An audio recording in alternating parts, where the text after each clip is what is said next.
Brisket is back at Chipotle. Seasoned, smoked, seared, spiced, sauced, bold, and guacced. It's a whole new kind of brisket done the Chipotle way.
You're really making all of this by hand.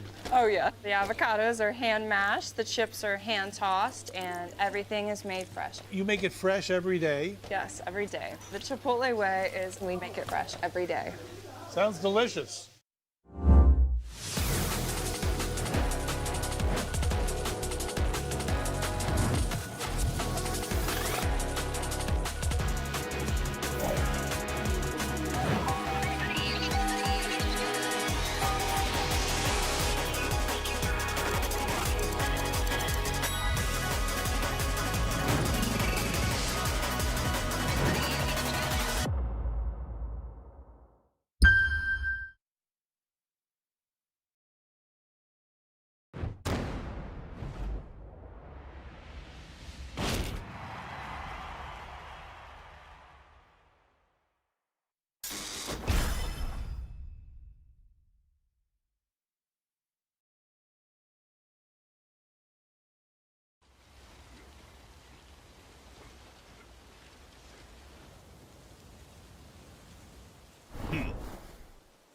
私を倒せるとでも思っておるのか。 Get ready for the next battle! Tekken 8! New Challenger!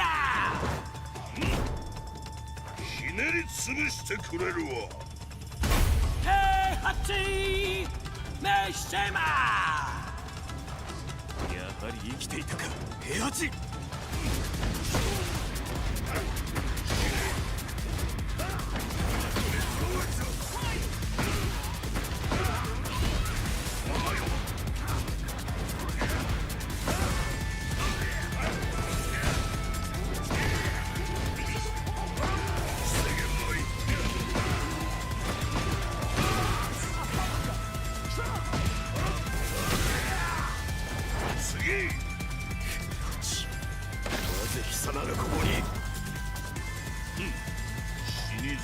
同士仲良くしようではないか。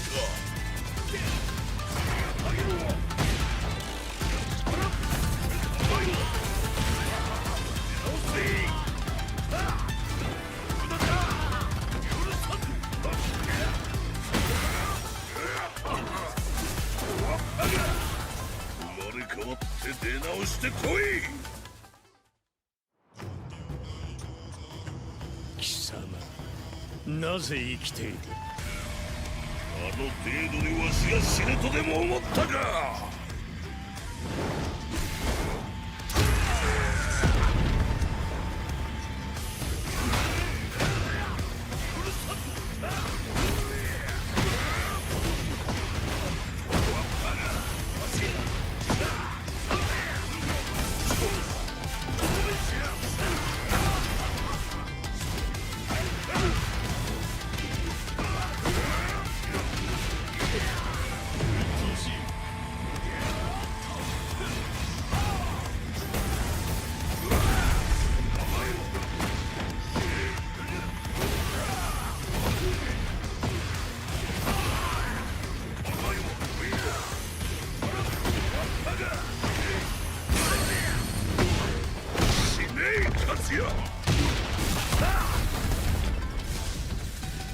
今度こそ貴様の野望もここで終わりか。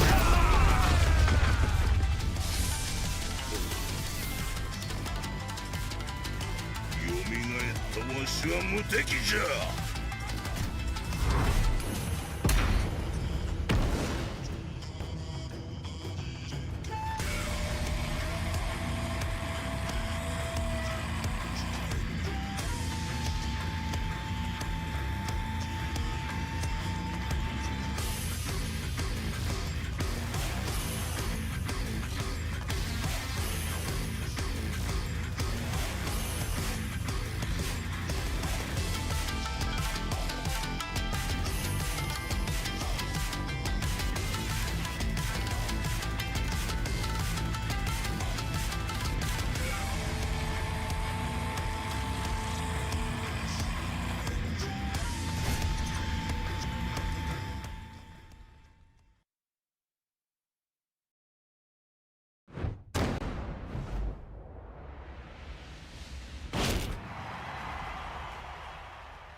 say this one more time. Why not just give it up? This is getting quite insane. You will succeed in the way. You will succeed in the way. You will fall for the road. This is what all the critics say. What is wrong, you're gonna stray. What is wrong, you're gonna stray. What is fell, won't prevail. You will succeed in that way.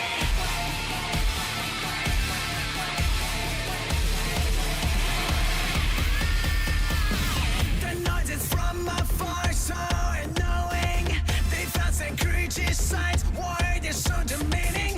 I'm in a different realm, mystifying. I aim to prove them wrong, fighting my battles. My head is sharp and clear, absolutely. The neurons fire with them, fly at lightning speed. This fight is tough and long, complicated. The wind is blowing now, I don't sense defeat. Your actions speak louder. Why don't you stay away? Your actions speak louder. Why don't you stay away? Your actions speak louder. Why don't you stay away? I would do it deadly. I would do it deadly. I'll make it right. I try to fight time after time.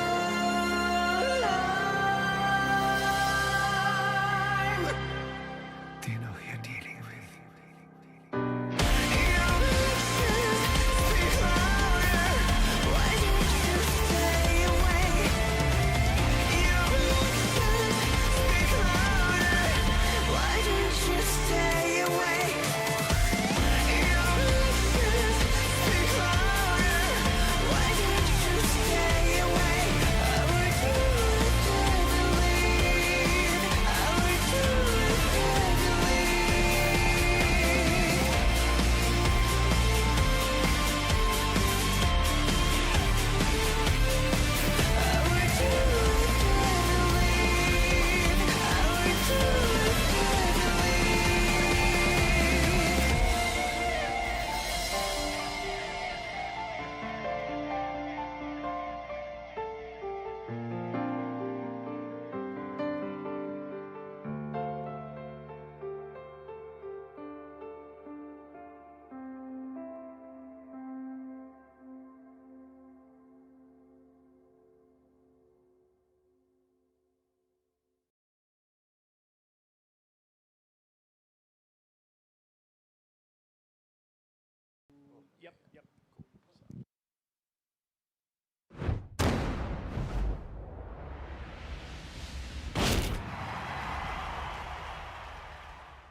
Welcome everyone to the Tekken World Tour Finals 2024 Tekken 8. This is day number 2. I'm Rip here with Rukang Boom. How you doing, my friend? I'm doing very good. You know, yesterday's games were incredible in the group stages. It was, you know, amazing to witness everything that was going on. And, you know, the match at the end there with Ulsan and, you know, the Yoshimitsu at the end was incredible with Farzin. But before anything else, guys, I just want to say a quick shout outs to Chipotle our sponsors for the Tekken World Tour. You know, making so many great meals in London, always busy and packed. So yeah, guys, make sure to check it out. Exactly. And of course, you know, yesterday we had the global leaderboard round robin. You know, we saw the top 20 players in the planet basically battling it out. We have 8 of those guys moving on to the winner side of the top 16 later on Sunday. But today we actually get to move on to the regional leaderboard. So let's send it out over to Spag, where we're going to get these players split up into their groups. Thank you very much, Rip and Rukang. Ladies and lads, welcome to day number 2 here for the Tekken World Tour Finals 2024 live from Tokyo, Japan. We had an electrifying day 1 with 20 players on the global leaderboard battling in 4 round-robin groups, and 8 players made it into that final day for the top 16 on the winner's side. But today we move on to the regional group where 15 players from around the world, each representing their own region, will battle it out with 6 players making it into the final day. Group selection will be a little bit different this time since we didn't have a single leaderboard for these players. For today, I will be picking out the names from this box over here, and the players will be walking up and picking their group at random, either A, B, or C. So I guess let's just get started with it, right? Let's start this. Let me put my hand in here. I'm not going to look. I know you guys can't see my eyes, but I'm not looking. And wow, first up we have Shonen from Japan. I mean, he qualifying from the regional. This guy's done a lot of traveling this year as well. So let's welcome up Shonen. I think he's going to be coming up very shortly, but very, very strong player using that Jun Kazama. Here we go. I think he's coming up. Shonen. Here we go. Meo-Mite. Yeah, Meo-Mite. Yeah. Choose. Yeah. Meo-Mite. What's it going to be? Sure. It's Group B, okay? Group B for Shonen to start it all off. Thank you very much. And give me that so you don't put it back in. Shonen-san, Group B to start it all off here for the Tekken World Tour Finals regional group stage. All right, good stuff. Very, very, very, very good stuff. Okay, let's go on to the next one. It is going to be, wow, Yondaime. Super strong player all the way from Madagascar. That Jin player is super strong. And yeah, let's just get him up here and see where he is going to be as well. Yondaime. Look at me. No, don't look inside me. Look at me. Put your hand in, go on. Yeah, look right into my sunglasses. There we go. What is it going to be? It is Group C. Okay, Group C. Please put your board over here. Yondaime. Madagascar representation. Thank you very much. I'm looking forward to that. All right, let's go again. Allidar represents the Oceania region. Very strong. Another Jun player, actually. Be coming up, and let's see where Allidar is going to make it. Allidar. Make sure you look into me. Look at me, yeah? Put your hand in. Yeah, there we go. What group is it going to be? Group A, wow, okay. Group A. So we have 3 players in 3 different groups to start it all off. Thank you very much, Allidar. Righto. Here we go. Tejan representing South Asia from India. Tejan, please come up to the stage. This guy's been competing at a high level for many years, and it's so exciting to have him here, man. Here we go, Tejan. Make sure you look at me. Don't look into the box. Look at me. Put your hand in. Go on. Group C, okay. Group C going to be joining Yondaime for that later group. Tejan, really excited to see him. All right. Next player is going to be the Sam brother, my Habibi, all the way from Saudi Arabia, one of the best Shaheen players in the world. Had an amazing year. Sam brother, there we go. Habibi, look at me, yeah? Don't look into the box. There you go. Pick out the name. There we go. It is gonna be. What did you get? Group B, okay, Group B for Sam brother. You kept us in a little bit of tension there, didn't want to show us. Sam brother, thank you very much. Really looking forward to that. Shonen and Sam brother. They've already actually competed in the same tournaments before, man, so that'll be exciting. Okay, let's get another name out here. It's going to be a returning Tekken World Tour finalist, Divine Exorcist from Mexico.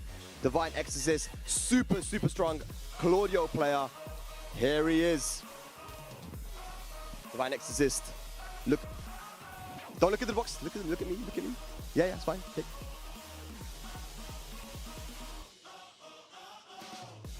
Group B as well. Group B for Divine Exorcist. No, don't put it back in. Thank you. Okay. Well, that Group B is looking very stacked. Thank you so much. Divine Exorcist from Mexico. This is so sick, man. So much representation from around the world. Oh, Noel from Bolivia. That's Rukang's boy right there, man. Super strong Steve player. One of the best for sure. Noel. Mírame, por favor. Mírame. Yeah. Mírame. No, don't look. Go on.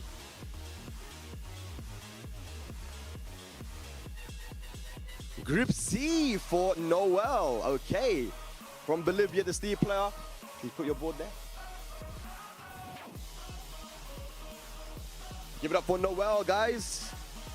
Representing Bolivia. High hopes from him from the South America region. Next up, we have Kwstakys representing East Europe, Greece.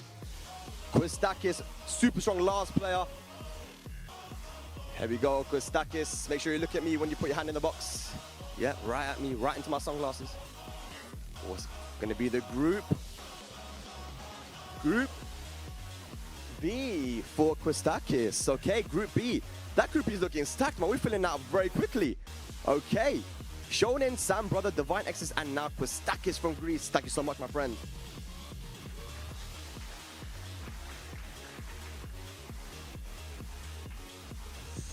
Okay, Deadakari representing North Africa, Morocco. Deadakari. There he is. Okay, make sure you look at me. Don't look in the box. Put your hand in. Group A, here we go. Gonna be joining Allidar in that Group A.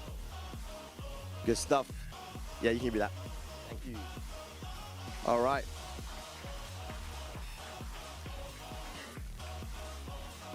Okay, next up. Bellissimo.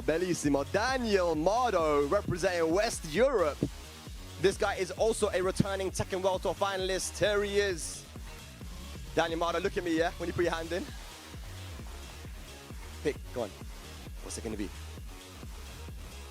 Group A for Danielmado representing Italy, West Europe. Don't put it back in, No.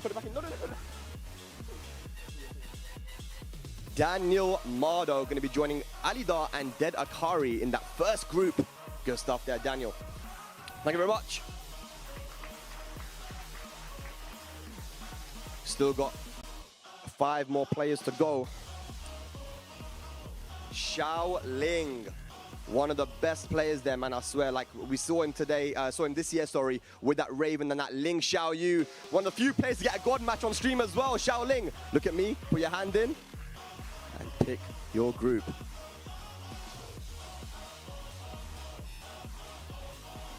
Group C, joining Yondaime, Tejan, and Noel. That's a tough group there, but Shaoling just made it even tougher. That's going to be an exciting one. Thank you very much, Shaoling.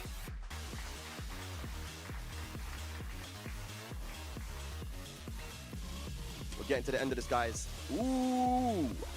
Fear of Silence, representing North America. One of the best Dragonheart players out there. Got so many points. Really dominated that leaderboard there on the regionals. Look at me, yeah? Don't look in the box. Don't look in the box. Look at me. Okay, put your hand in.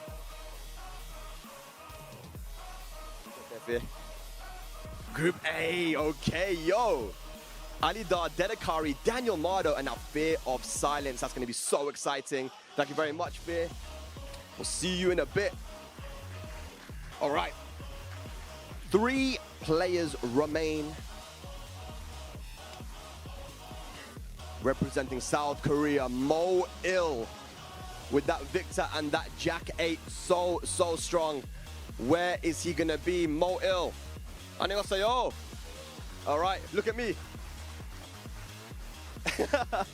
Very good. Don't look in the box. Look at me. Look at me. No, don't look. Look at me. Put your hand in there. Your hand in there.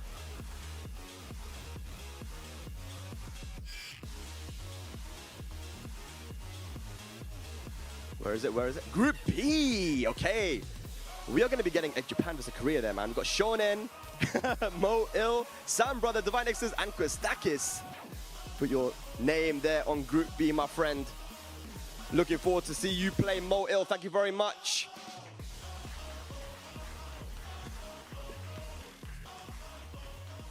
Two players remain now.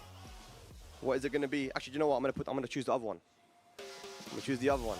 We're mixing it up, man. Book from Thailand coming up now. Representing that Southeast Asia. A returning Tekken World Tour finalist as well. Book, look into my eyes, into my sunglasses, and put your hand in there.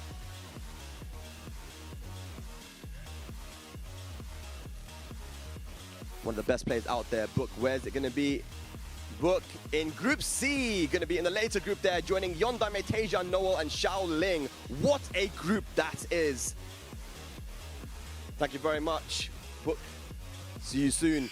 That just means one player remains. I've already got it out here.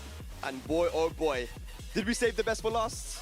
Numan Ch from Pakistan coming up now. We know where he's going to be.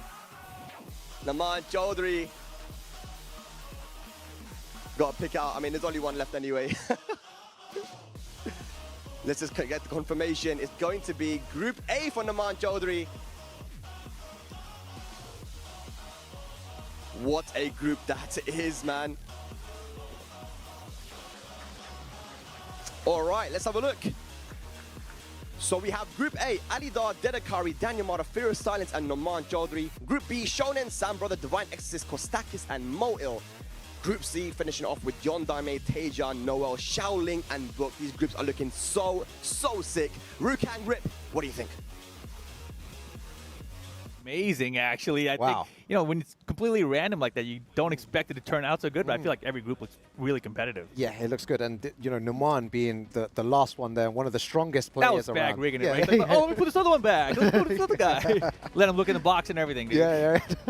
Yeah, the groups are looking mad, looking crazy. Especially that first group, you know, we're going to have EU versus NA again with the Fear of Silence Danielmado and Danielmado as well. So that should be it's going to be super fun. That's how the groups went down as well. Yeah, you can see it here. Group A, Allidar, Deadakari, Danielmado, Fear of Silence, and Numan Ch. I mean, I was talking about how I think Numan is probably one of the strongest people to make it out, but this group is not an easy one for him to do that in, right?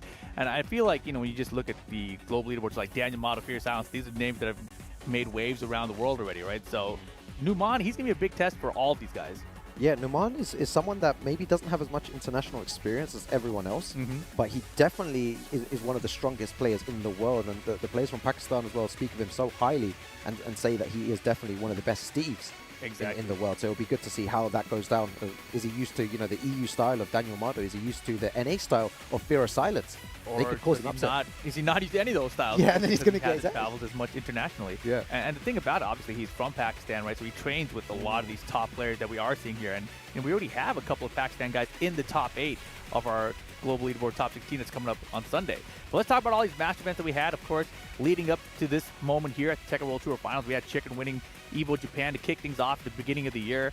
Then we had Jod win one, AK Combo Breaker, Chanel for BAM, Mogul for the Super Tournament Korea, and Atif for CEO. Yeah, it was great. All these Masters events, you know, all around the world. The mix-up double there. Evo Master Plus event, Arson Ash, Morgold versus Fight. In Emirates Showdown, Kokoma with an insane performance, and punishment-free Lee Mishima showing, you know, his dominance in South America, and TGU Tiger Uppercut at the end there. The John needing to perform so well in that and manages to qualify for the Tekken World Tour Finals. Yeah, it because was really of that. cool how Tiger Uppercut was like kind of this, it sealed the deal end of the year, and it's like John barely squeezed in there, right? And of course, we also had our challenger events, right? These are little smaller events that were held also globally across many regions. And you see here Kokoma winning the first one, Electric Clash, Shadow 20Z and 3F, Raf with Brussels Challenge, Novi, DreamHack Dallas, which was a super competitive event, Lee Mishima, Fight Festival Hadouken, and only the best, Arslan Ash. Yeah. Finally getting his first win of the year, basically. Yeah, that was insane. And these challenger events were super important for qualifying for the Tekken World Tour Finals. You know, Second Wind, Ranchu, FV Major, Atif, Crossover, Sin in Germany, big shout out to Morin, Dawood, UFA in France, Ulsan, Thunderstruck, Arslan Ash, and Clash of the Olympians, big shout out to the Greek scene, and Ulsan taking that. And in Cape Town Showdown, CBM taking the win there. Exactly, and this is what we're playing for today, right? This is the regional leaderboards. These are the players that we just saw go up on stage and set their groups up, essentially. And so this is the moment they've been waiting for, right? They didn't qualify in the global leaderboard, so now they're in the regional leaderboard. This is a round-robin phase where the winners of this will go into the loser bracket on the top 16 on Sunday. Yeah. Right, so you got to be the top two in your group to make it out. The 3 remaining players out of each of the groups, they will still have a chance at the last chance qualifier, which is going to be tomorrow, which is going to be crazy. Yeah, we've seen some of the names that are in that last chance qualifier. The ones who didn't make it into the top 16 winners side, they'll be going into the LCQ, and then you're going to add all of these names into that as well, alongside, you know, Ni, JDCR, and all these players. It's going to be an absolute bloodbath. Yeah, it's also really interesting seeing the points here, right? Like Fierce Sounds, 900 points is like far and away, way higher than most of the other players on the board. Yeah, right? and then Deadakari with 80 points. And he yeah, made it. He That's all came you third need. at one event, and he qualified. Great That's stuff. all you need, brother. Yeah. But yeah, let's also go ahead and talk about what's coming up afterwards, right? Because obviously we've had these players here from the global leaderboard, right? We saw them all compete yesterday. If you guys missed it, go check out the VODs. Arslan Ash qualified. Ulsan did not qualify. He has to go to the last chance qualifier. Mulgold did not qualify. Has to go to the last chance qualifier. Atif, he did make it in. Kokoma did make it in. AK did not. Tejan did. Shadow did. Chikarin did not. I mean, it's just crazy, right? These guys were in the top 10, basically, and like half of them didn't make it. It's crazy. It just shows the caliber and the level of play here. And everyone's so experienced now, traveling around the world, and it's very difficult to perform at high level in Tekken 8. Exactly. And so we're going to see 8 of these 20 guys. They're going to be on Sunday in the global finals top 16. Top 16 winner side, yeah. And the rest of the guys, they got to be in the LTQ tomorrow. Yeah, exactly. That's insane. I wonder, you know, how the mindset is, because we're not kind of used to this type of way of thinking. You know, you've lost in the global you know, group stages, and usually that's it. You know, home time done. Yeah. And now you have to reset your mind and just still have a prepare for chance. the LCQ. Yeah. I still got a shot, right? And where are they going to have that shot at? Well, it's going to be out here at the excellent Tekken Festival. The venue is going to be Bell South Shibuya first, out in Shibuya. It is free if you guys want to attend, so come on down. If you guys are in the area, you know, you can see the times there for each of the days, but tomorrow is the last chance qualifier. You can see all those guys who lost from the global leaderboard, all the guys who lose today from the regional leaderboard, plus the 500 other players who signed up for the last chance qualifier. You know, guys like JDCR, John Ding, Anakin, Jimmy J, Tran, etc.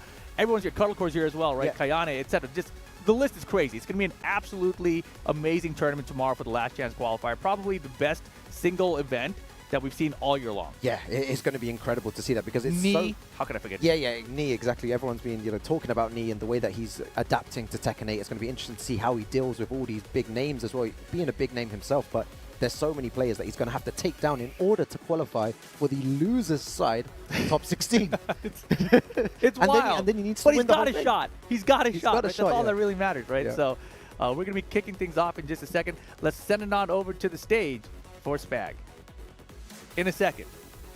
Thank you, Rip. Thank you, Rukang. Well, the group selection process is complete, and now all there remains is to play the Tekken. We have our Group A coming up. Allow me to introduce the players from Group A. First up, Allidar, representing Oceania. Super strong jump player. Next up, Deadakari, representing North Africa, Morocco. Yeah, look at that walk. I like that, bro. It's confident.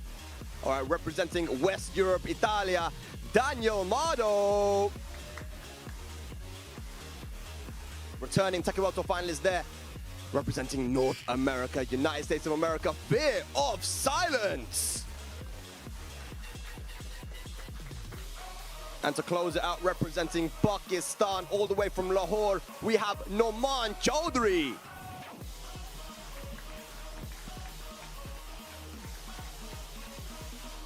These are going to be your 5 players here for Group A. Kicking it off, we're going to be having Allidar versus Deadakari, so you guys can get ready now for your match. Let's kick it over back to Rukang and Rip. Start off day number 2. Versus Deadakari to kick things off today. Any thoughts on this matchup? You know, this is a matchup that we've not ever seen before, and that's what's beautiful about the Tekken World Tour Finals, and especially this format with the regional leaderboards. It's going to be interesting to see how they adapt to each other's playstyle. We're going to be seeing so many different styles of play from all these different players, but this is super important for them because the next 3 opponents after that are going to be extremely hard in Numan and Danielmado. So, you know, it's crazy. I feel like the cool thing about today compared to yesterday is that there are a lot of players that we haven't had their opportunity to be presented in front of the world, right? Yeah. And this is their big moment right now. So guys like Allidar, you know, I personally am not familiar with them, right? Yeah. So Deadakari, same thing. So this is going to be really exciting because these guys, they have a chance to get their spot in that top 16 bracket still. Wow, yeah. Imagine if they made it there as well. It would be a huge achievement for them to showcase their skills. But how do they handle the pressure in this situation? They're not exposed, you know, to the international kind of format. It's so brutal. You know, first to 2, it can end in 5 minutes, and that's, you know, already 1-0 down. Yeah, and this tournament format's a little bit different too, right? Like obviously, you might be used to like your local tournament event, or you know sometimes you go out and there's a crowd around you. Right now, for these first 2 days of the Tekken World Tour Finals in 2024 out here for Tekken 8, you know we're kind of like in a studio kind of setting right now. So it's extra different for people who haven't been in these kind of environments either. Yeah, exactly. Yeah, it's going to be difficult. And here we have Allidar there. You know, Oceania first place. Pre-match routine, love reading that. Breathing. Just simple breathing. Man, sometimes you gotta breathe. Yeah, exactly. Take a moment and then just breathe. And recent non-Tekken hobby badminton. Good to nice. It's good to, you know, stay healthy, stay fit. Yeah, I was gonna say good to breathe during your match, not just pre-match. Yeah. Also, Deadakari here, Morocco, 23 years of age. North Africa, most respected player. Arslan Ash started playing way back in Tekken 5 and also drinking water and breathing exercises. There you go. It looks like, you know, the meta has changed now. They're going into this whole, you know, kind of meditation, breathing before tournament matches and stuff. Did you know that Tekken players are the ones who mainly drink water? Like, it's not something that the rest of FGC really does? Oh, cool. Isn't that weird? I didn't know that at all. So I thought that everyone drank water. Water's the best, man. You know, I'm not disagreeing that water is good. I'm about to drink some right now. I'm just saying. Just apparently in tournaments, like when they go to break, whatever, Tekken players always start drinking water. Yeah, they do. But a lot of other games they don't. Oh, it's kind of like instant rematch, get back into it sort of deal. That's you nuts, know? Yeah. So yeah, water and breathing. It's what separates Tekken players from other fighting game players. And deodorant. Yeah. It's going to be good to see these players. Like you can see there with a smile on his face for now. And Deadakari there using the Claudio. You know, speaking to him before, we accidentally bumped into him randomly in like some shrine here in Japan. We were just, me and my friend, me and Chop were just walking down. Some random guy comes up. I was like, oh, he probably wants us to take a picture of him. And he's like, oh, you guys are, you know, Rukang and Chop. And we're like, oh, who are you? Like, who are you? He's like, oh yeah, I'm from the, you know, the one of the qualifiers. And then, you know, he came out with us, walked around for a little bit, but super chill guy, super nice as well. And he seems super calm as well. No, that's great. I mean, that's the thing though, right? When you're just traveling, you're a tourist. You are calm. But then all of a sudden, it's your time to play. And your heart starts going, right? And it's the first match of the day. You're the first one on stage in the morning, right? You can see him running around right now. He's getting his head. Like, oh, yeah, I forgot something, right? So a little bit scrambled brain, but this is your moment, man. You got to make it count. And as we saw yesterday in this round-robin group stage, you really need to make every single game count. Not just the sets either, right? Like, the sets are important. You got to win 2-0, 2-1. But if you win 2-1 versus 2-0, that's actually worse for you still, right? You want the 2-0s. And yesterday, Kokoma almost didn't make it because he beat 3 out of the 4 people 2-1. 2-1, yeah. And like every set of his was 2-1, 2-1, 2-1, 1-2. And so with that score, he almost didn't qualify. It was down the wire because of that first Eden match at the end of Ulsan.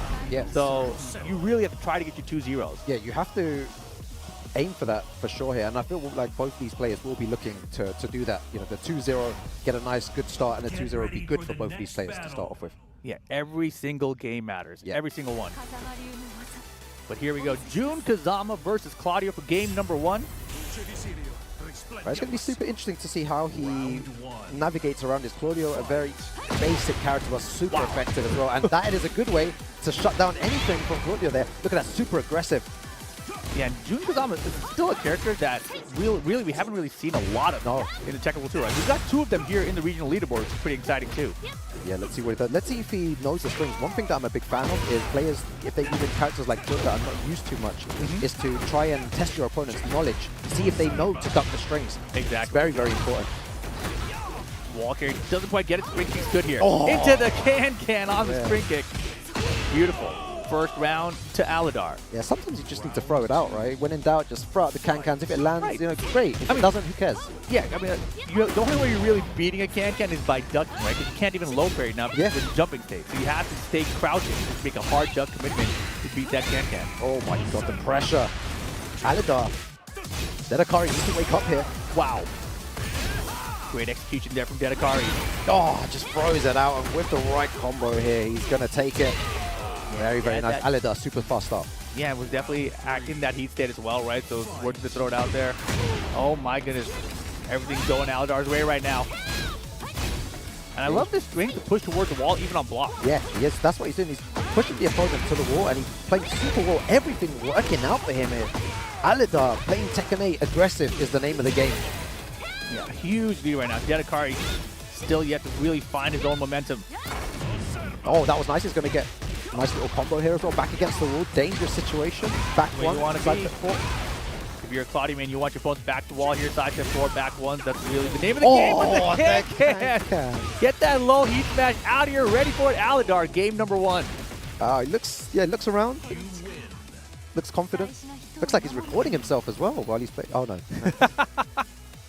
Thought he was making a vlog by himself. I shouldn't have said that. Camera, dude. Come on, man. I was like, what? That wasn't there yesterday, though. I didn't see that there yesterday. Guys, ignore that, ignore that. It's early in the morning here in Japan. I haven't had my breakfast yet. I haven't had my coffee, so. Oh, my gosh. All right, game 2. Going to the Coliseum. He's recording himself. Oh, he set up a camera for his opponent, too. Ignore it, guys. Ignore it. Ignore that whole segment here. All right, what he was doing there, very aggressive, utilizing that can-can very, very well. Deadakari is going to need to find another way to pressure in this situation. It's a bit too obvious here, and he's going to back free into, wow. Can-cans, back free, you know, typical Asuka and Jin there. Yeah, finding a really a lot of counters, but getting caught by counter running 2 that time. Oh my He's gosh. had so much success with that move there. So much success indeed. Heat dash here, both players in rage. Throw is good. Oh, gets up correctly there. Oh, I like this short. You can attempt.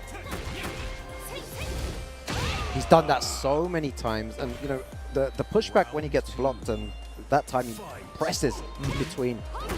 And the can-can, how many? It's worth throwing it out, honestly. Like I said, like in this game, it's actually stronger because of being unable to low parry, right? So you have to commit to the duck against it. You get off the sidewalk, I believe, sidewalk left. Yeah, I mean, he's not moving too much here. Deadakari really needs to wake up. Spring kick, everything's working. Oh, that was so good.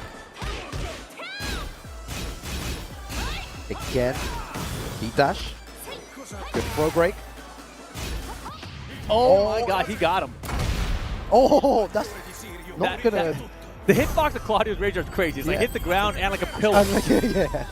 But survives the pistol because 100%. she was airborne. I feel like this is a player you do not want to leave with one pick. We have one whiff punish from Allidar. Outspaced. That was beautiful. Set point for Allidar here. And again, every game matters, right? The 2-0 is huge for him here to get it. It's a good start. We were talking about this before, the importance of winning this first game. With so many dangerous players in the group, this is going to be a great start for Allidar. Weird moment there. Worked out though. String chipping down in Deadakari. Sidestep, not enough. Yeah, I could see so much hesitation from Deadakari there, but it doesn't matter. Hesitate or not, Allidar. Yo, remember the name, guys.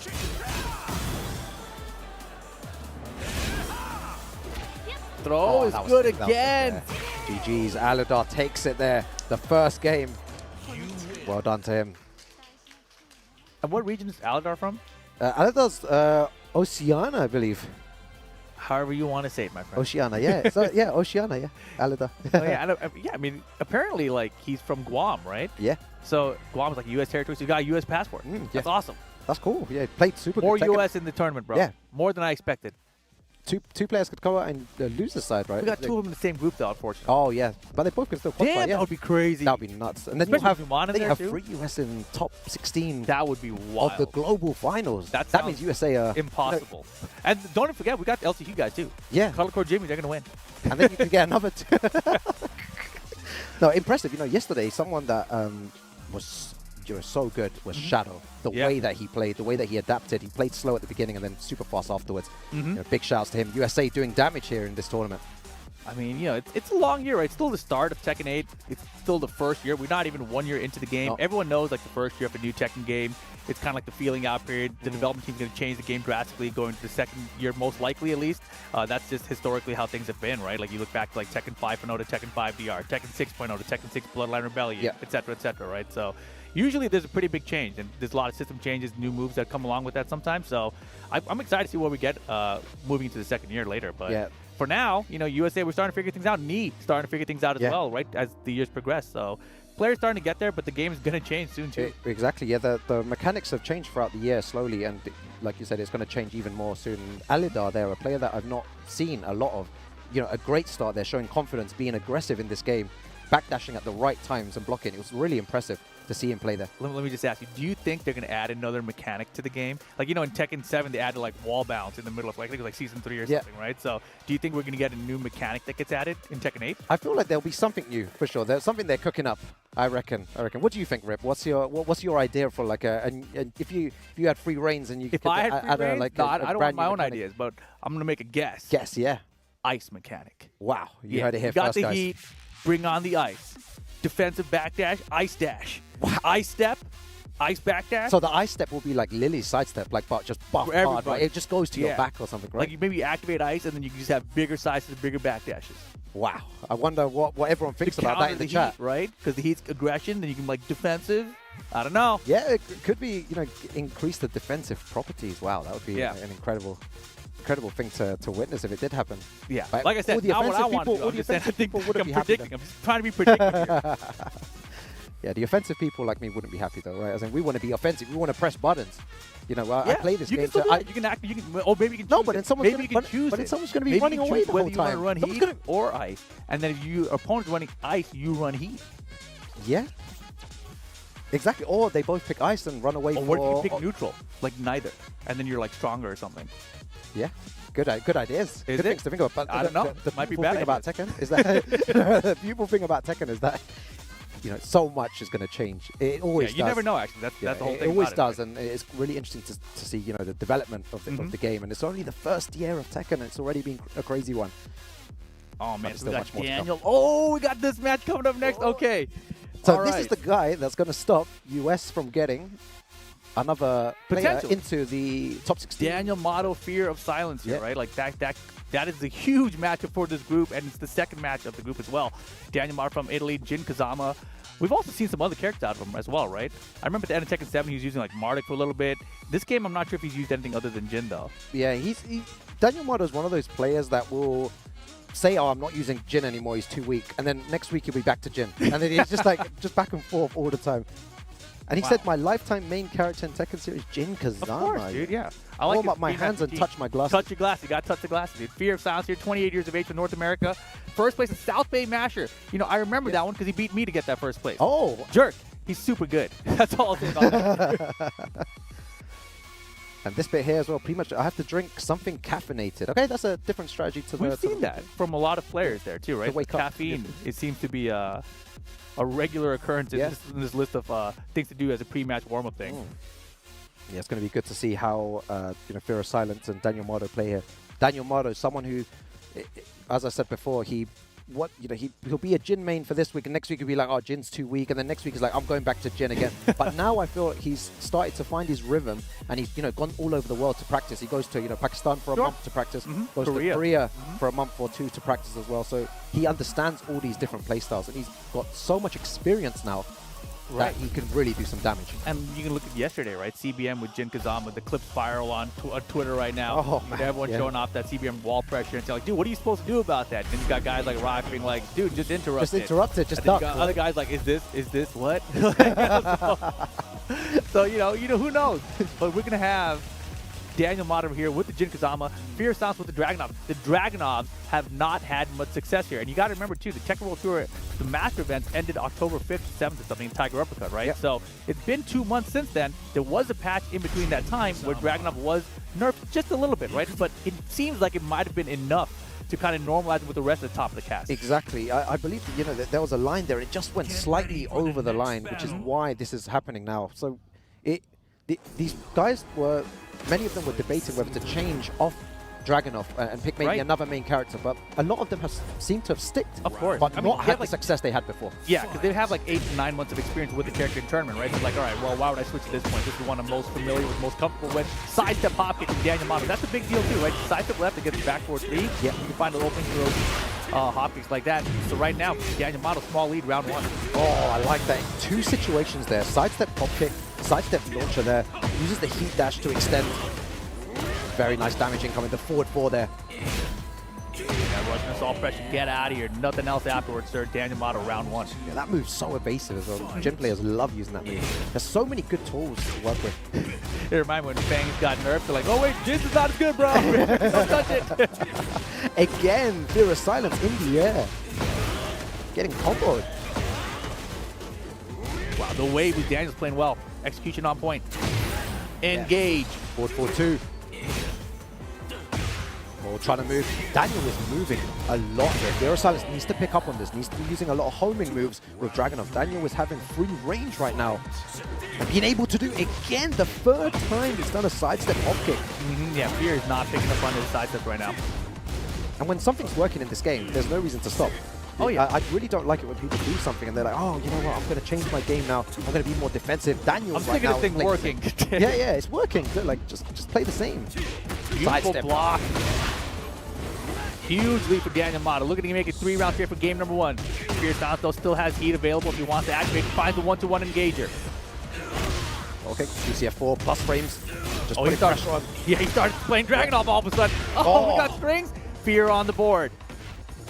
It's like when characters and players, they start playing slow and then they remember, oh wait, I can just QCF4 and I can down back 2+4 and I can sidestep into like everything. Fear's definitely loosening up now. Man, Daniel's timing on his side has been perfect with the parry there. Parry as well. That's a staple of Danielmado. He loves to parry as well. And the sidestep duck there. Yeah, he so does. good. And, you know, Sidestep Fear, left up, right? Yeah, Fear tried to go for the mid, but because the sidestep was there, he was around it already. Heat dash for the pressure. Now more health taken off of Fear. Can he find another engager here? Oh, he's going to whiff punish that. Daniel is so on point there. And Danielmado with that first win. I reckon there's going to be more on Twitter now, right? About Jin. Oh, what's the counterplay to this? What's the... the thing is, Danielmado is playing very good fundamental Tekken, right? His sidesteps are on point. Sidestep timing is very good. The whiff punch with there, to go with 2-4 at the very end, was very sharp of him as well, right? Yeah. Usually you would do like a 1-2 or something, that kind of situation. And the first time we're seeing a coach First come to the time? stage, Rip. Joey Fury from the crowd comes out here to coach Fear of Silence. Yeah, he has 1 minute. You know, they're timing it there. But this is the first coach that's being used throughout the Tekken World Tour Finals here in Japan. Yeah, and I honestly just feel like Fear came in kind of cold. You know, it's his first game of the day. Daniel came in there ready to play, right? Yeah. Right from round 1. It seemed like he had a game plan, right? He knew he was sidestepping, he was launching, he was having a lot of success, and when Fear of Silence started to kind of warm up, Danielmado just shut it down. Yeah, and also, everyone came in with a game plan for Dragunov, because that's what everyone expected in the tournament, right? So, the Dragunov player definitely playing a little bit for backward right now. Oh, and that move there, 2-1, 2-1-4, 2-1-4. Still sidestep, working out well for Danielmado right now. Yeah, Fear changing things up a little bit. Nice parry, no jump to 2-4 though. Oh, that was so unlucky. Fear of Silence needs to be really careful here. It's happened on many occasions. Daniel was stepping a lot. This is looking a lot like how Chico was playing against him. What a hop kick. Big call out with just a small little bit of health left here. Yeah, he's going to take to the wall in this situation. What's the combo like? What's the pressure? Down 2. Double rage. Heat flip over Fear, but he gets tripped up. My goodness, a 99% comeback that started with just a hop kick from Danielmado. It was a very good read from him. Oh, he's going in with the electrics now. Man, the step, and he's going in both directions, right? Fear's trying to stop the sidestep left, so Daniel's starting to go right now. Got him back with the heat dash. It's all the experience that Daniel's got now. He understands different type of play styles. Like Fear of Silence fighting back here. Engage, no gray though. But still has more heat time to work with because of finding the heat engagement instead of the heat. Oh, there you go, the homing. He's trying to shut it down. More of that would definitely work in his favor. Danielmado will be more hesitant to sidestep. Wow, starting off the round down forward 1. Hey, engage. Man, did you see the camera? He was drunk right there. Nice. Oh, what did that do not test Danielmado's knowledge? That was a wild test. Man, now the single jab's coming out, but he was so off axis and he still went for it. Oh, beautiful. again. But this time, Off axis? Yeah, he's still going to convert though. Good choice, good choice. He dashed, chipping down more of the mids. Back The on. delays. Set point Danielmado now. Fear of silence. Can he bring this back? Again, every game matters. My Step God, on the it. rip. Every time. Why? Every time. Why did Joey Fury tell him? He should have. Wait, chance. He didn't get the wall boom. Oh my gosh, dude. So unlucky. Super unlucky. But got to be careful. Oh, Calls what out a- the high. Fear of silence fighting back here. Oh USA my God, holding what on for is dear this life combo? here. Switch position. Oh, he called it out. Yep. And that was such a good call, right? Because he knew that he's been doing the side steps. He wanted to use the home attack. It's going to be a high from Dragunov. Smart play from Danielmado. Oh, down two. No one reacts. Got That's him! going to be it. Most. Oh! It's enough. Off the heat dash. Beautifully played by Danielmado, getting the 2-0 over Fear of Silence. Wow, it was a really good game there, but the sidestep ducks were Yeah. really on point, and he won many rounds because of that. And you look back to yesterday, right, where you saw Chikrin with non-stop sidestep. Like, he didn't care if he got caught while he was sidestepping. He's like, I'm going to keep doing this because when I find that opening on that sidestep, I'm going to make you pay for it. Yeah, exactly. And a lot of players' mentalities. You know, one player, Kanan Trench, Yoshimitsu, he also has the same. He also has the same mentality. He likes to sidestep. And if he gets hit, he's like, who cares? I lose like, what, 15 damage? Right. But when I sidestep and launch you, you're going to lose half your bar into a mix-up. Yeah, you really have to either have a really good homing attack or be really cautious about the attack you're throwing out, right? Yeah. We saw the adaptation on both sides. Fear did start tracking him to that side that he was stepping originally, so Danny's like, all right, I see you stopping this way, so now I'm going to go the opposite direction. And that's a big part of Tekken right now, so it's cool to see that play out in this kind of a set. Yeah, Danielmado looking really impressive, though. The way that he's playing, one of the more dangerous players here in the regional finals. No, yeah, without a doubt. I think Danielmado came in and he played very well today. And that's just the start, right? And here's the wild thing. When you look at the groups from yesterday, these starts, you usually look at the guy like, oh, this guy got 2-0. He beat two people 2-0. He's it. And then all of a sudden at the end, you're at the end of the group, when you look at the last match, like, wait, he might not be in. He's got that one loss over there. The other guy, you know, like, and he beat him head-to-head. Like, you never know. So it starts going crazy. We just got to take it one set at a time. You know, win as many games as you can if you're a player out here. And for us as a viewer, we're just trying to wait to see what happens at the very end because sometimes it gets clear like, oh, he beat everybody. He's clearly He's clear. He's won like most times it doesn't work out that way. Oh no, it goes down to the wire. And yesterday, on many occasions, it went down to the wire. It's been exciting. You know, for the couple of days that we've done the Tekken, and you know it doesn't stop. It's going to be crazier with the LCQ and the final top 16 as well. No, yeah, I'm super excited about that LCQ tomorrow, man. 500-something players, plus we got so many of the players from today's tournament and yesterday's tournament are still going to be in that LCQ. On top of all the other big names, we just saw Joey Fury. I didn't realize he was here until he's going to compete. He's going to be the LCQ as well, right? Another so dangerous who player. knows, man? And only 2 of those guys can make it in, like out of that 500-something field.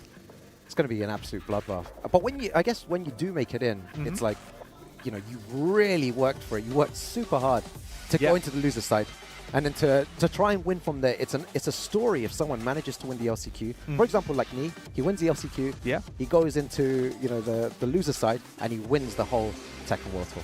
I mean, that's a lot of people's fanfic, you know? That's how it goes. But right now, Allidar making his way back to the stage, going to be going up against Numan from Pakistan here. This is going to be big. Allidar, of course, the Jun Kazama, and Numan, Steve Fox. The thing is, you know, they have Usama Abbasi out in Pakistan, also a June player, so I'm sure he's got experience against him. That's the thing about Numan and the players from Pakistan in general is that you can't overlook them because they have experience at a high level against a lot of the characters in the cast. Yeah, exactly. Allidar already with a 2-0 win on the board, so he's already used to this situation. He's had a match already to calm down. He must be feeling good about the win as well, knowing that it enhances his chances if he wins this next match. And Numan just coming in cold. Let's see how he adapts to this. Yeah, his first appearance here in a TWT final, started playing in Tekken 3. Respected players, Arson Ash, and he's just trying to play well and win, man. I mean, we'll see if he can get it done here. Lifetime main character of Steve Fox. That character is definitely underrepresented in tournaments throughout the year, but definitely a strong character. So I feel like that's just a lot of the cast in general. Yeah. In a game where counter hit launchers have been, nerfed a little bit, he still has the back. He got to keep his. He still has the back one. Yeah. 13 frame. Cheater. Back one. Yeah. So you can't really just endlessly press buttons against him. You need to be so wary of the back one. Going back to the Evil Arena we just saw it a second ago. I have a strange feeling that Allidar is going to do some damage in this match You against think Numan. so? I think so. I just feel I like think he's you quite just confident. really like Noel, Steve, and you don't want to see any other I Steve didn't players. say you that. want. I heard you. I heard your voice, dude. I like all Steve players. Albatross to the start, so I like it. Low parry from Numan. I'll be on Numan's side since you're so biased No, for come Allidar on, right now. that's Even though not- Allidar has a U.S. passport. Both of them great players here. Fake Numan. Hey, yeah, nice little combo. Again, I want to see Allidar just test Numan's knowledge a little bit. The can-cans. Was he ready for that? I mean, I don't think you have to be ready. You just do it, you know? And that's the type of playstyle maybe he's not used to. I understand now why you like Allidar. He's got a little Rukang in him. Yeah, he does. I got it. Okay. Presses a lot. Oh, man, a little 3-1-1 weave action into the Rage Art. Nice. Is this enough? It is, right? Should Yeah, be. most likely. Otherwise, 1 pixel remaining. Very nice. You know, I heard you guys talking about how your action is a little bit different than Spag's, right? Different parts of England. Yeah, so different parts, yeah. Which one is Steve more like, you or Spag? Steve is I think in between a bit, you know. He's got that little like. Don't think. He's in between both of us. Oh my gosh, the armor. Oh, Bro. Yeah, he's just mauling him down here. Oh, very good option there. Beautiful. Yeah, he used the grab there. Yeah, throws beat armor in this game. Cannot break it if you get thrown while you're using an armor move. Oh, beautiful timing there, though. I really like that from Allidar. Just delaying his timing, knowing that Numan's looking for something. And it works. Oh, I like the running two pressure here. Nice throw break from Allidar. All right, he's trying to activate, he's trying to tackle it. The movement, though, from Numan is very, very good. Early on, just sidestepping a lot and getting a lot of mileage from it. Low splat here. The single jab there, plus frames. Oh my god, he could have done something bigger there. Yeah, outer range that down by DT double. Nice back from Allidar. He dashed off it. Numan is trying to power crush a lot in these situations, and he's not winning the interchange. Oh my goodness. Nice chase out the running two. Back one for the tracking. Good front all the time. Allidar. Pressure. Oh, that was a huge whiff. That's data for later. Oh, the rage art. No, it's going to work out. Wow, really nice rage out there from Numan, being super patient, blocking for a long time, allowing Allidar to press buttons, become overconfident, presses a button at the wrong time, and then takes it. All right, Numan up 2 rounds to 1. But I wouldn't say in control. Beautiful step launches from Allidar. Yeah, all the way to the wall. What's the mix-up like here? Is he going to activate heat for some more pressure? Yeah, you're right. A lot of armor. A lot of armor all the time. And usually I associate that, if I see it so much, I associate it with panic a bit. Like, I don't really know how to deal with this situation. I'm going to armor. Like, that's my default way to get out. Yeah, maybe he's also thinking like, you know, I mean, armor loses to lows and throws, so maybe he's thinking June doesn't really have good lows, but then Can is so scary. Yeah, it's super scary. He needs to be careful. Scary. That was close. Final round situation here. 1+2 throw broken. Breaking everything. Numan playing super patient. Oh, I like it. Went right underneath with more. Oh my goodness. Dangerous play. He's going to try and find a way to activate heat here. Numan has resources. He needs to use it.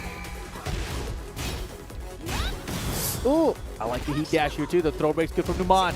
Anyone's game. Oh, this is so close. Oh, the Tekken. No go.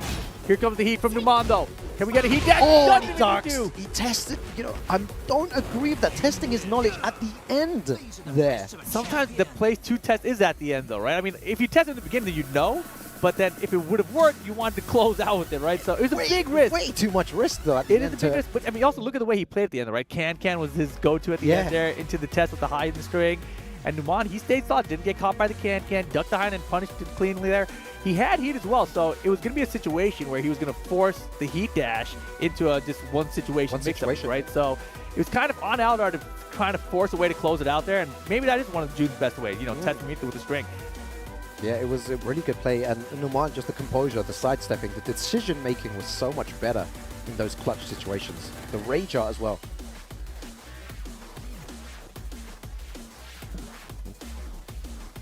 All right, players thinking it over right now.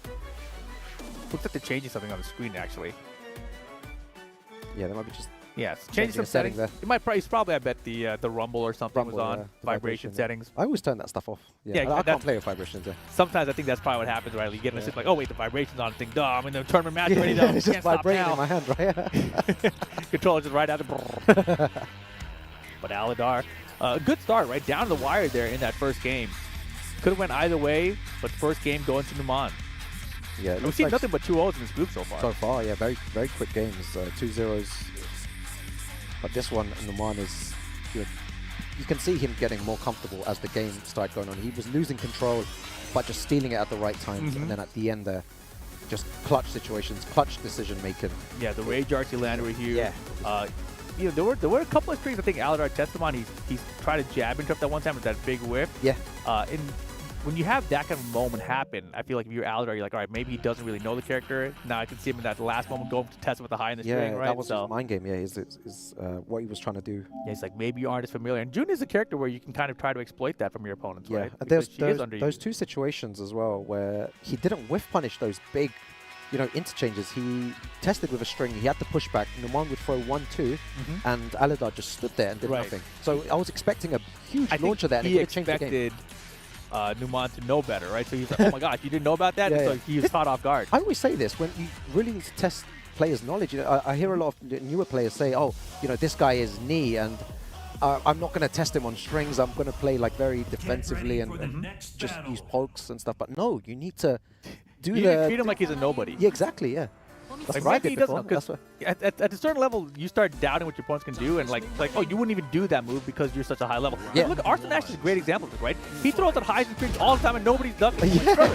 Oh, yeah, Somebody's he's watching ducking. behind him, and he was like, no one's ducking anything. Exactly. And like, but Arthur's like, I don't care how good you are. Like, yeah, I know you're good enough to duck this, but you're not going to. Exactly, yeah. Do it. It's a great way to think about it. Oh my gosh, caught him tooth fairy in the back. Got up wrong. Wow, 15 seconds already gone. Nearly over. Oh my goodness, sidewall though. Oh, he's eating it. Yeah. 50-50 time. Help you fight back from this though. And Come on. Oh, the back one. That was nasty. Dude, he knocked the sentence down my mouth. That was crazy. That was so good. It was going to be one of three things. Going to sidestep into launcher, going to rage out, or the back one there as well. Maybe Allidar just being too offensive at the end of round. And taking too much risk, running in there, and then losing it. He's lost it many times. Such a big lead, right? Yeah. And, historically, it is always like, if you have a huge lead on Steve Fox, it can be hard for him to make a comeback. Yeah. But in this game, with the heat mechanic, maybe it's not so hard, right? Nice low parry. Let's see what the combos like here. Activates heat. Okay, wants to push further to the wall. Good option. Going to pressure a bit more here. Oh, I love it. Got him! Little clinch. Again, Numan going for so much power crush today. But again, the round is still very close right now. Yeah. Heat Even that first. Allidar's like keeping up with him. Oh boy. Wow, that string made up so much health, like it got caught by the rocket launcher. Oh, I was gonna say, he's gotta watch for the rage dart. Now it's starting to hurt me, Rip. It's like, come on, it's like, don't press. Numan is looking for this every single The thing time. is, I felt it too, right? Because like you could sense it. He's behind. He had so much great health. He's trying to recover, so he's hitting buttons to try to get that health recovered. But then it's against Steve Fox, who has Rage Art, and he's got back one, and now he's got Line Art backslay to kill you too. All the way to the wall. Going to be a big combo damage here. Oh, fine. Goes for a different option. And knocked the other sentence out of my mouth. Damn. Oh my god, so strong. Numan, this is why he's one of the best players in the world. And he takes it there 2-0 again. Really Nicely strong done. play from him, Pakistan, in the house here.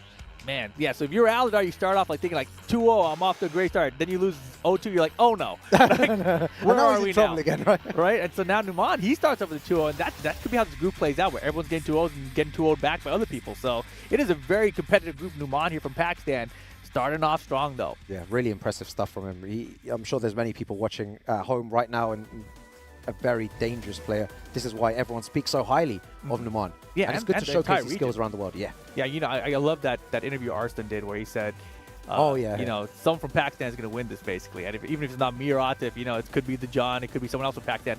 Numan could be that guy from Pakistan. Yeah, you can definitely see him taking the tournament, and Pakistan has already got a strong representative in the top 16 winners side, and now going into the losers and the LCQ coming up as well. There could be even more representation there. For Zines in the LCQ. Oh, Thinking back about everyone who's in that LCQ is like, it's really crazy, man. it's nice. Ulsan as well. We could have a run back for sure, and that's how it's gone down so far. Fear of Silence and Deadakari at -2. Danielmado and Numan both at 2 points plus, and Allidar goes back to 0. Exactly, right? Because each of your wins gives you a plus point, each of your losses are minus points. Yeah, exactly. And you were saying this before at the beginning. That's going to make a huge difference. Allidar winning the first one 2-0, he would have been at -1 right now if it was a 2-1 win. Exactly. So it's definitely playing a part in this. Every single game matters. And so even if you feel like you can lose a set, just try to get one game. Just get one game, yeah. That one game might be the difference maker in this kind of a round-robin format. Yeah, if you go against someone and the odds are not in your favor, it's like, as long as I get the first game, it's going to That's help me a lot. Yeah. Now, then I can lose. It's like, it's fine. It's not fine. It's never fine. But if you at least win the first game, things feel a lot better. That is the wrong mentality to have. Never is the go wrong into any mentality, game. bro. Like, you know, as long as I win one, but as long as actually, that's the kind of new player mentality. They're like, you know, if I go against me, as long as I win one, I've won. Yeah. Like, you know, small wins. Exactly. Right, yeah. I got a round on him. I did it. Mission accomplished. No, guys, you should always aim high. You know, if you get that one round, it's fine. You know, get the game. You could even win the whole set. You know, you never know what happens. So, always aim for the top. The way you said that, like, you could even win the whole game, kid. You know, one day you'll be good. Yeah, like You never know. I You didn't could say win like a game. that. You could do it. No, everyone It's here can be good. Right? No one believes in you, but I believe you have a chance. You know? Yeah, I That's what you believe sounded in like. everyone. I believe in the people. You know. It's Oh, man. All right. Deadakari going up against Danielmado next, it looks like. Deadakari we saw was the Claudio, right? yeah, he was the, Yeah. the Claudio. Yeah, he's And then Danielmado Jin. he was just playing very, very hesitant. I'm not used to seeing him play like that. Definitely. Very- I feel like it was definitely stage quite nerves. Exactly. It's like I said, a different sort of venue experience. Going to the LCQ, it's going to be something more familiar, even though it's going to be massive and intimidating with a bunch of people and you're still in international waters, etc.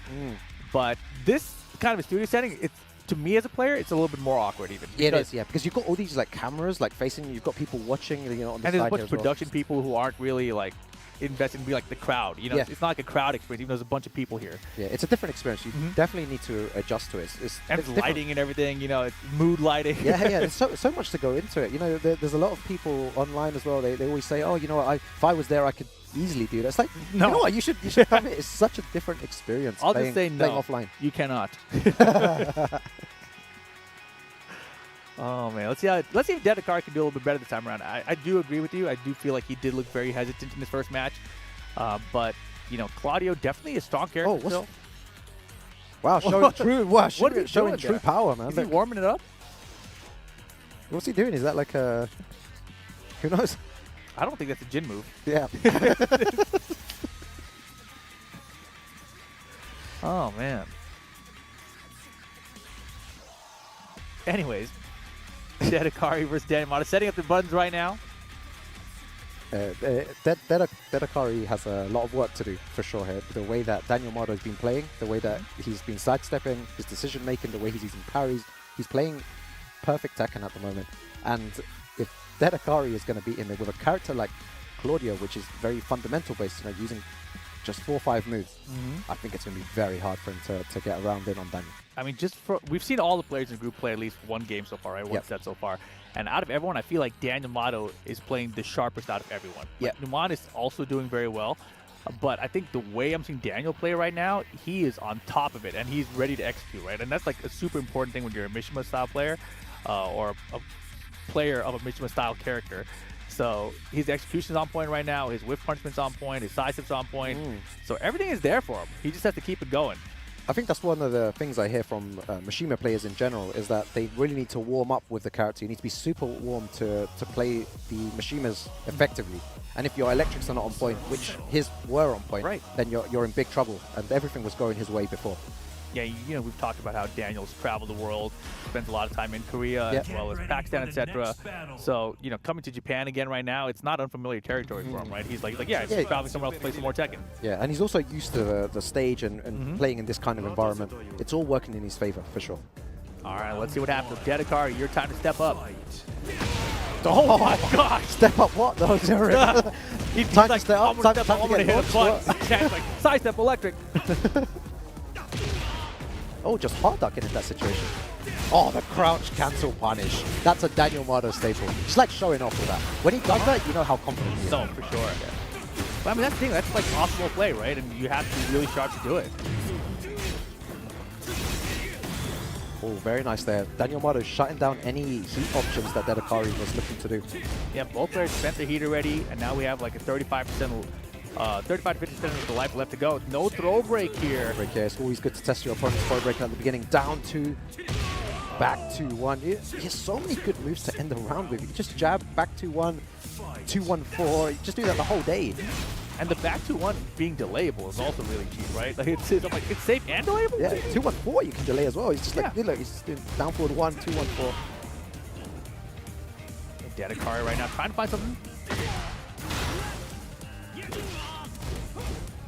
He's going to punish that very optimal punish as well. Danielmado is ready to play. A good step block from Deadakari that time. Back 1. Again, Danielmado is not playing this risky game anymore. He's using a lot of pokes, and it doesn't seem to be working. I'm used to Danielmado being a more aggressive, but he's decided to change it to this poking-based style for some reason. I mean, it's working out, but I can't really complain. But right now, round count tied. 7 seconds in, Daniel took off half of his life. Oh, very nice. Again, pushing to the wall. Oh my goodness. Yeah, Danielmado's letting Deadakari play the game here. I mean, honestly, Daniel's just so good at punishing right now. So I'll block everything, and then I'll punish. Oh, my nice God. there. Oh! That's going to be it there with the right combo there. Deadakari. And I don't agree with the way that Danielmado's playing. Okay, well, You how know, do you feel play the Mishima style, play the 50-50 game, which he was playing before. Do you think he's being too defensive right now? Very defensive. Again, just using 2-1, using... That was good. That was really good. Through the armor, guaranteed. Oh my God. Yeah, he's done that way too many times. Very nice stuff. Launch from Daniel. Hey. Oh, okay. Just convert there. Uses the heat smash, applying more pressure. Nicely timed heat burst here. Chance for Deadakari. Can he steal this? Oh my, he went for the steal. Yeah. Oh, Daniel staying alive. Oh. Mid-check. Down forward 1 there to take the round. Final round situation here. Anyone's game. Yeah, Deadakari, like I said, now's your time to step up. Needs to do something now. Oh, he's ducking. He's ducking. Daniel double ducked that one too. Pressure's on here. Real focus. Deadakari. Forward 4. Oh, gosh, he sidestep. had the Oh, step. what was that? No, but right now, big chance for Daniel. He's got the life lead. Pressure at the wall. Both players still have heat available. No gray on either side. Here comes the heat burst. It's gonna miss. And he doesn't break the through. Oh, and he goes for the down back 4 at the end there. Danielmado playing slow Tekken. It works out, but barely. Yeah, just barely. It's scary, but that's the thing about Tekken. You know, you've got to stay composed in these high-pressure situations. And Tekken 8 puts you in a lot of high-pressure situations. But that's it, in that round at least. You know, neither player had activated their heat yet. You know, when Deadakari finally tried to activate the heat, Dan was already doing stuff for it too, so when he's moving around and everything, so it completely whiffed. That was a very Tekken 7-ish round on. Honestly, Tekken 7-ish game. Yeah. All right, here we go. Let's see what Deadakari does. He needs to get a game on the board for sure. He hasn't won a game yet here. Yeah, Daniel's looking great, right, overall. He's 3-0 so far. Oh my God, just stayed ducking, went for the wild standing too. Sometimes he needs to throw it out. Uh-oh. I feel like he's getting unlucky now as well. In many situations, the side wall or... Oh my gosh, and Daniel, I love it, man. When Mishima players are throwing out their electric, it's so cool, right? It's the best. Yeah. It shows confidence too. Yeah, and that's what I like about Daniel. He does play like this, and that's going to be a wall splat. That was wild, because honestly, he did the hop kick so early, I thought he surely got the whiff punish, right? The combo there at the end. The Danielmado guy's pretty good. Yeah, he's starting to play a lot better here. Yeah, just electrics. Trying to force Deadakari to do something. Parry attempt, no go. Yeah, I want to see a bit more from Deadakari. A few more back ones to stop him moving, to stop him ducking, because he's ducking a lot. You saw the 2 kind of fuzzy duck that he did before as well. Yeah, Dan, you can see the confidence going right now. Heat bursting through the electric. And Dan's done it a few times. He does like a forward dash, and then he does the electric. Yeah. It's not even like a dash electric by itself. It's just a dash into an electric afterwards. Oh, 2-1-4 down for just the small pokes there to win. And Danielmado, one more round away from moving on here. Yes, that point, Danielmado. And there it was again, right? The dash into the electric. And he's caught so many players that so far. Oh, this boy. time goes for the mid-launcher there. This is what you were asking for in game one, right? Yeah, I wanted this from the beginning, and I feel like if he played like this, it would have been a more of a quick win. But you know, Danielmado's the one sitting there. He knows he has a game plan. He knows what he's doing. Oh my gosh, the back one though finds his mark, gets the wall splat. Here comes the heat. All right, is this the start? Deadakari, he's going to go downstairs. And the balcony. Good option. Yeah. Yeah, there we go. Understatement. Yeah, Good option. the best option.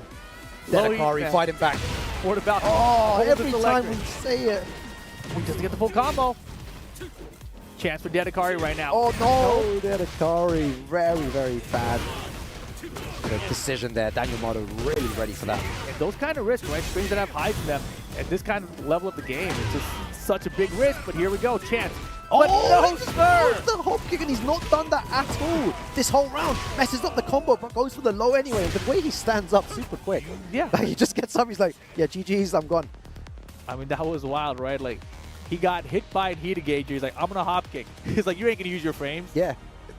Sometimes you have to disrespect, and that's what was missing from Danielmado's play a couple of years ago. He was very frame tight, like, oh, why did this guy do this? But now he's added this to his game. It makes him even stronger. The unpredictability. He will throw out hop kick at certain times. Yeah, you see so many players who play too by the book, right? By the book, Too much by the number. Yeah, they're like, oh, and then they post, oh, I was plus 15. Why is this guy like? Why is this guy mashing a guard break? I mean, I was trying to do a 50-frame move after, but why would he hit a button there? Yeah. I was plus 15. You have to like definitely disrespect frames in this game. You cannot play Tekken by the book. It just doesn't work like that. Exactly. So well played though, Danielmado. Another 2-0 in the book for him, right? So now he's 4-0 so far in the group. That's huge. That's plus 4 points. That's a really good position. Like, we've seen players lose out while being ahead in these round robin groups, but that's a pretty strong start. Yeah, he's scary, and I'm looking forward to the Danielmado versus Numan match as well coming up later on, because that's going to determine who goes first in the group and who goes second, which does matter as well. And the thing is, right, Fear of Silence, we saw him lose, but he's only played one set so far. Only once, yeah. So he starts playing Numan as well, right? And if he can get a 2-0 Numan somehow, all of a sudden the whole group's interesting, right? So you never know what's going to happen. And here is the look at the round robin standings so far.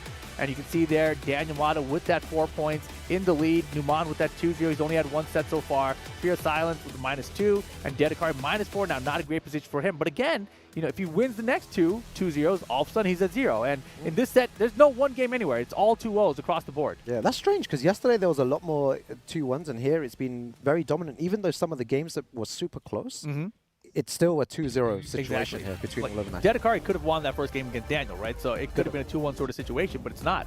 It's 2-0s again, and that is so big and important in this round-robin format. Yeah, it's definitely working in Danielmado's favor here. The 2-0s are in a, he's in a very good position to take the group here, and the way that he's playing, the confidence that he's showing.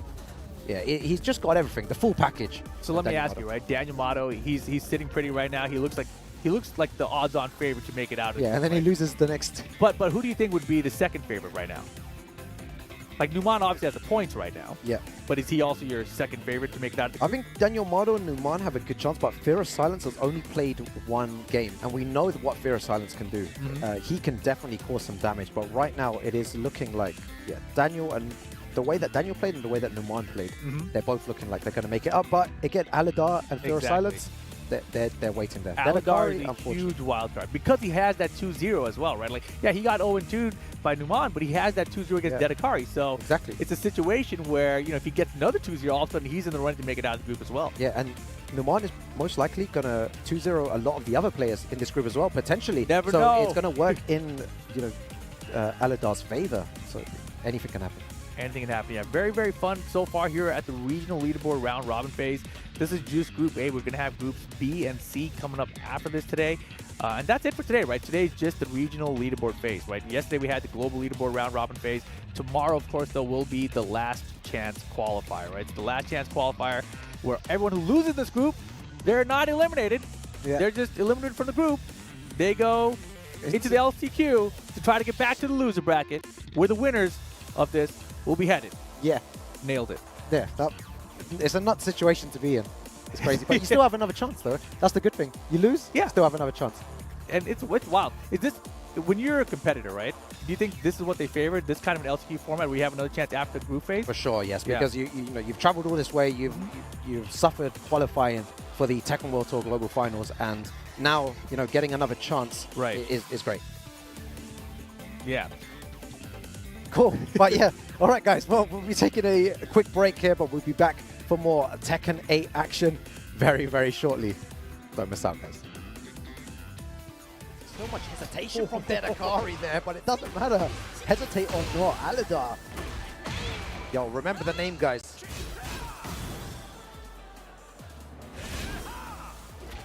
Throw is good again. GG's. Allidar takes it there. The first game. With position. Oh, he called it out. Yep. And that was such a good call, right? Because he knew that he's been doing the side steps. He wanted the home attack. It's going to be a high from Dragunov. Smart play from Danielmado.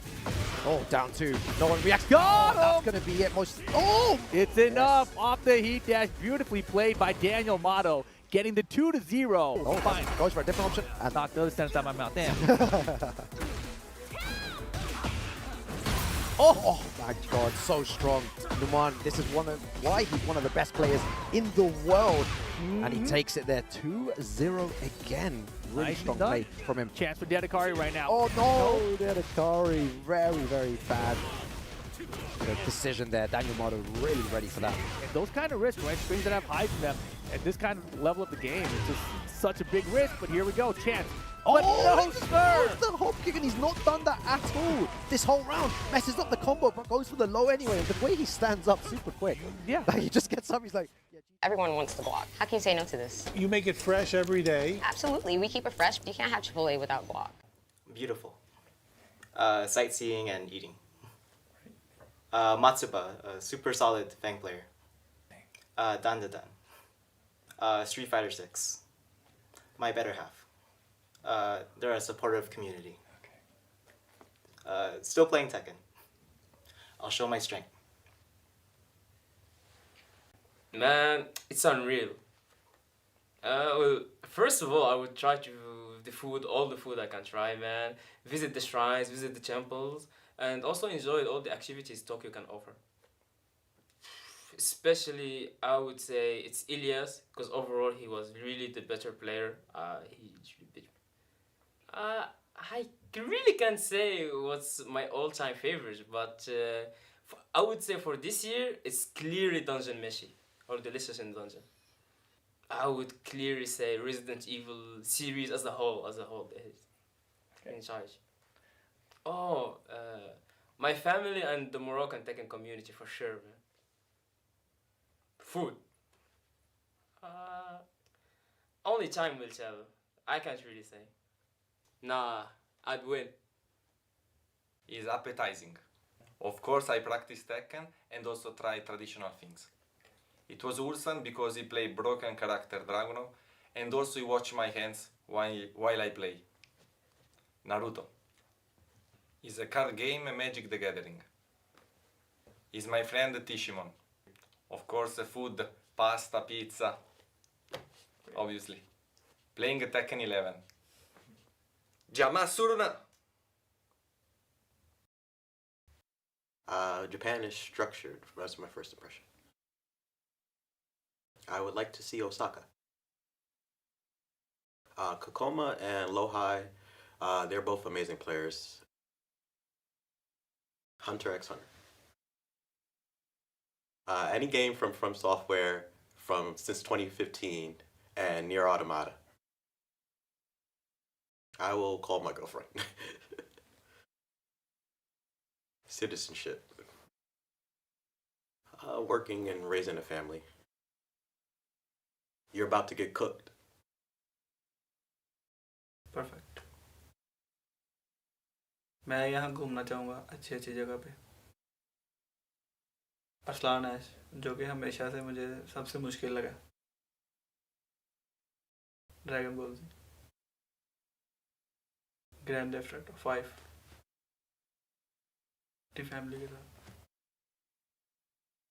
खाना पीना और वहाँ घूमने की जगह पहाड़ी इलाके. मैं अपने ड्रीम और अपनी फैमिली के लिए आगे बढ़ना चाहता हूँ। मैंने रीजन से क्वालिफाई किया और मैं बहुत एक्साइटेड हूँ इतने बड़े स्टेज पे खेलने के लिए।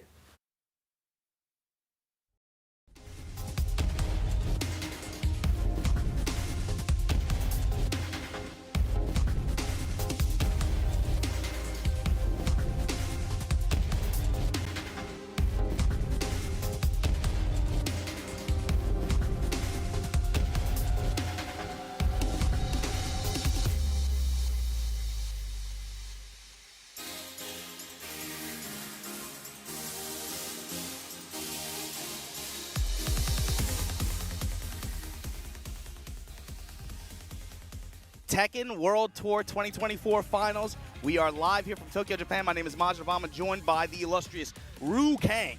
Ru-Kang, how you feeling so far going through this Group A action? Wow, the Group A action has been insane. The players that we've witnessed and the matches have been so close. Even though the results show 0-2, 2-0 for the majority of it, it's been so close and well contested. But a lot more games to come your way. Still a lot more to come, but it's almost lunchtime, man. I gotta tell you, I would love to have some Outfast store, some chips and guacamole with spritz of lime juice on it.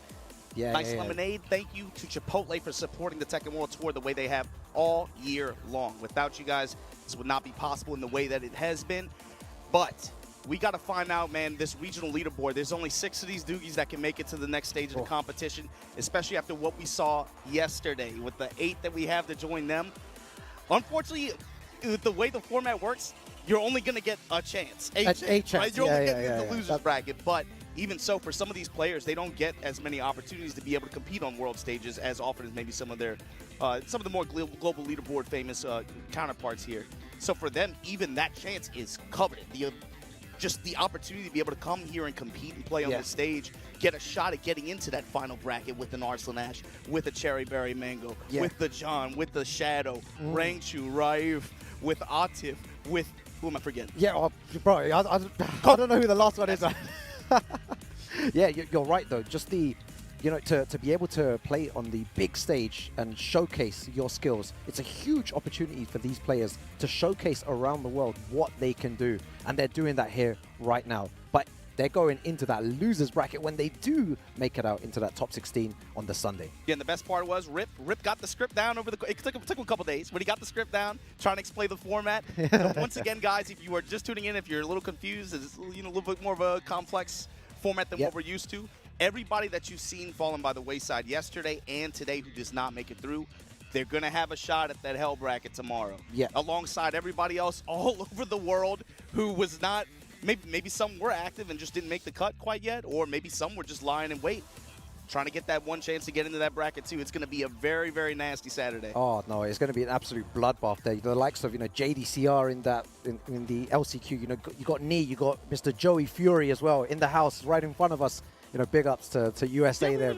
Big smile on his face. We're missing him for a good part of the game. Yeah, and it's good. We know the damage that these guys can cause. They can definitely take the entire tournament, the entire LCQ. It's going to be a long road, but whoever makes it, huge rewards there at the top. You could fill in the blank with whatever player you want to talk about. The truth of the matter is this game on a given day, especially with that competition, the LCQ at these finals have traditionally always been, it's very rarely the guys that you expect or that you want to bet on to make it through that make it through.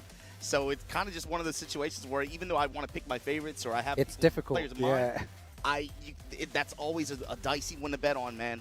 Yeah, it's always fun to see everyone's predictions for the LCQ. There's always one out there that gets it right, but the majority will get it wrong because it's so difficult to see who will take that. But we're going back into this Group A regional group stages here, and we've got a crazy match. Yeah, this one's going to have implications on who makes it out of this one. 100%. Numan going up against Fear. Fear, I think, already down. But these are two players who, in their regions, in their respective regions, did very, very well this year. Fear, obviously, man, Dojo Monster, bro. Dojo Monster. Shout out to everybody on NY Tekken. I know you guys are watching, looking forward to seeing how he does in this thing. But Numan, this guy, I don't know what the CH stands for. What's the mean? It stands for counter hit as far as I'm concerned. This dude has a very, very just deep perception on opponent press patterns when they're in minus frames, when they like to press, or any form of a bar, and he finds the counter hit with the Steve character. This is a character who, he's already gone through some subtle changes throughout the adjustment patches that we've had throughout the year. But he's been the one, I think, from jump where everyone's like looking at him, looking at how he adapted his style to this form of Steve. And he's had great success with it, competing with some of the best, some of the players that made it out of the group stages yesterday, obviously. Just had a tournament, a Baz fight night not too long ago, right, where he was going toe-to-toe with Arslan and Atin. Yeah. He is definitely one of the best Steve players in the world. And something to point out that's really good that you mentioned, Marjan Obama, is that the way that he plays the game when he's in minus frames, it seems to always go in his favor, using rage arts, using side steps, using the back one at the right time. He wasn't throwing it out a lot, but at those clutch situations, he manages to steal. And it's a huge skill in itself to be able to do that under pressure on this stage. How he uses heat, too. Oh, yeah. It's hard to really put one thing on it. Sometimes he'll fish for clinch. It's not really... I feel like it's not that often, but he will force the heat dash mix up if he wants to. He will. Or he'll let the smash rock, then cancel Lionheart now, and then or play into the Lionheart guard break. You never know. Yeah, it could go either way here, but the USA versus Pakistan, a matchup we don't often see. But, at the global finals here, we're going to see it. Let's see what Fear of Silence does here on the offense here. I feel like the more confident that Numan gets, the scarier it's going to be, and he's playing very confidently right now. Yeah, you have to imagine, especially after seeing the way Farzin helped punch Atif's ticket in, the way Arslan competed yesterday and made it, that has to be a big momentum push for him, and also just motivation. If they can do it, I can do it. I've been playing with them all this time anyway. Exactly. He has great training partners, and already on the offense here, not letting Fear of Silence working the dark eyes now, fishing mid, but Fear right back at you, down 4-1, just pressing with mids. Yeah, I like the way that Fear's playing right now, playing very safe, using down forward ones, running two, not doing anything too crazy Yeah, here. Numan gives him a little bit of space. He'll fish for the plus frames and then just either stick with my mid. We haven't seen down two as much this round. As soon as you say it, down two there. It's a good way to break the opponent's defense, so I want to see more down two. Nice armor through the press there. He had the duck just a little bit too slow there, but the jab pressure able to work out here. Numan. Wow, super quick game. We gotta count the counter hits, man. Somebody, y'all gotta do channel points betting or something, man. Just rack them up. Yeah, it seems everything is working out. Fear of Silence needs to find a way in here. I want to see him more, maybe take some risks now. Yeah, it's time to do the full crouch mix working out for him then. Guard break. Oh, yeah, good pro break. Setting the throw. Yeah, threatening with the back one as well. It's activation. Backs up. Over here. Oh, he was just saving him in. Oh, that was so nice there. Something mids from Fear. Oh, no, he backdashed enough, but he doesn't have any options. Goes mid. Very, very nice there. Raw grab from Fear, able to keep himself in it. Yeah, so many, side switches and stuff there. Okay, down to fish with the OS-74, but there it is. That big heat engager mid from Numan. Oh, he's baiting him in. Yeah. He wants him to come in there. He wants him to come into that range. But Fear of Silence with a beautiful whiff punish, but dropped combo there. He knows that Fear, especially down in rounds now, too. If he has a health deficit, he wants to press. Oh, good option there. Back 4-2. Oh, he's ready to duck the second hit. We saw that. Oh, what a duck! That was so good by Fear of Silence. If he gets the right combo here, it's going to put him in a really bad situation. Oh, the wall, though! That's so unlucky. Oh, no. Numan turns it around. Oh, my God. A side switch situation like that at the wall. Oh, that's a heartbreaker. Absolute heartbreaker. He played so well there. But the read, the hard read, he ducked, he launched, but the side wall stopped him from doing the final hit of that combo, and Numan takes advantage of the situation. There was a few good Yomi exchanges throughout that first game as well. Numan ultimately got the better of it, but even on Fear's side too, I like the way he changed up in, I think, second or third round, where he started to do a little bit more full crouch mix. Full crouch mix, Numan was obviously trying to pick up on the down two timing. That's really, I think, the key here is he has a very good sense of timing. He does. There's a lot of players like that who are able to cash out in big ways. His thing is he knows when you want to advance. He has a very good understanding of when you want to press in these situations. Yeah, and that's due to all the practice. He has great training partners as well. He's used to all these situations. But Fear of Silence, he's playing well, but just whiffing at the wrong time there. Numan takes advantage. Yeah, great sense of spacing as well. That was a setup, man, for sure. Coming up with a big upper here, gonna get the wall. Heat now active, gonna work these knots out your back. Sonic Fang with the pressure. She's moving so well, and the Sonic Fang at the end there, Numan. So impressive right now. Let's see what Fear of Silence does to bring this back, though. Again, he can't go back to his play. He's playing mainly down forward ones, but now he needs to shake it up a bit, take a bit more risk. You see him now going for single jab checks. Also gets a read on when Numan is trying to while leveraging power crush as well with the health span. That's a huge launcher there. Throw break. It's the low while standing form return. Oh, really nice. The Tundra Slasher. Yeah. Here's the pick. Oh, again, the side move messes him up. Still in there though, guys. He has an opportunity to activate from Numan. In range. That's 2 occasions. The sidewall there, he had the round twice here. 20 seconds remaining, and Numan gets a big launcher here. Gonna go all the way to the wall. Gonna get the wall pressure situation. Guess for game scenario. Oh, very into super. Very nice. That was so good. What an insane low parry. He was so clutch. If he lost that round, Numan would have been 2 rounds up, and 1 round he would have taken it 2-0 here. But Fear of Silence with an incredible read at the end there. Round 3. Fight. On pressing with jab strings. About to have the offset. No break on this throw. Yeah, I'm a big fan of players using a lot of throws, because even if they break it, it just adds up to that mental stack. It gives them something else to think about, and Numan is doing that. Something with the dash behind it. Just lets the string rock, goes mid-ender. Very good stuff by Numan. 1 more round and he takes this 2-0. All right, Fear of Silence is using jabs. Yeah, this will be a big round for Numan as well to put himself in a really good position in this group, going up another 2-0. Fear, got to make something happen here. Yeah, he has to do something. Needs to change his game here. That was a really nice block. 1-3, okay. Great punish. Armor through. Still safe. Oh, how did he get out of that? Spin the win. Activate. Back against the wall though. Dangerous situation. Nice down 2. Rope break. Instant rope break after. Oh my god. Wall push. What you got? Yo, no one's got heat.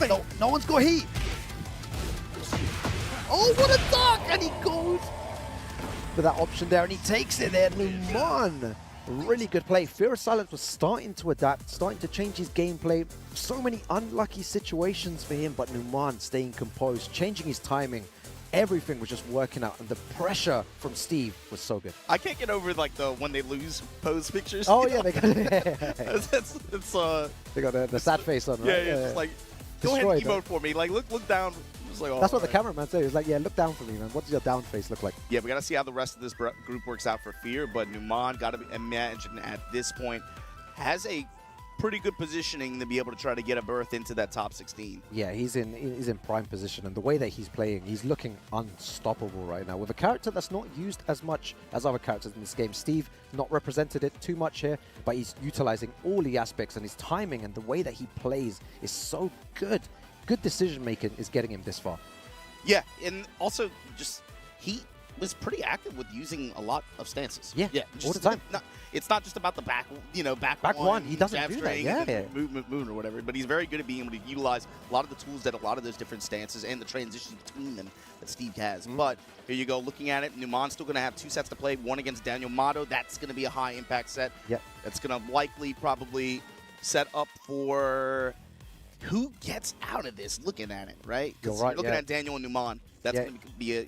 If one of them wins 2-0, it'll put the other one first place, right? So 6 points, and the other one will drop down to 2 points, which will allow the others to try and find a way back. So now we're looking at those Fear sets. Fear versus Allidar, Fear versus Deadakari. Yeah. Can Fear 2-0 those? That's what he's going to need to do. Or can Allidar or Deadakari be able to try to, if they can even get one game in a loss, or if they can win, that probably puts Fear out of position. But, we got to wait and see. Yeah, anything can happen in this group still, but Danielmado right now and Numan are both looking super strong. Danielmado from Italia really, refined his skills, traveling around the world, staying, months at a time. He's been a globetrotter, dude. He's been a globetrotter. Yeah, he's done it, and I feel like that's what's gotten him to the next level, experiencing all these different play styles, getting the experience. People don't realize traveling and doing this, you play all different styles of Tekken, and then when it comes to this format where you play against all these different players, you're ready for everything. Okay, this guy does this. This is his way of playing. I've seen it before. I've seen it here. I know what to do. Yeah, I felt like Danielmado had a very globetrotter perspective on even like late 7. Yeah, he would just late come, 7, he would you're just right. go to Japan, he'd go to Korea, and just hang out there for like months at a time. I'm like, man, what do you do for work, bro? You're just doing this, just grinding Tekken casually for like months at a time in these places. But that was his approach to it, right? Just like you said, I want to go to every region, experience lots of different play styles. I want to be able to try to get accustomed to, you know, high level, mid level, low level, whatever in all these different places. And this is the problem sometimes. A lot of players are saying that, you know, when they play this game, they play against someone like me, and they do better than playing someone who's a mid-level player and just pressing loads and loads of buttons. So you have to accustom to all types of play from all over around the world. Yeah, and interesting is Daniel said, I want Numan in my pool. Oh, did he say that? Yeah, that's what's interesting about Wow. I think in the interviews. But, well, you got what you wanted, Yeah, right? you You got got the what one. you wanted, so let's see how this plays out. I guess now it's, you know, a time to test your skills, Daniel, to see if you can take down one of the best Steve players in the world. Daniel also this year on the tour, I want to say he came on really strong in the regional leaderboard capacity towards the end of the season. I want to say towards the latter half, it was where he really pulled on a lot of Oh my God, I think he went to 3 tournaments in the space of 2 weeks towards the end, and he performed really well, and he qualified by 10 points. Oh yeah, it was 10 points over Nino. Over if I'm not Nino, mistaken. yeah. And you're Nino right. was traveling, you know, around the region, you know, a lot and performing well. And Danielmado, those 3 weeks, after all the training, you know, in all these different countries, he came back and he's like, 0 sleep, tournament here, tournament there, coming to London, tournament here. Razor thin margins, dude. The fact that it comes down to 10 points. That was all it took there. 10 points, and that's like, did you go to a local that had like 10 more people that went to it? Yeah, you know, like exactly, and that's the importance of some supporting the scenarios. locals as well. You know, they always do, because it really does boost as well. You know, the Tekken World Tour dojo points in those tournaments. So yeah, to make it by 10 points, but he's showing why he deserved a spot here. For him to win 3 tournaments or to place high in 3 tournaments in the space of 2-3 weeks just shows how good he is as a player. Yeah, I don't think at this point, I don't think for either one of these players there's any doubts on that. Yeah. Like, they definitely have shown that they deserve to be here for sure. But this is a big one. This is likely going to determine who goes up topside on this group. Yeah. Right? Numan going up against Danielmado. This is Italy versus Pakistan. Yeah, it's a very, very important game. Like you said, Marjan, about the winner will secure his place at 6 points or 5 points. It's definitely, you know, a way. It's the difference between 3 and 3-0 and yeah, like exactly. And the other ones will go down a tiny 2-1 bit for sure. 2-1, where, you know, in theory, Fear still has a chance to be able to just make a run. Yeah. Then you're looking at that for a tiebreaker. And Allidar as well. But still has going a- up here 3-0 would be a big deal. Yeah. Get ready for the next battle. Oh, okay. This is a matchup we've seen before many times. You know, Jin versus Steve here. Let's see what type of approach. The modern classic. Yeah. Let's see what Danielmado's approach is in this match as well. We've seen him use the very pokey style 2-1-4, back 2-1, and also the aggressive electric and forward 4 style. We used to see this a lot in Tekken 7 days. Not so much Tekken 8, but being able to see these two guys who are masterclass with these characters. Yeah. What a treat here at the final. All right, Immediate just smash at the wall from Numan. Oh, okay, take that risk at the beginning.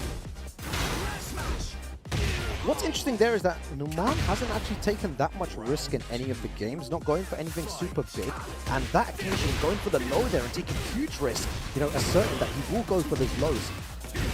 Even the way he opened here, just went with the high haymaker. Yeah. Daniel just, of course, just dunks and jumps. You can't do that against Daniel. Daniel's going to punish correctly.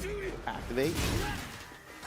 Did get the spike, but break on the throw. Oh, what a whiff punish there. Danielmado just answering back there with a perfect 7 golden letters.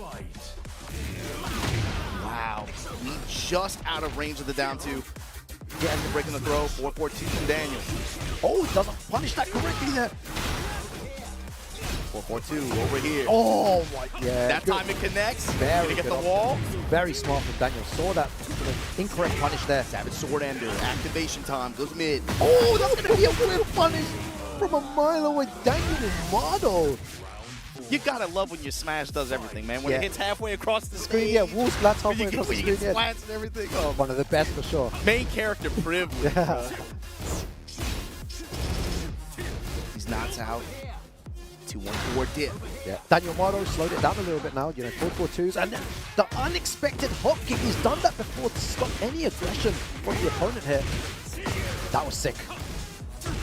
Oh, incorrect punish there. Could have got so much more there. Opportunity there for Numan. Chip damage adding up. Throw to deny the activational armor. Yo, Italy in the house here. So smash. Gonna go with the mid heat engager there. Burns the dash. Blocks out, takes the round, takes the game. Daniel with a very, very good game there. Yeah, he wins this, he goes through, so he knows what's on the line here. Very, very good start from him. And he wasn't playing, again, he wasn't playing at all similar to the other games here, throwing out a lot of very, very unsafe moves, looking maybe to high crush some of Steve's back ones or his high moves, which is Steve's optimal moves. He's going to be throwing out a lot of highs here, and Daniel notices that and has changed his game completely. Yeah, he had other than that one round where he was trying to, force the hop kick and stuff like that. Yeah, exactly. Like, it felt like it was a lot more wait and see for him. Yeah. And Numan gave him looks. That's mid. He's going to punish that. Yeah. Numan doing a bit too many power crushes here. Down back forward, dash up to nothing. Oh, and the side step. He's hop. been doing that a lot in the games as well. Really beautiful from Danielmado. Good block on the down two.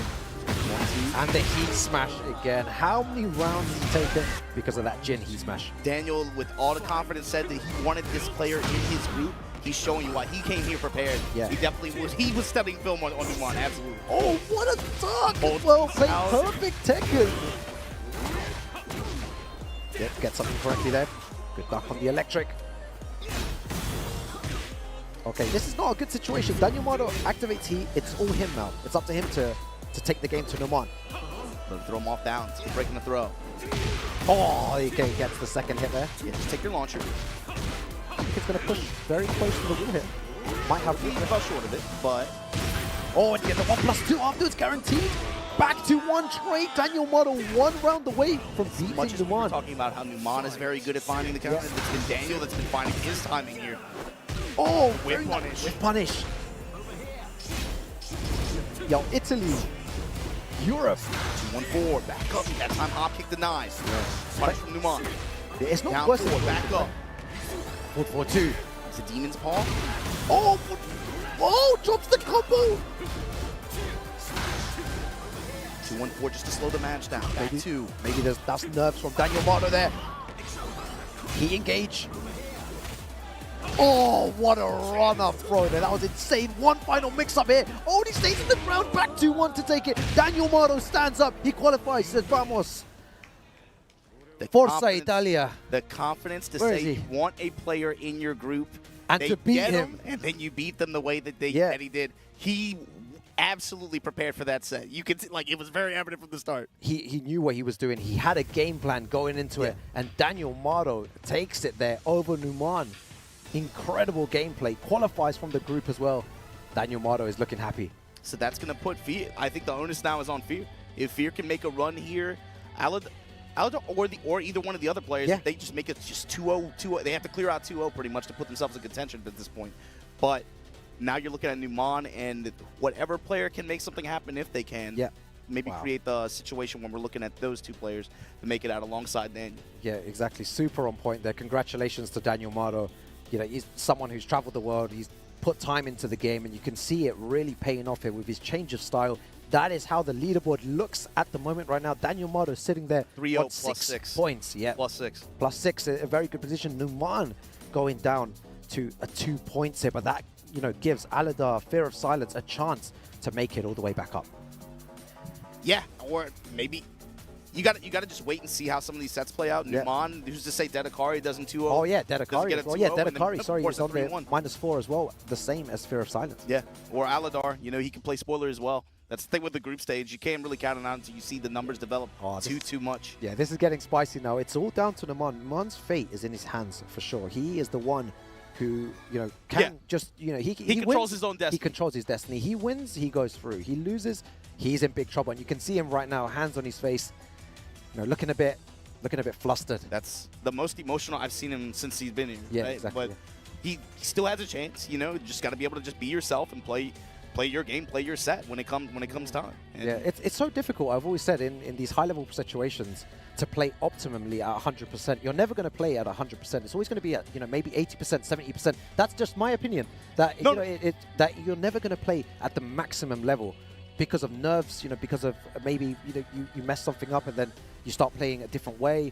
There's so many different factors that go into the game when you're in tournament. So again, he does look a bit flustered. Is that going to play a part going into the next game? That's a competitive psychology thing. You know, obviously you practice and you train. You want to be able to have perfect decision making in every instance in a major competition. But the truth is, when you do anything at a high level, mistakes happen, errors happen all the time in anything. This could be any competitive sport. It could be anything. The question is, how do you deal with that and how do you adapt to that? And a lot of players, I think, especially at low and mid level, they get trapped in these mental traps of like, oh, I'm not good enough to do this, or oh, I made this mistake, I don't deserve to win. When that's not how that how that works. Yeah. You can watch anything at a professional level like that, and that's just not how competition works. So that's when I used to play competitively before as well. It was always that my whole game revolved around. Still play competitive? No, a little bit. I try a little bit, but before I would always used to. You got top 8 at the Deadakari Tuesday. Man. Oh yeah, I forgot to post that on Twitter. I need to make a big shout out to Deadakari Tuesday, man. That was such a great event. But it's always like, you know, the way that I've always played is trying to destroy the player's mind. Once their mental is gone, once they, you know, start to doubt themselves, once they start to question their ability, that, you know, the percentage goes down. They're not playing at 90, 80%. They're playing at 50, and that's when I go in for the kill, when I know that they're shattered completely. So again, it's mental. The mental game plays a big part in this tournament.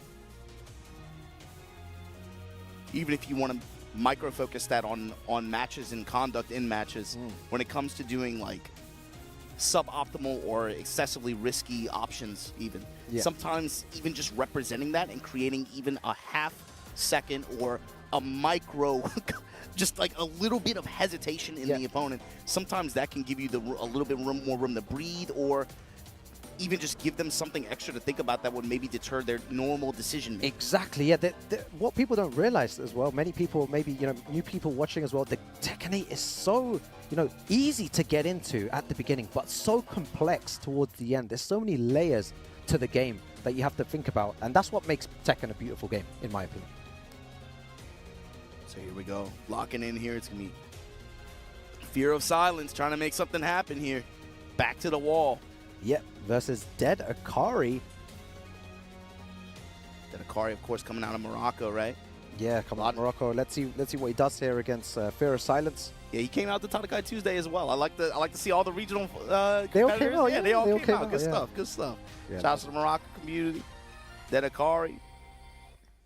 Let's see what he does. He needs to fix up here for sure. It's he needs to start playing right now.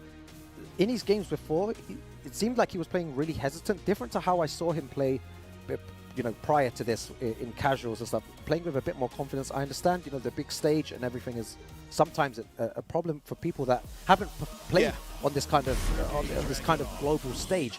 But I would definitely like to see him just let go now and just say, you know what, I'm going to play my game, just gain a bit of confidence, and get that one round in and start playing your game. That's a good point, Rukang. Like, we often get like super focused on talking about like the pressure and all this other stuff, but I think for like most of the global competitors, that's still an element, of course, but they're really used to it. But for some of these regional competitors that come from, you know, they're not necessarily on all the big stages all the time like that. It's part of the value of this kind of this part of the competition. It can definitely play in their mind. So it's like, oh, I'm not taking my opportunity. Like, this is my shot. Why am I not playing optimally? You know, you need to shut that all off. You need to just go in and play some Tekken 8, and that's what he's doing now. There you go. Pressing you want to buttons. pick a character that'll make you feel good about just going in? Yeah. He got a good selection right here. Exactly. Claudio back to the wall. Oh, that's what happens when you get too aggressive, though, right? The overextension going to cost him there. Back to the wall now. Fear of Silence in rage. Down 2 on the down hit. Oh, comes up with the wall standing attack there. Able to peel off the wall. Deadakari going to find the hits to close out the round. What's going to start here? Running 2 immediately. Mixing it up with the knee as well. Sidestep throws. Oh, very nice punish from Fear of Silence there. Yeah, Deadakari definitely moving differently here. Playing with a little bit more conviction. Micro step right as well from Deadakari. Look for Fear. Yeah, I like Has to notice that. Yeah, Fear using a lot more lows in this situation, gets a big combo in the back, and I hope the wall doesn't mess it up this time, because it's been messed up. Spike though. Tundra Slasher just to get the stop at the end. Very good stuff. Fear of Silence there. Finds the mid. He's using back 2 as well. Yep, the 1-2-1 to start, knowing that they're a good salvo string. All that just to be able to get the real estate push like that. I like that. Back against the wall. Counter the throw. Side swap. Yeah, positioning so important in this game. Deadakari immediately looking for that back turn as well. Here's turn, gonna armor through the back 4-3. Instant break. Yep, good throw break. Testing each other with jabs here. Oh my god, steps right into the mid kick. Shoulder bop at the wall. Oh, goes for the string at the end. Fear of Silence not ready for that. Deadakari, one more round and he's on the board here. What a sidestep, so unlucky there. That's unfortunate when the second hit hits and then you the third one whips. Yeah. Oh, he's gonna get a nice low. Yeah, just a combo like. He's gonna activate heat. Yeah, good option because you're gonna get more pressure going forward here. Just a small touch, goes for the full crouch mix as he drills off the wall. That's right. That's what I want to see. Both players letting it go a bit more here, taking more risk, using, you know, Fear of Silence down 2, down back 4, down back 3, 4, sorry. Fear's awesome movement, some very high impact walks. Spike. QCF4 yeah. QCF4. Again, do it again. Yeah, exactly. You want to stand there, just do it. Not going to do anything about it. That's what's going to happen to you right there. USA Tekken in the house, man. That was the most Dragon Off round. That was tight. That was sick. And I love that it's QCF4, QCF4, QCF4. Back 4. That was sick. Back 4 2. That was so good. And that's what I want to see from some of these players. Just being confident enough. I understand there's counterplay to that. You are taking a risk, but he had the confidence to do that and put him in that situation and use those moves one after another. His positioning too, because of the way Arena is, right? When you have that weird position angle, that weird angle at the corner like that, weird, yeah. where it might cut off a little bit of your step, right? Yeah. Round 1. Good awareness, if anything. Yeah, with Fear of Silence. Starting things off with some Claudio. Back 1, all right. Immediately goes into heat. Fear of Silence now starting to open it up. Yeah. Letting the back 4-2s rock, letting the salvo strings rock. Heat dash at the wall. Exactly. Crush the armor. Tekken 8 round, Fear of Silence. I love the way he's playing right now. Yeah, you love it. Confident Fear of Silence. This is the Fear of Silence we've been waiting on. This is what we're talking about. But is it a bit too late now? You know, too late in the group stages. You can't play as if it is too late. You got to play the whole thing out. Deadakari trying to hold on here. Start something. Jab in the low. Yeah, Deadakari's the one trying to adapt to the way that Fear of Silence is playing. For one side change on the throw break. Activate. Ooh, instant check. Oh, and the power crush, and with the right combo, that's going to be... Let's say going to be it there, but just one pixel remaining. Or 2.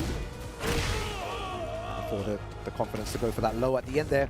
Fear of Silence, one more round, and he takes it here, 2-0.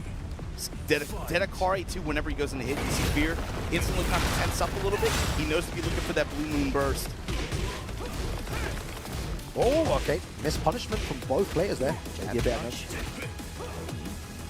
Fear of Silence not deterred from the throws even after the breaks. There it is. Yeah, the down back 1+2. Oh, man. With the spike, gonna get him the wall here. Big damage. Huge damage. Back 1. Intercept. Oh, what a sight. He's done that so many times. The movement from Fear of Silence. Awesome this set. And he's been cashing out on 2. It's been rewarded. Yeah. Oh, I love that wrist there. He engaged. Mix. Break that. The assault. The throw. Fear of Silence. Yo, USA in the house right here. That was such good play from him. Deadakari was starting to warm up to the game. You could see he was taking more risks, but out of nowhere, Fear of Silence, just with the offense, the aggression, the sidestep to the back, momentum for the big plays. combos. Momentum plays. It's like, whether it came from maybe like a good Abare or just like a single jab set, or a very well-placed sidewalk or sidestep. Yeah, that gave him take confidence. that moment, take the confidence that comes with it, takes the advantage, and it's like, then he knows like, okay, I've got it. He's like, he just turns the switch on, right? And that's all it takes sometimes. It's just one moment to give you the confidence to advance a bit more and to believe in your gameplay. And that's what happens.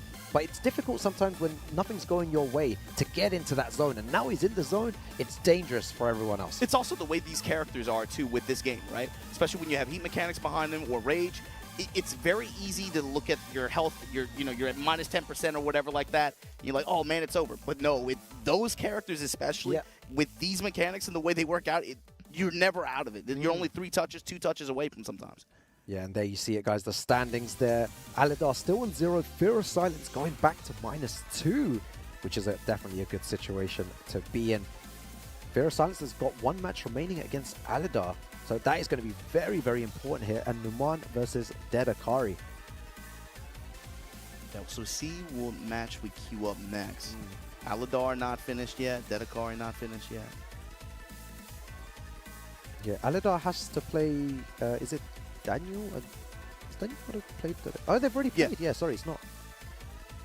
Yeah, I think that they just forgot maybe to fill one of the spaces in there, but doesn't matter. You can see Danielmado sitting pretty there in first place, guaranteed out of the bracket into the loser's side of the top 16 for the global finals. Yeah, you have to imagine Sunday. Numan was watching that match as well, trying to take in what he can.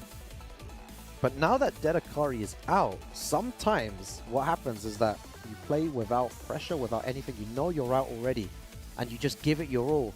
And that is the final match against Numan, where Numan, it matters. Everything matters for him, and Deadakari has nothing to lose in that situation. You're talking about the the TWT 2022 Divine Exorcist play? Oh yeah, that was, I remember you're just that. in the groups there just to just ruin everybody else? He messed everything up because he had nothing to lose. All that pressure, you know, off your shoulder. It's like, it's the Claudio players too. Why? What is it with these guys? They get the groups, stuff like, nothing's going on, and then they just say, yeah, the hell with it. Yeah, they just start going. Whatever, right? Yeah. No, big shouts to everyone watching at home as well. I hope you're enjoying the Tekken action today. Regional, you know, the regional guys competing today. There's 3 groups today. We're going through Group A here. You'll have Group B and Group C later on today with some amazing players. But it's been crazy so far. We still have the LCQ to come on the Saturday, and Sunday will be the top 16 global finals to see who is the first Tekken 8. Yeah, so we've been explaining it all week, not even weekend yet, right? Yeah, all week long. We're going to keep saying it just because of the way the format is. This is a new addition to the TWT Finals format. Regional leaderboards where players were competing all year long through dojo events in their respective home regions. The top players from each of those respective areas, I think there were 15 in total. 15 players, yeah. They all came out here, and now only 6 of them, 2 from each group, 3 groups, will make it to the top 16 bracket that we'll see played on Sunday. So right now we're looking at Group A. We're getting down to the final stretch. You have to look at Danielmado. He's sitting pretty kind of in his position, but we're looking at players like Numan to be able to try to cement their second place finish in this group, be able to try to get a berth into that top 16 bracket.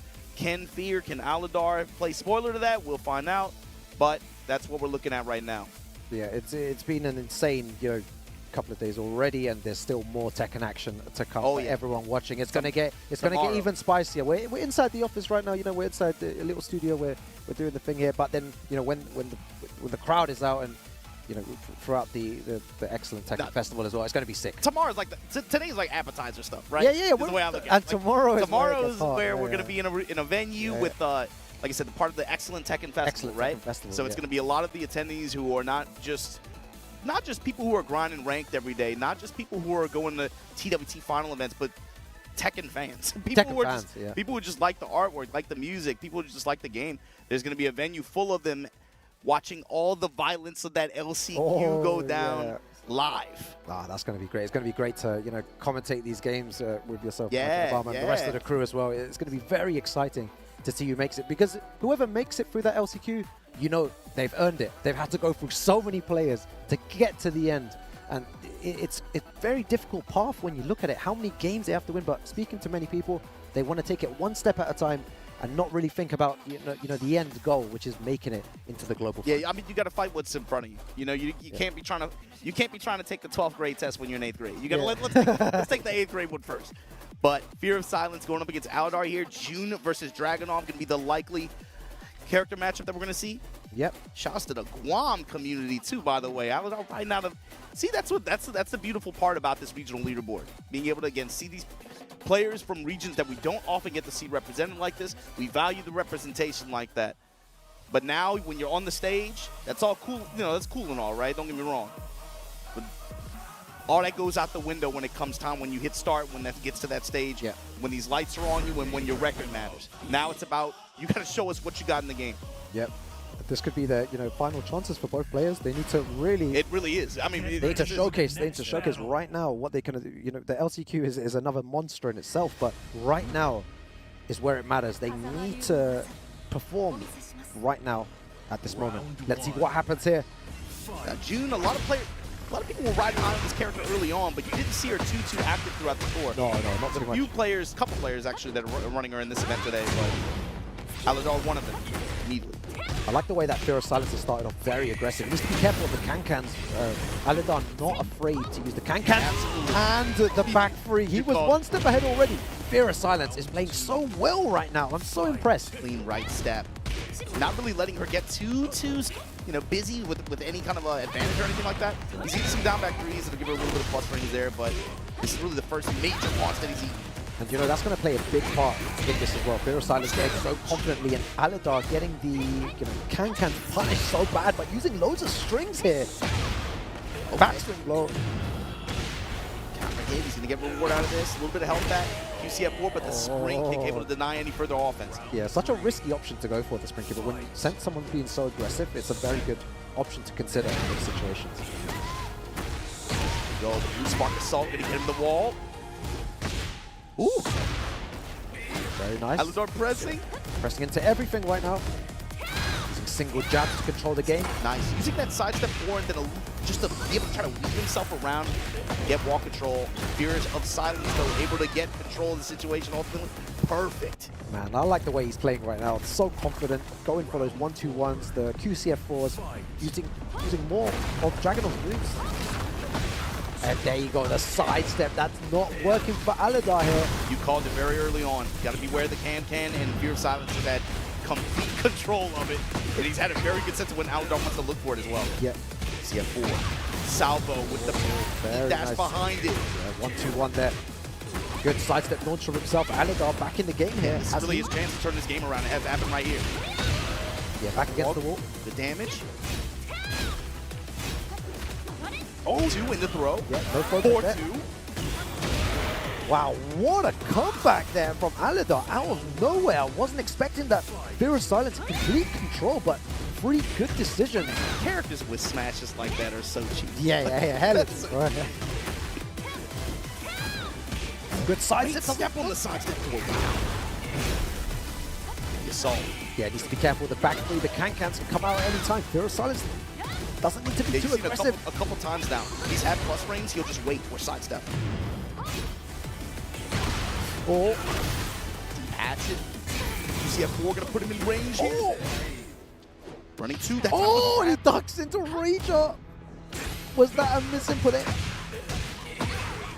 And the grab punish there for Fear of Silence gonna be able to get him that first game in this set.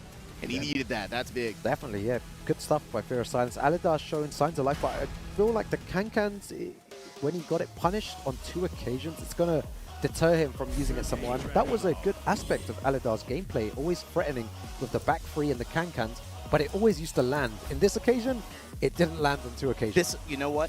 When you think about it too, Fears had a chance to watch him play. Oh, yeah. So he's backing away at that time. He probably picked up on that. And that's so important. That's the importance of studying your opponent beforehand. I know in this regional kind of format, it's very difficult. You don't know who's going to go into your group. But if you've done your homework on everyone and you've watched them play just a second ago, then it gives you a huge advantage. You saw it with yeah. I have no doubt in my mind.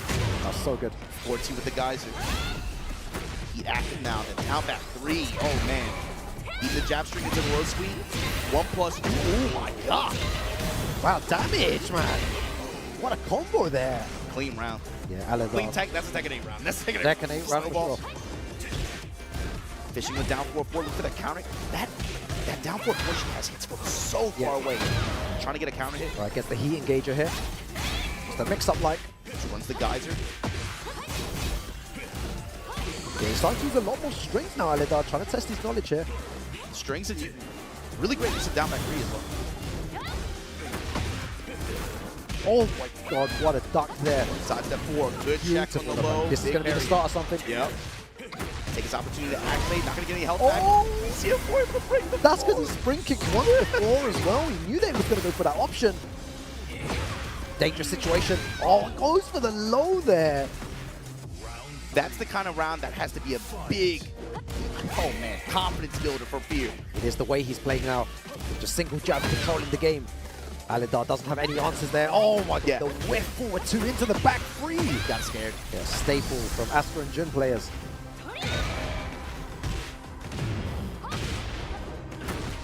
Very, very nice. Decent return overall from a just random Kazama victory. On whip. Oh, God. Back 4-2. Yeah. 4-2, and then we using got the back salvo. 4-2 like to make him second guess himself. And with the right combo here, Virusal is going to go one spin. round away. Oh my God, and lets it rip. It doesn't matter how careful you are in those situations. Allidar is not scared, still threatening with the Kankans. The cornered mouse attacks the cat. You always got to be. Yeah. When those characters, especially when they're down and out, you always got to be anticipating, like, dude, they're going to bang on that rage or they're going to bang on that. That was a nice upward four. Gets a good launch in here. Allidar. Push your spin. I respect that. What's the carry? Now watch the Oki here. That time goes with hot. Wow, back Kankan, back free Kankan. Oh, hesitating there. You see that? Just allowing Allidar to back away, not putting any further pressure on him. He knows the danger of applying too much pressure. Now he no longer on the table. Back 4-2 in the tackle. Give me that leg, fear of silence. Jesus, fear of silence. He's back in the game here. This is going to be another solid win for him. Gets it done there. Allidar. Though, we saw Allidar, the way he started off a couple rounds that way. He's fishing with that down forward 4. He's looking for a counter. He's back on fear, trying to press buttons at the round start. Yeah, nice shoulder there. Down 2. We haven't seen much of that there. Break on the throw. Forward 2. That time we wrap. Okay. He's putting so much pressure on him here. Tech activate. 4-2, guys. Will he just run? Oh, what a sidestep. That was so unlucky there. 1-1. Allidar. Wow, look at that. It was just small decisions there at the end that cost him the game. Fear of Silence was playing so well, baiting out all these moves. And then the Kankans, the back threes, they started to work out in those clutch situations. Yeah, so that he's not desperation deterred. one He's in not deterred then, to or do it. like, what, round 4? Yeah, round 4. One desperation one, I think that was the turning point, yeah. After that, it puts hesitation into Fear of Silence again now, and it gives Allidar more confidence to use these moves again because it worked out for him. Let's look at Allidar's combo recipe as well. He did that combo ender into Genji's spike, then went to the Oki after. I wonder if he'll try to go for that a little bit more against someone with Fear. Down 2. Oh, there it is. Finally, it works out. That down forward 4, that it hits from so far away. Big time counter in launch. One round up here. There's the 4-1, the down 4-1 flows. That was nice. Going back to his old tactics, using down forward 4. Down forward 2. Now we activate. Back 4-2. We'll just take the lost ending 4 there. What's the full crowd? Oh, that was such a good wait there. He did QCF 4. And he stopped, and it worked out, but so unlucky. Fear of Silence. Fighting back here. This could be a very close one.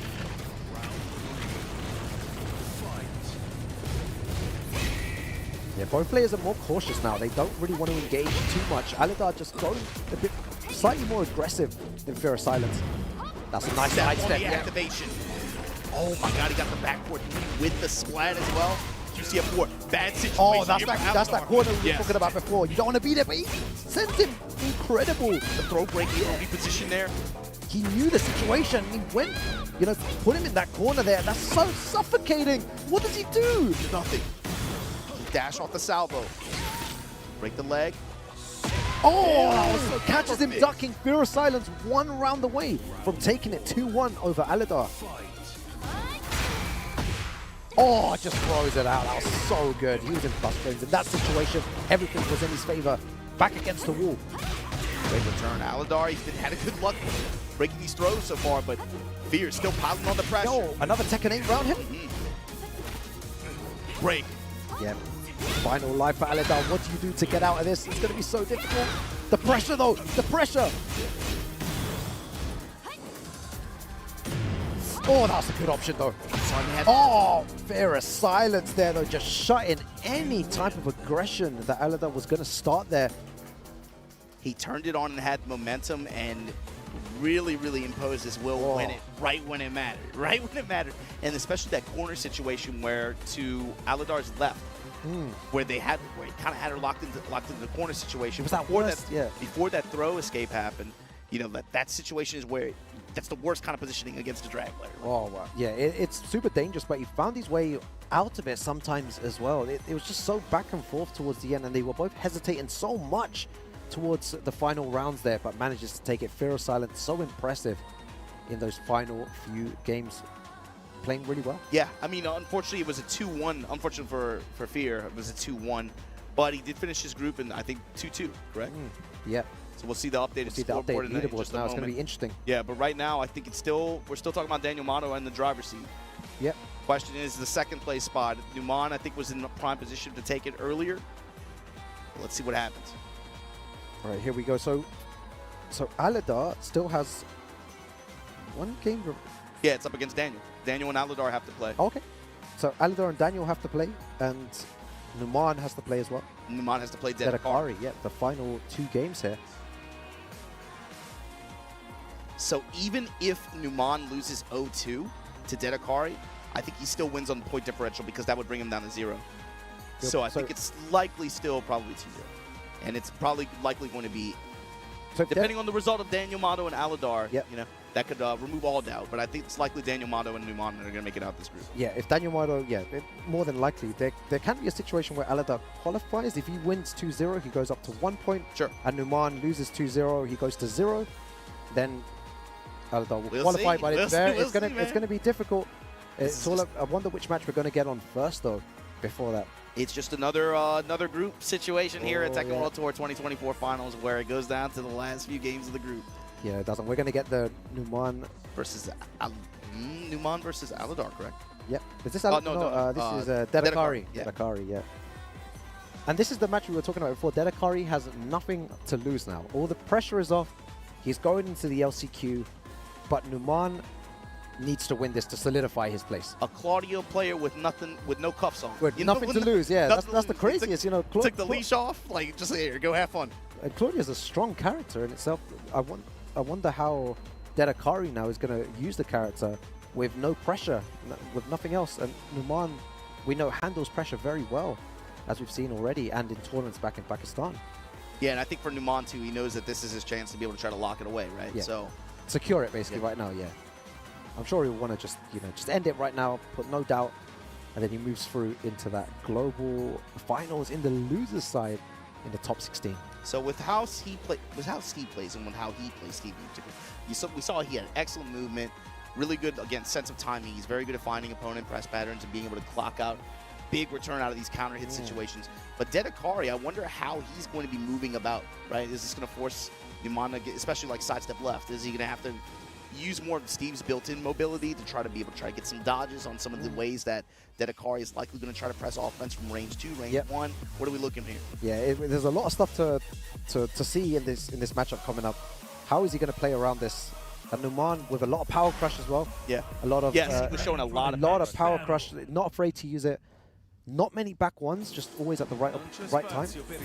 Yeah, not really throwing it down. Not really throwing it downfield too much. Yeah. But when he did do it, it connected. Yeah. Yes, exactly. Using it at the right time, giving you a sense of feelings like, oh, I can actually approach Steve right now. Immediately. Deadakari showing you sidestep 4, sidestep 4. Yeah. Comes with the 1-2. Yeah, attacking the legs. Oh, back one's coming out. Very nice by Numan. Nice back one there. Flicker. Back to the range, though. Even after the pushback, you're still in there. Yeah, I'd like to see more hop kick attempts as well from Deadakari, because sometimes you just need to throw it out. Running 2. Lands is good. If it doesn't, who cares? That blue moon burst now. Wow, Deadakari taking the first round. They're showing that he can, he can compete with Numan. Still early days, but it's good to get that first round and give you some confidence. Playing with speed, too, is probably better for him as well. Yeah, not giving Numan any time to really get confidence. Get a read on his timing. So 1, okay, good float here. Not the best conversion, but the sidestep from Deadakari. It's a man playing with nothing to lose right now. And that is why he's always going for that power crush. Great return at this with the step to make, oh man, they had insult to injury. Really good step there from Numan to take the round. Again, just his sense. Oh, big whiff though. Look at the life bar just deplete there. Run into huge chunks of chip damage as well. Besides the 4, just gonna sprinkle in that low. Oh, but this is a Tekken 8 round. That was so good. The confidence by Deadakari there. Moon burst. Oh, I'm not gonna say anything. I'm gonna look away now. I'm not gonna recover a big. Oh, he's trying to bait something out here. Tit for tat here. Mid strike. Starburst now. Gonna shoot some arrows. Oh, no, he's gonna get the big combo here as well. Needs to be careful because. Oh, drops the combo. Oh, it goes for the low there. Deadakari. 1 round away. Man, if he gets this first game in, it's going to be crazy. Pressure's going to be on Numan. Numan fighting back here. With the lows, raw-man combo. Over here, back up. Oh, he had the opportunity to whiff punish harder there. Goes for the second hit. His heat's about to run out though. Oh my god, look at the life bar. Okay, he'd act now.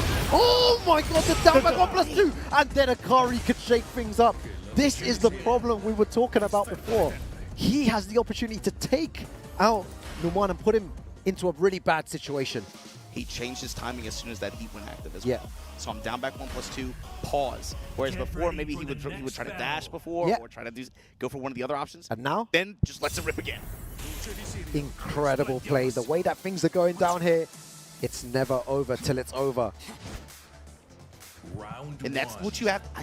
I really think he's got to do it with speed. He's got to be able to end it here. Oh, so unlucky there. Stop for Numan.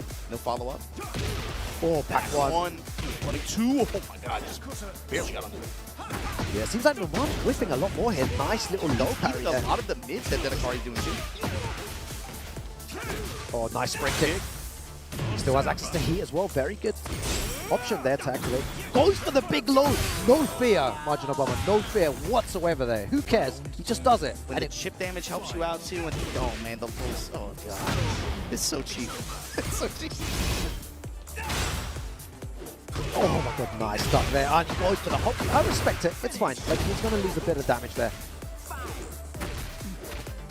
Nice, good job staying down. Yeah, what's the positioning here? He's not falling for any of Numan's tricks here. He's trying to bait him to come in. And Deadakari is spacing so well. Grab right there. Wants the back roll. That was activate. Yeah, huge whip. Doesn't really do anything with it. It's going to be very difficult to make a comeback here. Oh my god, going for the other option. Look at the combo. Big damage. Oh, he tries to go for the down 4 Rager. I don't think he's going to press anything in that situation. I love the attempt from him, but just not working out in that situation. Flicker here. Knockdown, overhead punch. Spin low. Oh. Guard away. Yeah. Jab string after. Oh, doesn't punish that. So unlucky there. Positioning though. Counter. Oh my god. Bad situation here. What a duck! That was so risky!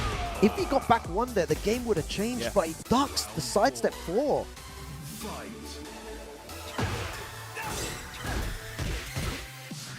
Push you 2-1. Oh, he's going to punish that.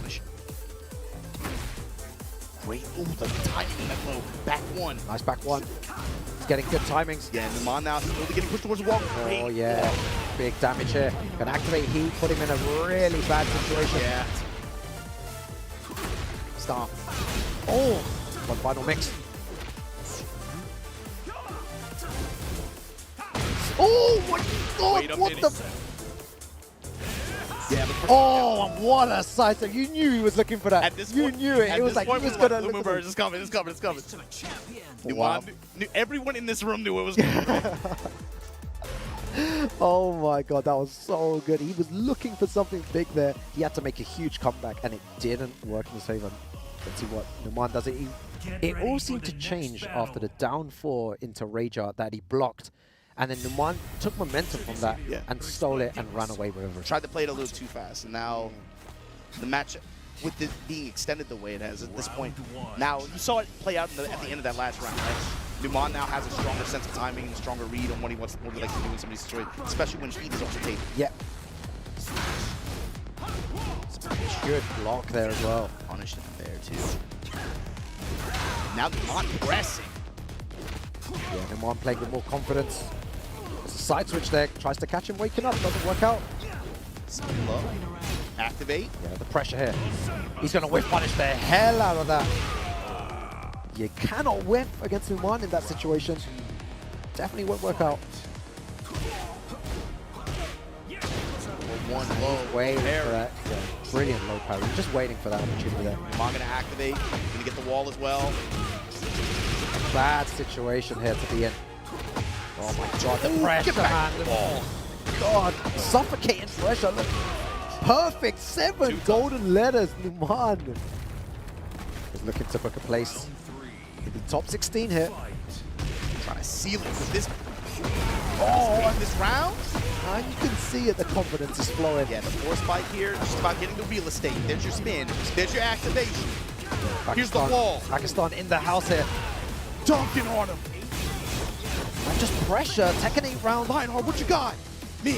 Oh my god, just does it, and he gets a perfect there again. Numan, super serious there. Deadakari, big shouts to him. He had a good, little run there at the end. So many good decisions being made in the first game, but after that, Numan just took control of the situation and manages to take it over Akari. Yeah, like you said, there was a momentum shift that's in the second game, right? Huge. And then when you give a player like Numan, who is very perceptive like that, when you give him a little bit of extra time to be able to try to get a sense for what you like to look for in certain positions, certain ranges, and when certain resources are on the table, that little bit of extra time can make such a huge difference when you're dealing with someone like that. Yeah, we were saying that before as well. That Akari needed to play at speed at the beginning, and he did do it. He played the right game, but at the, in the second game, a bit too fast, too much. And then Numan just stole momentum, and Tekken 8 so momentum-based as well. The confidence was flowing from Numan. You could see what he was doing, and he just takes it there in the end. Really impressed by his gameplay. And with that, take a look. There you go, 3-1 finish. 3-1 finish for Numan. He's at +3. Danielmado right now, 3-0. We're going to see the result of this one, of this set against Allidar that he has coming up. It's going to be the last set for this Group A, but it's looking like Numan and Danielmado, as we thought earlier on, they're going to be the ones that are going to be making out of this group. Yeah, exactly. Really good play there. Danielmado, super impressive. From Italia, traveling the world, gaining all that experience, makes it through. I'm sure he's going to be very happy with that. I mean, the call out in the interviews. I want Numan in my group. Give me Numan. They gave him Numan, and then he did what he did when he came to Yeah, you. exactly. He did it. You got to think he's got to feel really good about going into the punching his ticket for Sunday. Yeah, it's super. It's going to mean the world to him as well. Sometimes you practice a lot in this game, and you maybe don't get the results that you want. It definitely takes a lot of times, and Danielmado has lost a lot of times. He has definitely been, on the losing end on many occasions, and he just refined his skills now, and he's now one of the best players around. So now we got Guam versus Italy for the last set here. Yeah, it'll be a huge statement if Danielmado manages to win this. 4-0.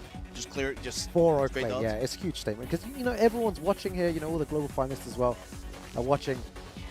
Big shouts as well. Lord Tishiman. One of the legends. I have to say, he just walked in with a huge smile on his face. This is actually one of the guys that trained with Danielmado and started his journey off at the beginning. Big shout outs to the legend Tishiman from Japan. Right when he was starting to really get out, especially coming out to Asia a lot, traveling the way he did, Tishiman was always the one who was like, yo, this guy's good. This guy's good. He was one of the first ones to believe in him. Yeah, he always says Tishiman was my teacher. He's the one that showed me how to play the game. And it looks like Tishiman's going to be extremely happy with the way that Danielmado that this group shook down for sure. Yeah. But hey, big ups, of course, to Allidar, of course, everybody else in this group. Love to see Fear out here doing work. Man. Yeah, big shouts to him as well. USA have represented Shadow, making it into the top 16 winners side. Who would have thought it beforehand? He had a group of death. He had a very, very difficult time, but he just manages to always win and so consistent with the way he plays.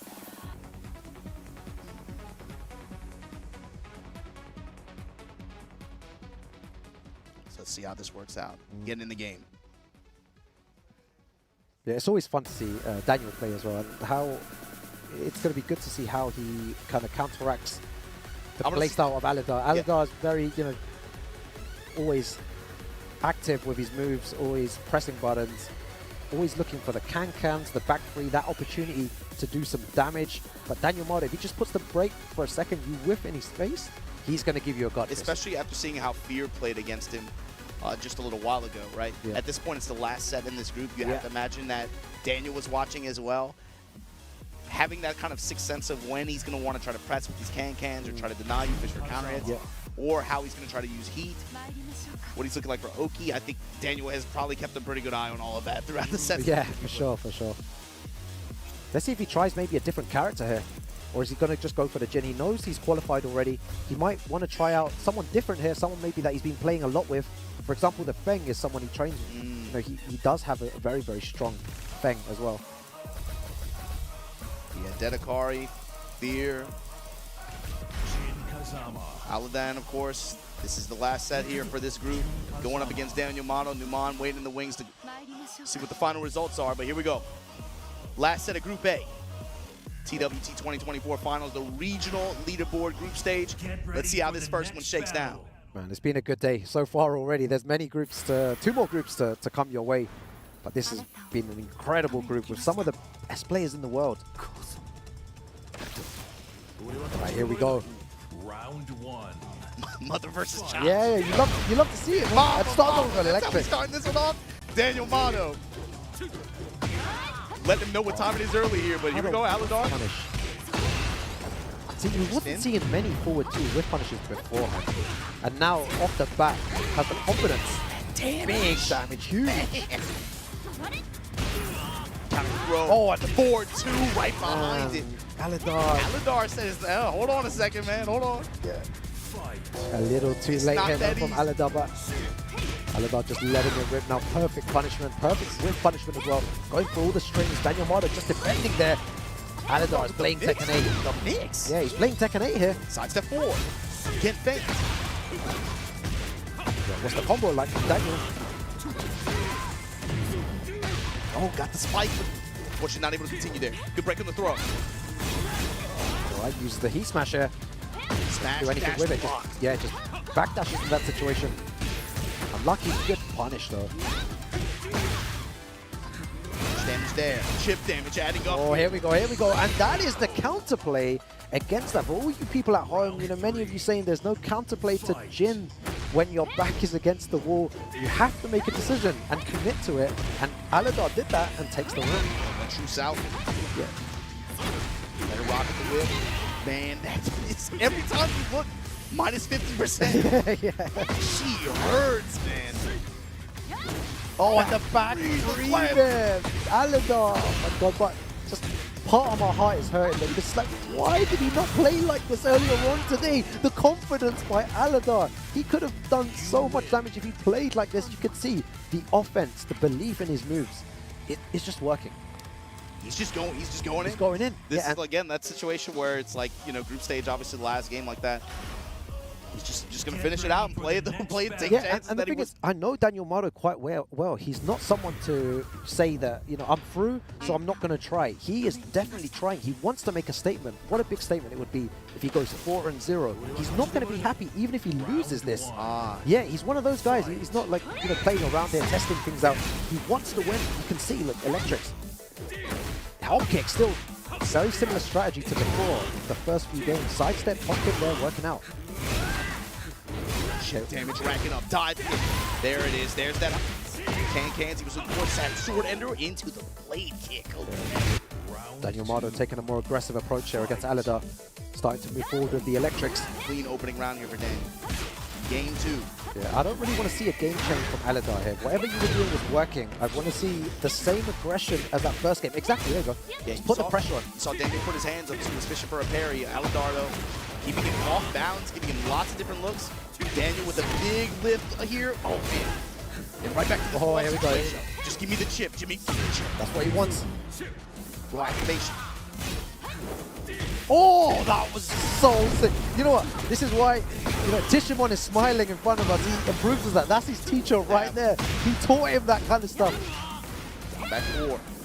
Nothing after. Counter hit throw. What a showman Danielmado is. That's insane. Insane. God. While standing punishment going to work out there. Daniel. Trying to tie it up here. Yeah, Daniel really feeling himself right now. Allidar swinging too though, man. Sidestep forward, trying to go for the load. Daniel denies him. Jab load. Yeah, what a little combo there as well. While standing 4. Get you forward for it. Homing attack. And now Allidar got all that health back too, down back 3. Yeah, one thing that Allidar's doing really well, he's stopping him from moving, using a lot of homing moves against Daniel. So Daniel can't move as freely as he likes to. It's been really since, like, I'd say halfway through the first game, you saw him going to the homing attack a lot more in mid-range. He seems to be working out as well. You really can't let players of this level sidestep so freely. You need to show them early on. I'm willing to do the homing move. Don't think it's free to just step around me. And if your character suffers with that, you have to know your attacks that have passive homing with whatever side. Exactly, yes. That's something, that's a big jump between intermediate and advanced. You Yes. see it showcased here so well. Very nice there. 1 pixel remaining. Goes for the string at the end. Danielmado waking up. As I said before, he's not someone that's going to lose this, even if he knows he's qualified. I was thinking about what you said too, and thinking about the way this group is shaken down, right? You have to imagine from Daniel's perspective, he's like, I should be the one making it out of this group. No doubt he has that confidence, right? Especially when he gets in here and he says, like, I want Numan in my group and I'm going to make it out. He's so thinking about it, if he gets a mark, like a loss against like someone else like this at this stage, even though he's out, I would imagine that he'd probably be like, oh man, that wasn't right. You know, I should have won out. Exactly, yeah. And what statement does it I was make? supposed to win. Yeah. And what statement does that make? It means, you know what, if we play maybe this type of style, it's information for anyone that has to play Daniel in the future. If we play like this could be quite effective against Daniel, because Daniel hasn't had many weaknesses going forward in this group. He's found a way to adapt to everything. But Allidar right here is exploiting a few weaknesses in Danielmado's play. Yeah, and I want to see how Allidar changes his timing too. He's had pretty good success with a lot of different looks off of these jab strings, implementing the down back 3, getting some nice chunks off these lows. Just the pressure after. Yeah. Daniel hasn't had too many success. Has he had a successful parry yet? I've seen him throw his hands up quite a few times. Yeah, I think one successful parry only. Gets the guaranteed heat engager there. Heat engage. Going mid. 4-3. Yeah, Time to press with the heat dash. Can. Good beat on it. Can into back 3. Down 2. He gets a chunk of life back as well. Goes to the mix-up, good throw break. Back. Oh, and he whiffs the second hit there. Beautiful duck, yeah. Yeah, Danielmado, his knowledge is on point. Allidar shouldn't be testing him there. Not with non-jailing highs and strings. Daniel's had pretty good rebound. Exactly, yeah. Dangerous with the sidestep forward. Down back 3, taking the plus rings there. One hit. Daniel, big swing here. Activate. Gets the spike. He's trying to get this wall just short of it. Yeah, this means there's going to be a lot of Jin players in that top 16. You've got CPM there already. What do you mean? Yeah, you've got loads of Jin players. Maybe this is a top 1 character potentially. Yondaime cooking here. Oh, back. Yeah, but that's one. Yeah, just has everything. The complete character in the hands of Danielmado. Plays like CBM as well. Plays like Riot. It's so dangerous. Back to one with far range, and now Danielmado set point, group point. Oh, unlucky with the wall standing 4 punish there. 4-4, got the check on the dodge. Or the hop. Wow, we've seen that before. Magic, he isn't afraid to do a single hop kick in those situations when you least expect it. Very nice wall combo as well.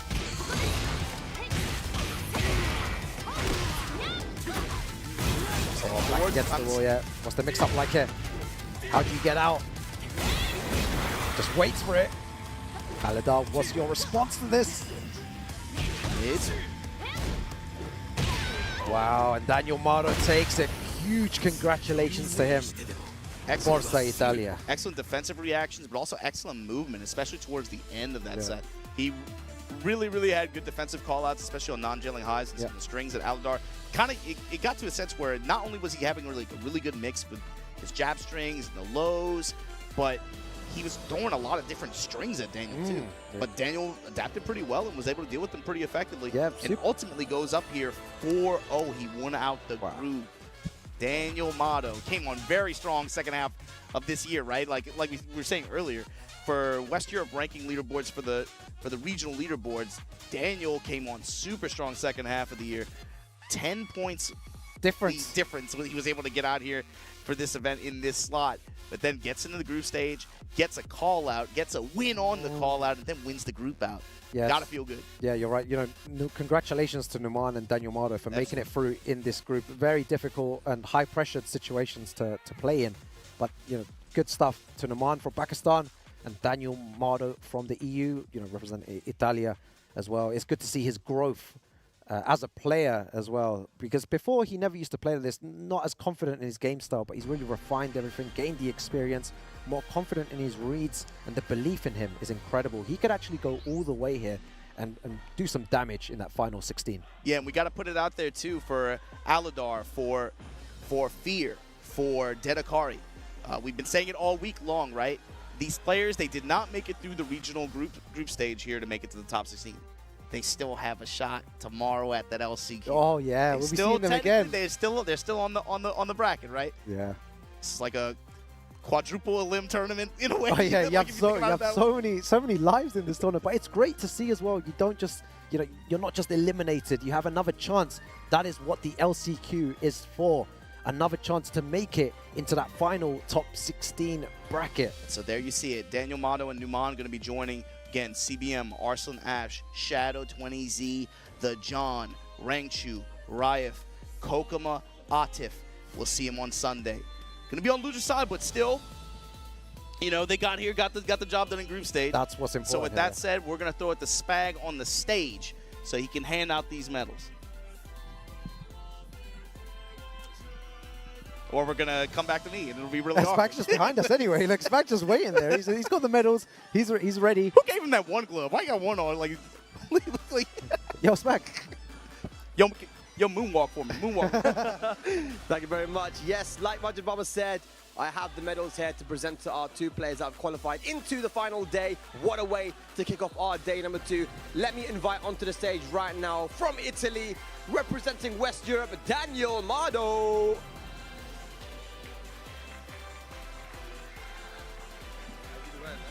Very good, bro. Very good. And joining him in that final day from Pakistan, Numan.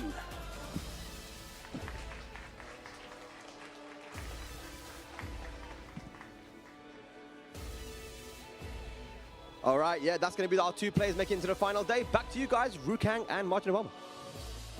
Yo, Numan with that fist bump, he looks smug as hell. When yeah, I mean, you know what? He deserves to be happy there. He's made it into the top 16 finals on the up until Sunday. this point, he was like kind of confident, kind of cool, and then you saw like the most smug grin on his face. Let it out, bro. Just let it out. That's he's super happy to be I mean, there. like you said, dude, like this is pressure, right? This is pressure. You're at the finals for this event. You've been competing for this game all year long, and again, the sense of urgency for some of these players is a little bit different than others, right? So for him to be able to travel out here with the players that he traveled out here with, and seeing them make it through, right? Farzine saved Atif yesterday in dramatic fashion with the spinneroonie at the very end. Oh my God, that was incredible. But he got to see most of the players that he traveled here with be able to make it through. But for him, someone who's been playing with them from the start, why not me? Why not him? Especially with the Steve representation. I think most people in the world have been looking at him. He's been the main one representing it at this level. Yeah, he has. It's been an incredible showcase today of the Tekken skills around the world, but the action does not stop, guys.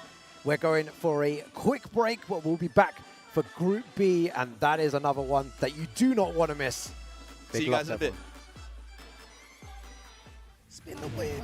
Activate. Back against the wall, though. Dangerous situation. Nice down two. Rope break. Instant rope break after. Wall push. What you got? Yo, no one's got heat. No one's got heat. Oh, what a duck! And he goes for that option there, and he takes it there. Numan. 2-1-4 just to slow the match down. Maybe that's nerves from Danielmado there. He engage. Oh, what a run-up throw there. That was insane. One final mix-up here. Oh, he stays in the ground. Back 2-1 to take it. Danielmado stands up. He qualifies. Says, vamos. Forza Italia. The confidence to Where say you want it. Oh, what a sight! He's done that so many times. The movement from Fear of Silence. Awesome this set. And he's been cashing out on two. It's been rewarded. Yeah. Oh, I love that wrist there. He engaged. Break back. The assault. The throw. Fear of Silence. Yo, USA in the house right here. Back against the wall. Great return. Allidar, he's had a good luck breaking these throws so far, but Fear still piling on the pressure. Yo, another Tekken 8 round hit. Break. Yeah. Final life for Allidar. What do you do to get out of this? It's going to be so difficult. The pressure, though. The pressure. Oh, that's a good option, though. Oh, Fear Silence there, though. Just shutting any type of aggression that Allidar was going to start there. Oh, in this round? You can see it. The confidence is flowing. Yeah, the force fight here, just about getting the real estate. There's your spin. There's your activation. Here's the wall. Pakistan in the house here. Dunking on him. And just pressure. Tekken 8 round. Lionheart, what you got? Mid. Oh my god, just does it, and he gets a perfect there again. Ron, super serious there. Dedakari. It's every time you look, minus 50%. Yeah. She hurts, man. Oh, and the back breathing. Allidar. Oh my god, but just part of my heart is hurting though, because it's like, why did he not play like this earlier on today? The confidence by Allidar. He could have done so much damage if he played combo as well.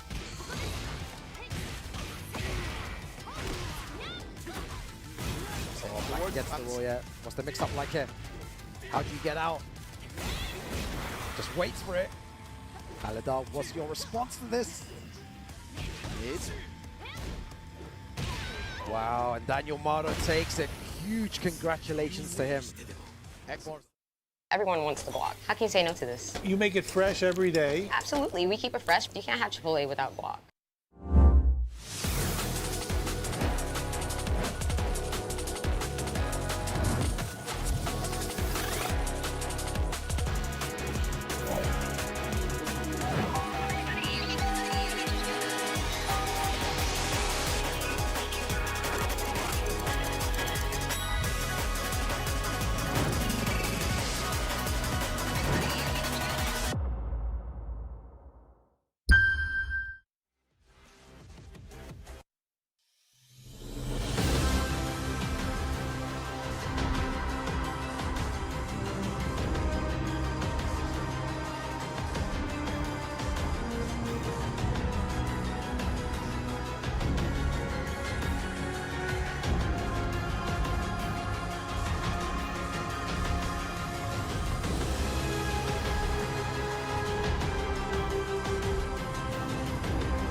say this one more time.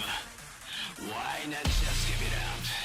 This is getting crying and say you will succeed in the way. You will succeed in the way. You will fall for the road. This is what all the critics say. What is wrong, you're gonna stray. What is wrong, you're gonna stray. Won't fail, won't prevail. You will succeed in that way.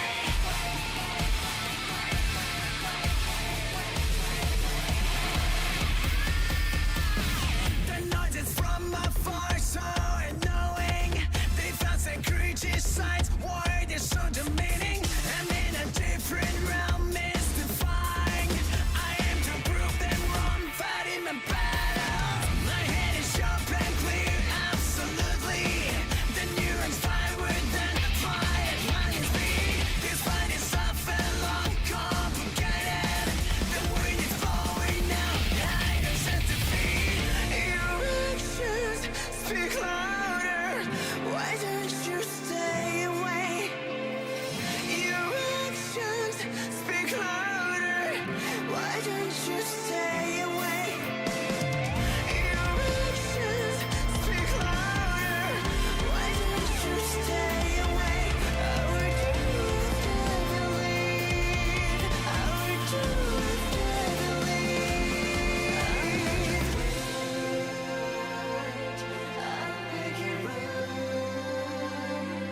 I try to find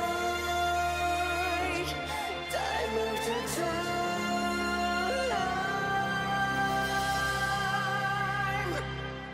Do you know who you're dealing with? Your actions speak louder. Why don't you stay away?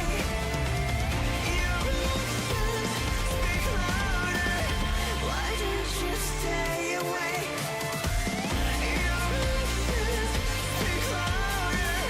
Why don't you stay away? I would do it deadly. I would do it deadly.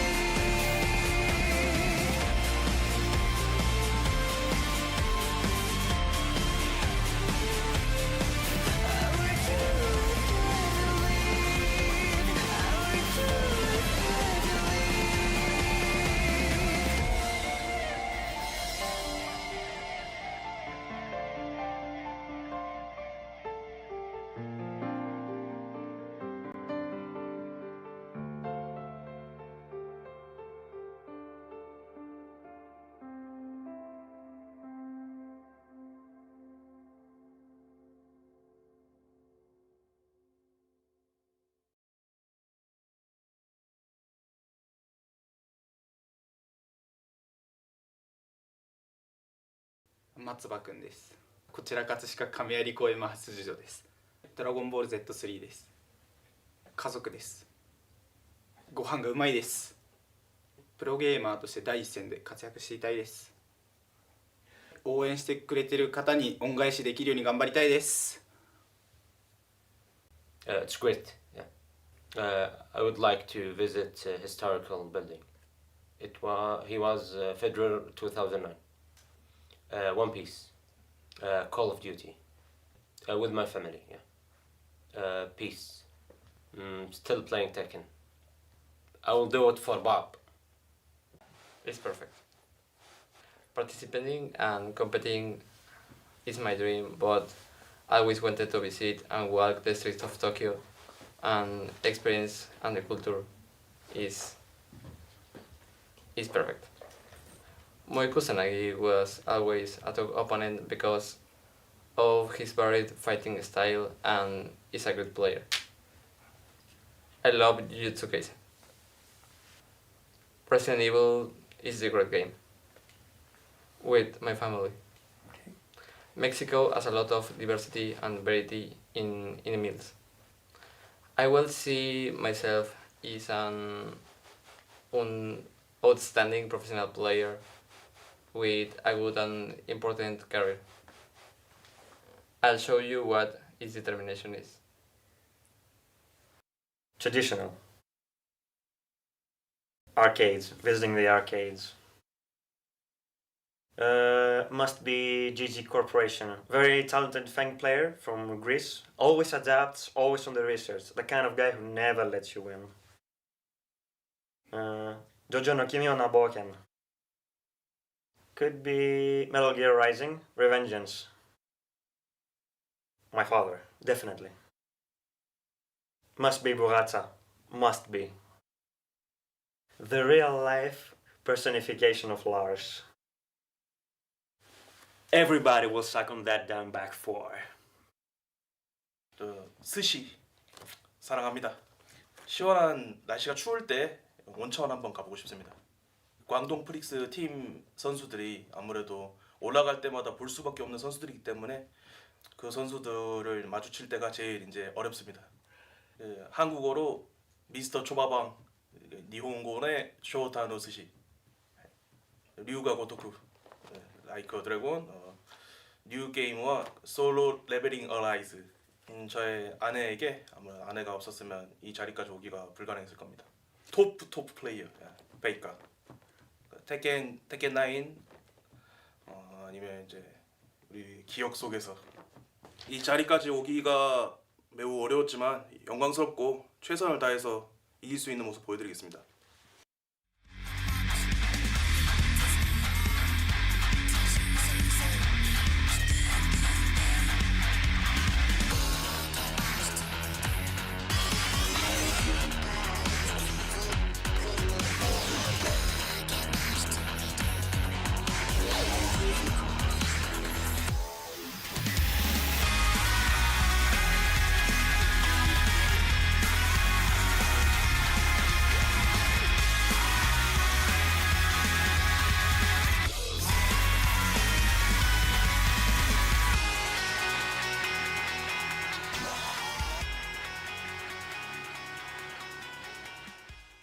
Welcome back to the Tekken World Tour Finals. I'm Rip here with Markman. We are in the regional leaderboard.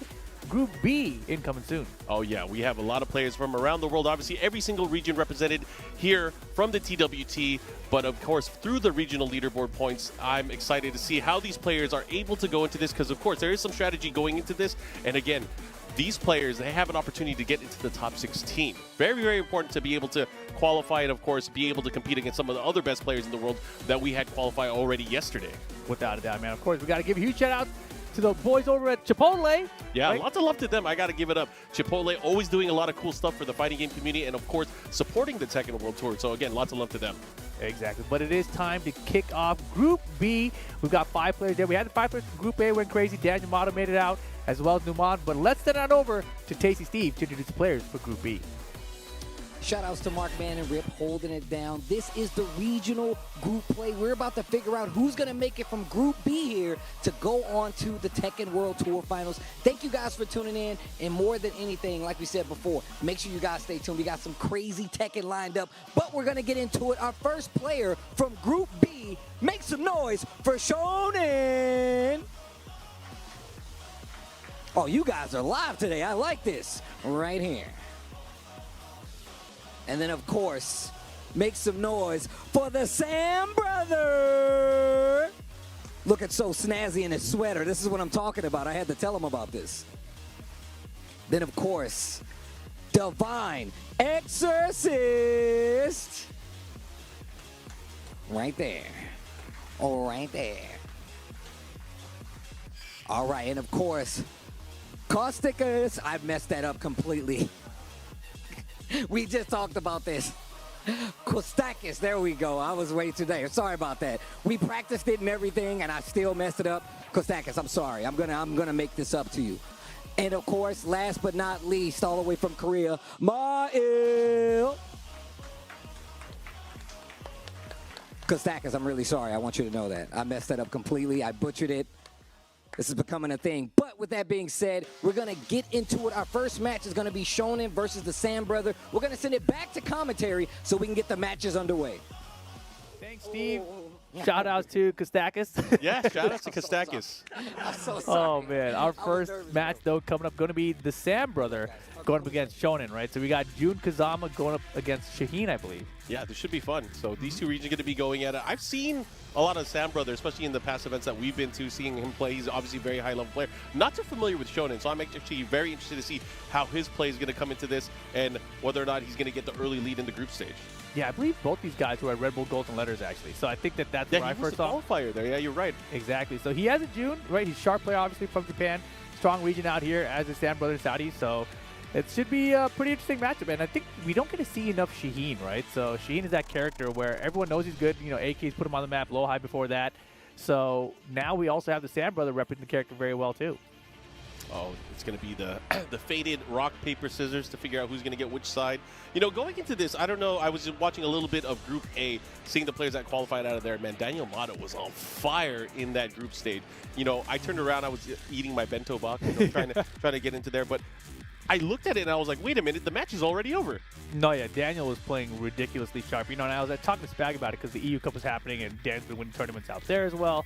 I suspect that he's been playing like that for a minute now. So it's pretty crazy. Like, you know, obviously the winners of this go into the losers bracket of the top 16, but the way he's playing, it's like, dude, I don't know if he can really be stopped. Like, I was like, who's going to beat this guy? And of course, as soon as I said it, Allidar beat him 3 rounds straight. I was like, okay, well, so he is beatable, but he's playing really well. Yeah. Obviously, he has to have a lot of confidence. He's been winning a lot of local tournaments and regional tournaments as of late, but you can see here the Sam Brother, Sambro from Saudi Arabia, regional leaderboard rank, of course, representing the Middle East, and, you know, he's been doing very well, but this is his very first appearance in any TWT finals event. Yeah, it's a big deal out here. And man, we've seen pre-match routine deep breathing. We've seen that for so many players out here. First started playing in Tekken 7, man. And of course, non-Tekken hobby football. That's what it is around the world. Which football? That's a good question. Saudi football. I don't know which one that is. Of course, we have Shonen here from Japan. 5th on the regional leaderboard ranking. Started playing in Tekken Tag Tournament 2, and he loves Jinpachi. I don't know if I love him or hate him. So he was a Jinpachi main. Yeah. In Tag 2, where June was in the game. Yeah. And now he plays June. I wonder if his team was like Jinpachi June or something. That would be such a weird team. Right? Jinpachi unknown, maybe? I wonder if we're going to see any Jinpachi mannerisms from his gameplay. You know, those types of players are a certain kind of player. Jinpachi? I hated Jinpachi players. Yeah, they do 3 moves over and over. Yeah, man. And we'll see how it's going to go. It looks like it is the matchup that we kind of expected. It is the Shaheen and the June going into this action. Yeah, these are the characters we expect to see here. And it's crazy to start up with matches like this. And I feel like every group that we've had, the first or second match has always been the crazy one. It's like, dude, how are we starting with this one? Because every game matters in this format.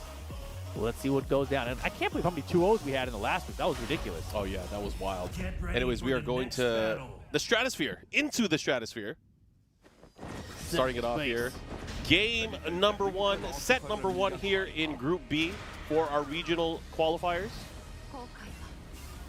Any thoughts here on June? I feel like we don't see this character enough in TWT play. No, definitely not. I mean, we just saw her in Group A as well, obviously. So, character seems pretty strong.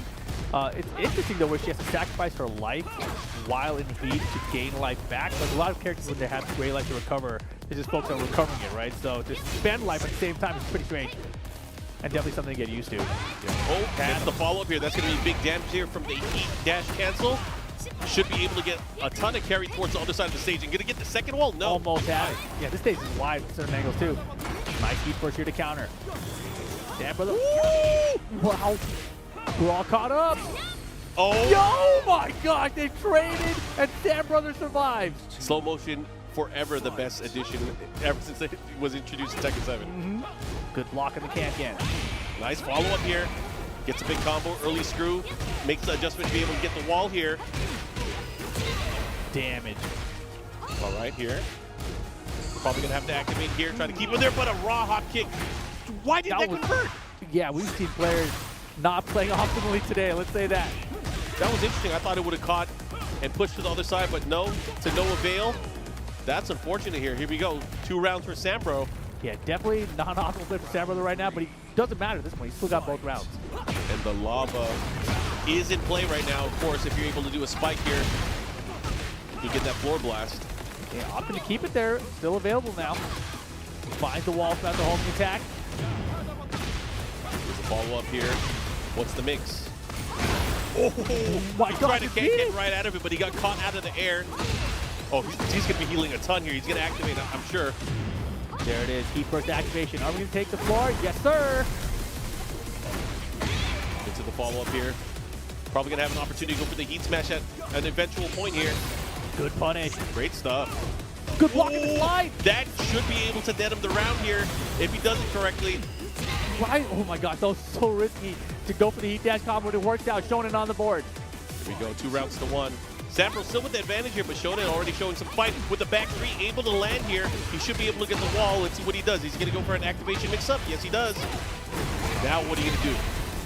Heat burst gets to a half-life bar lead. Throw break's good as well. Second hit, counter hit, able to land. Uh-oh, this is going to do a ton of damage. Now the mix, what are you going to do? Oh gosh, that flip. Sam, brother, your turn to recover the health now. He's going to resplat. Follow up. Uh-huh.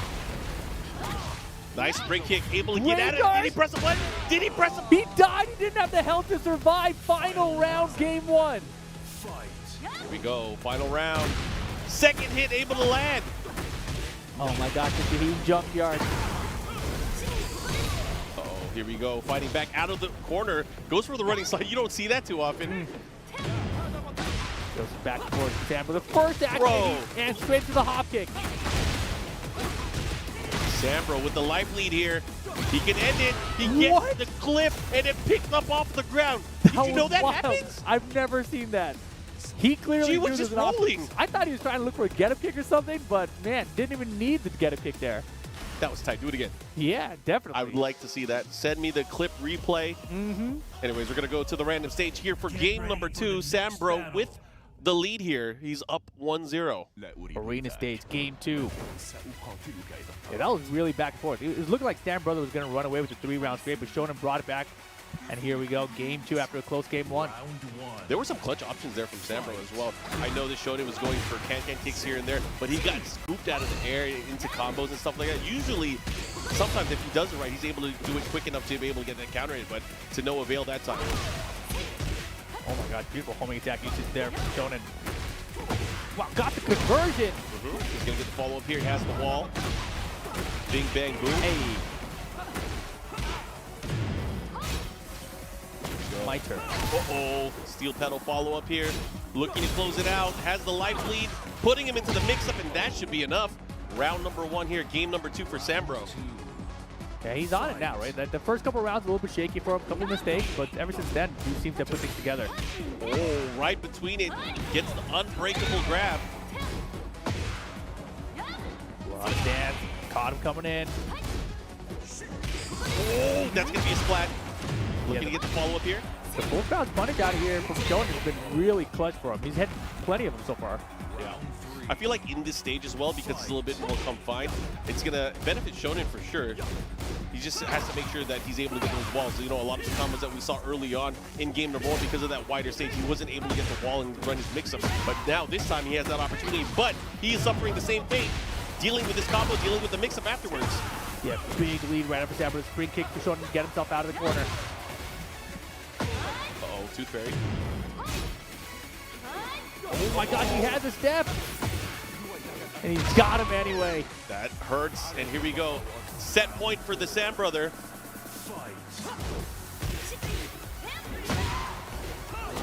Oh my god. And Shonen real loose in these free kicks right now. Nice punishes though.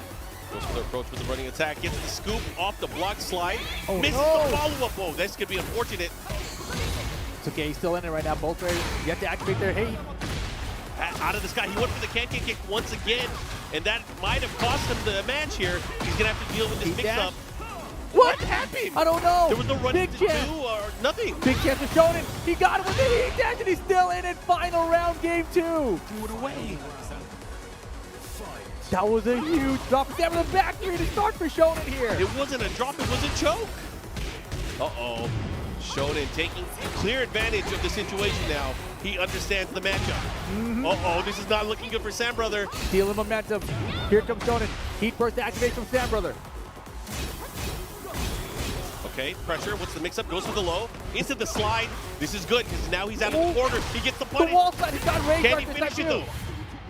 It should I don't know, bro. It should be. It should be what? Rip? It should be close. It definitely should be close. I like that quick reaction. but it's not enough. What's the mix? What are you going to do? She's in red, too. So scary. Oh, my gosh.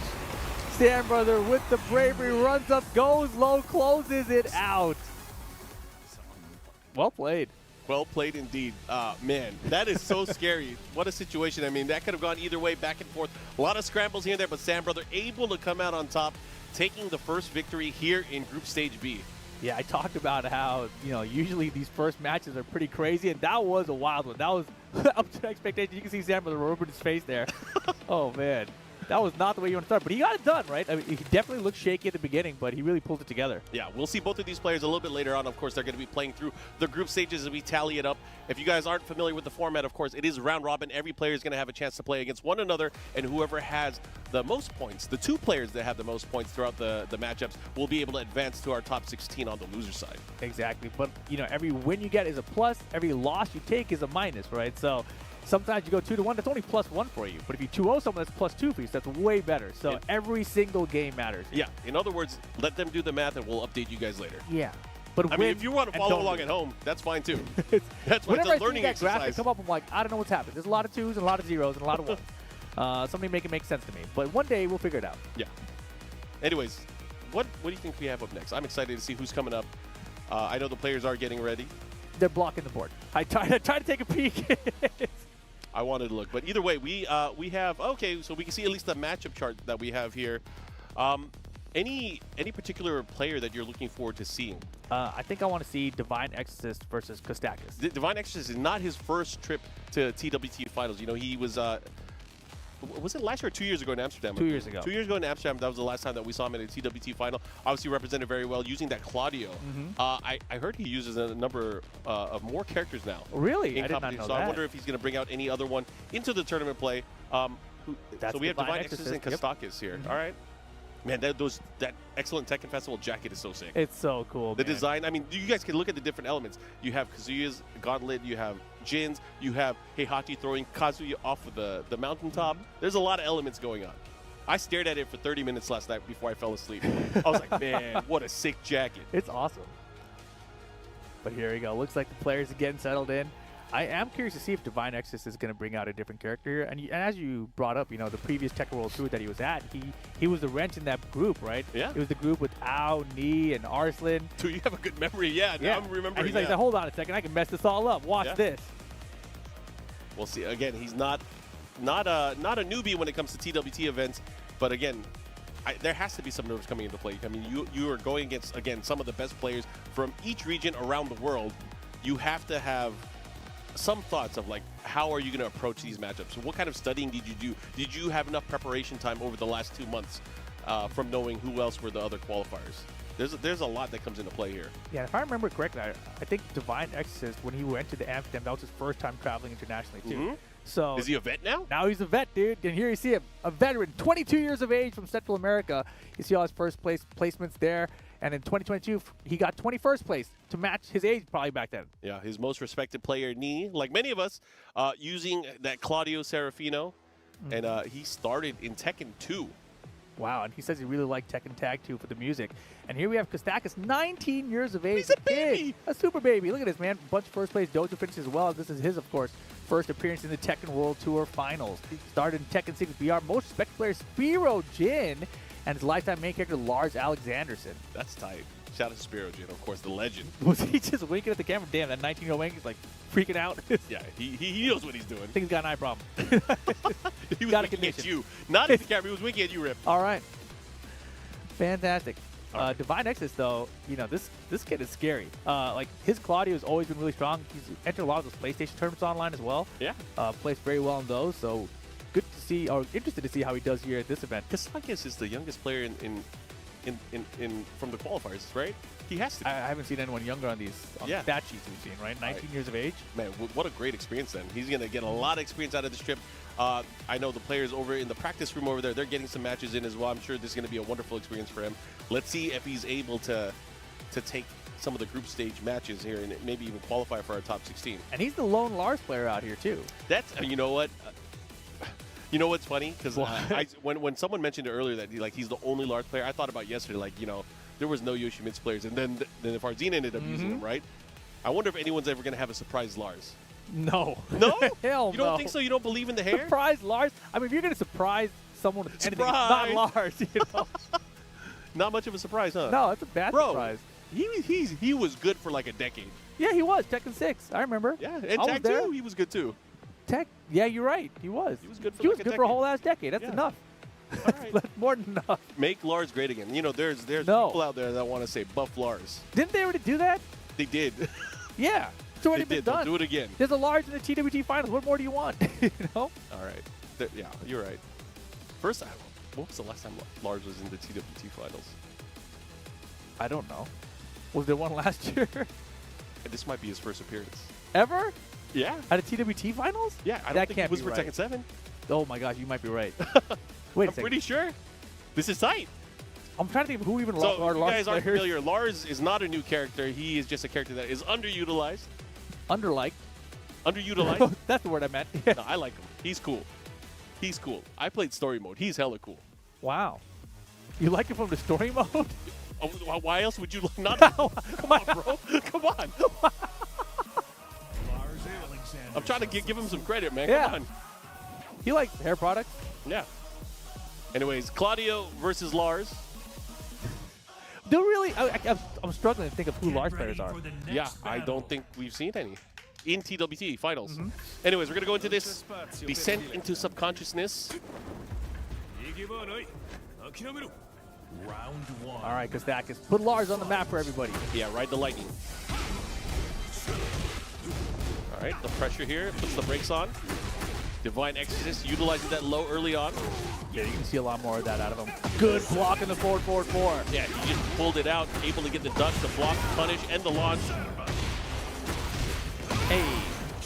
Early lead here, caught him with the mid and the low. And I love it too. You know, test early with the low heat smash. Like, are you ready for this? Are you gonna punch it right? Let's find out. Let's see if Kwstakys is able to come back here. He didn't really get a chance to start his offense. The one time he tried to, he went for that big low, but he got blocked and punished for it. Oh, nice trap for the wall flat. Oh, solid defense. Nice low parry. Divine. Those do not work against Divine Exorcist. Doesn't get the combo conversion off the heat burst. Okay, right through the power crush. Able to beat it out. What's the mix up on the heat dash cancel? Will shoe shine. Oh my gosh. Yeah, he thought he sidestepped, but he got right into the hop kick. And just like that, Divine Exorcist up 2 rounds to nothing. Yeah, Kwstakys really yet to get started. There's pressure here. Goes for the forward, 1+2 stop into mix-up.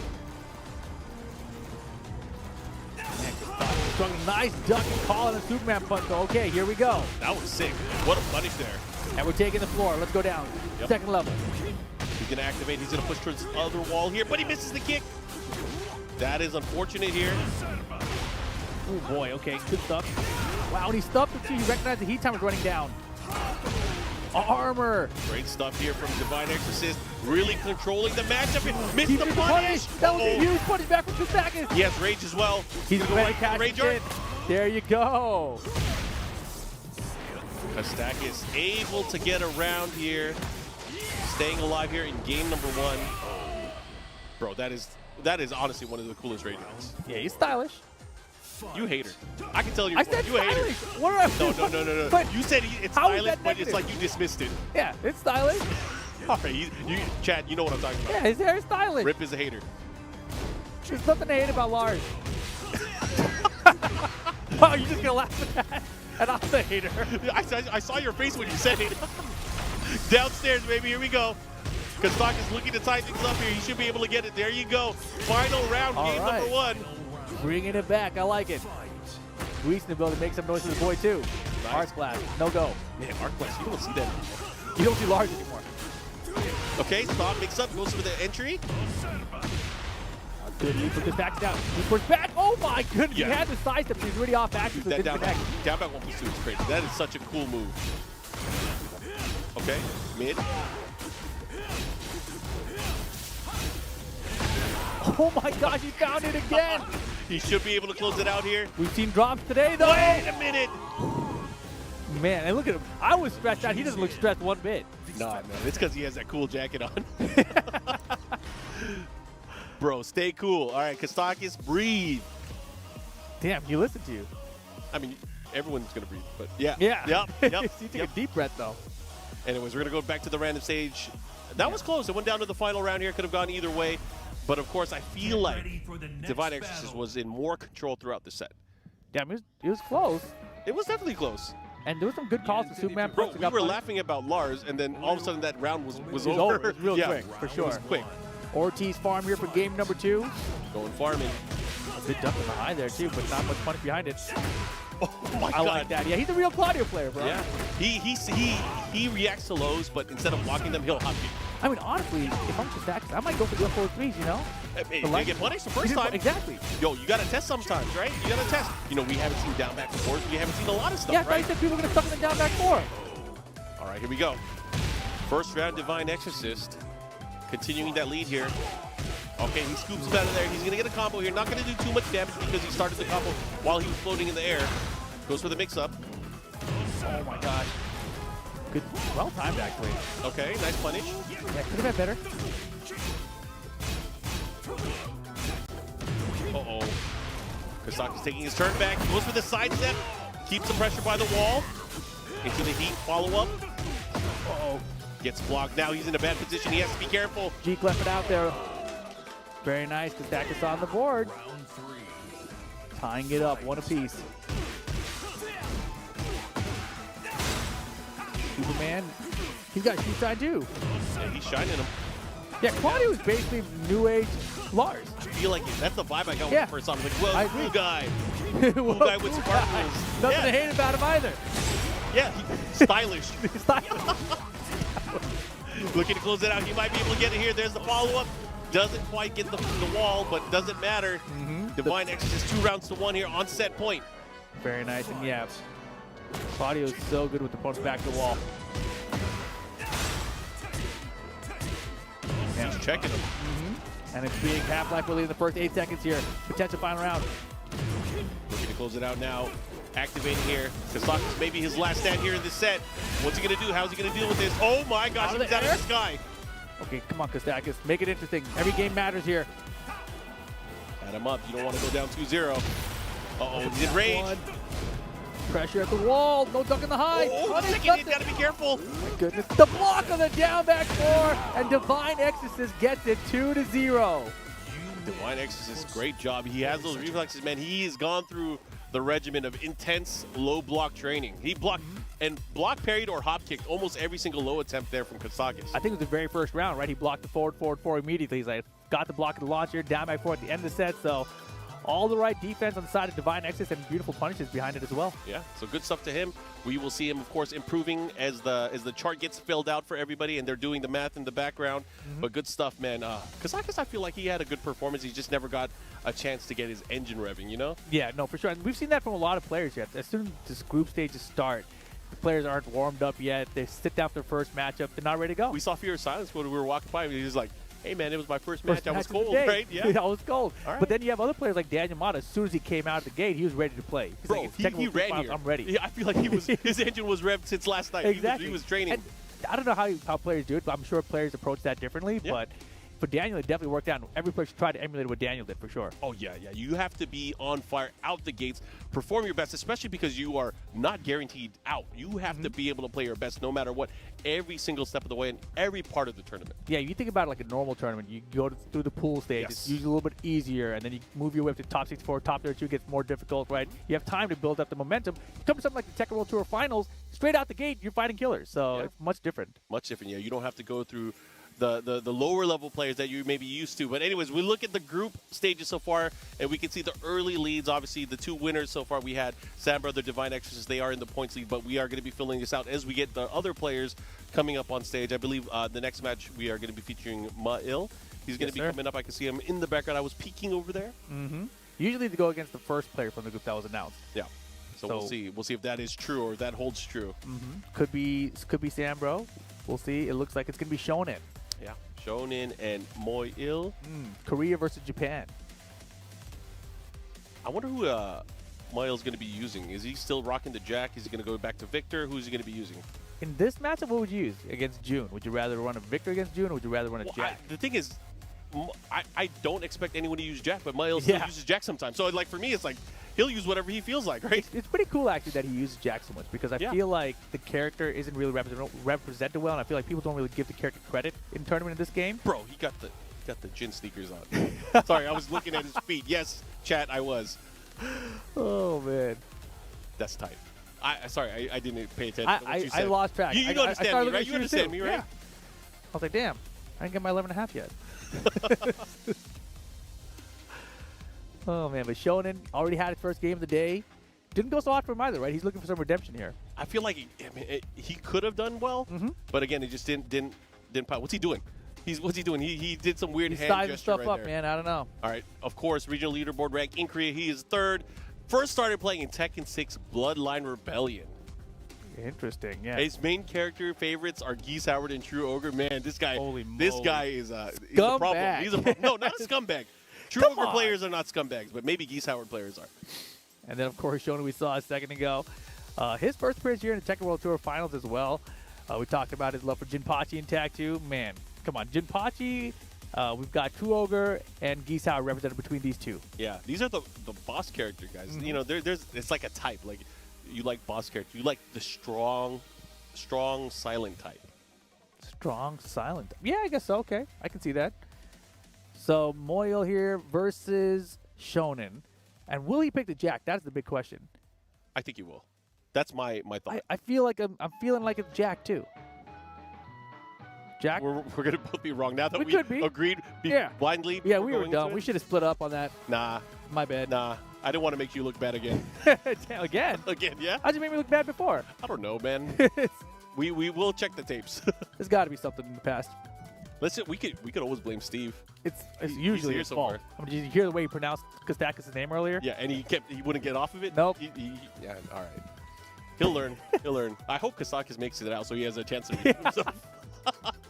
That'll be tight. It'll be. I'm hoping for it now too because I know Steve will mess it up again if that happens. He just as long as he gets out of the group stages and he has to say his name again, that's all I want. That's the hope and the goal for Group B right now. He'll drop it again. It's Victor. It's Victor. So we were wrong. All right. We should have split it. I mean, I picked Victor. I don't know about you. Yeah. I wanted the Jack, to be honest. Yeah, it is fun watching Jack because we don't get to see him. We saw a little bit of Victor yesterday, of course, with Varzine and his brilliant performance. Unfortunately, he came up a little short. Yep, still in the tournament. He'll be at the LCQ tomorrow. Yeah. LCQ is going to be crazy. It's so crazy. Like, I'm going to show up tomorrow. I don't care which blocks I'm doing commentary for. I'm there for it. I want to see the chaos. Anyways, we're going to go into the action here. Shonen starting things off. Heat early on. Yeah, a lot of low pokes early, too. And then the scoop. Yeah, you want to duck? I'm poking low all day. Just kidding. Green kick, I don't think so. Solid first round for Shonen. Round 2. You think this is one of those cases where Moyle came in kind of a little slow out the gate? I don't know. I feel like that's been the case for a lot of the players so far. Is like sometimes it takes them a while to get started. But sometimes, man, because of how oppressive this game can be, sometimes it's too little too late. No, for sure. And that is the benefit of this game. Beautiful step of Heat Burst. But the benefit of the game is that it forced aggression. You kind of have to just start playing. Yeah. That's why certain players, especially with the defensive prowess of spacing, it's so cool to see people's mastery of, just the movement, the sidestep, being able to sidestep things like the heat burst, which is really hard to do. I mean, you gotta kind of have a predictive read on it, right? Yeah, I think part of it is that the change to the heat burst came kind of late into the year, so players got used to doing heat burst on their wake up. Yeah. So now a lot of times you just run up to them and then you just sidestep and then they'll activate heat because they're like, oh, this is what I'm used to doing. Yeah, I've been doing it for like 6 months. I'm an agent of chaos. I actually miss knocking out people with the heat burst. That was fun. I had so much fun doing it. I like killing you. I'll just sit there and wait for it. And now. You're dead. And then you throw me. Yep. And it's a launch throw. Fantastic. Can. Here we go, man. Shonen putting work here. Making things look easy. Here's the follow-up. What's the mix? One more hit. Oh, that covers it. I mean, that obviously hits pretty low to the ground here. That Tooth Fairy, the 4-2, able to beat out the spring kick. And you know what? Jun Kazama, I know there's been a lot of discussion early on when the game came out. People were saying that she was strong, right? And then, of course, there were some adjustments, and then a lot of people are now saying that she's not even a threat, right? Mm-hmm. You could never doubt a mother. She is strong. Moyle is on the character select screen. He hovered Reina for a second. What? Yeah. Now he's locking in the Now Jack. you get what you want. I think this is what a lot of people want. I feel like this is the character he's been running more of in tournaments. So Well, especially on streams. Yeah. Especially on streams in tournaments. I mean, I know he had like the more early success with Victor, and I thought, okay, this is his tournament character. Why is he messing around with Jack? And they did well with Jack when he picked it, and I've seen more of Jack recently. So kind of a surprise we went back to Victor here at the finals, but now the Jack comes out for game 2. Meo-IL up here to play. I feel like Shonen does use Jack as well too, so this might, it'll be interesting to see how this is going to play out. Okay, here's the pressure, pushing towards, oh my goodness! What? Able to beat it out. That was wild. That was brilliant. Uh-oh, fighting back, here comes the wall splat, oh no. Gage, here comes the robot. Yo, this is going to do a ton of damage. Spring kick good from Shonen. Man, he loves that spring kick. 2 throw broken. Get out of here, out space. That was enough to close it out there. Good stuff from Meo-IL, able to take round number 1, game number 2. Again, you got to be able to do your best. Try not to go 0-2, but at the same time, you have to go 2-0 against your opponent. Oh my goodness, running shoulder. Spring kick again from Shonen. Gets the grab. I missed it. Said nobody. I mean, he was stylish. What? The big red machine. Okay, nice break on the 2-throw again. What he does here, goes for the sidestep attack. Right underneath, here comes Shonen. Swing, oh man, they traded sides. Dude, he's just whipping, what are you doing? He's trying, man. Oh. Damn. Oh. And just like that, Meo-IL up 2 rounds here on set point, trying to tie things up games-wise. He looks so much more comfortable with Jack. What are you trying to say? I'm not sure he picked Victor. Yeah. Low You messed up. I mean, every game matters, right? We'll see how this whole group plays out, but that game could be talked to later. See what he does here. Right now, he has his back to the wall. Jack doesn't have an easy way to sidestep away from the wall. Oh, the planting of the seeds, and he was planting way too many at that time. Chance for Shonen now. Out of range! Out of range back! Oh my gosh! No way. Is that a whip punish? No way. No, my goodness. That was a big scramble. Here we go. 2 rounds to 1. Shonen able to seal that one away. Narrowly avoiding that nasty rage art at the end. Yo, he threw out everything. He threw out the rage art, he threw out the heat smash. They're both throwing out everything, like hoping something left, nothing worked out. Got him. Gets a 173 punish from the guaranteed counter hit. Hey.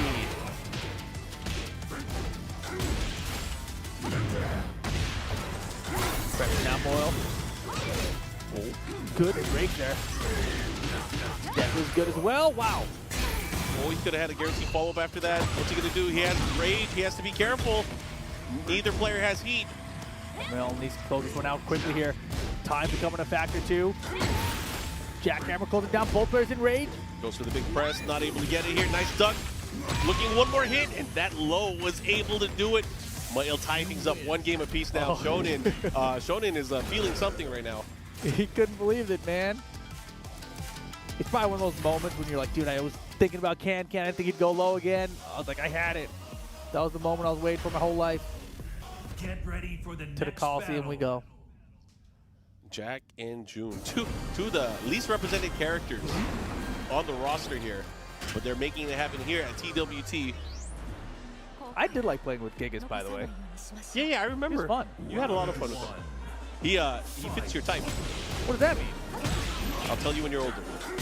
Oh, it's because he got all the hoes? Like all over the place? I don't know what you're talking about. You tube things? All right, anyways, back into the matchup. All right, big boot, pushing towards the other side of the stage. Of course, second biggest stage. I'm pretty sure this stage is bigger than the bottom of Descent into Subconsciousness, right? I'm pretty sure it is. Is it? I think so. Okay. This is definitely the second biggest stage. Shonen, beautiful punish. Okay, P-dash cancel, makes him goes for the back 2. Again, trying to get that pressure, goes for the throw, both sides. Tries to thread in that forward 2, but look at the pressure here. He does have rage. Meo-IL gets the launching throw, Volcano Buster. Oh, Not dead. Yo, need him right in the gut. Here we go. Round advantage to Meo-IL now. After being down, he finally got the lead back. Got him. Oh, this is gonna hurt. Got the full charge as well. Whoa. That He did hit a great weird. damage though. That hit so weird. Yeah, I don't know if he intended that or not, but it did a lot of damage. It might have been intentional. It looks cool. Yeah. Here we go. Stylish. 2 rounds, stylish. Stylish, point. full of holes. Meo-IL. Okay, nice. Activation station. Beat out the power crush with the can. Of course, first hit being low. Gets the launch. Gets the follow-up here. Shonen looking really good. He should be able to take this round. He gets it. Not over till it's over. You know, Japan has to be cheering hard from, Japan no longer having any representation in our top 16. That's wild. Obviously have to be cheering for him here. Or maybe it's the Hundies that are in the LCQ. It could be. All right, big toss there. Follow up here. Meo-IL looking to close things out. He is on the verge of taking this. Oh man, and now that heat activated means he has this quick punch for Spence on the heat. That's the can! Yo, he's gonna steal this away. Is this enough momentum? Yo, he had a crazy comeback earlier. Let's see if he can do one again. Yo, he might do this. He might do this. Saving the heat for the heat dash. Oh, he got Oh the my block god, he shoulder. landed that part. He's got no Oh help. my though. gosh. He still got a heat smash. He still got a heat smash. Running out. Oh, he the closed mid. it out. Meo-IL hangs on and shuts down Shonen then. That was close. He had an opportunity. There was one whiff there where he could have punished with a heat smash, and he hesitated and he pulled the trigger right afterwards. Oof. That was a good effort, though. That was fantastic. A good effort. I thought, look at it. He's so happy. Man, I love his mirror win post image picture. of his win Oh, post. that's so cool. Oh man, Meo-IL gets it done. We're Shonen 2-1 though, right? 2-1. Yeah, great set. Yeah. I mean, again, Meo-IL able to make that comeback, switching from the Victor. Victor wasn't working out. Went to what most people would agree is the weaker character. Yeah. Jack is still able to pull it off. Maybe he should have picked him. Maybe that'll give him confidence to pick Jack from the get-go. I mean, in later games. I feel like you gotta play with what's working on the day of. Unless there's a very specific character match. If you're like, this is the one I really need the other character for, then go that way. Yeah. We'll see, but great stuff so far. You guys can see where we're at so far on the leaderboard. Not everybody has played their sets so far, but we have a few more that we're going to be filling in as well. You can see early on, though, Sam Brother and Divine Exorcist in the lead. Now. Shonen, or Meo-IL doesn't have a 2 because he won 2-1 there. Exactly. It's a big difference, man. And those games really come down to, like yesterday with Kokomo is probably the best example, right?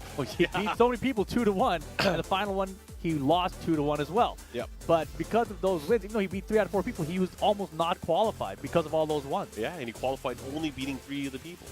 That was crazy. Anyways, good stuff so far. I'm excited to see what the next game is here. I'm sure this next one should mix things up, I think. Especially in terms of the standing. So we got Divine Exorcist going up. Oh boy. And the Sam Brother. Yeah. Divine Exorcist versus the Sam Brother. So Shaheen versus Claudio here. Mexico versus Saudi Arabia. Are they not going to do rock, paper, scissors? Divine, He's like, you want to do it? He's like, nah, man, bro. I'm good. Pick your side. You can have it. I think he's giving it to him. Yeah, go ahead, bro. He let him. Wow. There's no challenge. He's like, you No. can have whatever side you want. I mean, there's no reason rock, paper, scissors if you both want the opposite sides, Maybe. I mean, unless you really Sometimes want it's to a rock, tell, paper, though. scissors. Sometimes it's a tell. Like, you want the player to, like, find out what their side is. It's like, what are you, bro? Are you a rock or are you paper? Boom, boom, boom. I know now. Anyways, this should be fun. So, Shaheen, you think? Yeah, I'm pretty sure Sambo's going to pick Oh, Shaheen. yeah. I think it's Shaheen all the way here. Shaheen and Claudio. Yeah, and what other characters? You said the Divine, he might be rock some other characters, perhaps? What else was there? Nina. Oh, my goodness. Okay. Nina. She's pretty strong. Yeah. Man, I think it's because she has guns. Yeah. She was never this strong. Well, actually, I won't say that. Well, most people probably won't know because they're not that old. No, Tekken 5.0. Yeah, they're not. Well, Tekken 4 too. Tekken 4 is good too, yeah. Actually, Tekken 3 too. Okay. Wait a minute. It's actually Tekken 2 as well. Wait a second. Are you saying tomorrow at that Tekken Festival when they have those side tournaments for Tekken 1 and 2 and 3 and everything, there's going to be Nina players pulling through? You know what? That's funny because we haven't talked about that yet, but they have that. I wish we could play in that. I think it'd be so fun. I want to play in it. They I have didn't the know how to play history of the Tekken games are going to be playing in little tournaments. People that could get the highest streaks will be eligible to win some prizes there. 5.0, Steve and Nina and Brian and Fang, those characters are so strong. They're not running 5.0 though. They're running DR. DR, yeah. Who cares? Yeah, exactly. But I also want to play like Tekken 2 or something. I'm trying to get a streak with Tekken 2. Who's your Tekken 2 character? I don't know. Paul? Yeah, Paul's good. Paul's good. Bruce is hella good in that game. Wasn't Demo Man no stagger in that game? Yeah, there was no stagger in Tekken 3 either. It was like until Tekken 4, right? No, no stagger in Tekken 4 either. Huh? Because you could just do the just Oh, break. if you did the just Yeah, break. Yeah. But I think Tekken 4 is where the stagger was introduced, right? No, the stagger was introduced in tag. Oh, really? Yeah, Oh, when you you're block right. things. You're Yeah. right. I remember. I hated that in tag. Yeah. I It's so really weird. hated It's that. like, yeah. what happened? Oh, my leg got Did the game stuck, break? dude. What? We just alienated like I know. 99% of the I didn't chat. like What are these lost old back guys one was talking a about? high move back then or something. Yeah, Like you can duck it. What do you mean you can duck the back one? It's a mid. Oh man, the good old days. The good old days.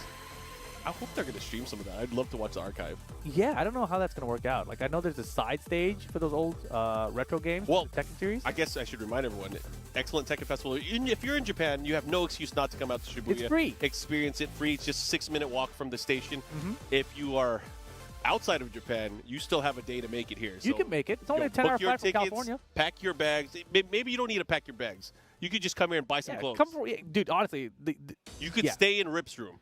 You can not stay in my room, but the exchange rate is very good, so you can afford your Well, own room depending on and where you come clothes. from. Depending on where you come from.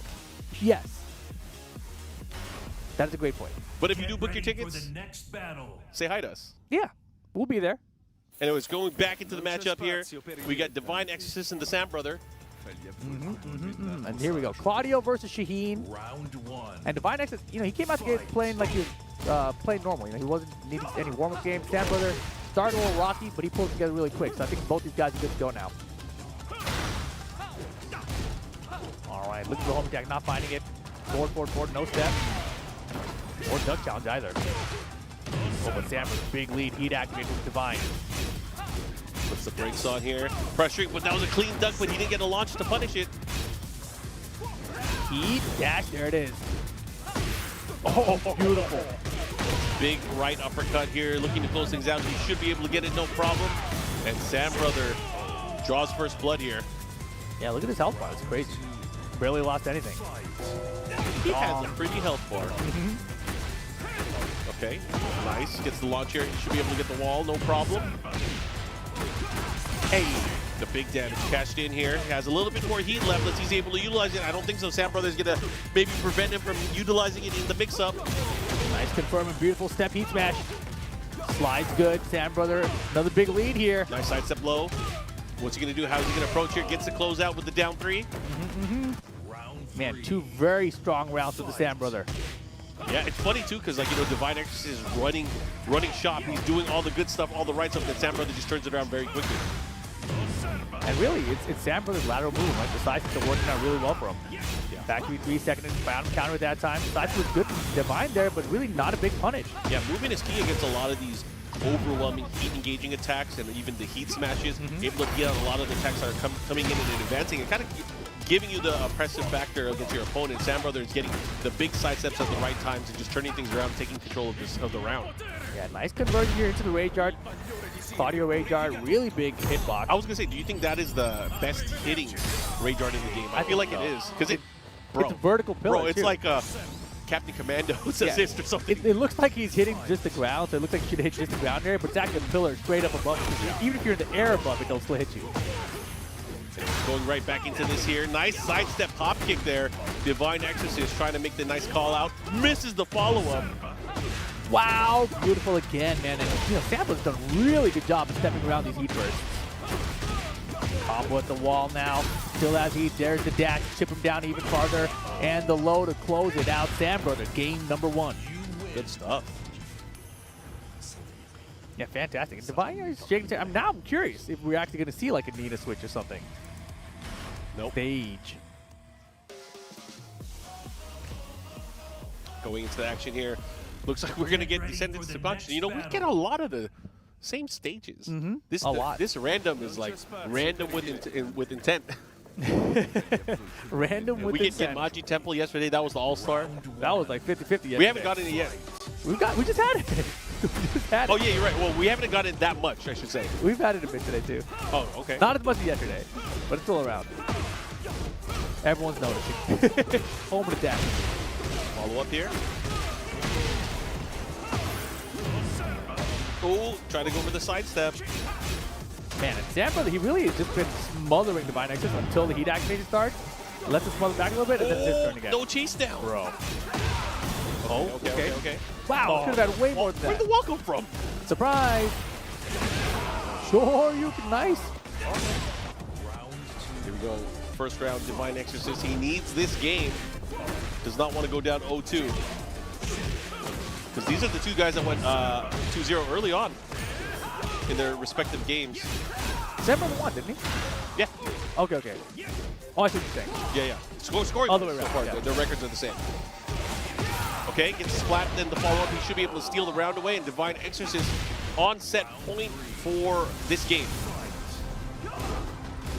Or game point, right? That was a really roundabout way of saying that. Mark, he got shut you up, round. Available. Side step low again. This one's going to break the floor. It does. Downstairs, back turn. Of course, he has that option. Wow. Into the follow-up, looking to close it out. Sam Brother trying to get on the scoreboard here. Oh my gosh, I thought he was going to hop kick there too. And there it is, Sam Brother on the board. Not done just yet. Still got one more floor break available for the players. Trying to catch him there. Look at the time, mixing up the timing now. Now dashing in, waiting for the opponent to react.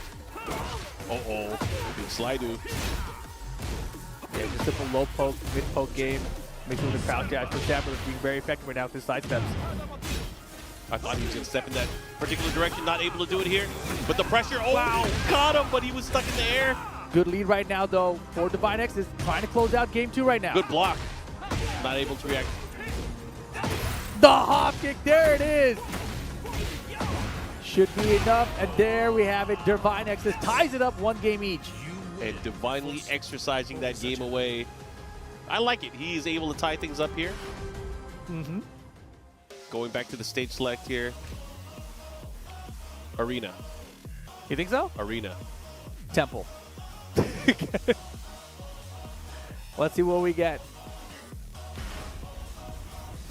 Other temple. It's kind of a temple, right? Kind of a temple. Training ground is a temple. Yeah. Nailed it. I love this stage, actually. Yeah, this one's great. Music's great. I like how they're like, you know, the just wood give you- floor is great. I just love how they gave you so many walls to play with, even though it doesn't, you know, the Gi stage before you could balcony break at the end of it. This is like not just hella walls. Yeah, we're going the other way. Yeah, to the other wall. And Akuma's watching. Is that a Kuma? Or just like that? Definitely not. I think it's a Kuma. You want it to be. I want it to be, actually. Damn, the uppercut's working out. Boom. Uh-oh, chance All though. things up here. You try to check him with the down forward one, not able to do it. This Zambro, what are you going to do? Oh. And Divine Exorcist is now in the lead. Yeah, I was going to say, this game is so scary. If you have a lot of gray health on the side, like a pixel doesn't matter. You can recover that health and survive more pokes. Yeah.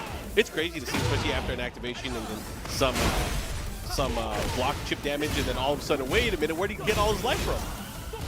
Yeah, you can see Divine right now, a lot of gray on his side. And Sam Brother working on it perfect. Good block. Oh, he whipped right in front of him. My turn. Side step 4 approach. Here comes Divine Exorcist. Power crush. That was smart. Sambro has a good position, but he gets blocked. This is bad. Yeah, that was a big bet. I don't think he needs to yet, but he could take the gray with it, so it's a good call. Yeah. Definitely a good call. He doesn't want to have to extend and do any more mix-ups than he already has to. Yeah, so this is the mix-up that matters right here. What's he going to do? He can kill with the right hit, but it might be... Oh, my God. Oh, my goodness. He finished the jab string. He's like, you know what? I feel like you just jab again, counter it, confirm. Sam Brother. We're not going to get the hop kick. Side step low, right into the upward 4. Gets the follow-up. Now has the wall here. Starting to run away with it. Goes to the mid option. Yeah, again. The pressure going right now. Uh-oh. Not looking good for Divine Exorcist. Surf on heat activation soon. There it is. Can we close out the round with one combo heat dash? No. Decides to keep it. Goes for the mix instead. Big block. Oh no way. God. There's no way he's going to come in. There's no way. In Tekken 8, there's a way. Yes, heat and rage. I don't care. That went out of style 2 weeks ago. Dude, he might make a comeback. He still has rage. Still has a chance right now. Just needs the right call. The hop kick doesn't get it. Down forward 1 Sam Brother on set point now. Here we go. Comes down to this. Low parry from Divine. Yeah, he's going to push towards the other side of the stage here. Not sure if he still has walls there. He does. Oh my god, he reached it. Oh, he tried to sidestep to get the access to get the next wall. Yeah, he went for the cheeky double wall combo. Not able to get it. Here comes Sambro sliding in. Oh my god, he got him the step smash. Sam Brother trying to close it out, and he gets it with a down forward 1, 2-1. The Sam Brother gets it done over Divine Exorcist. Good stuff, man. That could have gone either way. I mean, both of those players obviously playing very well. Divine Exorcist suffering his first loss now in the group stage. But he got a game. He got a game, which is important, super important, because that could keep it close depending on the other particular player matchups that they're going to go through later on. Man, and it felt like Sam Brother had a huge life lead almost every round. And it's always Divine Exorcist fighting from behind. Yeah.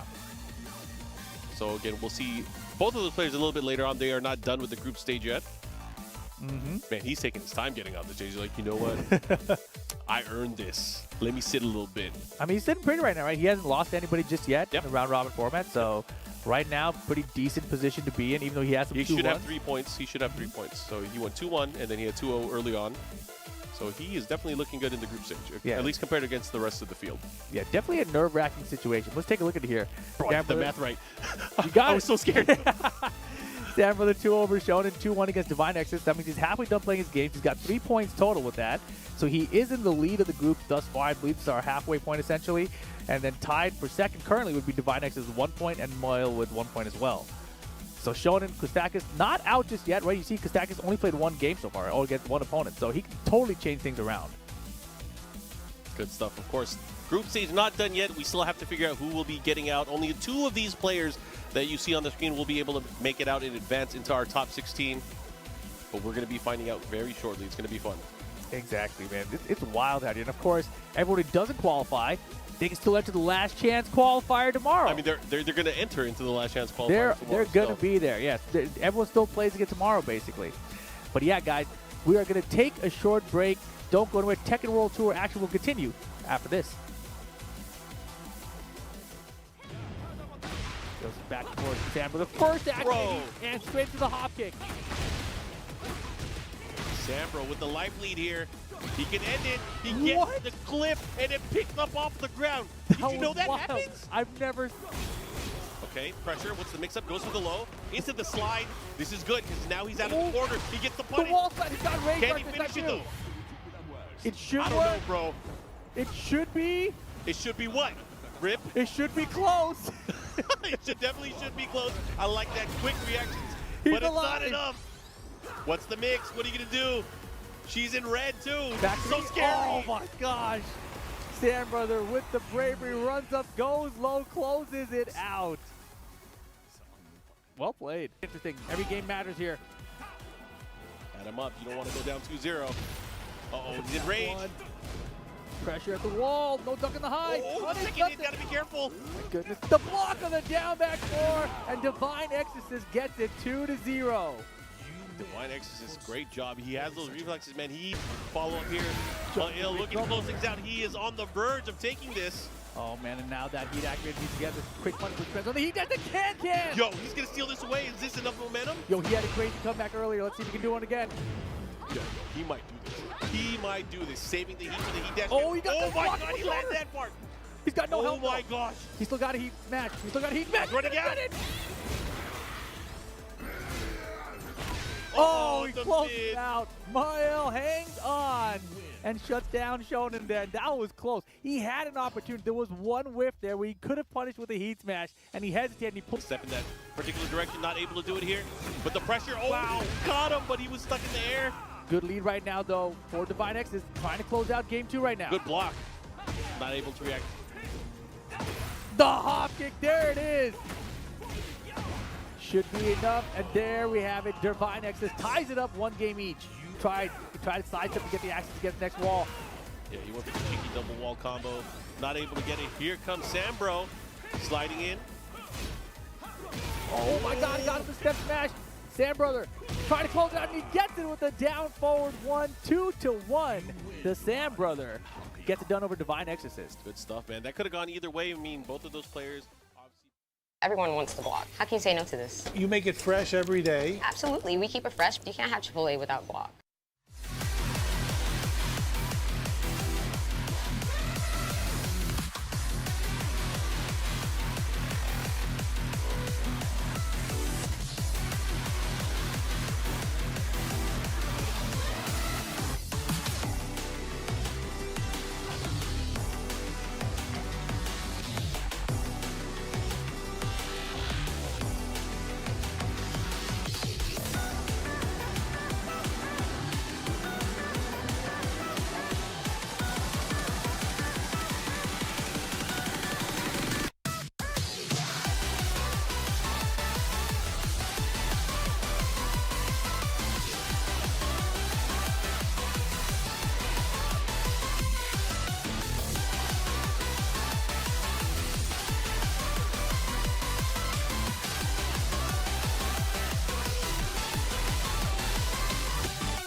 All right, welcome back. Day number 2 of Tekken World Tour 2024 Finals. I am now joined with my brother-in-arms, Mr. Tasty Steve. Boom. How you feeling? Chilling, man, chilling. Seeing these matches go down. This is from the regional side of things, so the matches are a lot more crazy. And you can see a lot of the players are here in the building because first we only had, the global leaderboard. So now we got a lot more players in the spot, and the matches are actually going up just the same. So I'm excited. Yeah, and we're about halfway through the progression of Group B, and we're going to find out, of course, only 2 of these players will be qualifying into our top 16 on the loser side. The rest of them, of course, they're not going to be done. They're going to just have to think and probably practice a lot harder to get through the LCQ. That is going to be happening this weekend over at the Excellent Tekken Festival. So I hope you guys are tuned in and ready for that. There is a fun-filled weekend still ahead of us for the Tekken World Tour Finals, and it's just getting started. Yeah, and talking about that festival as well, it's going to be a lot of cool stuff for people to actually get their hands on, exclusive Tekken merch, a lot of cool stuff that we just found out about. Well, why don't we just tell them, man? We've been plotting, man. We're trying to buy some stuff. We're going to be out at the Excellent Tekken Festival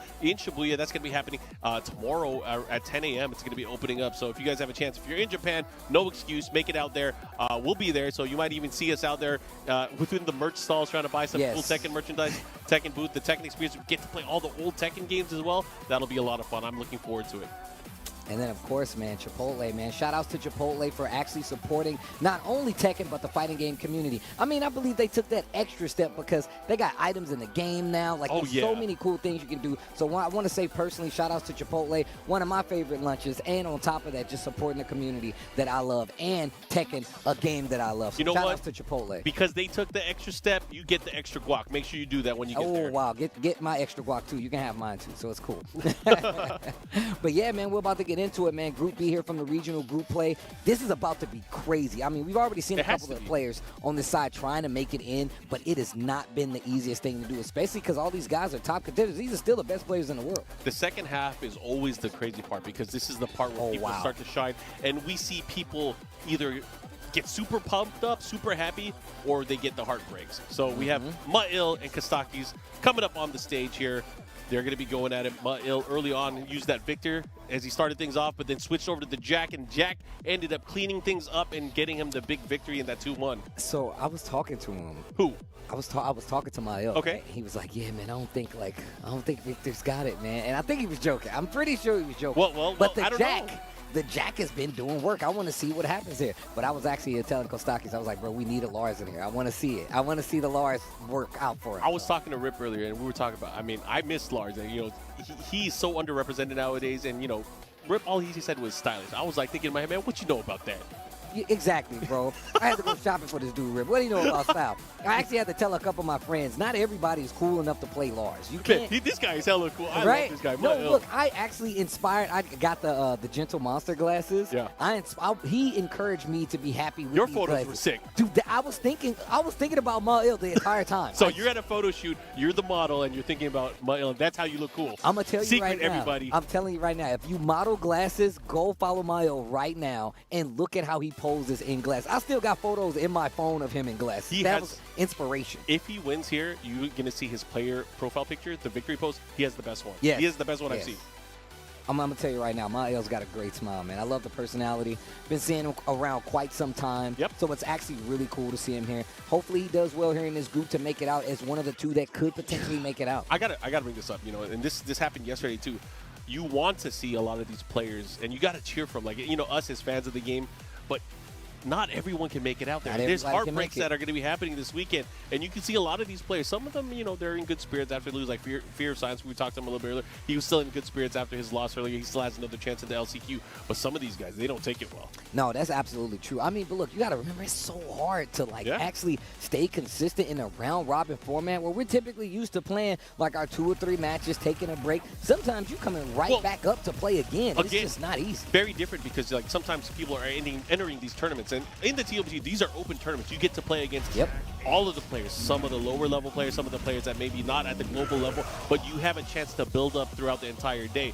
Here, you are going up against guaranteed killers. That's facts. That's 100% facts. I mean, I'm one of the people that tell you just across fighting games, man, the LCQ for like the Tekken World Tour Finals, the King of Our Fist Finals have been some of the most difficult tournaments I've ever seen in fighting games, and I don't think it's going to be any different. Make sure you guys pull up for that excellent Tekken Festival, but we're going to get into it. Kwstakys going up against Meo-IL. It's going to be Lars versus Jack 8, a character we were just talking about recently with Jack 8 and like how underrepresented the characters feel. I mean, for both of these characters and both of these players, they are using characters that we don't normally get to see. So this is the very definition of pulling up. All right, Kwstakys right now having to deal with the wall. Meo-IL has the pressure. He does have heat activated as well.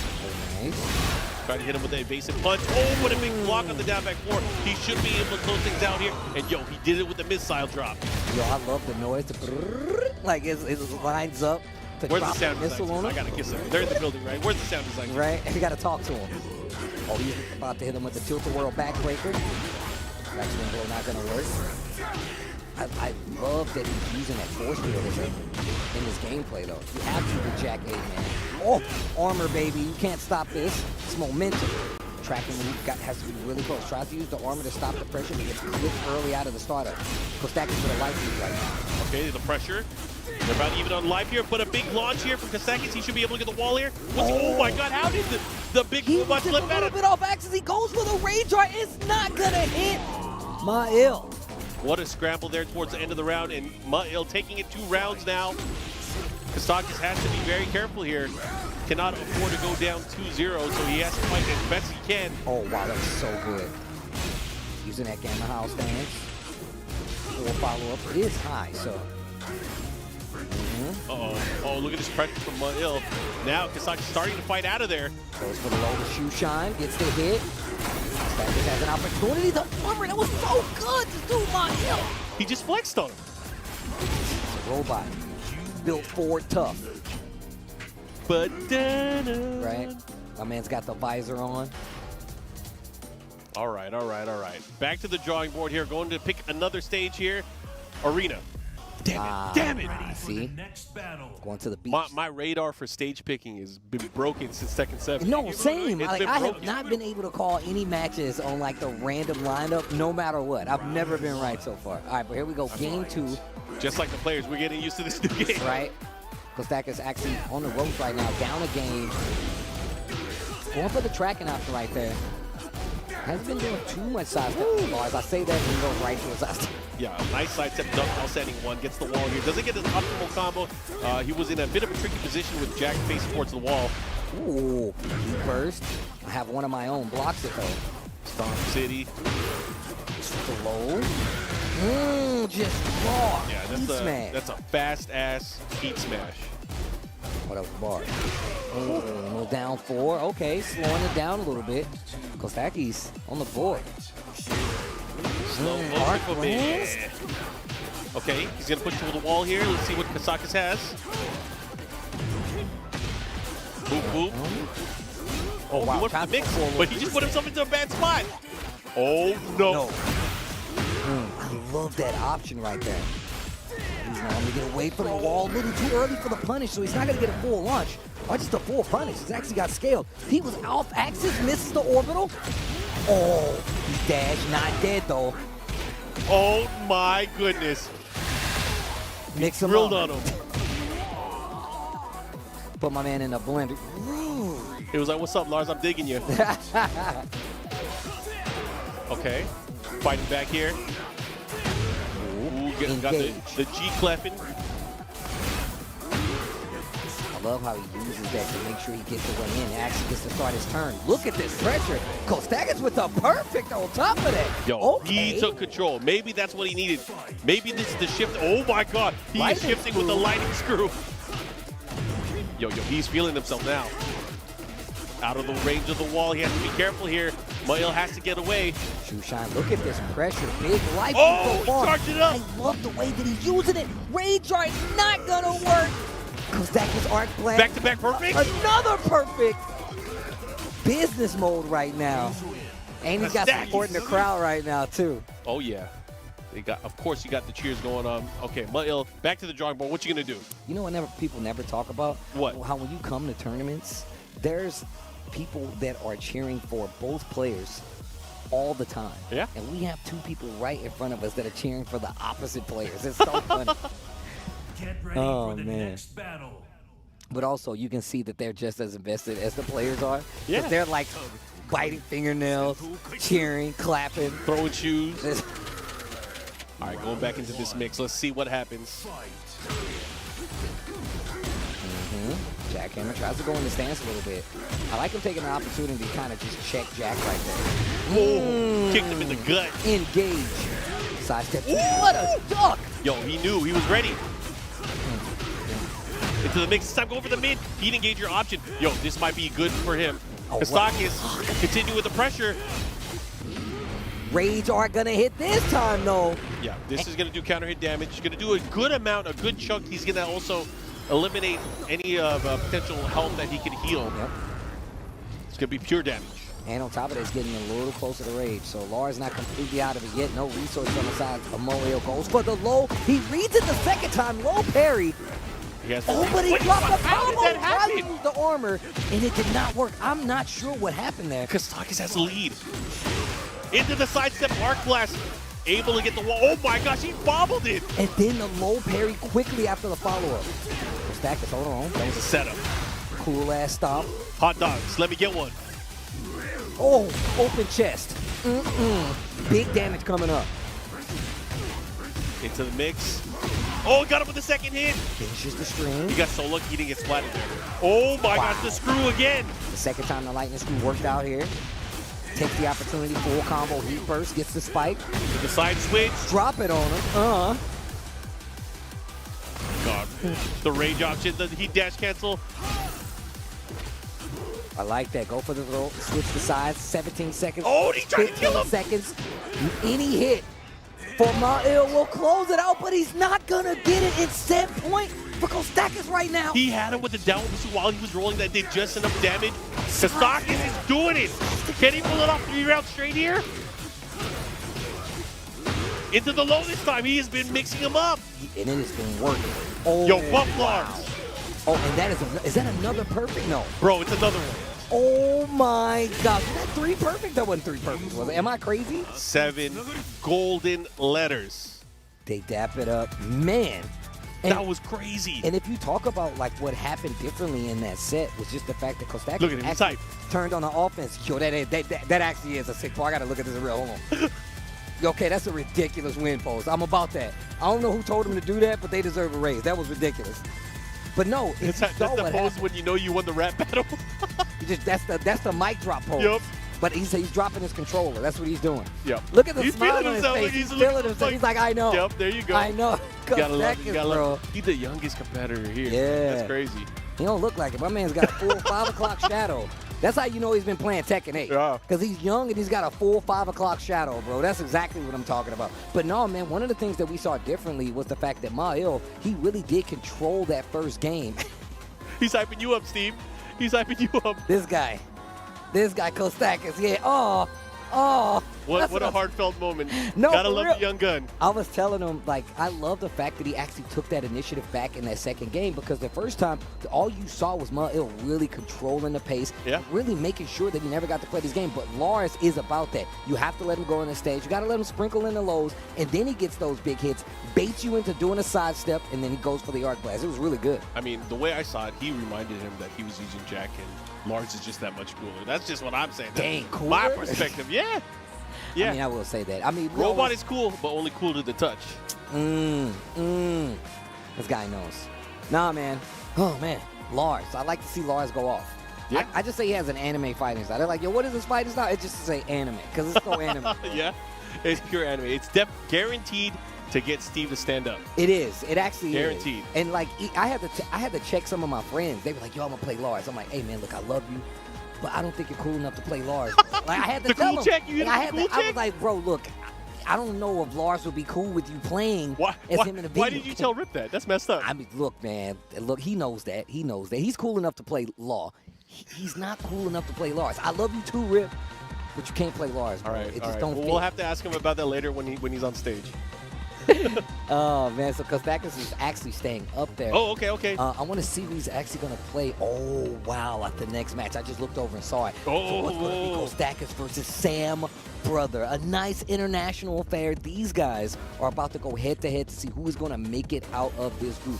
Once again, the round-robin format is very interesting because you have to play everybody in that group, and whoever has the better record will make it out. We saw Majin Obama talking about it, but once again, even us playing in tournaments all this time, round-robins are very different. The momentum is different, and you got to keep your energy up as well as just, play well for so much longer, I feel like. You have to play your best every single time because, again, it's your best against everybody else's best. It's not just your best against your individual opponent at that time. So, again, not only do you have to do well, you have to force a bunch of people to do math to figure that out, and then you do well. It's rough. Wow. And you got to put math in there, too. That's even worse. Yeah. The frames weren't enough. You got to do math outside of the game to figure out if you're going to make it through. It's too much. Yeah. Too much. But, hey, the easy solution is just win every single game. I tell people all the time, you only have to worry about anything if you win. Just win. Yeah, that's like Danielmado earlier. He just pretty much won everything, right? My man was beating people up, and apparently he went to that group intentionally. He went to that group to make a message, right? And the thing is that, like, Danielmado is another one of these players that's been traveling for years now, not only for Tekken 8, but for Tekken 7. So I feel like he's accrued enough interest on his skill to be like, you know what, let me start smacking people around with the Jin Kazama. Yeah. Pretty well. It kind of helps that he has a strong character. Jin is really good. He's also cool. Yes. He's See, also Danielmado is cool. If he wanted to play Lars, he could play Lars. That's why I call him the Italian Stallion, bro. He can play Lars if he wanted to. If you guys in the chat are cool enough, you got to make sure you run it by Steve first. Actually, yes. And don't let your friends who are not cool enough play Lars, okay? At least not in tournament, because everybody can't do that. But thank you guys for tuning in, man. The Tekken World Tour Finals 2024, the first Tekken 8 Tekken World Tour, and on top of that, the first time we've actually been in Japan for it. So I know it's been passed around a lot, but it's the first time we've been here. I'm so happy to be here with not just you, but all of the Tekken community. It's always nice to gather. We were in New Orleans. Yes. It was me and you were over there. We were in Amsterdam the year before. But something just about Japan. As fans of the game, as fans of the culture, it's really nice to be out here. Yeah, I mean, shout out to everybody here in Japan for helping making this possible. All right, here we go. These guys. I was watching earlier how they just let him get the side that he wanted. Like, look, man, we don't have to RPS. I don't want you to see what I'm thinking at all. Because I feel like when you play RPS for sides, you could get dejected. Yes. You could. You definitely can get called out on that. They will definitely understand, like, oh, okay, I know this guy's going to rock, huh? Okay. You tie that into the game plan. My man says, I'm going to eliminate it altogether. Just take the side you want.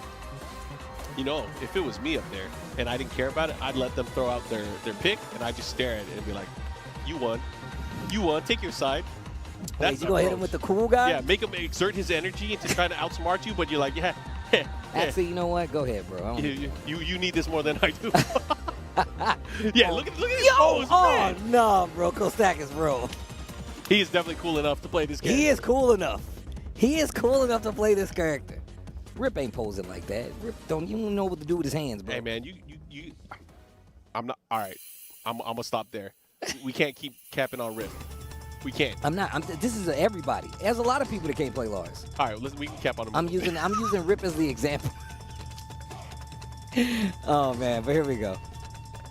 These guys setting their buttons, getting locked in here, and we still have 2 more groups to go through today. No, we have one more. Oh, it's only one more. You scared me, bro. Wait a minute. My bad. I was thinking of yesterday. Yeah, after B, we have A, B, and C. Mm-hmm. Man, I'm like, where'd that like how you come looked from? Back. He was like, wait, what?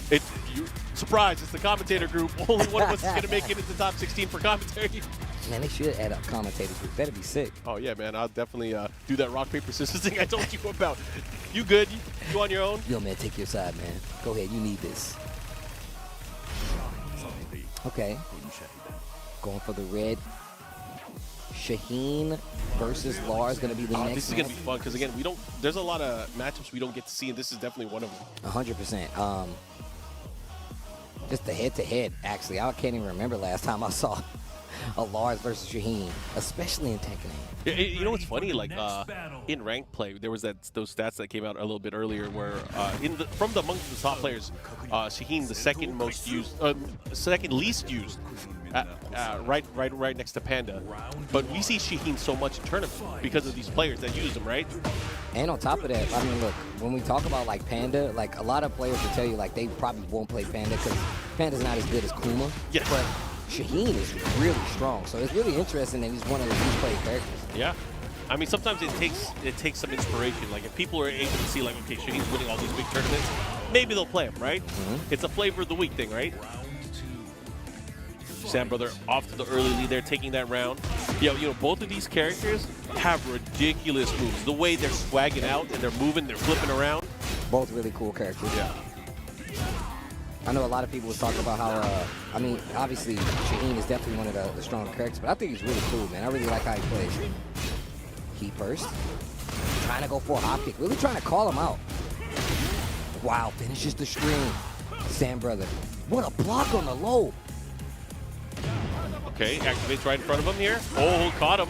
This wants to get, bro, we need to take stats on how successful he's been with this art class. Takes the Oki after the combo, really close to that wall. Tries to chop him on the noggin here. Oh, the jab check. Yo, is he gonna kill him? He caught him out of there. He doesn't have any resources other than, he didn't even have reach. Here we go, 2 rounds for the Sam Brother here. Kwstakys, sometimes he needs to get a little bit of time before he gets the engine running. Oh, last time he finished the string, this time he cancels the stance just to go forward. Okay, nice jab check there from Sambro. Oh, he had an opportunity to get a punish there, but not able to do it. And here comes the slide for Sam Brother. He probably smells the blood boiling. Oh, nice. The orbital actually gets his mark up. He's definitely taking it to the wall now.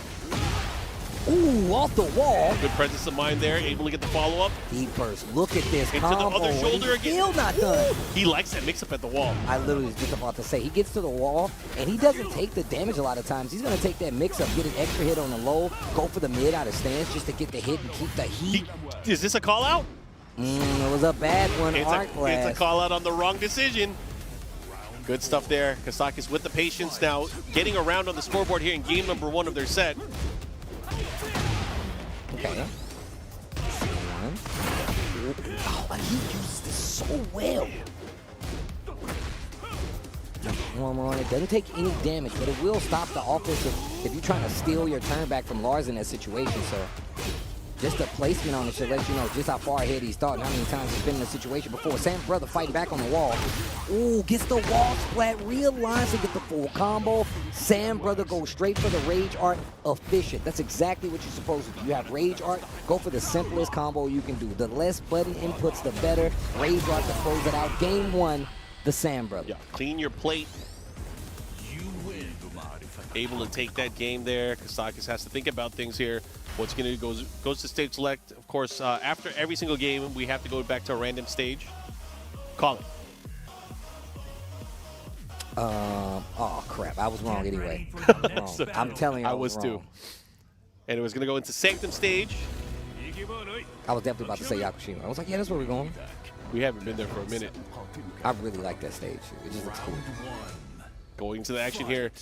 Sambro up 1-0. Stop. Trying to change the fate right now. He's not doing bad at all. Trying to chase him down there with the running 2, but they traded blows. He could have had the conversion there. Maybe, right? Because he got full knockdown right there, so I was interested to see what he could have done. Heat burst. He goes straight for the slide to Sam Brother, not letting Lars get anything started. He burst sidewalk a little late for the down 4-2 though. Okay, pressure. Here comes Kwstakys, having to deal with the heat smash mix-up. Not phased at all. Running 2, good block. Okay, trying to get something started. Goes for the low, the shoe shine. Oh, what is he doing? Okay, wait a minute. Gets the first round of this game too. Kwstakys. Again, shoe shine. The interrupt, Sam Brother just challenged it. He challenged the power crush there. Again, he's been doing that a lot. He has to be careful. Sam-Bro's obviously going to make an adjustment here. Goes to the big low parry. He's going to activate. There it is. Finishes the string. Spins the heat. My man is spending all resources to get the lead and get the round. Yo, the Sam Brother. Here we go. Moving ever closer. Again, Kwstakis needs this. Does not want to go down 0-2. Sam Brother, of course, fighting, wants to get those point supremacy. Look at that, dealing with the pokes here. Oof, let's go for the orbital. Not gonna happen. The hop kick. Yeah, big counter hit hop kick. Pushing towards the other side of the stage. He's gonna get the wall here. Big bang, boom. Big damage right here. Stays on the ground. I like that. Oh man, it goes straight for the raw rage art. He still has heat and he has rage. Heat burst and he instantly challenges with the wild standing 4. And this is very, very important here. Such a big round, pivotal round here for both of these players. Will Sambro be able to take it 2-0? What's gonna happen? Oh, Arc Blast. I knew it was coming. Yo, and he got the wall. One of the Arc Knights making it happen. I like the Arc Knight. Okay. Engaging on the wall, using the armor once again. Good jab interrupt. Like what I'm doing. Oh, but he broke him down. Breaks the glass. Oh, he's gets dead. The wall He's slash. hella dead. Rage art. Yo, you gonna do 2? Yo, he whiffed. Oh my God, he's got a chance. What's gonna happen? He's so close. He has a pick off the wall. Oh my goodness! Like, oh, my arm safe. The Sam brother. That was so risky, throwing that out there. Risky. Double down forward 1 rage jar, but he made it work still. But damn, that was crazy. 2-0. Mm-hmm. The Sam brother looking really solid right there. He even looks cool doing that. Right? He's a JoJo's poser. I'm about it. You know me and JoJo's. I'm a fan. That was sick. All right.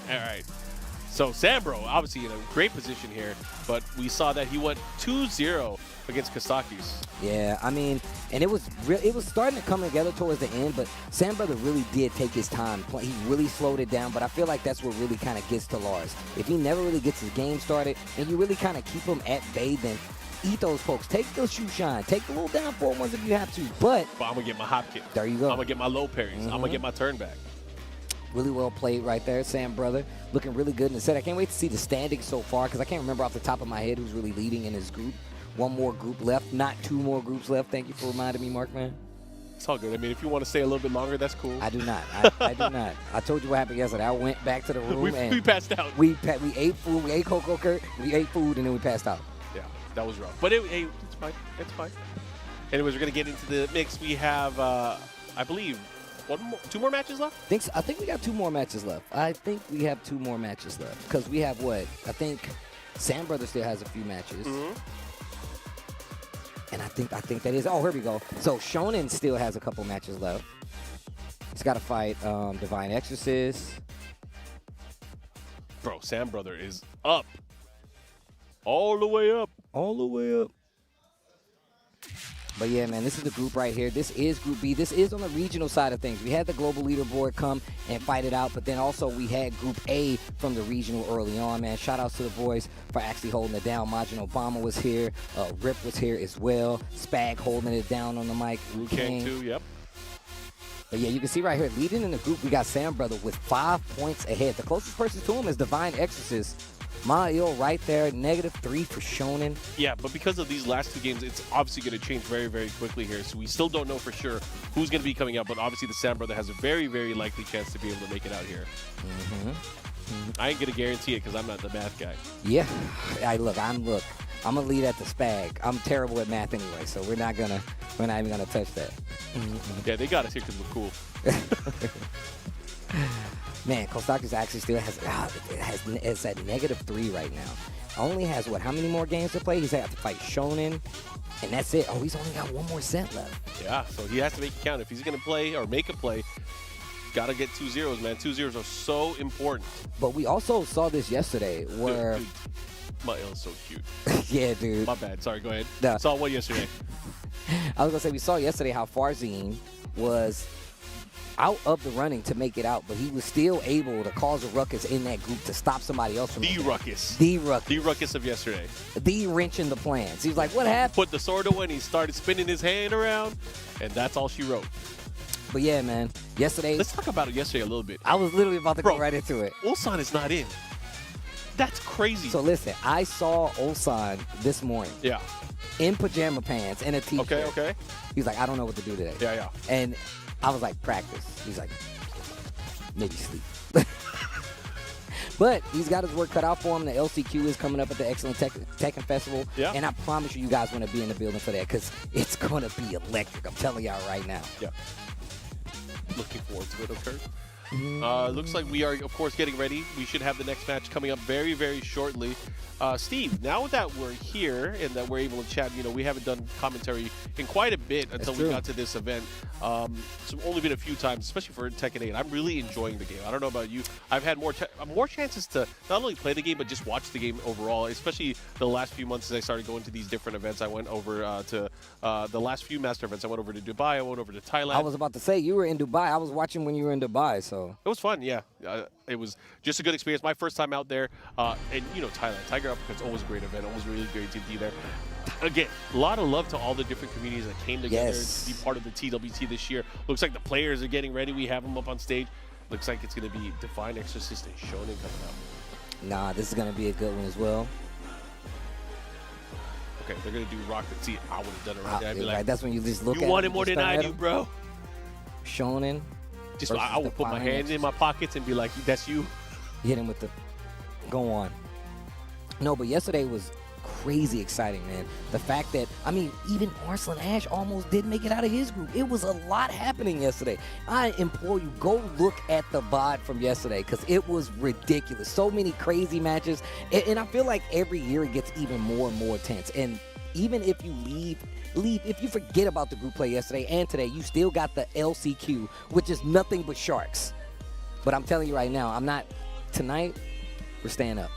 We're staying up. We're all the way up. Sure, I want to see, because I want to see the players. I know a lot more players are around this time around because we only had the global leaderboard players here, but now we have a lot of the other players here as well. Yeah, I actually really want to ask the players what their plans are. How are they gonna, how are they gonna get into the qualification spot? That's the most important thing for a lot of them. And again, there's going to be so many good players. So many good players in that LCQ. I'm actually really looking forward to it. So if you guys have a chance, this entire weekend is going to be a banger in terms of Tekken action. So I hope you guys are looking forward to it. Of course, at the very end of it all, we will be crowning our very first Tekken 8 Tekken World Tour champion. The first chapter in the book of Tekken 8 is definitely about to get settled and solved. You're going to know who that first champion is. But also, I feel like the story is like who's going to be the dominant region and Tekken 8, right? Like, we've heard what Arslan says. He was like, look, if I don't win, it's going to be Atif. If not me, it's going to be another Pakistani player. And I'm like, man, that says a lot. To say, like, yo, look, we are the top of the food chain when it comes to Tekken 8. But still, there's a lot of growing to do. We still got characters that's not been released yet. We still got plenty of tournaments to go through. This is just the first TWT for Tekken 8, but we got years of this. We do have some region representation. So currently in the top 16, we have Pakistan, we have Korea, we have the United States. Got U.S. And I think that's it so far, right? Is that it? I think that is it. Yeah. And right here, what? We got Japan versus Mexico coming up? Yeah, and this is the last representative, at least until you get to the LCQ, for the Japanese players here at Shonen. I mean, and we always talk about how you have like the home field advantage, right? Yep. Like, that definitely does power you up, but you also want to win on home territory too. So There's a lot of pressure, It's man. a lot of pressure. That's literally what I was going into. Under pressure. All right, we're going to go into this. Claudio and Jun Kazama. Round one. And both of these characters are also cool. I love how June plays in T8, actually. Oh, yeah, she's super sick. I'm just happy that she's back, has her own stance. A lot of the classic moves as well. And we don't get to see many Junes out here anyway, so this is actually really This group is filled with, like, a lot of characters we don't get to see. We see Jack, we see June, we see Lars. So it's great to be able to see this. Breath of fresh air. Bro, yesterday one of the groups had all the Dragonauts. Yeah, that was crazy. It was the D group that had all the Dragonauts. Death and Dragonaut. Okay, pushing towards the wall. Here goes the low option. Here, nice punish there. Here comes Shonen. I like the little tracking move right there. He could have had it there. He had the mid kick check. The delay on the string needs to be careful. What a call out, Shonen. Shonen taking that first round here. Oh, big hop kick, man. You ain't poking nobody. Raw hop kick? That's crazy. Yeah, baby, I like it. Roll. Okay, nice. Gets the shoulder, sidestep attack. Full sidestep. Heat burst. What a challenge right there. Even during heat, goes for the low heat smash. Divine Exorcist. Did not let that opening round phase him. He came back hard there. One of the things that I've noticed in this group, a lot of these players are challenging the heat dashes in some of these situations, and it's as a lot of times it's been working out. Heat burst. Big damage. Yeah, big damage there. Goes for the tracking attack on the wake up there. Good break on the throw, but the positions have changed. Gotta be careful. Oh, here we go. Ooh, off the wall? Oh, look at the damage here. Could end it. Nice block. Wow. This is huge. He's gonna activate. He has to activate. He's gonna heal up a ton. If He's gonna heal up a ton. Oh, the block, that would have been something crazy. Goes for the low again. You're getting greedy. Use it. You get more life back. You get to play the game a little more. This time, he's still alive. This is crazy. He's still alive. Oh, you are not alive. Parry? Think about how many times Divine Exorcist guessed right after that mix. That was too good. Yeah. 2 rounds to 1 here. Man, Shonen was fighting though. Knee check. Oh, he caught him. Where you going? Good reversal there, of course, from Shonen. But a sidestep dab back 1+2. Here comes Divine Exorcist, has the wall. What's the mix? Goes for the big heat smash low, and that's going to do it. Game number 1, 3 rounds to 1. Divine Exorcist taking advantage right now, especially in some of these wall situations. Man, low heat smashes, I feel like, look, every time I get hit by them, I always forget that they're there for a while. I'm not going to even stand. I always forget that they're there for a while. And it's quite a few characters that have really useful low heat smashes, so you really have to pay attention to it. But that's also part of, you know, the new system of the game with the heat mechanic, right? Certain characters have those low heat smashes that you have to be aware of, and to close out a round, they're the perfect thing to go to. Absolutely. Here in the stage with the breakable walls. Both sides of the stage. Lots of breakable walls. Oh yeah, we got 3 walls on each side. Fishing for the hop kick. Ooh, sidestep, heat burst. Trying to catch him. Good counter activation here. Oh, but again with the low smash. Dude. One more hit could do it. What? The low. Got a little life back because of that exchange, but it's not going to be enough to stay alive through this. Divine Exorcist up a game and a round right now. Yeah, Shonen needs to fight here. Fighting for his qualification rights here. I mean, Divine Exorcist is looking really, really strong. Oh, what for the can-can? Able to land it here. Gets the launch, gets the follow-up, gonna push towards the other side of the stage. Not only that, has the opportunity. Oh, wait a minute. That's unfortunate. Interrupt. Down jab defense actually working out for Divine Exorcist. Shonen still fighting back with the June. I'm glad you brought up that character diversity, bro. There's so many different characters. There's a June on top of this. What a duck and what a punish. That was so good. All right, here we go. Round 3, game 2. Running 2, not going to do anything.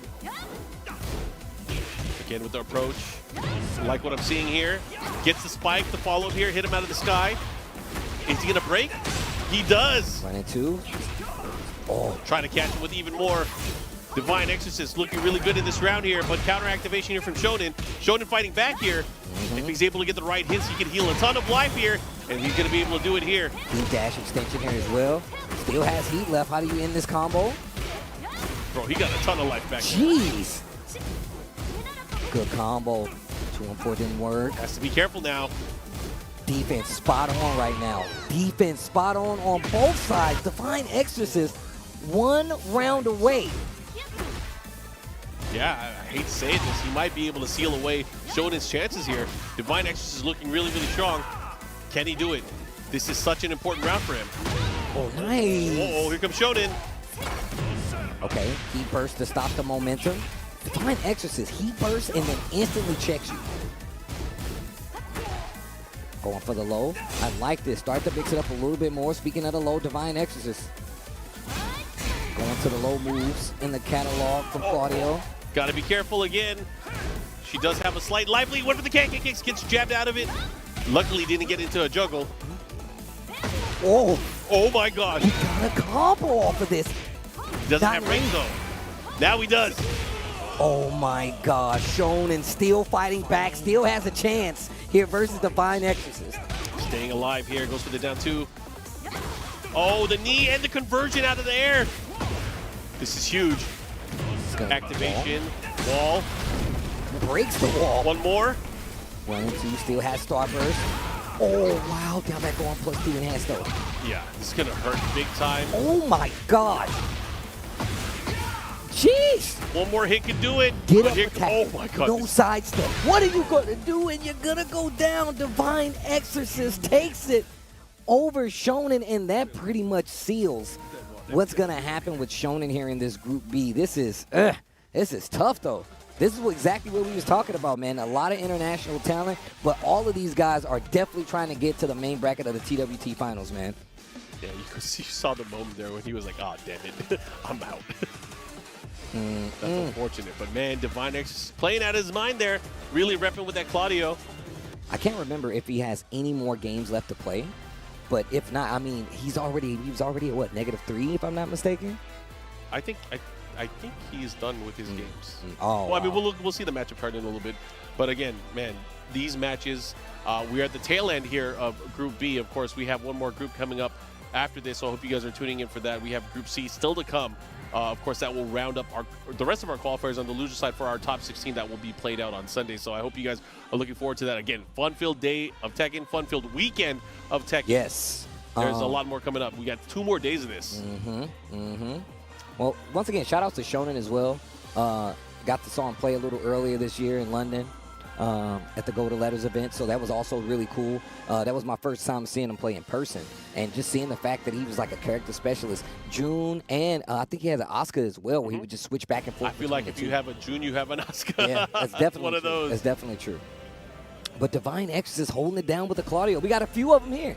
You just talked about Shadow making it into the main tournament. I mean, but we ain't see too much of the Claudio. It was more Zafina than anything. Yeah. But we got quite a few here. Yeah, definitely just a testament to how strong that character is. The character has a complete tool set, has a way to get in, has a way to control matches. And again, sometimes the name of the game here when it comes to the competition is just not letting your opponent have a chance to play. Just beat him up. Okay, beat him up, guys. So yeah, Shonen definitely, he has one more match to play. But yeah, he's at -5 at this point, so there's no way he makes it out. But once again, does not mean he can't stop somebody else from having a good time. Sam Brother leading the pack with 5, the complete opposite. Divine Exorcist still there with 3. Let me see how many more does he have. Kwstakys has what, 1 more match? Yeah, Shonen. Meo-IL has to play still too. Yep, he's got to. Wow, Meo-IL's got to fight the Sam Brother and Divine Exorcist still. Yep. So he's got a couple of matches left, and that means that can be a big change for him right there. But I mean, if he imagine if he 2-0s each one of them, we might have a different. We need more math people. Anyways, here we go. They're gonna shoot him. Saishogu, Janken. What you got? Oh, you playing too? You playing along at home? Man, they're going at it. They're going at it. You lost twice? I lost the first one. I won the second. You know why? Your beads are too strong. Your beads are too It's the strong. call out. It fakes people out. They hear the noise. Yeah. Like, that's got to be rock, right? He says it's rock all the time. That's what you think. All right, we're going to go into this very, very important game for Meo-IL especially. He needs every victory and every decisive victory that he can get. And it feels like Divine Exorcist is just picking up speed right now. It feels like he's getting stronger as these games go on. Bro, he looks relaxed. Yeah. He's chilling. He's like, can I help you guys? You guys need anything? Mark, Steve, you want me to jump on the mic with you? I got you. Yo, shout outs to Mexico. Viva la Mexico. And all the places, man. All the regions we have. We got Greece here. We got Korea in this group as well. Saudi. Yep. TWT Finals. A world tour for sure. Hey, that's Mars. All right, we got to get these guys ready to go. Jack? Yeah? You think it's Jack? I think it's Jack. I like how they're playing on the select screen right now. Bro, what he's doing. This is all jokes. Don't mess with This is all jokes. All right, looks like he's ready to go. He has his buttons locked in.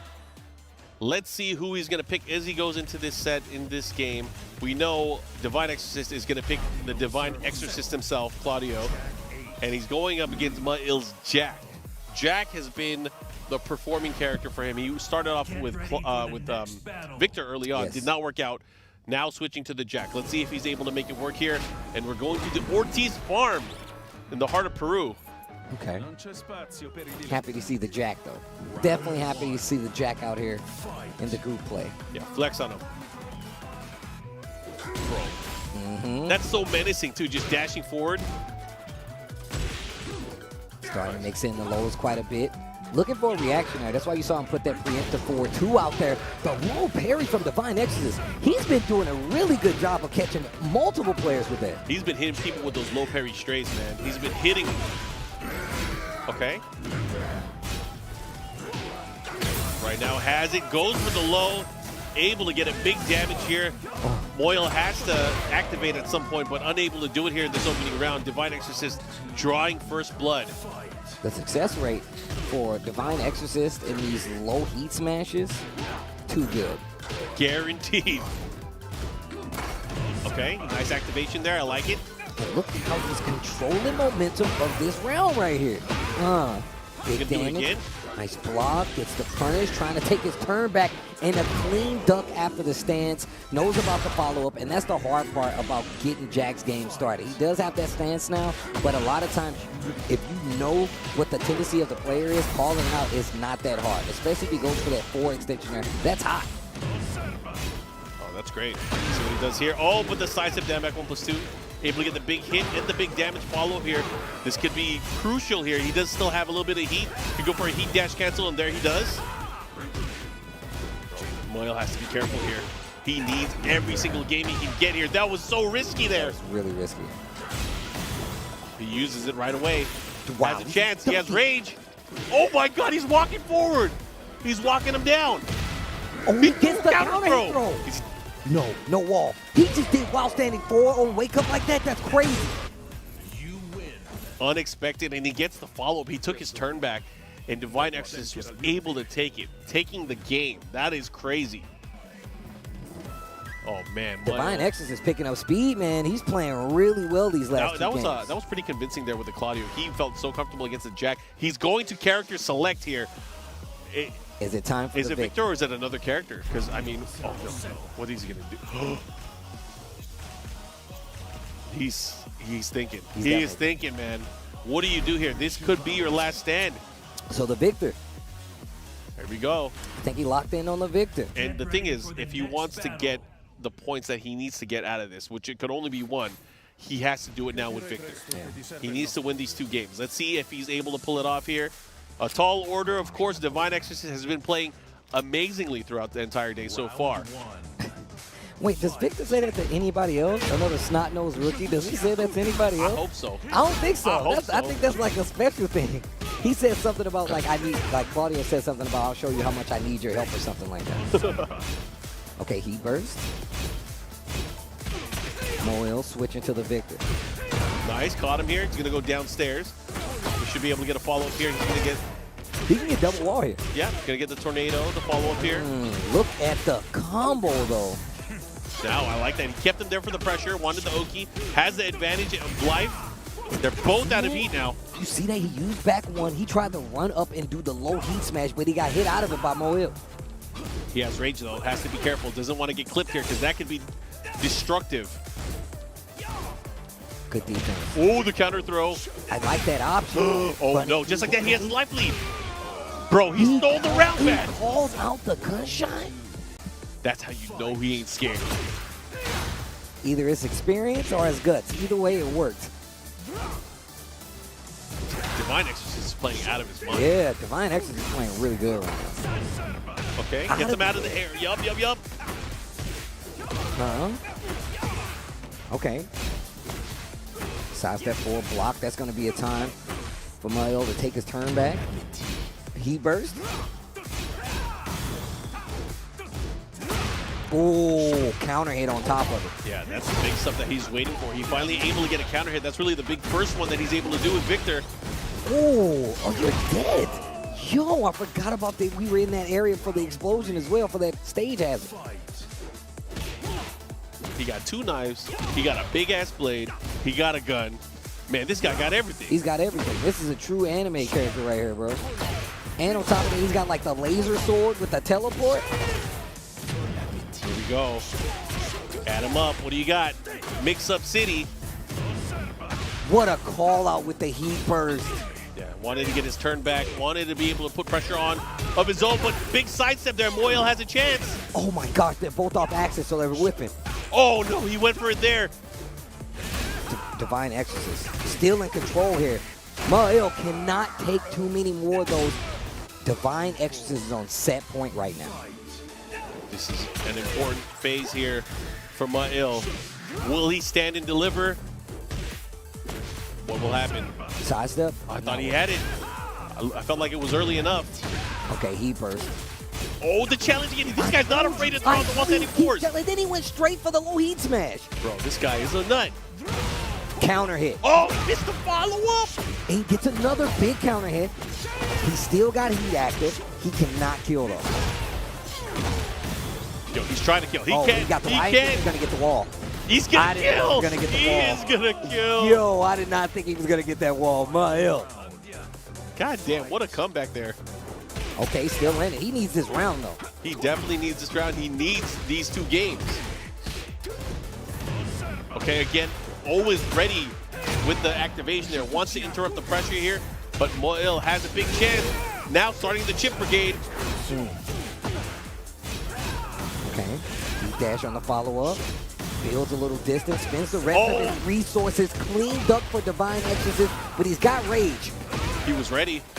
Oh, and he pulls it off. I can't believe it. And the What a back read. one to close it out. Divine Exorcist defeats Meo-IL, and wow, the Jack couldn't do it. The Victor couldn't do it.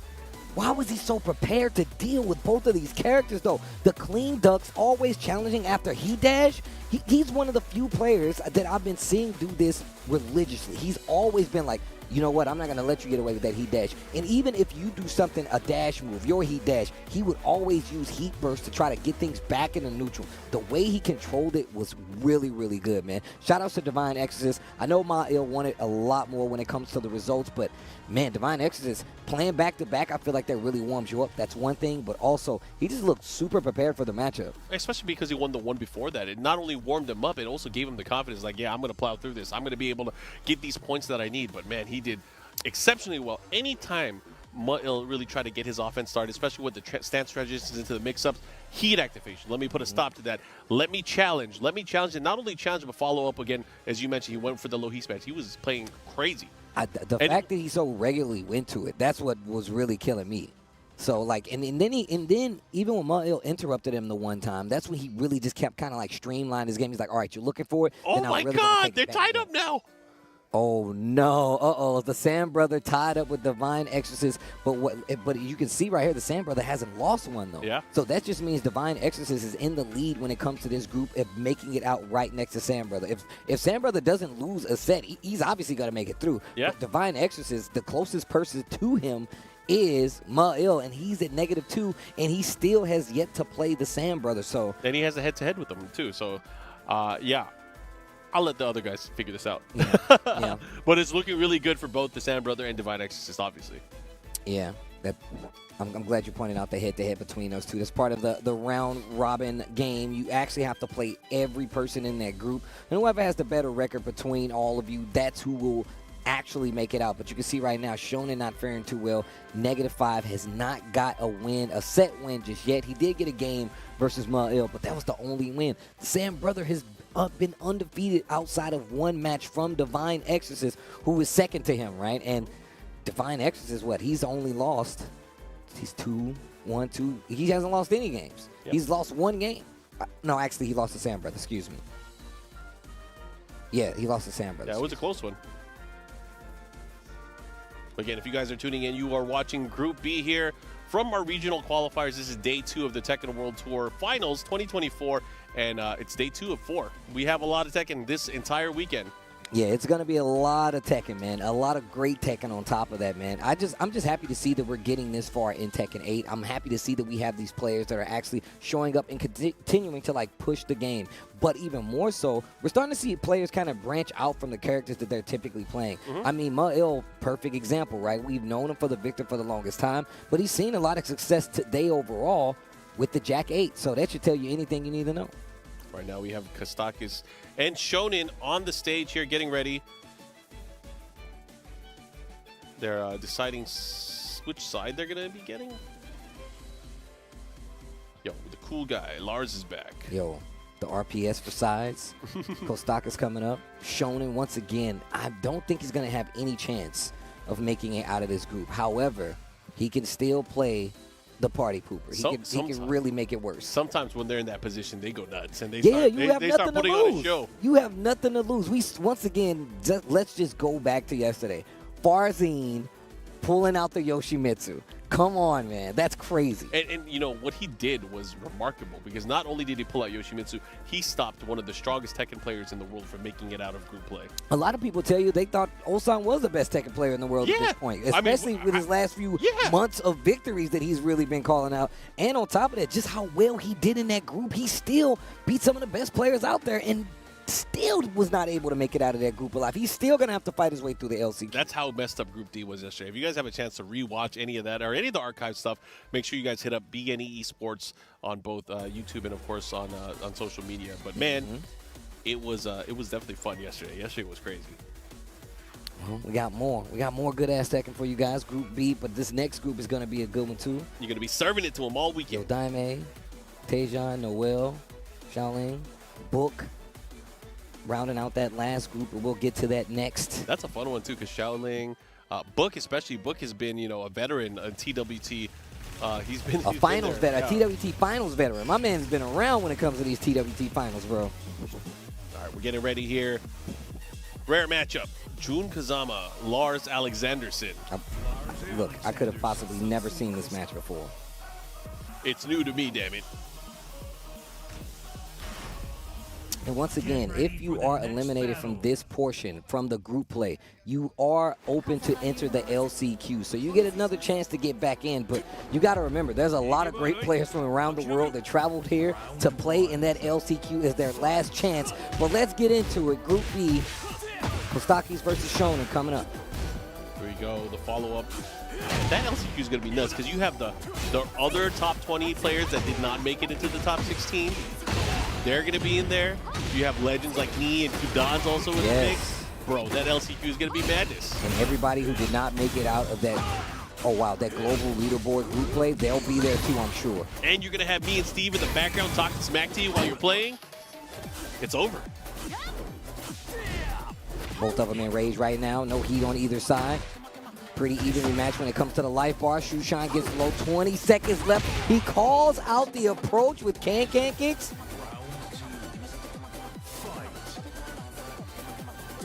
Who needs the heat when you got to deal with the feet? Okay, goes for the low right there. I love that Shonen really does not get forced to play a game that he's not comfortable playing. Gets the heat engaging.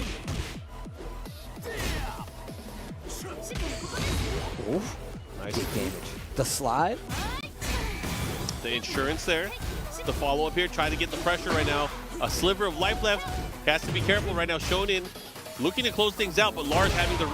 I was going to say Lars having the heat could be scary. And just seeing how the way he uses Lars is like armor to like keep his turn intact, right? Gets him in the stance, gets the knockdown, throws you in the mix. And even if he's not getting these big combos, like he always does a good job of like resetting, getting the hit, staying in heat, arc blast. Oh, he missed the forward 4 follow-up, not able to get the extended combo.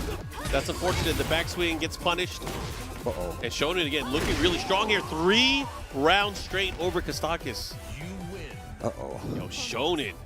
Okay, wait a minute. Shonen on the board right now. Once again, just because you're out of this round-robin group play, it does not mean you can't mess up someone else's good time. Good times? Not on my watch. Not on my time. You having fun over there? How dare you? Let's see what happens here. Gemaji Temple. Bro, this stage is sick. It's so good. Round 1. See, you know, you see those big fist sculptures in the background? I need one of those in my backyard. Who do I talk to? I feel like it's going to take him years to build that. That's what. Okay, engage. Counter hit on the low right here. Ooh. Wait a minute. Shonen looking a lot more confident in this matchup now. Okay. Committing, goes for 1-1. Dash after the follow-up. Catches you trying to do something. Shonen taking this first round of game 2, continuing the momentum. Kwstakys has to do something right now. Great break. Okay, taking the opportunity to go in the stands. Uh-oh, the running attack. The follow-up here. He has to be careful. He has his back to the wall. And right now, Shonen, you know, he's been on fire in this particular matchup. He has not lost a round yet. He burst. Sidestep. That was so good. Uses the stance to sidestep. Completely gets out of danger. Oh, wow. 2 rounds, and this is not looking good. Kwstakys has to do something right now. He's down 2 rounds and a game. See what he does here. Tries to chase him down. Again, still not having lost a round yet. Shonen looking really, really strong here. Playing with a different level of confidence. Maybe this is a particular matchup that he's just used to, or he's just not scared, or maybe he's now playing with nothing to lose, right? And that's what I was literally, you said this before we got into it, and it feels like that's what's happening. But now, oh my God. He gosh. just cracked his neck in half. Okay, gonna try to take a lot of life here, but There's still no way. has the opportunity to get back all the recoverable life, but not even that much on top of it. There's no way he's gonna come back, right? Oh, Shushan, Right? wait a minute. Right? Oh, he still got the heat dash. Rage Art is there. That's Bro, gonna close he out. got He him. did it. Oh my gosh, Shonen taking the set, his first set of the day, and not in the running to make it out of the group, but still. He got the 2-0. He got the 2-0. And still able to stop the advancement. Man, that is not fair. Look at the windfall. I'm glad we got to see it once. Right? Oh, even in defeat. Even in defeat, I'm cool. Good stuff. Yo, Shonen. Man. Yo, Shonen.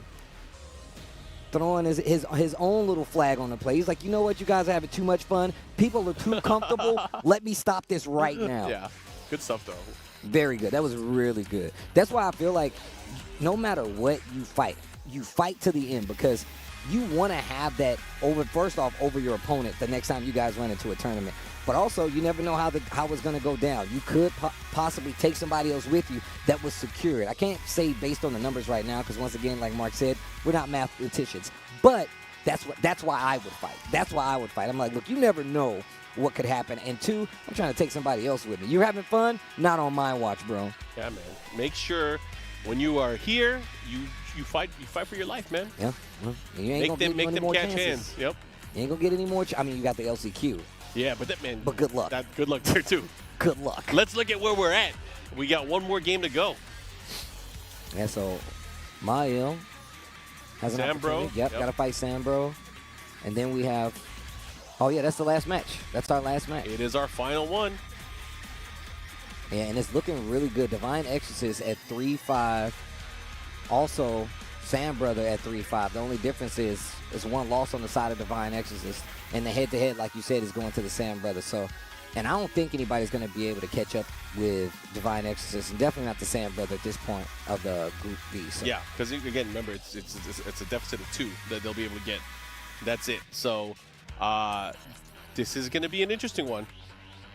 Yeah, let's see what happens. The Sam Brothers been playing so good today, as you can tell by the record. Not a loss on them, not a stain on them. Meo-IL's been switching back and forth. We've seen like he's willing to go to the Victor, even though he's like, you know what, I don't think Victor has it all, but you know. But I love the fact that he's been playing the Jack though. We literally were just talking about the Jack and how, like, what does Jack need? Like, there's a lot of people that continue to play the character, but I feel like Jack is a different character now. He still has some of the same tools. He is He's not the same character he was in Tekken 7. He doesn't have the same approach.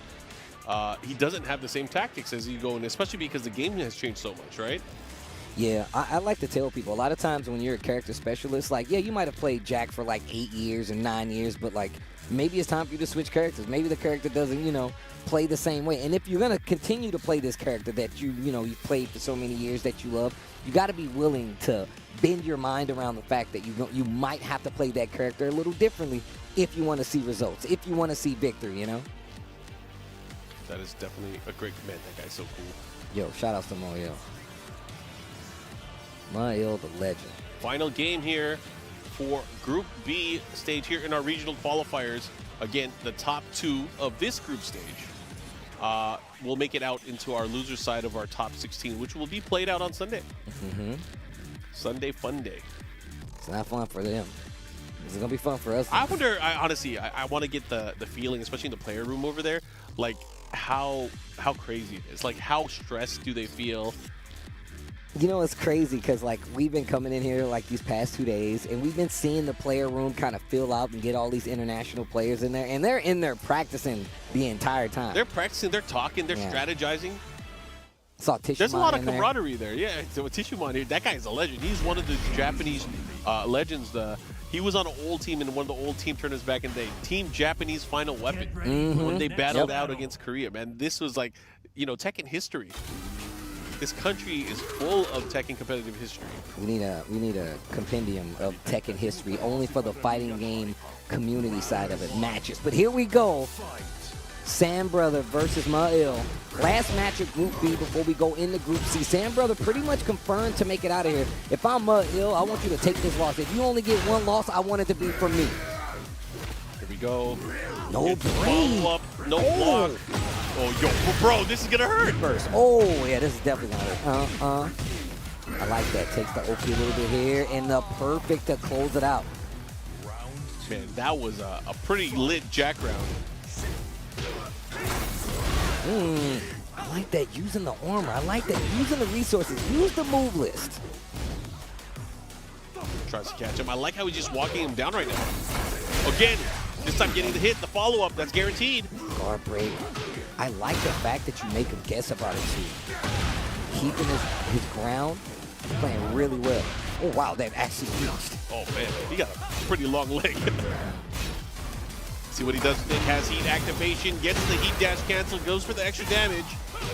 Oh, looking to close things out. Great block with the second hit. Second hit. Insurance. Just to make sure. You're getting comfortable over there? You think I'm not going to finish this stream? That's what you think. Nice. Pop kick gets the launch here. He's going to push towards the wall. Going to do some added damage. Double blue stuff. The damage. Sam Brother. What a thought. He had a chance there, but again, another situation where he gets the big throw, big combo follow-up, and here's the Oki. This Oki is nasty. Look at this. Boom. This time went for the mid. He didn't fall for it. That was cheap, though. And he finishes the string, but the wall messes up the combo. Meo-IL on a run right now. Spends the rest of his resources. Rage on the side of Sam Brother. Dude, he has second guessing on that low now. That's crazy. Here we go. 2 rounds to 1. Meo-IL able to take the lead here in game number 1. Steve, how you feeling about his chances? I mean, look, Meo-IL looking playing really sharp right now. Oh, nice. Get the 4-2 counter hand. Blue stuff. However, Sam Brother's known for his rebuttal at this point. Man. We've seen it all through Group B. Has not lost a game. Meo-IL's trying to change it. Oh, break the glass. Trying to catch him here. This is a great activation from Meo-IL. Looking to close things out. What can he do? He has access to the heat smash as well. What a block! Oh my god! Oh my gosh! Yo, Meo-IL. Here we go. Taking that game now on the scoreboard. Getting at least 1 point here. Sam Brother looking unfazed. He's never phased. He's never phased. He's definitely a professional. He's the definition of locked in.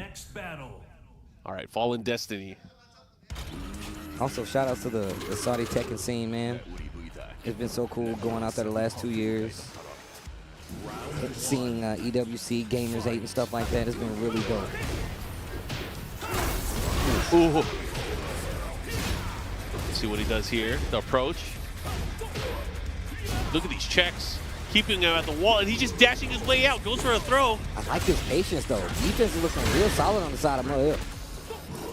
Not this time. Yeah, actually takes it there this time, planting some seeds. Look at this offense from Meo-IL right now. Sam Brother's having a very hard time getting this game started. Yeah, this time just opting to go for the smash right away. The follow-up here, but he's off axis. Never mind. He ain't that off axis. You're still getting this follow-up. Hit him with that Gigaton punch. Gigaton? Oh, unbreakable. Good throw at the right time. Okay. Gets away from the activation follow-up.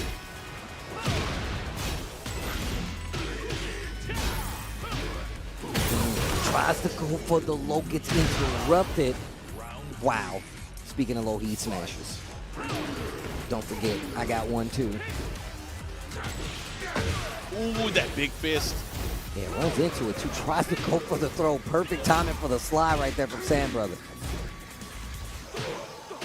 Yo, you're right about him just dashing up. He's really trying to force a reaction out of Sam Brother, but he's not giving it to him. Running two. He's trying to make him run his game. He wants him to press. That way he can start getting in. Okay. Has the wall. Again. Oh, planting. With the charge. No way. Nope.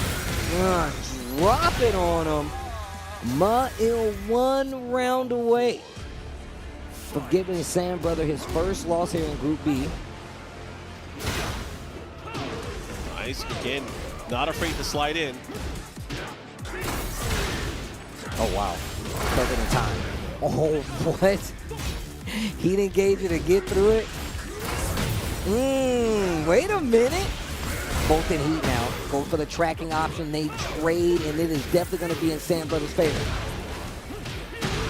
Not gonna. Oh, I was about to say he's not gonna get the wall. He's definitely getting. Oh my God! What a conversion! Here we go. Final round, game number 2. Obviously, Meo-IL has the advantage. One more round can take the set, but Sam Brother fighting it. He wants this. Oh my God! Tilt-a-whirl backbreaker. Oh wow, he was out of range. Heat burst. Momentum. Still in Meo-IL's favor. That was so sick. Bro, he's gonna hit the wall. He's hella gonna hit the wall. What a combo. Meo-IL takes it 2-0 over Sam Brother. Does not change the fate of Meo-IL, unfortunately, but Sam Brother's definitely gonna go through at the top of the bracket. That was his first loss. Yeah. Able to get some points, of course, but again, thinking about it. He's thinking about it. I like how his pose is the same. This second one, he's just looking down, thinking about it, though. Sam Brother gonna make it out of that group, and if I'm not mistaken, Divine Exodus is gonna be right behind him because of his record coming out of Group B, and that's gonna do it for Group B. I think the only thing we have left is to give out those medals, but Group B had a lot of different characters in it, a lot of back and forth with these characters. I mean, we saw the June, we saw a Victor, we saw a Jack, of course we saw the Shaheen. And the Lars and the body. Lars. We've really seen some cool characters here. Yeah. We got lucky. We got good ones. We definitely got lucky. But this still sets up what's going to happen in this next group to see who's going to make it out of the regional leaderboard. So we still got a lot of games left here. We still got 2 more players outside of these 2 before we go to and see who's going to make it out of this next group as well. Yeah. So just I guess kind of summarizing from yesterday, we had 2 players from each of our group stages. There were 4 different groups that qualified into the winner's side of the top 16. Today, the 2 players from each of the regional groups will be qualifying into the loser side. You guys can see how it played out here. So we know the 2 players that have made it out. It's Divine Exorcist and the Sam Brother. Yeah, you can see right here. And that's from Group B. So we still have 1 more to go. In the earlier group, we had 2 of our players qualify as well. But that leads us to the LCQ, where the top 2 of that will be the ones that make it out as well. And look, I'm telling y'all, if y'all watch anything this weekend, you should be watching everything. But if you watch anything, you better make sure you're here for the LCQ. The heaviest hitters in the business. Bro, we're taking attendance. We're gonna be in the chat. Steve and I, we got our clipboards. We're gonna be taking attendance. If you're not there, we're gonna call you out. I'm definitely gonna call you out. And you can see right here, out of this Group B from the regional group stage, it will be the Sam Brother and Divine Exorcist. Shout outs to Shonen. Yo, shout outs to Meo-IL. Kwstakys as well, but they will be, I'm sure they're going to be here, going to go for the LCQ to try to get another spot and another chance to come back into the final bracket. I'm definitely going to give them our energy and give them our good luck as they go into the battle tomorrow with all of the players. Again, that's going to be a killer LCQ, and again, only 2 players will qualify out into the top 16 as well, so that should be fun. Well, it has been an interesting one. I can't wait to see what's going to happen in this next group. Like you said, we got some veterans in there when it comes to, being in the TWT book, being one of them. Of course, Yondaime is another player that I'm familiar with. Tejan, Noel. I want to see what Noel's going to do in this group. I really want to see what Noel's going to do here. But with that being said, we're going to send it to the stage for the award ceremony. Who's going to get those medals? It's going to be Rip giving them away. Take it away. Alrighty, of course, the winners now for Group E. First up, give it up for Divine Exorcist, our first qualifier into the top 16, all the way from Mexico.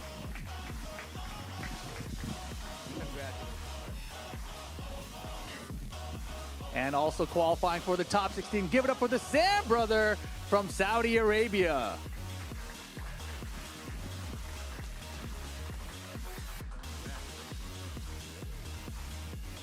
All right, we're going to see these guys on Sunday. They're already qualified for the top 16. You guys don't got to be in the LCQ. Congratulations. You skip all that fun stuff.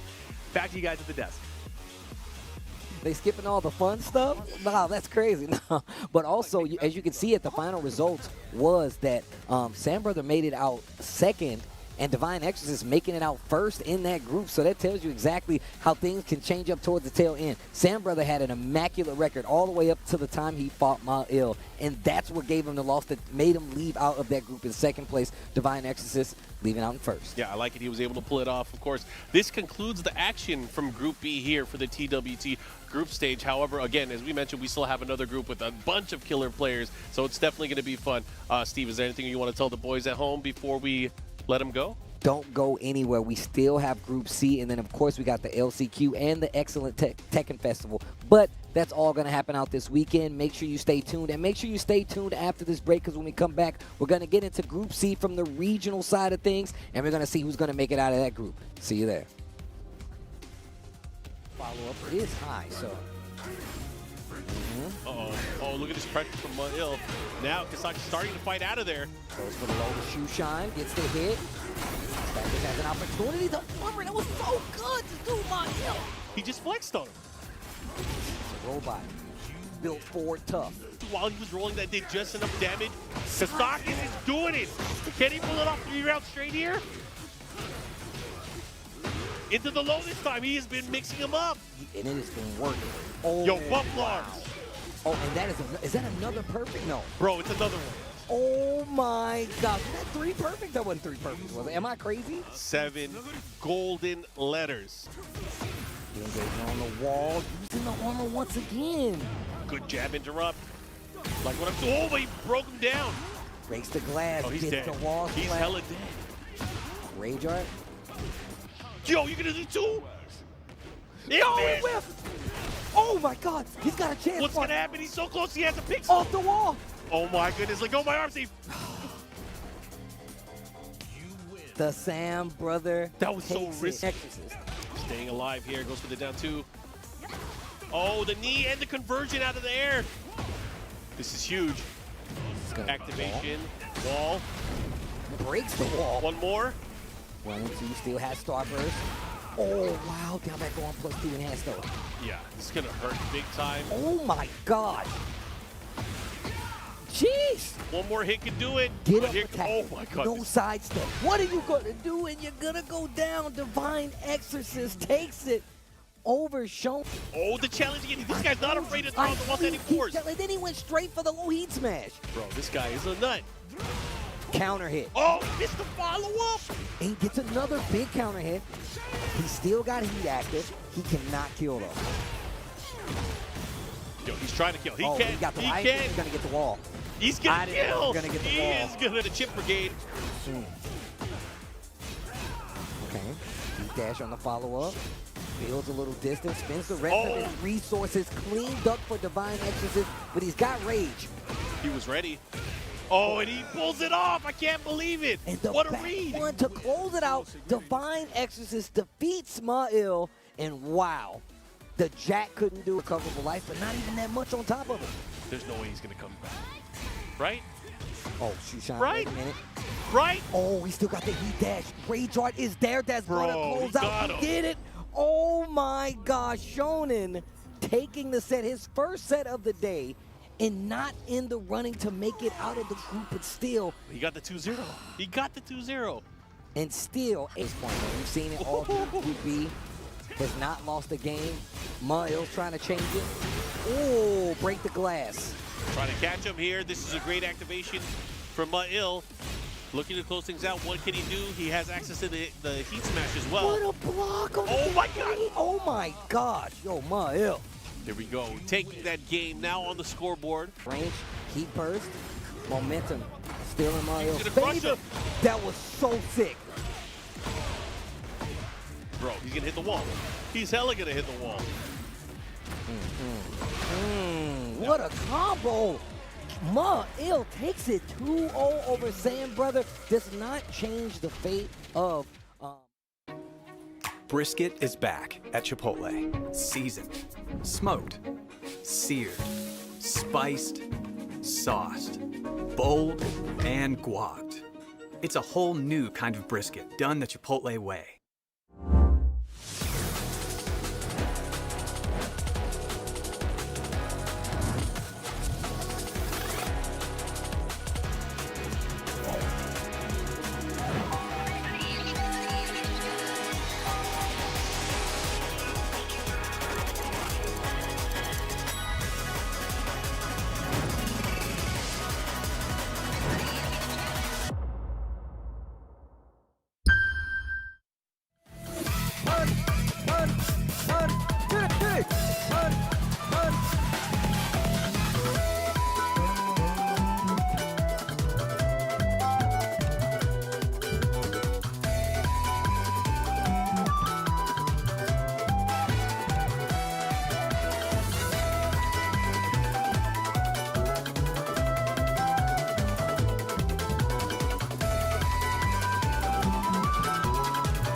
Get ready for the next battle.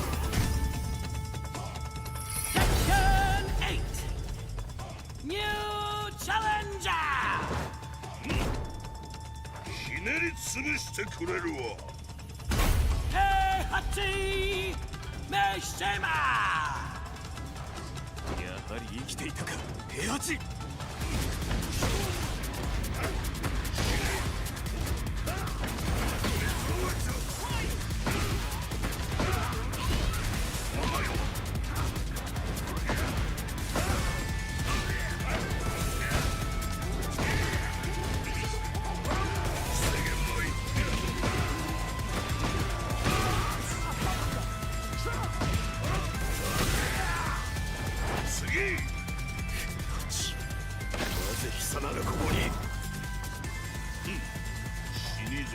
同士仲良くしようではないか。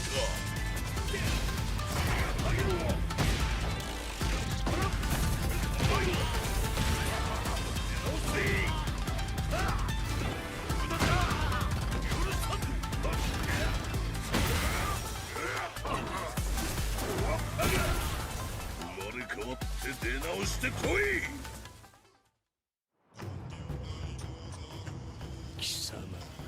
なぜ生きている？あの程度でわしが死ぬとでも思ったか。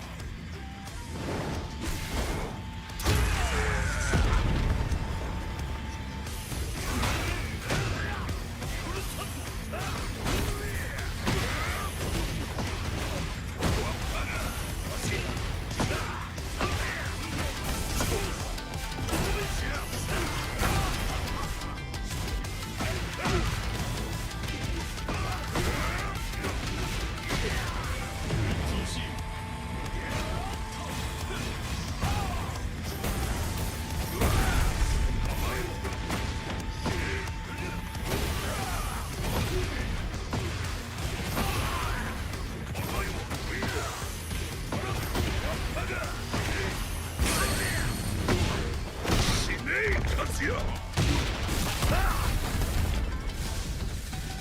今度こそ貴様の野望もここで終わりか。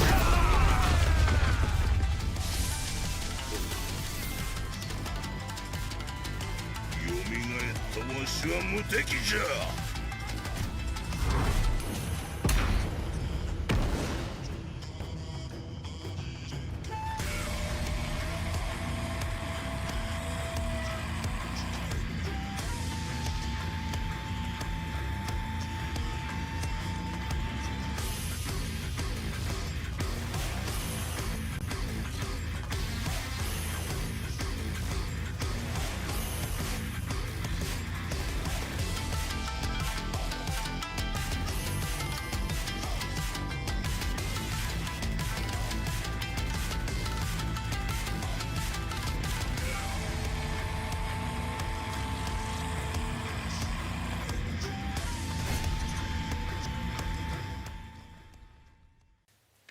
My impression for Japan is like my dream country because Japan is my dream country.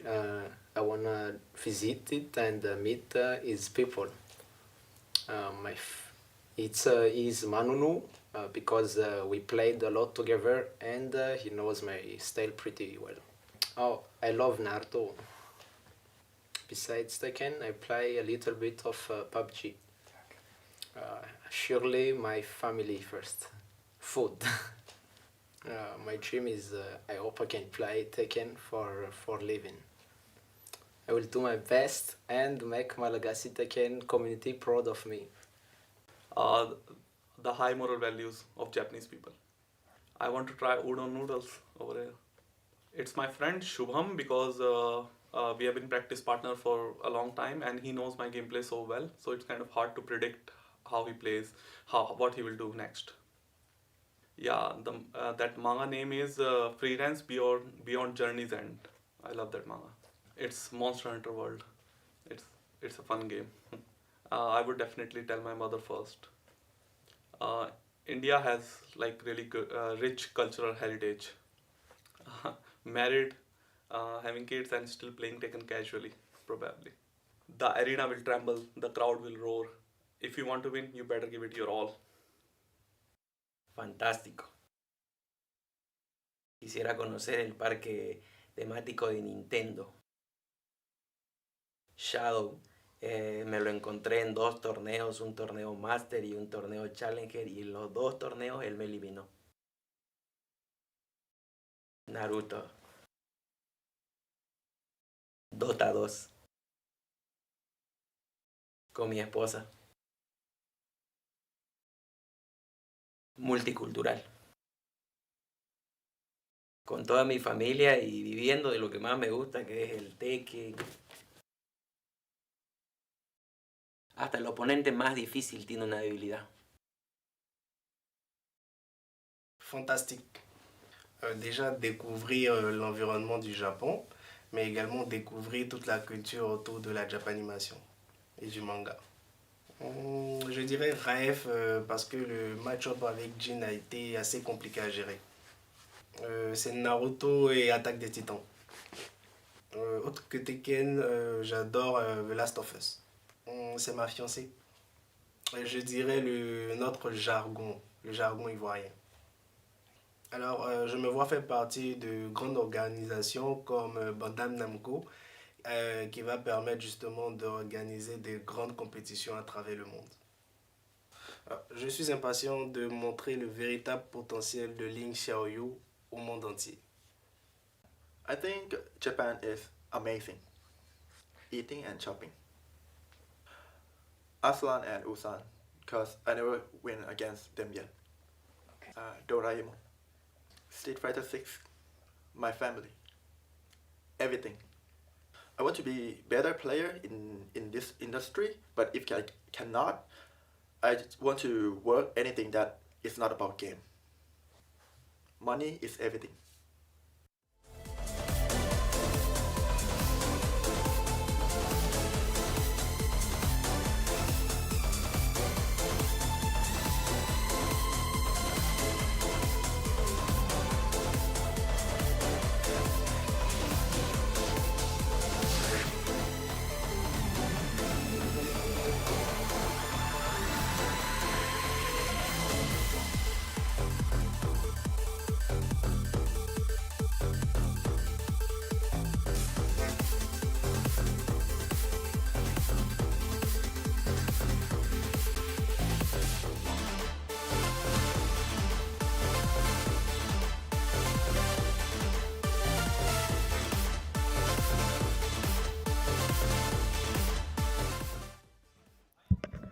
Tekken World Tour 2024, welcome to Tokyo, Japan. We're coming at you live. Majabama joined by the illustrious Spag on the desk. How you feeling, man? I'm feeling good, man. I think this is the first time I've done commentary today. So, I mean, I've been sitting back and watching a lot of the games. You had your glove on. You had my glove on. Decorating champions and stuff. Saw you moonwalking out there. It's been good, man. It's been really sick, and we're getting into our final group now. But before we get to that, a big shout out, of course, to Chipotle for all the support they've given for the Tekken World Tour this year. Without them, of course, we would not be able to have a Tekken World Tour at the scale that we do. So big shout outs to them, man, for everything they do. Thanks for keeping the brisket warm, the carnitas on deck. We appreciate it, as always. Absolutely. But look, we got to talk about this Group C. This is the last regional showdown that we're going to have here in this group stage. 2 of these dudes are going to make it to Sunday on loser side of that top 16.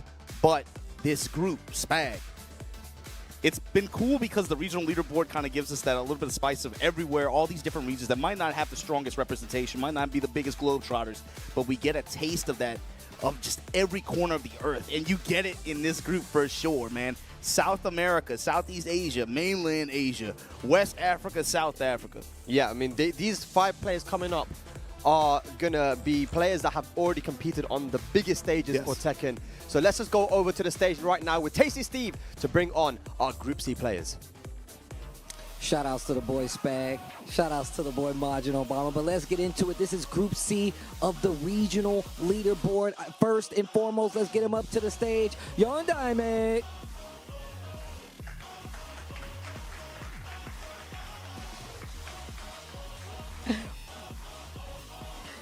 Next up, make some noise for Tejan.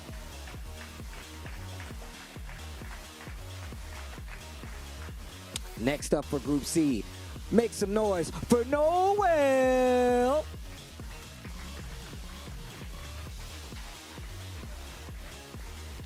I've been waiting to see this guy again. Make some noise for Shaoling.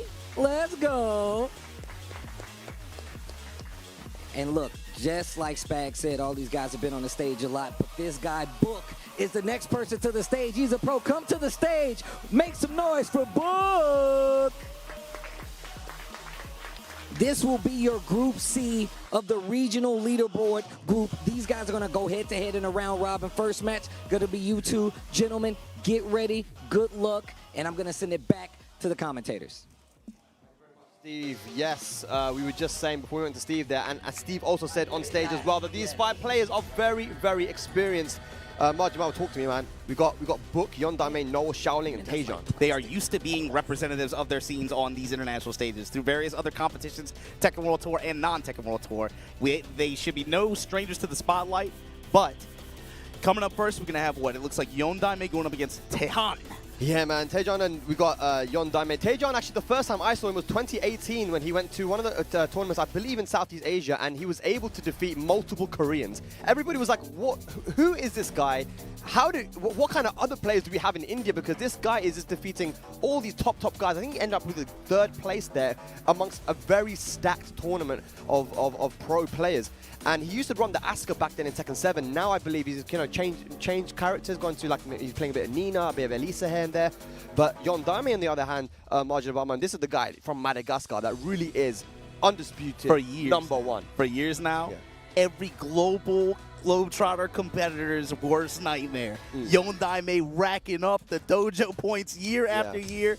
He has been very, very active, especially, I mean, it's like the next level play series in Madagascar. It feels like every year with the tournament format that we have in the finals, he's guaranteed 600 points. And we've looked at him and seen on the schedule like year after year, like, man, it makes you wonder, you know, what is this guy bringing to the table? You saw him in a couple events here and there that were challenger events to be able to try to retain or maintain his spot on the leaderboard in that case. But this time making it out for the regional spot. Yeah. And yeah, I mean, this is his chance, you know? Not just that, though. I mean, we've seen Yondaime even go to other international tournaments outside the World Tour, like ISF, and do really, really well there as well, like beating some of the top players in the world.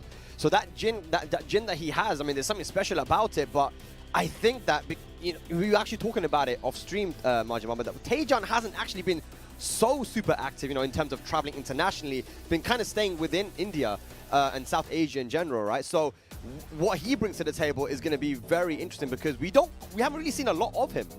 Yeah, in Tekken 8, he's definitely been a little bit more reserved compared to what he was in Tekken 7 for sure. Yeah. But that's the thing, and you know, Tekken, it's like riding a bicycle, right? He's getting back into it. This game does introduce some new elements to it. I'm curious to see what he brings to the table, but he was active on some dojo events. Tekken Nexus and Fighter Showdown series out there in India. Big ups to the Indian community. But going up against Yondaime all the way from the other side of the world. And you can see all those first places that you got in the dojo events there. Most of the player Artnif, you know, fellow Jin player. I know he's playing Dragonov now. He kind of betrayed the clan, but it's okay. You know, just a very talented young player. And we could see in his interview as well, just before we went live, that he was saying that he wants to make this a profession of his. You know, he's really passionate about the game, and you can see it in his gameplay. And it should be a Jin versus Nina matchup coming up. Tejan has been rocking the Nina a lot, but we know he's able to play multiple characters. He played multiple characters in Tekken 7 as well. So I'm interested for this one, man. I'm excited. India versus Madagascar coming up. That's a staple, I think, of that scene, too. Some of those players, especially when they show up on stages, they have like 2 or 3 pocket picks that they can whip out at any time. Well, look what we saw yesterday with Frazine, you know, bringing out the Yoshimitsu, and it worked really well. Still spinning. Yeah, Still spinning. That finger, bro, the finger of doom. But it's really important, I believe, personally, to have multiple characters at your disposal just in case, you know, there's a rainy day. But right now, both guys go for their main characters. Nina versus Jin will be the first game, the first match for Group C. So I'm curious to see how Yondaime approaches this match, especially if he's going to back off at first, kind of invite Tejan in, see him rotate around the clockwise side, or is he going to start to press? Is it going to be Tejan that's going to get in close quarters, land a sidestep one, and then apply pressure first early on? We'll see. It's a really good question you ask, because both these characters have so many different ways you can play, right? But instantly going for the highest shooting step, which has that auto low block, getting the punish. Tejan. I like the start, too. They dash in, give each other the look, but then they back out immediately, then re-engage. Oh, they're feeling each other out right now, but right now Tejan just doing what Nina does best, which is in close pressure with the poke. Using the... Oh, man. Whoa! The duck on forward 3 straight away. That is really difficult to duck, but Yondaime looking very ready. Especially once you're Nina, you get a little bit overzealous. You get those plus-on-hit lows. You start to get a little bit loose with your pressure, and then the Yondaime just comes up with the launch like that. But Tejan able to take control again and be able to secure the round. Yep, one counter hit into the Oki setup. Tejan. You have that chip damage just from the pressure earlier on in the round. Just sets up a situation where all you need is a big hit to be able to convert with that. Crushing the armor there with the throw. Yeah, beautiful stuff there. Tejan once again was starting off very with that electric right to the side of the dome. That hook to the temple, man. Activate, spike. Put on the wall, just short of it. Trying to go for the down 2, but got hit out of it. Tejan now has rage, and he has heat available, wants to pop it, but doesn't even need it as he goes for the down back 3 low to finish the round. He has been working the stiletto heels, peppering some of the other lows as well, but man, it has been working super hard this set so far. Just giving him that little bit of plus frames to be able to apply pressure after that. Caught Yondaime pressing there. Counter hit launch to the wall. It's Tejan. Oh, he dropped the combo. Opportunity now, maybe go straight for the rage. I respect it because it was a weird axis combo there. Gonna take away all that recoverable health as well. Yondaime will recover a little bit. What was she aiming at, bro? She's just shooting off into the beach. Whipping shots, man. Oh. 2-1 activate. Low touch there, and then, oh man, the mids there able to stuff him out. Tejan looking good. Oh, so calm as well, man. I mean, that was really, really solid Nina play. Nina just has so many tools at her disposal, and Tejan using them all brilliantly. At the mid-range, she has stuff, you know, to get in really easily, but also in that close range, man, the down forward one, the sidestep ones, all those things being used beautifully by Tejan 3 rounds straight. It's like those tools enable the pressure, too, a lot of the times. It's not even just about, like, the big cash-out counter hit launcher or something like that. It's just like, man, you eat so much chip damage passively blocking against her if you're not trying to actively call out a specific option. And it sets up that situation where if you're wrong one time after that, that could very well be the round. Yeah, definitely. I want to see a little bit more parry usage out from Yondaime if possible. Certain strings that Nina has, you know, Jin does have the parry in order to punish it really badly. That's one thing that is unique to Jin. So let's see if he brings that here. Also, you've seen Yondaime using a little bit more forward force so far this game. Oh my god, the step so fast. Low, missing the block punish there. Low, not able to intercept, unfortunately. Then he goes for the medium line destruction option there. Yeah, honestly, he didn't get a lot from that heat usage though, Yondaime. That's a mini win there for Tejan. Now has a lot of resources available to his disposal. Here we go, pop C. Playing so patient right now, Tejan. Oh, good sidestep. What are we going to go for? While setting forward and then press here. Heat dash mix. Finally, you got it. Yep, went for the parry, but it might not be enough. 10 seconds left on the clock. Good duck from Tejan. That's 4 rounds straight now, Obama. You said the P word, man. Patience. Tejan is not trying to overextend. He's not trying to force his hand too hard. And Yondaime is giving him some looks. He had really good defensive parry option there, but man, Tejan so far is definitely making him feel uncomfortable. Oh man, the defense is insane right now. Tejan, the sidewalk in, the blow blocks as well. Usage of the high Ishida steps. Yondaime can't really crack the code. That could have been parried. He's locked in the corner now. Fighting with the back to the wall. Shut up, man. Oh, God. The lows, the stiletto heals. Gosh, man. 3 lows in a row. Tejan can do no wrong. So much confidence. 5 rounds straight here. Looking for a 2-zip. Nice low parry. Yondaime needs to stop the bleeding. The activation, likely the spike on the floor. He gets this break. How far can you push after, though? Hook fist. I don't know if I agree down breaking the floor there, though, man. You could have gone for the hell sweep from standing. Ooh. Chop around the back. This is what the combo is. Dash up invasion. Yes. Still trying to push. Need it with heat, though. Got to be careful. There we go. Gonna go the hell sweep. On those floor break stages, become a full combo. Let's see what he's got. There's your spin. Spike with the axe kick. Whoa. Down back 4. She just flipped out of there. Finally getting around on the board. Yondaime, is that what he needs to make this comeback? He needs to get the reverse sweep. He's open like 2 rounds in a row this long. Down back 4s now. Yeah, the great step from Tejan. Good break. The movement on both sides, honestly. That could have been launched there. 172 misses it up, but Yondaime still has a big life lead. CD1 now flips over. 2-1-4. Tejan won't just hold it. Fine. Wipe the floor with him. Guys attacking the legs. Look at that down back 4 once again. Go to the laser scraper. Are we going to a final round? Tejan, hang on a second. Oh my God. Do it again. While signing for final round, his second game. Trading Yondaime's favor. Yeah, he gets some free can-cans after that on the trade situation. Really good. Yondaime looking like he might make this reverse sweep, but I don't want to call it too early. Tejan, what can he do? He's gone to the medium line destruction option with heat. Most of the time he's gotten the ability to. And Yondaime, clean round. Good response. Yeah, he's not happy with himself. He knows that he's making it a little bit too close for comfort, but that was a beautiful reverse sweep there from Yondaime. You know, making Tejan play a little bit more patient, pushing the pressure a little bit there with the Jin, and going for those lows as well. The down back 4s were hitting. The down back 4s were hitting, but also he just would put heat dash on the table every time. Even if he didn't get anything out of it, it's just about stopping the moment just to allow him to pressure a little bit more comfortably after. Yeah. Not really like allowing Tejan to get 2-2 in there, you know? Or steal the momentum, yeah, for sure. All right, here we go. We're going to go to the final game here of our first matchup in Group C. The lows, dude, they called it, man. They're cutting each other's ankles off. Yeah, both guys not really ducking a lot. We've only really seen the low blocks from Tejan when he's on the high shooter step. Just down 4-4.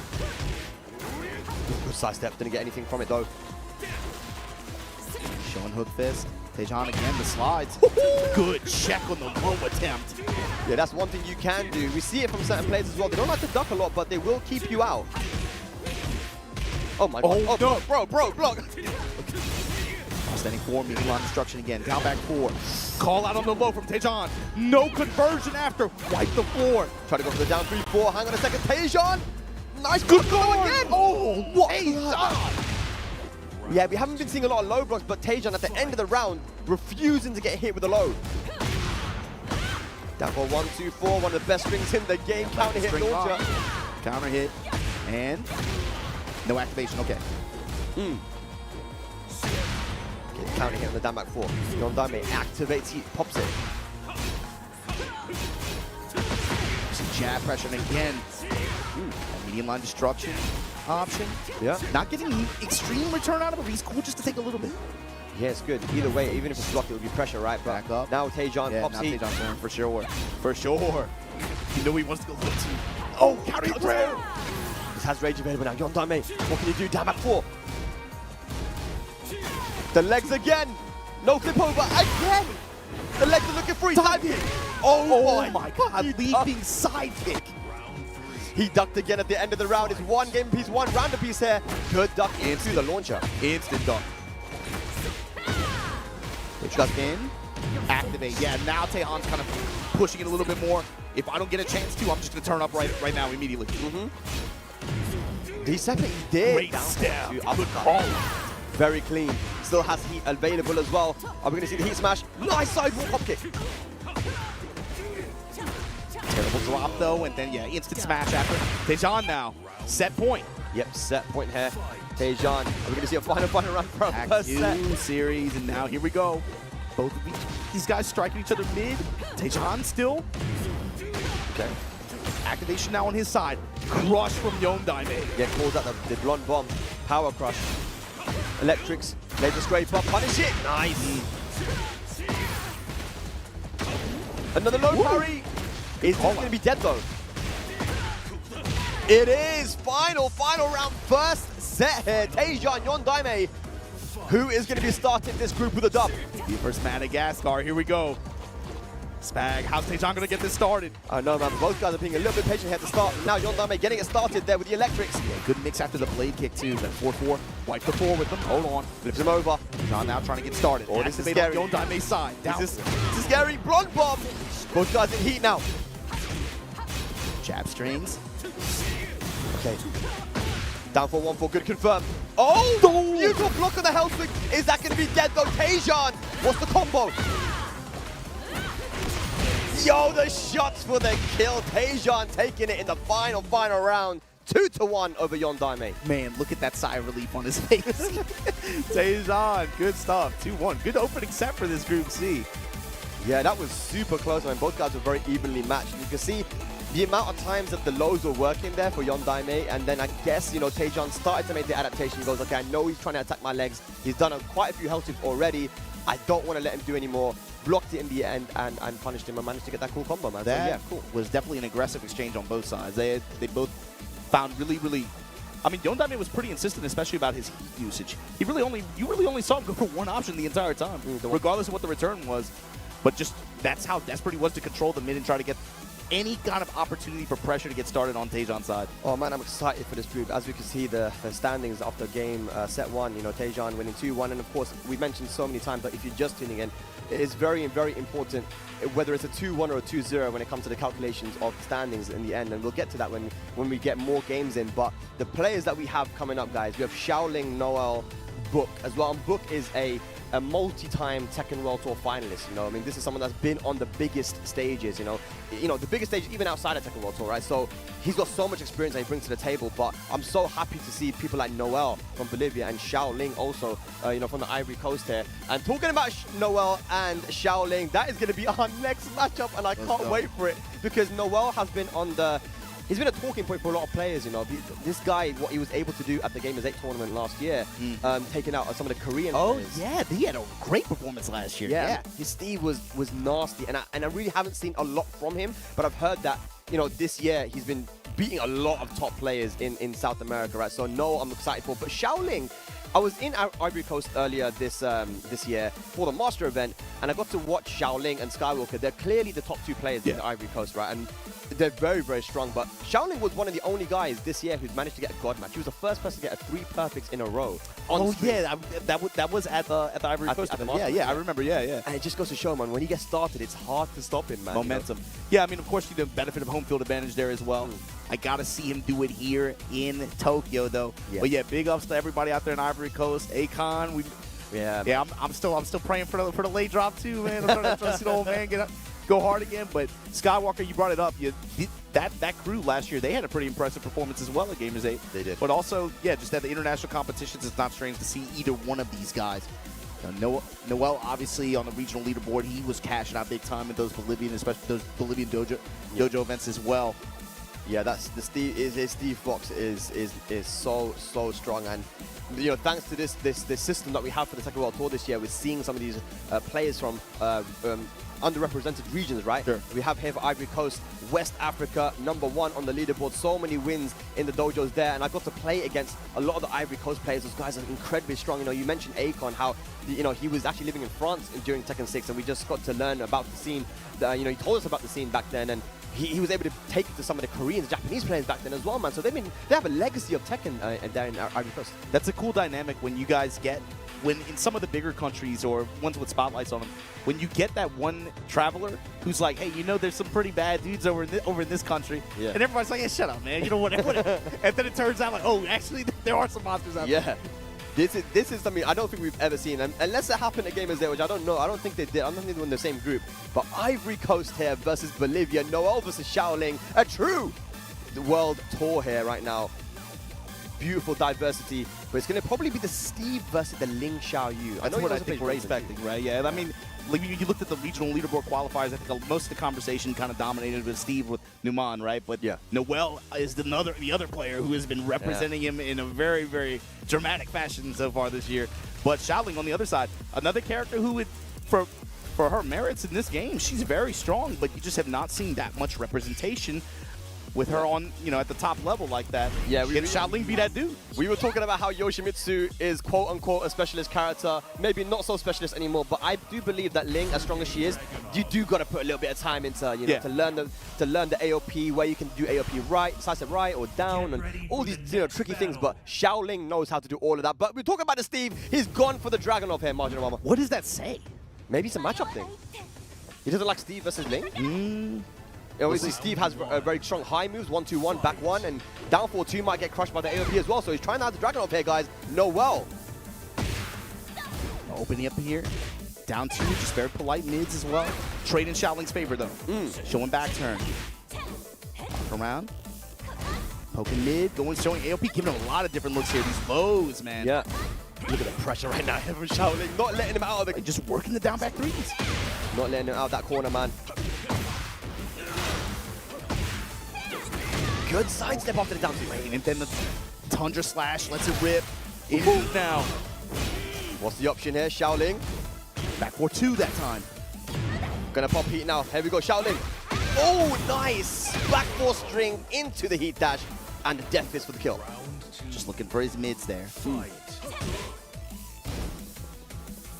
Okay, a lot of 4-4-3. Shaoling's in the keep out game right now. Look for that counter hit. Goes for the jab string. Especially at that range, the 4-4-3, the 4-4-4.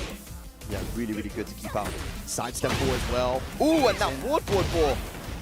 Go, activation here. Go, cameraman going nuts, okay. That might have been intentional. You never know with these Link players, man. Camera mix-ups.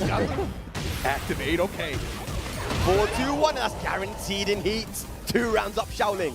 Yeah, one of her heat buffs. Shaoling, momentum here. I wonder if Noel... Well, we'll wait for it, but here we go. Yeah. Shaoling throwing everything at this dude right now.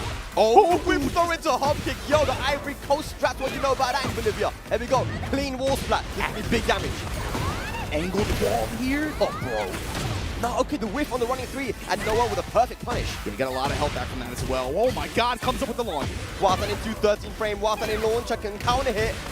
Oh my god, dude, the combo was sick, and Shaoling, cool as a cucumber, takes that first game. Was that a 2-touch? He erased his HP. Bro, I'm telling you, Link could do that, man. Hits like a truck. But now, I think I know what you were going to ask. Is he going to switch to the Steve? Yeah, what does that say for the character selection? Yeah. So this is going to be one of those situations, too, because at this point he's locked in. Oh, man, are we going to look at this one at the end? We'll see. We'll see what happens. But yeah, is it going to be like a quick 3-0 for Noel and then be like, man, we should have just stuck to you should have just went Steve at first, you know? Like. But I do understand. I mean, it can be quite difficult. Ling's down forward 1 as well, 14 frame mid poke, cleanly high crushes as well. Steve's best moves are highs, of course, but I don't think it's an uneven matchup. I think, you know, in the right hands, Steve can definitely get the job done. Let's go. Steve, now the main character coming out from Noel. Opening up with these mids. Back turn shots. Wow, man combo. He's trying to work his way inside. Needs some lows in the process. Wow. Noel gets launched for his troubles. Shaoling. Yeah, Noel having a bit of trouble figuring out when he can take his turn here versus Shaoling. There's a spike. Goes hit this low. Mixed up so crazy, and the heat smash goes and beats that sway as well. Noel. He's playing fast. Yeah. Playing fast. Really pressuring Noel a lot. Opened up with a big sweep. Oh, man. He's trying to go for the sweep. He's trying to go for it again. Nice. Traded the Wells favor this time. Likely going to touch the wall for this. After an activation, perhaps? Yes. Yeah, Noel needs to slow this game down a lot if he can. He's going to have to find a few counter hits. Get the round on the board. The low down zone. Ripple low. Yeah. Good stuff from Noel on the board. Yeah, I like what you said too. He has to slow it down. Shaoling is playing really fast. There we go, mid-strike and a heat engager. He's forcing him to whiff again. Looking really uncomfortable. Goes for the over rear and good punish. Doesn't burn the dash on it this time, but he does have wall positioning. Can burn it next time. Oh my god, look at this for Shaoling. Back turn, heat smash, wants to mix up Hypnotist. This is mid that time. Just holding back. He's holding back. This doesn't make me activate. And then that down forward one I was mentioning, man, he cleanly high crushes again. The harassment. It's so good versus Steve, man. Yeah.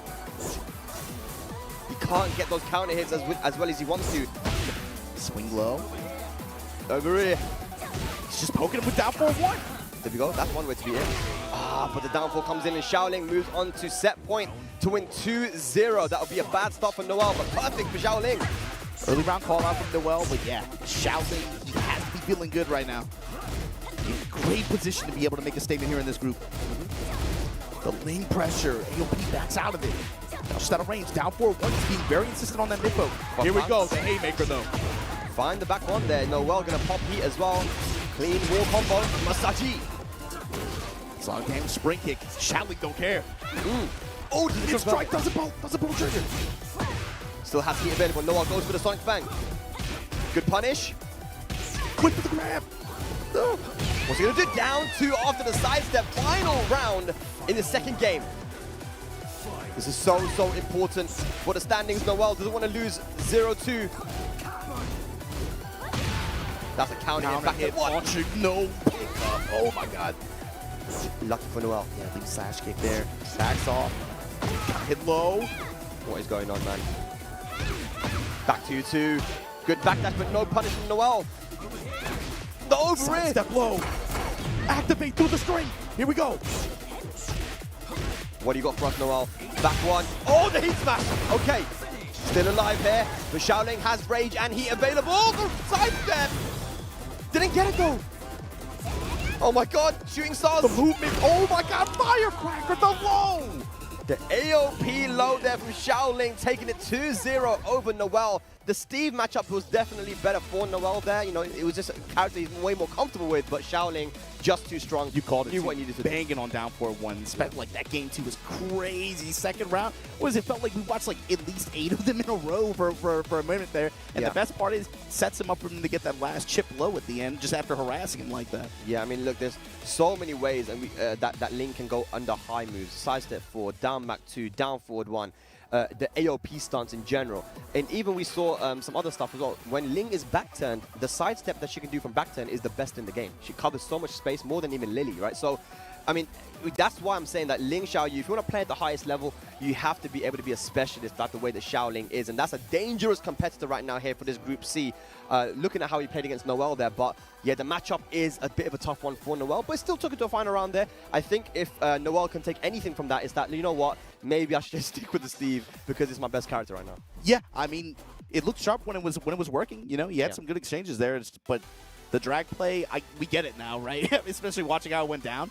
But it feels like at this stage, I don't know, man. You gotta run that. You gotta run the Steve. I feel like. Yeah, you know, you have to. That's his main character. Sometimes it's really not about the matchup, the character matchup, but more like what are you most comfortable with? This comfort, yeah. That makes a difference. Yeah, that's the problem with. I mean, especially once you get the when you have 3-4 characters like that, having that comfort level. Definitely, man. But here's a look at the standings right now. We've only had 2 sets, so still very, very early, way too early. Because remember, we saw yesterday as well with Morgold. He started off 2-0, 2-0. And then, you know, he just lost. He didn't make it in, man. With five-man round robin like this, especially with the way the format works down, you cannot rest until the last game. Which is hype, though. We've already seen like 3 or 4 groups where it just got shut down at the very last two games like that. Definitely. Oh boy. Okay, the match coming up now, ladies and lads, mums and dads. We got Book versus Yondaime. It's gonna be, I believe, a Jin mirror. And I feel like for Yondaime, you know, for the less experienced player, this is probably something that's quite big for him, man. I mean, going up against someone who's probably watched for years, you know, using that Jin Kazama, if he can win in this mirror match, that'd be massive for him. Yeah, you could tell even just in the interview content. I love those, by the way, like the interviews that we've been having. Yeah. Some of these guys are so enthusiastic and so happy to even just be here on the stage like that. The opportunity to play against some of the players that they've been watching so much, or, you know, getting rare opportunities to play against, but just another opportunity to have a showdown with them in Tekken 8 like this. You could tell Yondaime too was really, really excited to be here. I want to give a big shout out to that man on screen right there, man. With the sniffer, Book from Thailand, from Bangkok. Because, you know, he was talking to me about the Tekken scene there, and it was like, you know, in Tekken 7, there wasn't a ton of people that were playing Tekken. There was a small scene. And him and Uncle Ben. You know, him and Uncle Ben. Yeah, Uncle Ben, big shouts to him as well, Pat Loaz. But he goes that now, you know, after in Tekken 8, there's so many players playing, even people who are dropping other games coming to Tekken, and their level is so strong. I even was able to visit one of the dojo events that he won that actually qualified him for this regional, which he won, and it was a 96 plus dojo. Shout outs to Mint and the crew as well, man, for the work they do down there in Bangkok. But crazy, man. They've got a really strong scene now in Southeast Asia. You know this well. You know this well too. But the scene always really hospitable out there too. Yeah. Everybody's always just really excited when anybody comes through there just to play. Yeah.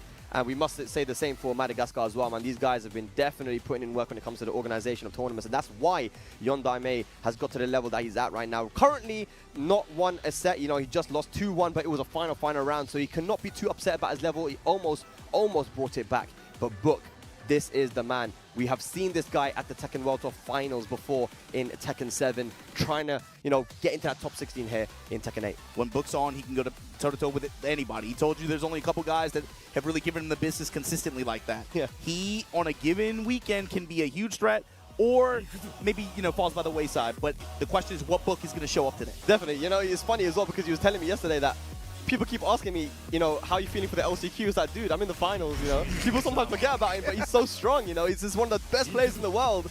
He's not in the LCQ, ladies and gentlemen. This is the regional groups right now. Yondaime, Madagascar versus Thailand. You know, I guess probably if you looked at this group and you looked at the roster, if you've been watching a lot of international Tekken competition, you probably think Book is probably one of the more favorite players to emerge from this group, I think, in the top 2. Yeah. So I'm interested to see how this is going to go then. How does he play with that pressure, and how does he deliver? The Jin mirror, here we go. Madagascar versus Thailand, Yondaime and Book. Who are you? I'm you, but strong. Mid strikes here. Book getting away with the while standing punishment immediately. Ooh, nice block on that down 4 and a lovely sidewalk. The 4-4, down 4-4, working a lot of these just jab strings, mid strikes, then throwing some heat engagers in there, hook fist there. Yeah, actually showing parry, put your hands up. I saw off stage, you know, Book was playing a long set versus Danielmado. Yeah, they were playing for like an hour or two. Yeah, so I mean, he's been playing the Jin mirror, but this is a different kind of Jin right now here with Yondaime, as he has the life lead and pops heat. Yo, hell sweet. Just a spike, get up, big kick. Not over yet, not over yet. Down 4 to catch the sidestep. Beautiful and nice confidence from Yondaime taking the first round. Fight. Good awareness, good bet on that situation. It looks like Boogie reacting to that down by 4. There's been a couple players that have been doing that. CBM mentioned as well how he doesn't really use it versus rank 2, for example. It's a move that is reactable to him. When you talk about those that have that frame range of like 19 to 23, you know, depending on the player, there are people who can react to those kinds of speeds, you know? Yeah. All about the animation. Using visual tells especially.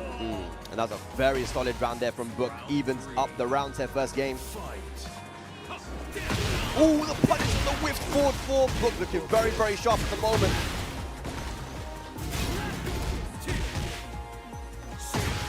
Leg down back 4. Nice start. But the hop kick from Book, beautiful. He has heat available as well. Like gonna burn kill. Spike. Then the follow-up after the dash. Is that enough? Slash kick, able to get it done. That's chunky damage right there. Book looking to take the first game. 2 rounds to 1. Utilize the beautiful sidewalk as well. Sidewalk right there versus Jin. Finally some down 2, some forward 4 coming out. Demon's Paw, where you going with it? Down back 4.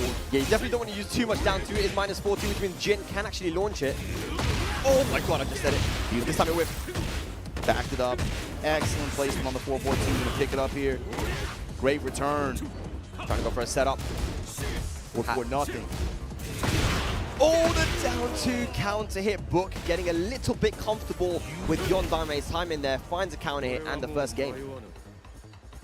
But remember, this did happen to Tejan, with Tejan and Yondaime. You know, he lost the first game, brought it back in the second game, but you know, Book, he looks like he's kind of getting a little bit more comfortable with Yondaime's playstyle. The longer that game went on, the more and more comfort you can feel. This is a matchup that he's played a lot. You can tell. Oh, he's thinking hard. What does he want to do? Does he have? Have we seen any other character from Yondaime? Wait. Yo, though. Okay, I'm about this. Okay, going to the Heihachi now. The old man. We did see that from Lee Mishima yesterday, and Lee Mishima, you gotta say, should have won some of those sets. What's the mentality on this though? Is it just he just wants to cash out even harder to get this hit, or the thing is that with Heihachi, it was one of the characters. I mean, you played the character as well. You know that one launch and it's so much damage, and we saw the way that Lee Mishima was able to really apply pressure with the stances. Sometimes not even pressing any buttons from it, and maybe he wants to test Book and see if he knows, or like maybe two. If he's getting his lows checked consistently like that, if he's just gonna have to play mids and highs anyway, he's just like, screw it, man. I might as well just cash out. Actually, man, he's got amazing jabs, he's got crazy damage. Why not? Have you got Yondaime? Yeah, let's see what he can cook. See how many lows he gets. One. Down 4-1 with the hold. The question too, though, is how are you going to get that second? There we go. 4-4 conversion here out of stance. Can he get the wall though? There's the lift. Well, of course he can get the wall. The low wall's back though. Oh, beats the power cross through the throw, and Yondaime on the board with the Heihachi. Gotcha, going to slam you across that armor. That's got to be a tell too for him as well. Down forward 1-2. Trying to slam these mids, man. Back four. Gets checked. Book right now. Complete. And that's what you got to look out for, especially if you're Yondaime. He's got to find a way to seal this step. Another counter though that time. Back into the wall, they're going to get out of it. That's guaranteed after 4-3. Beautiful. Have got heat engaged. To the Fujin stance. Activation now from Yondaime. Steps in mid. Gonna get the pickup and get the round. Beautiful. Good confirmed there from Book. Around a piece. Yondaime definitely doesn't want to lose this one 2-0, man. Already had a loss. 4-4. No punish. 1-2. Shows a first hit of speed. Nice. 4-3 interception here out of Fujin stance. Goes into heat engager. Activate from Book. Sticks to down 4. Down 2. Oh, big scary whip. Yeah, it's a massive whip from that down 2, but no punish from Yondaime. Still has heat available if he wants to use it. Book forward 4-2 into heat dash. Now Yondaime heat dash. Good throw. Break there from Book. You got dancing, man. The delay. Health sweep again. What's he gonna do? Third low. Yes. Down Is 2. the ground. Down 2. Down to your grandpa in the back of the head like that. Come on, man. I swear they have a special intro where he actually like, let's get along, man.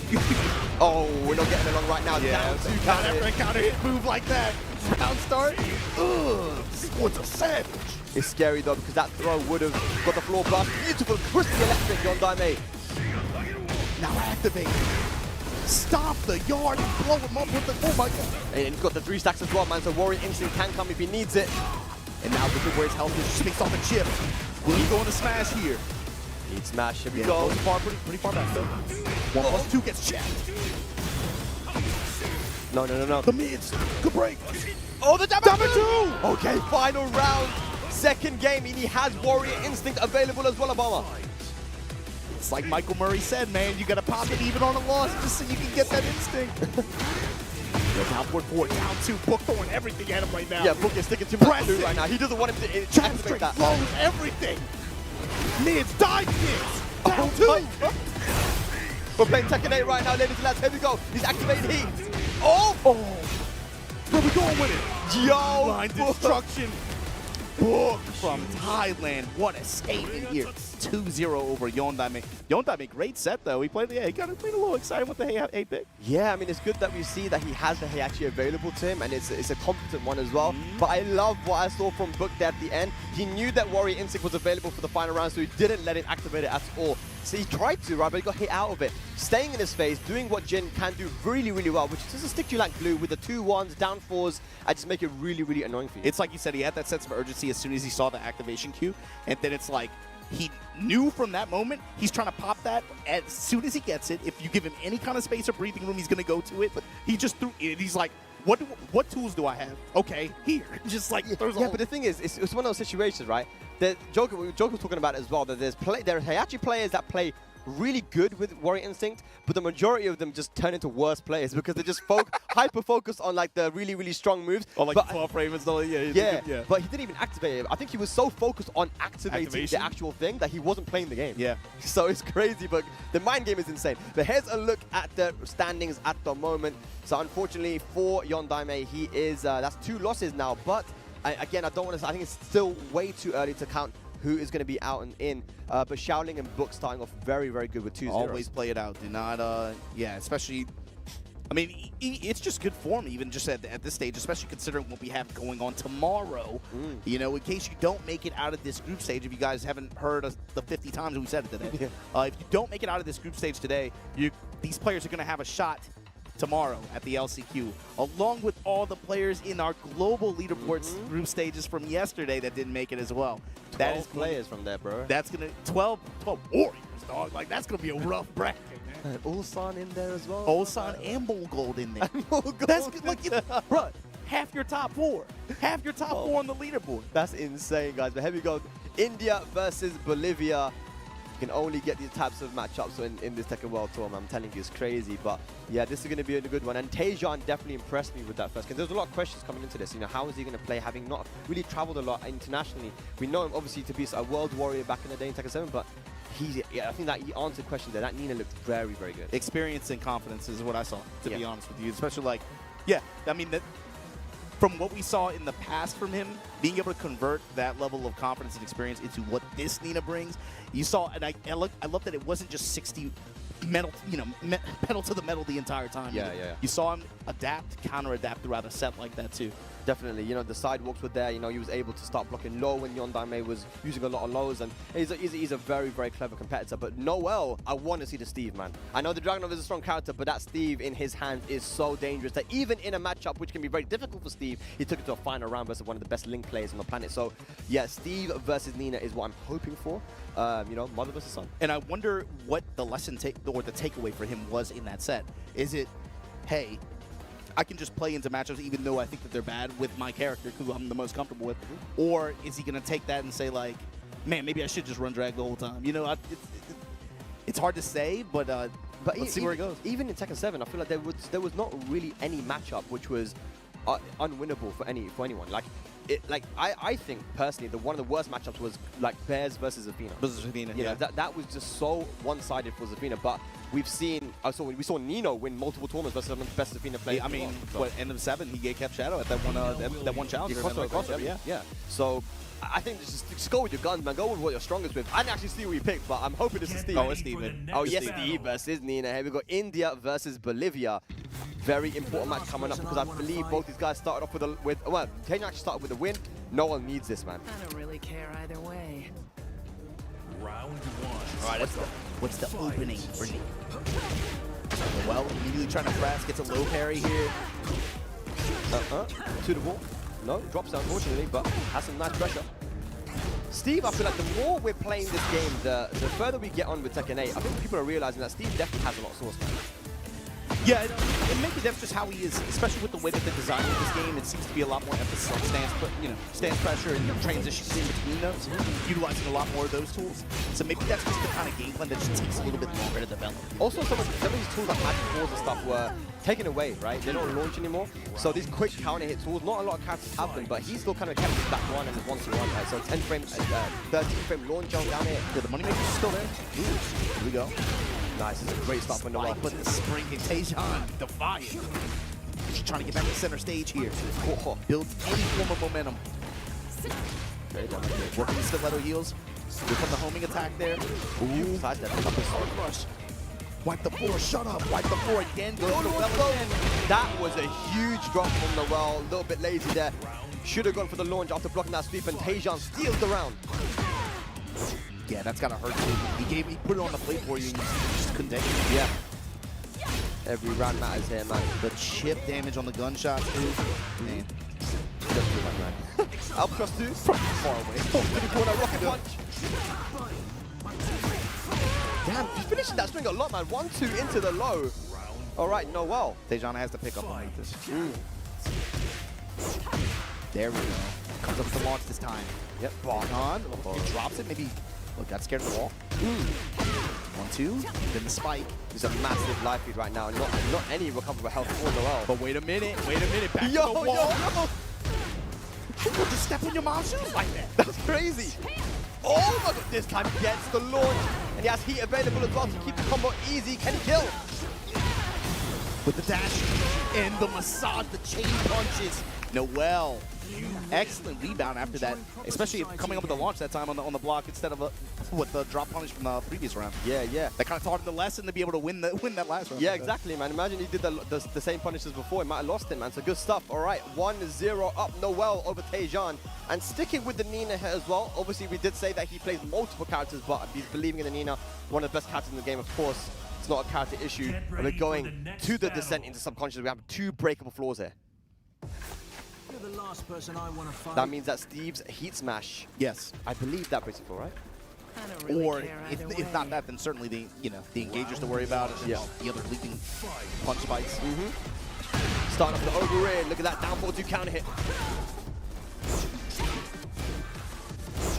Definitely looking a lot more confident here, Noel, with the Steve. The flicker pressure. Trying to seal steps here, Tejan. Now he's going to work the pressure. Silence, kiss, awkward trade there, but parallel to the wall, he's able to get good control out of it. This throw, oh man. Yeah, normally you can actually tech ball that to mitigate the damage, but there hit the wall, so max damage and Tejan with the round. But look at that, man, back 1 counter hit. It's like just like old times. Just like old times, man. Something's never changed. Look at that, big damage. Massage punches at the wall. Whoa, what a punish there on the low. They've just been. I like the repositioning here. Might just step to the left. Uh-oh. Counter throw again. Oh boy. Break.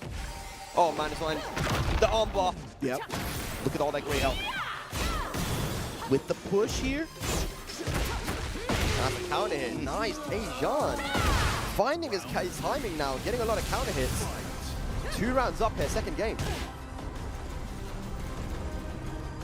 Pressure opportunity's been way more plentiful for him. You have that breakable floor now though, but be careful.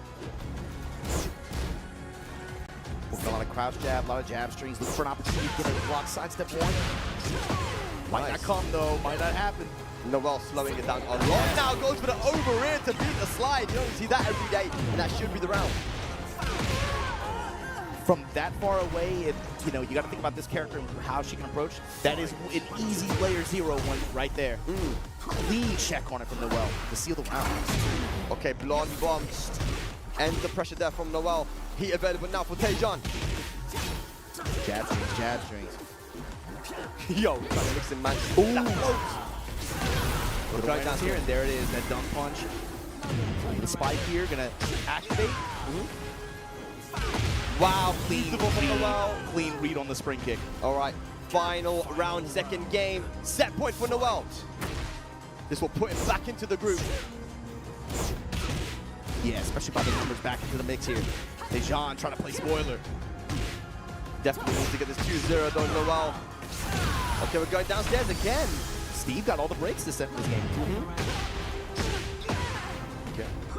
Has he activated at the moment? Noel, we're going to go goes. We're going to wipe the floor first. Punish it.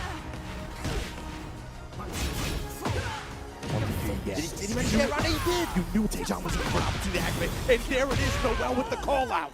Beautiful stuff there from Noel, taking it 2-0 over Tejan and getting on the board here for Group C. Tejan handed his first loss, but that's what happens when you play your main character, man. There it is, Steve. Noel, big smile on his face. Stays alive in this group, man. Great leads on the pace, and especially opportunities where he had a feeling that Tejan was going to go with some of the higher risk options like that. You saw him with really good dash block, good dash sidestep to call out some big width opportunities there. Spring kick. I think a with recovery kick as well, something like that. Yeah. But those ended up having a big impact, and Noel able to take that back. That has to feel good. Yeah, definitely. Especially after the previous set. And that's again a lesson to him as well, and to everyone, to just trust in your main character, man. Yeah. Because he's playing so solid with Even then, it's like trust in the comfort. The comfort is almost more important than the character sometimes, you know? Yeah, for sure, for sure. It looks like we actually might be getting Book coming up next again. And you mentioned how Book has got to be one of the guys that you're thinking is going to make it out of this into the next into the top 16. But yeah, Book, definitely a strong competitor. Not saying he doesn't have his work cut out for him, don't get me wrong. but I'm saying... we want to see upsets. Yeah, I would love to see upsets, you know. But Book, Shaoling looking super, super good as well. What were you thinking coming into this? You reckon Shaoling... I mean, I didn't know because, again, I haven't seen him for a while, but his Ling's looking super strong. Super strong. I really like the pace, the speed. You know, it's a meme now, but the aggression, you know, he really brought it. And the way he played that set, that had to have done a lot for confidence for him too. He came in here, you know, looking like, you know, he wanted to be able to try to make a push for at least one of those top 2 spots in this group. But right now with the 2-0 early on here, against Noel as well, because I feel like there was a lot of questions about Noel. And a lot of people talking about how he might be the strongest player in this group, right? I mean, we don't know, but I mean, now he's looking a lot better having gone to the Steve. But yeah, having that 2-0 victory over Noel puts him in a really good position. Seeing how it shakes down between Book, Shaoling, and Noel is kind of where I think we've been at. That's where we're heading. Developing. Yeah. Okay, all right. Well, we're going to be getting our next match coming up shortly, ladies and lads. But I believe before that, we might be going on a break, guys. So we're going to be going on a break, ladies and lads. And when we return, more Group C action here at the Tekken World Tour Finals. We're still talking? I guess we're still talking. Hey, whatever, man. We'll take a break later. No big deal. That's fine. You keep listening to us. Keep listening to us talk, man. It's all good.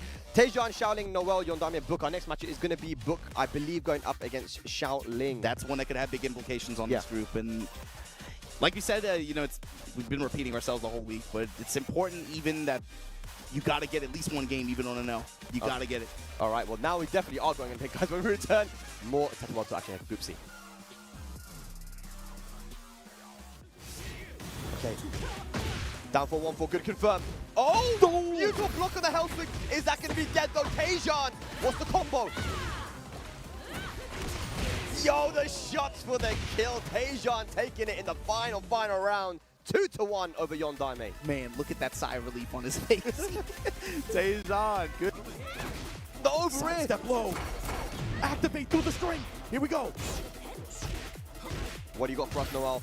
Back one. Oh, the heat smash. Okay.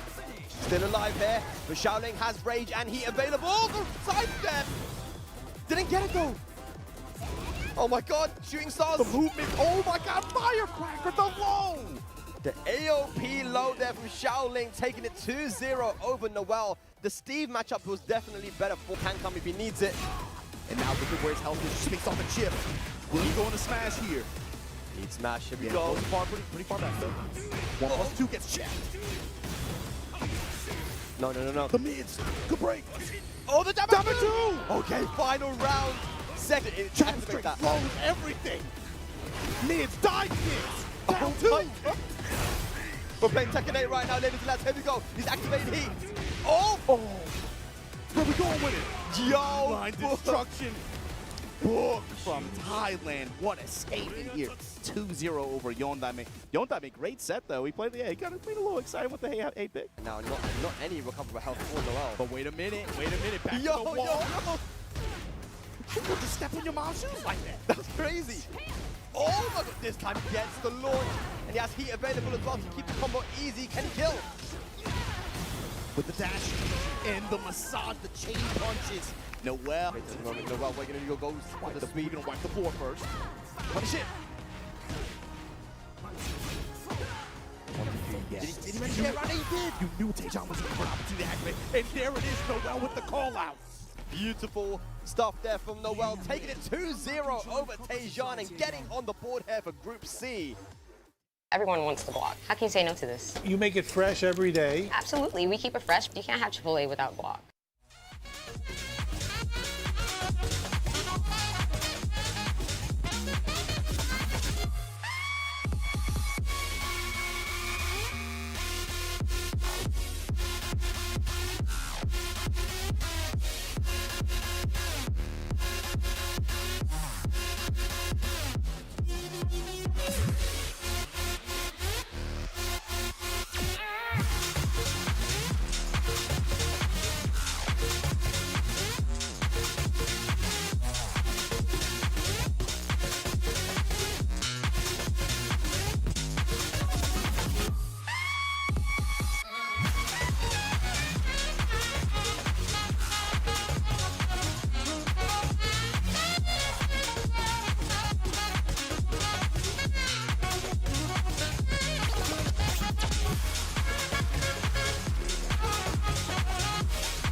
Ladies and lads, welcome back to the Tekken World Tour Final 2024 live from Tokyo, Japan. We're in Group C, our final group of the day. My name is Spad, joined by Tasty Steve. How you doing, bro? What's good, bro? It's been a pleasure, man, hanging out so far, watching the matches going down today. Hopefully you guys have been enjoying as well. And if you are enjoying, you should definitely show a little love to Chipotle. Chipotle has taken a huge step and reached out to the fighting game community, especially Tekken, and shown a lot of love, man. And on top of that, they even gotten items in the games, as well as showing up to the events and giving you guys free burritos at events like Evo and the whole nine. So first and foremost, shout outs to Chipotle. I eat it all the time. Make sure you guys get yourself some and just show a little love if you get the opportunity. Absolutely, Steve. But right now we are in Group C, and I know that you're watching the matches off stream, but I mean, some of these are have been really, really hyped. We've had 4 matches so far, and for me, my eyes are on Shaoling at the moment, man, because I was in the Ivory Coast, I was watching him play, and that guy is incredibly strong. He just had a crazy 2-0 versus Noel. Now he's going up against Book.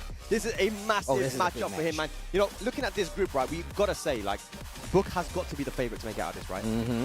But Shaoling, I mean, this is a big matchup right now. If you think about it, I honestly, look, first off, I'm super jealous because I have yet to go to the Ivory Coast, and I really want to go there just to see the community. And shout out to you because you've really been traveling and going to these different communities. Went to Malaysia just recently and just traveling around showing a lot of love. So look, I'm a big fan of Shaoling, and that's why I was trying to show him a little love. But also the fact that Book is a veteran when it comes to this big stage. He used to be in this situation before, so he's really trying to close it out.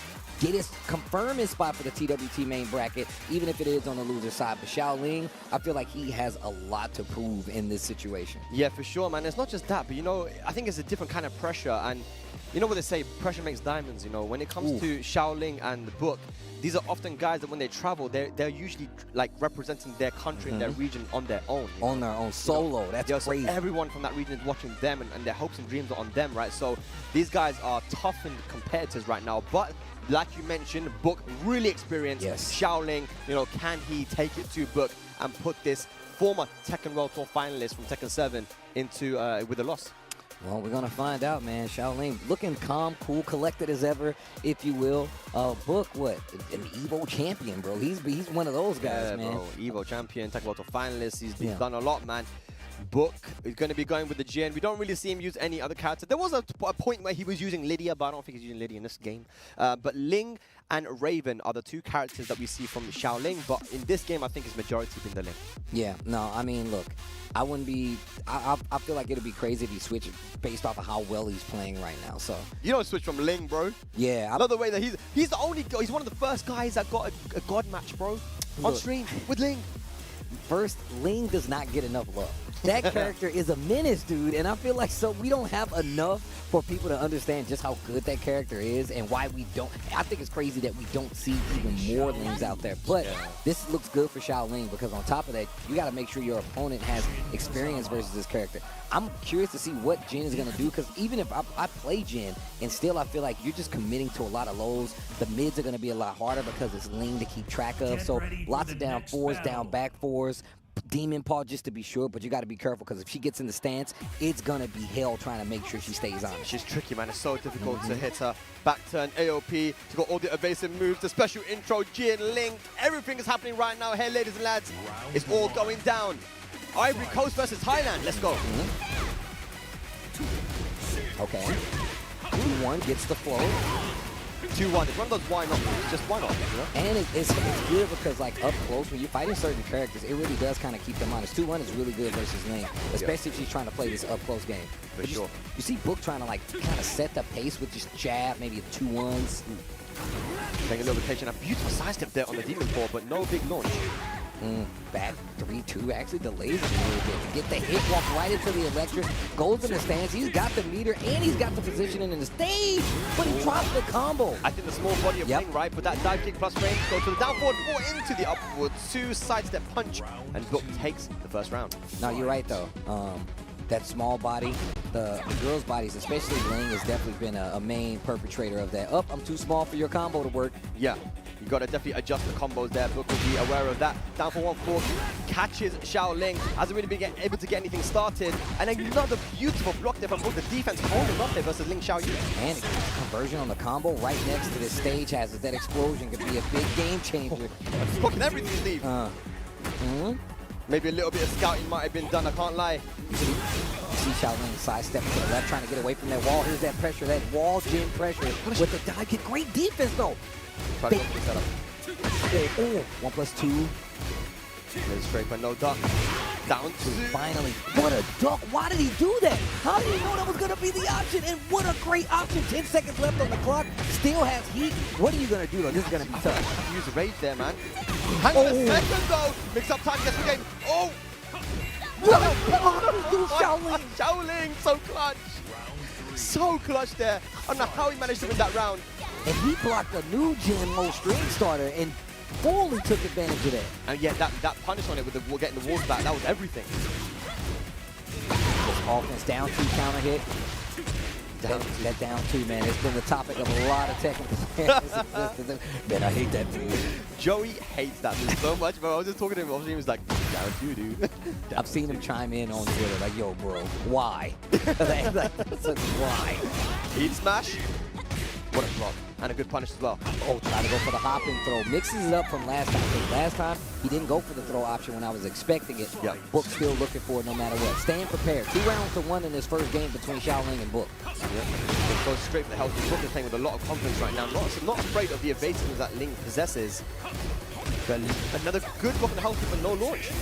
Oh, down 1. Tries to go for the power crush just to make sure if there's any attack, he's going to get through it. But now he's stuck on the wall. Shaoling with the offense. What a block. Great punish here from Book. Yeah, that was a pure 50-50. He's either going to be wall blast or low to knock down. Okay. Goes in the stance. Ooh. Nice. Nice setup there. Trying to catch him, to duck in. Rage available now. Nice block again for the firecracker, and Book gonna finish it with the rage up with style. 1 game up. I mean, at the end of the day, do you know what it was? Like, I thought Shaoling, he's so good at putting himself into situations where he forces the 50-50 upon you. It's just in that situation, Book was just able to guess correctly. I mean, and he's been pretty consistent with blocking the lows, getting the Wild Rising 4, getting the full combo conversion. Yeah. I feel like the thing that Shaoling does very well is that he takes his offense and he runs it. He's like, look, you got to stop me. But Book is just doing a great job of just stopping the momentum. Up forward 2s, the little sporadic lows. He hasn't used down 4 yet, but he's using like some of these random sporadic lows to try to keep Shaoling honest, and it's actually working out. That's why he got that first game. Yeah, his defense is so good right now versus Ling Xiaoyu, and he's guessing correctly in these situations as well, clutch situations. But let's see if he can continue that in the second game. 1-0 for Book. A very, very important set here for the standings as well. Both guys currently got a first 2-0 win. Off the wall. Back 1-2, drops the combo, follow-up. Shaoling gets a chance. Takes the engagement. The Ling breakfast. Both guys heat available now. Okay. Oh, sidewalk. Didn't do anything with it, though. You've seen that quite a lot today, man. Like, a lot of sidewalks, beautiful movement, but no punishing. You know, typically when, you know, in older Tekkens, you would see people really take advantage of that, whether it's a jab, whether it's a small poke. Yeah. But people are a lot more hesitant this time around. Okay. Shaoling doing a good job here with nice pressure. Good carry there into the 2-1-4. Rage available now. Beautiful block on the down 2. 13 seconds left on the clock. Rage guard. That's definitely going to hit. Woohoo! It didn't kill. And Book remains a pixel in a dream. Will steal the round. It's the power of what, Jin? It's the power of what? Forgive me. Oh, he says he's sorry. He don't even say it's like the power of the devil. Is that like a Ling specific thing? Yeah, it's very specific because, you know, they're cool. So. They're cool. They're homies, yeah? Typically, he's like, yo, this is the power of the devil. AOB doesn't crush the heat burst. Okay, speaking of. Counter hit. Yep. Wow. Gets over the down 2. The movement gets out of the range. Couldn't let it go, but didn't believe. And now Book has all the momentum and the positioning. Oh, what a dunk. That was so good. Shaoling using the stance to avoid the attack. Goes in the back time. Oh my god, look at this pressure from Book right now. Forward pressure, down back 2 into the mid again. Shaoling staying really, really composed. Really mixing up in his approach as well. We saw him go for the throw a couple times out of back turn, switching it up for the mid, and still playing comfortable enough to where he's comfortable going into stance and challenging Book in a lot of these situations. Get the wall splat, full combo conversion, and on top of it, he's got the heat active. What's the mix though? Okay. Nice, down to again, still has heat available. Back turn for the flip over, and the beautiful side step. We talked about that, Steve. When Ling is back turn, her side step from back turn covers so much distance, but all around Jin. And here we go now, Shaoling looking to take us to a final game. Look at that, though, sweet. Big counter hit and the wall, too. Shaoling on a run right now, and he's with a round lead. Time to guess, time to guess, time to guess. Oh, was mid. Defense looking solid so far, takes the chance to use heat burst. I love that, take the poke. Scale damage, though. Scale damage, though. God, kick, let's conduct. No, come on, oh my gosh. Down one, running 3. One more hit, man! No! Didn't see it coming. What a block! Goes for the 2-1-4-4 feint. Did not react to it. Gets the hit, but Shaoling keeps his wits about him. Blocks the next follow-up low and gets the match. Not just the round, the match. 1 game apiece. This is a big match. This is huge. This is like a top 16 Tekken World Tour event match. Like, this is what you're looking at right now. Steve, this could very well determine what happens in the rest of the group, man. I mean, I feel like these two, one of these guys is definitely making it out, I feel like, man, at this point. The way that they're playing. They have to. They're playing so well. This is a massive game incoming, and Book had no business winning that round. He almost did. Shaoling, though, with that clutch hell sweep block. Here we go, final game, Ivory Coast versus Thailand.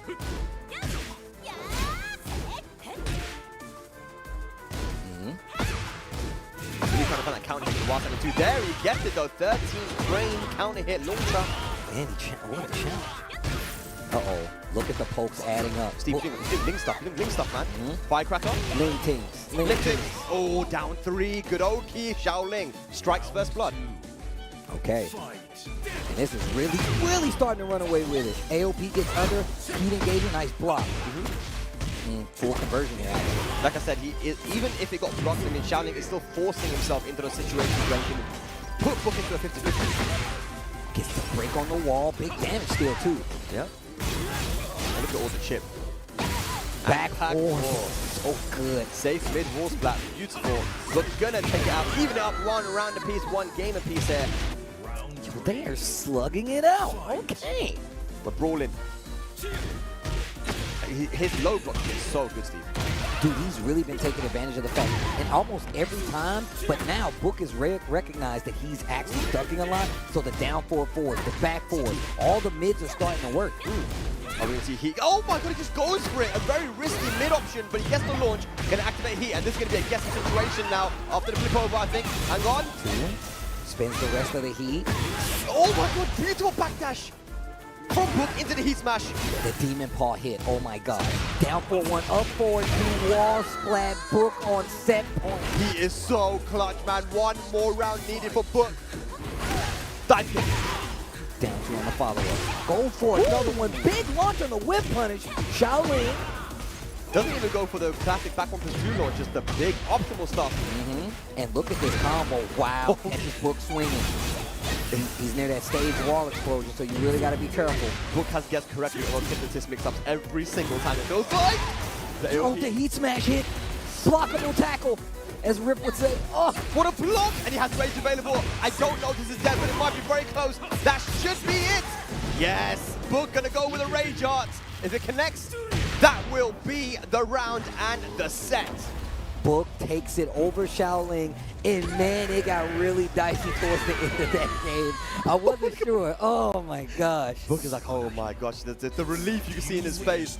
But man, Shaoling played super well there. Book had to claw his way back into multiple rounds. I mean, he was losing most of those rounds, right? But he managed to make it back because he's really clutch. He knows, he's a Jin specialist. He knows exactly what he needs to do in order to make those comebacks. But man, Shaoling can't be upset with that. He's still in a good position in this group. No, that's definitely true. Like, once again, you already know how this goes in a round robin. Every player has to play the other, and whoever has the better record does make it out. We've already seen how well Book is playing, and you saw yourself, Shaoling was definitely on a run. And just to talk about that match a little bit, a lot of low profiling attacks. The lows were really helping out Shaoling for quite some time. But once Book realized that, he's like, oh, you're actually trying to low parry. You're actually trying to make sure that I don't get away with it. And that's when he started adding in all those mids. That's when that first big wall break came in with the back 4, and then he started adding in even more. So the down 4s, the dive kicks out of stance was hitting on the wall because Shaoling was either trying to duck, maybe low parry, expecting something big. So, I mean, a tale of the lows, if you ask me. Yeah, and also the hypnotist stance as well. I mean, it's something that Ling didn't really have, it wasn't that scary, I feel like, in Tekken 7 and before, like the hypnotist stance mix-ups, but they added in that big sweep, and then, you get the guaranteed hit, and then there's a mid too, which I think if you charge it enough, it becomes plus on block as well. I think so. I think you're right. It's just, it's so good, but I mean, Book guessed correctly, like pretty much every single time. As we have a look at the standings right now for Group C, we're kind of filling out that, we're filling out the results now, and it's looking like, again, like we mentioned, Book and Shaoling currently are the only two players that are plus at the moment, but Noel's still in there. I was about to say, Noel's right there. Against Tejan. And Tejan, look, Tejan, all it takes, what, a good 2 games? He still got, what, 2 more to play? That'll put him up, what, up 1? So if depending on how the other results would work out, still potentially has a chance. But that's the thing about round robin. A lot of your success in going on in the tournament or further in the bracket depends on how, not only how well you do, but how well the people around you in that group do. Because you can win a bunch of matches and still go out. Yeah, so just so you guys are not familiar, winning 2-0 will give you 2 points. Winning 2-1, like the way the Book just did, they'll give you 1 extra point. So, and on the reverse, of course, if you lose 2, so you lose 2 points, right? So this is still very open. That's why having a 2-0 win means so much. But here we go now, 2 very experienced competitors. As they know there's going to be a first or 2 for the rock, paper, scissors at the moment to see if what side's going to be picked. That's 1-0 for Tejan. 2-0 very quickly for Tejan. Wait. Book was definitely thinking about it. He's like, man, he got me. That was quick. Damn, that was quick. All right. That was very got to quick. think about it. But that's not what matters. What matters is if the game is going to be quick. They're in-game, man. So it should be the Nina versus the Jin. Yeah, and look, Tejan looking super strong. We don't get many Ninas out here, but when they do, they're really high class. But on top of that, I feel like this is the character specialist character. Character specialist Nina, the Yoshis, they are like, I feel like they're significantly stronger than some of the other characters because they have so many more moves to go through, so many more gimmicks that they can kind of like mix in, whether it's multi-throws or just strings. Like, you have to really take that into account. Tejan, no rookie to this situation, but he's got his work cut out for him. We know Book is strong. We just seen him. I miss when Yoshimitsu was a specialist character, man. Those were the days, Steve. Those were the days. I know everyone at home watching, we miss those days. I'm telling you right now, I miss those days. Now everybody and their mama play Yoshimitsu. And they just going crazy, bro. You'll flash him every time. Pocket Yoshimitsu never used to be a thing. Now it is. And now it is. You got to keep one in the pocket, dude. You got to keep a Yoshimitsu in the pocket. But yeah, Book is in a great position. Right, currently undefeated, a 2-0 and a 2-1 there just now against Shaoling. This group is, I feel like, if you look at the competitors that we have here, very evenly matched. But, again, that's why I was saying Shaoling. I said to you right at the start, Shaoling is someone I'm looking at, man, because it could have gone either way. But Book, he's too clutch, man. I think that experience that he has in all these world events definitely pushed him over the edge. It definitely stacks, man. Like, you get experience, the nerves get a little lighter towards the end, right? But also, just Book just has so much experience when it comes to fighting like the best players in the world on the biggest stages in the world. And believe it or not, that does count because the nerves are a real thing. I feel like the nerves never really go away, but that's just me. I mean, Book's been on the biggest stage you can think of, right? Like you said, he's an EVO champion, but also I remember Tekken World Tour Final 2019. The whole Thai crowd chanting in the LCQ. Oh my God! He's been there, man. He's been there. But here we go. We're here right now in Tokyo. Can Book take out Tejan and put himself closer to that top 16? 4-4. I like the spacing so far. Tejan gets the heat engager there. Look at this movement as he gets closer towards his explosive wall, but good side step again. Yeah, that down forward 3-2 is actually really cheap though, because even if you duck it, it's super hard to punish. Nice reaction. First round to Tejan. Like the movement, actually getting him out of trouble a couple times here. I love how frequently Tejan uses the back air too. Yeah. Engaged. To the wall we go. Activates heat back. Down 4. Or down 4 one string, just get a reaction. Little wave to get away from the wall. Big whiff on the back too, but no money from Book. That wall block would be very scary though. Hasn't been used just yet, but Tejan has a nice life lead. No duck. Oh, what a block. Tejan, 2 rounds to none versus Book. So much usage on the down forward one string. And even using back 2 because he doesn't want him to step it. This is crazy. Simple game from Tejan, but it's so effective. Gets the flow. And he's spinning the resources on the wall already. He does have that explosive. Goes for the multi-throw, but only commits to one. Wow, look at this, not even letting him activate heat. Tejan running away with it right now. The 4-4-3 hits on the ground, tried to activate the ether while standing 4. But in the last 2 groups, we've seen so many people challenge like heat activation and heat dashes. And for the most part, it's been successful. We saw that group C people just, I'm going to while standing 4. This dude right here, Divine Exorcist, he was fighting people. They were in heat and they were heat dashes like, nope, I'm hitting the button. And it worked. Yeah. And it worked. In that situation, Book thought, Tejan's going to respect my down 2. Let me activate heat now and potentially get my stuff going. Nope, just while standing 4. Whatever happens, happens, man. I respect it a lot. And it's such a simple game as well. A lot of down forward 1-2, down forward 1-2, and then when Book tried to sidewalk left against the down forward 1, back 2-2, you know? Call him out. So good. There again, we see the back 2-2-12 frame homing move. Wow. Yo, Tejan looking like he's ready for this matchup. Oh, he's trying to go for the punish. What a duck. And look, I'm going to tell you right now, I've ducked that move a billion times. I always get hit by the bullets. Yeah, in heat, it's extra bullets, right? So you have to stay ducking for a longer time. Nice 4-3-1 to get the heat dash, pushing away from the corner, but neither one of these guys have heat. I'm trying to go for a lot of back ones, down 2. Attacking the shins. 4-4-3, spring up. 2-1-4. Nice. Ooh. Good challenge there from Brooke. Finally gets on the board here. Messing up this dude Lee's house for no reason, huh? Okay, patience, but once it took a counter hit 4-4, you're definitely going to the wall. Yeah, clean wall splat. Here we go. Go for the bounce, flip it over, I guess. Go for the dive kick. I like the pressure right now from Book. Tejan, what can he do to get out of there? He engaged it. That's what he's going to do. Okay. It's one of my favorite moves ever. That like 1-3-3 with Jin, I love it. Oh, wow. Out of stance, catches you trying to sidestep, re-wall splat. Book looking a lot better in the second game. 2 rounds to none. What a man. 2-1-4, 2-1-4. No punish on the whip. This time Book is playing a lot more patient when he's blocking these strings, man. Not trying to challenge too much. And committing a lot more to some of the smaller punishes, right? Saw the back 1-2 there. Wow. Tejan overextending, man. Book is in the driver's seat right now. Good stuff on the string as well. And that's a 3-round straight, no round brown onto back from Book. As we see Nivek walking onto the stage to give a little bit of words of advice to Tejan. This Greece-India partnership, man. What's going on? You know, the first day we saw it with no coaching, which is odd to me. But now, I like this. I like this. This feels more like home. Right? What we're used to now. These guys are giving them some advice. Obviously, there's a 60-second timer as well, so you can't take too long. Don't want to ice your opponent, but that is 1 game apiece now, and Book looking a lot more confident. I like to ask the homies. So if you're in a tournament, high-pressure situation, much like these gentlemen here, do you want people to coach you? And if so, do you want like, hey, punish this, this, and this, or do you want small, precise bullet points? Oh no, I'm okay with coaching. I think that it can be very valuable because when you're sitting off the stage, off the stream, you can see things that maybe the player isn't seeing, right, because of the pressure. Second pair of yeah, eyes. so I would love it, but not too specific. I think you always have to keep coaching very generic, and so that the player doesn't become too tunnel vision. Good answer. I just wanted to get your thoughts on it. Yeah. Do you agree? No, I definitely agree. Give me bullet points. Don't like try to run it down and be like, all right, Steve, you gotta actually get this combo. That's actually minus 15. Yeah. You know, 16 point launcher. See, right? Like, I don't need all that. You're talking too much. You're confusing me. I'm getting scared now. Big pickup here.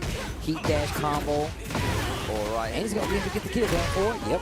Yeah, that's guaranteed then. He's been trying to sprint kick because maybe the axes would have helped him out there. I respect the attempt, but Book right now takes the lead in the set. Man, I love that move. It just reminds me of T4. Now 2. The laser scraper is so good as well. Just to catch the sidestep, we're seeing a lot from Book, and that's going to be that million hit 30 frame punish. Gets the knockdown after the punish. Demon Paw, engage. Book looking so much better in this third game. Demon Paw, heat dash. Down 3, and look at that. Just like that, Book moves on to set point to remain undefeated in this group right now. Punish it. Okay, back 1-2, gets the knockdown. What? Whoa, the set. Oh, wow, that was sick. Somebody clip that, send it to me. I'm going to watch it later. I'm adding that to my Jin setups.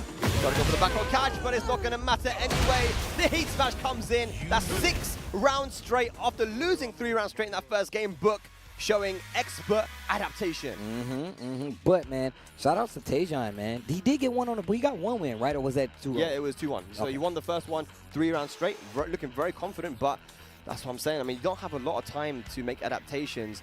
It's first to 2 only, right? But Book was able to do it. Yeah, you got to get used to that, man. That first to 2, he also... Look, Tejan even had, like, the coaching, and Book still was just so locked in to the scenario that it was going to be almost impossible to derail. I feel bad, bro, because you know what it is? Like, so many events we saw this year as well, and Book, no one coaches him, bro. I remember it was that mix-up here, and then someone was coaching the opponent, and Book was just looking so sad. He's like, someone coach me, man. I feel bad, bro. Yo, Book is good for that. Like, Book is good for being like, do y'all see this? You know, like, the puppy dog eyes and stuff, like, someone coach Book, man. And he's so chill, too. That's what's even more crazy. So having Book up there solo while his opponent's getting coaching. But like I said, he's used to being in this scenario. Yeah. As you can see, Book leading the pack with 4 points. Only second, Shaoling. And then we have, even with the 0, Noel, -2 for Tejan, -3 for Yondaime. Bro, you know, I'm scared, though, because Book has +4 right now. But his 2 wins, 2 of the wins were 2-1, 2-1. If his next match is going to be against Noel, and if Noel wins that one 2-0, Book goes down to 2 points and Noel goes up to 2 points. So we're in a situation right now that even though Book's won 3 sets, I mean, yeah, points-wise, it could get a little bit scary. Yeah, man. I mean, I'm glad you pointed that out because all it takes is a 2-0 to put you back in the running, so you know that's the goal. And also, I'm going to tell you right now, that's what's different from regular tournaments as well. Paying attention to that round count or the game count. A lot of times you're just like, yo, just let me get my 2-1, 2-0. I don't care. I just want the victory. In this format, you're aiming for the 2-0 because you don't ever want to be put back in a situation where you can be here, lose 2-0, and then you're tied up with somebody else in danger of not making that out of it. Look what happened to Morocco yesterday. Yep. Starting off with a 2-0 and a 2-0, 4 points up, lost the next 2-0, 2-0-2, ended up with 0 points, and then eliminated from the group stages. I mean, look at the same thing with Ulsan. Ulsan was playing amazing in that set. And the finger, bro. The finger! Crazy. Ulsan. Sorry, man. I blame Dr. Boskanovich, man. That robotic hand, bro. That was him. Insane stuff. Talking about insane, though, we got an insane Steve up on stage right now from Bolivia, Noel. He tried the Dragunov there for the first game versus Shaoling. Didn't really work out for him, but then the second game, you know, he went to the Steve, took it to the final round. Even though it's not typically a great matchup for Steve, I feel like, but this is clearly his best character, and, and he's got a 2-0 win, I think, after switching to Steve. Also, man, let me say shout-outs to Bolivia, man. I was just there for a Punishment 3. That was my first time in Bolivia. Beautiful. Oh, my God, it was so beautiful. And shout-outs to the community. I saw they gave you guys gifts as well. Dog. No, actually, we just bought those. You just bought those, yeah? We bought the ponchos. But I wear them all the time. I wear it all the time. Yeah. I'm like outside just wearing a poncho, and everybody loves it. But, man, I just want to say, man, shout-outs to Bolivia. Shout-outs to the community there, not only just for Tekken, but for everything that they were doing there. The cosplay contest, the cosplay people were really nice. But I'm happy that we have Noel here representing this different region of Tekken that I feel like definitely needs more love out there because they play everything, so it's sick. Yeah, and Noel right now here to do a job and put that country on the map, like similar to what he did last year. I mean, remember what he was able to do to Team Korea in the Nations Cup, right? Your team captain. He's always got a smile on his face as well, always bringing the good vibes. Noel, we love him, but going up against Yondaime, the young prodigy from Madagascar. It's going to be a Jin versus Steve matchup. We've seen this matchup already this weekend. We're seeing it again. Oh, into the stratosphere as well. All right. Floor blast going to be available. 1, 2. Here we go. And this is typically the matchup that we would see like Ni always go to as well. If he was ever going to play against a Jin player, it was like having access to the 1-2-1s and back ones. It could cause Jin some problems. It's going to force him to use that down too. Yeah, and on top of that, you know, Jins, they like to use those down for one. Those 2-1s, 2-1-4. You're going to second guess that knowing Steve Fox got the back one locked and loaded waiting for you to do it. Masaki. Ooh, heat smash. Finish. And that heat smash is so crazy because it also is super hard to sidestep, almost homing. It's super hard to sidestep.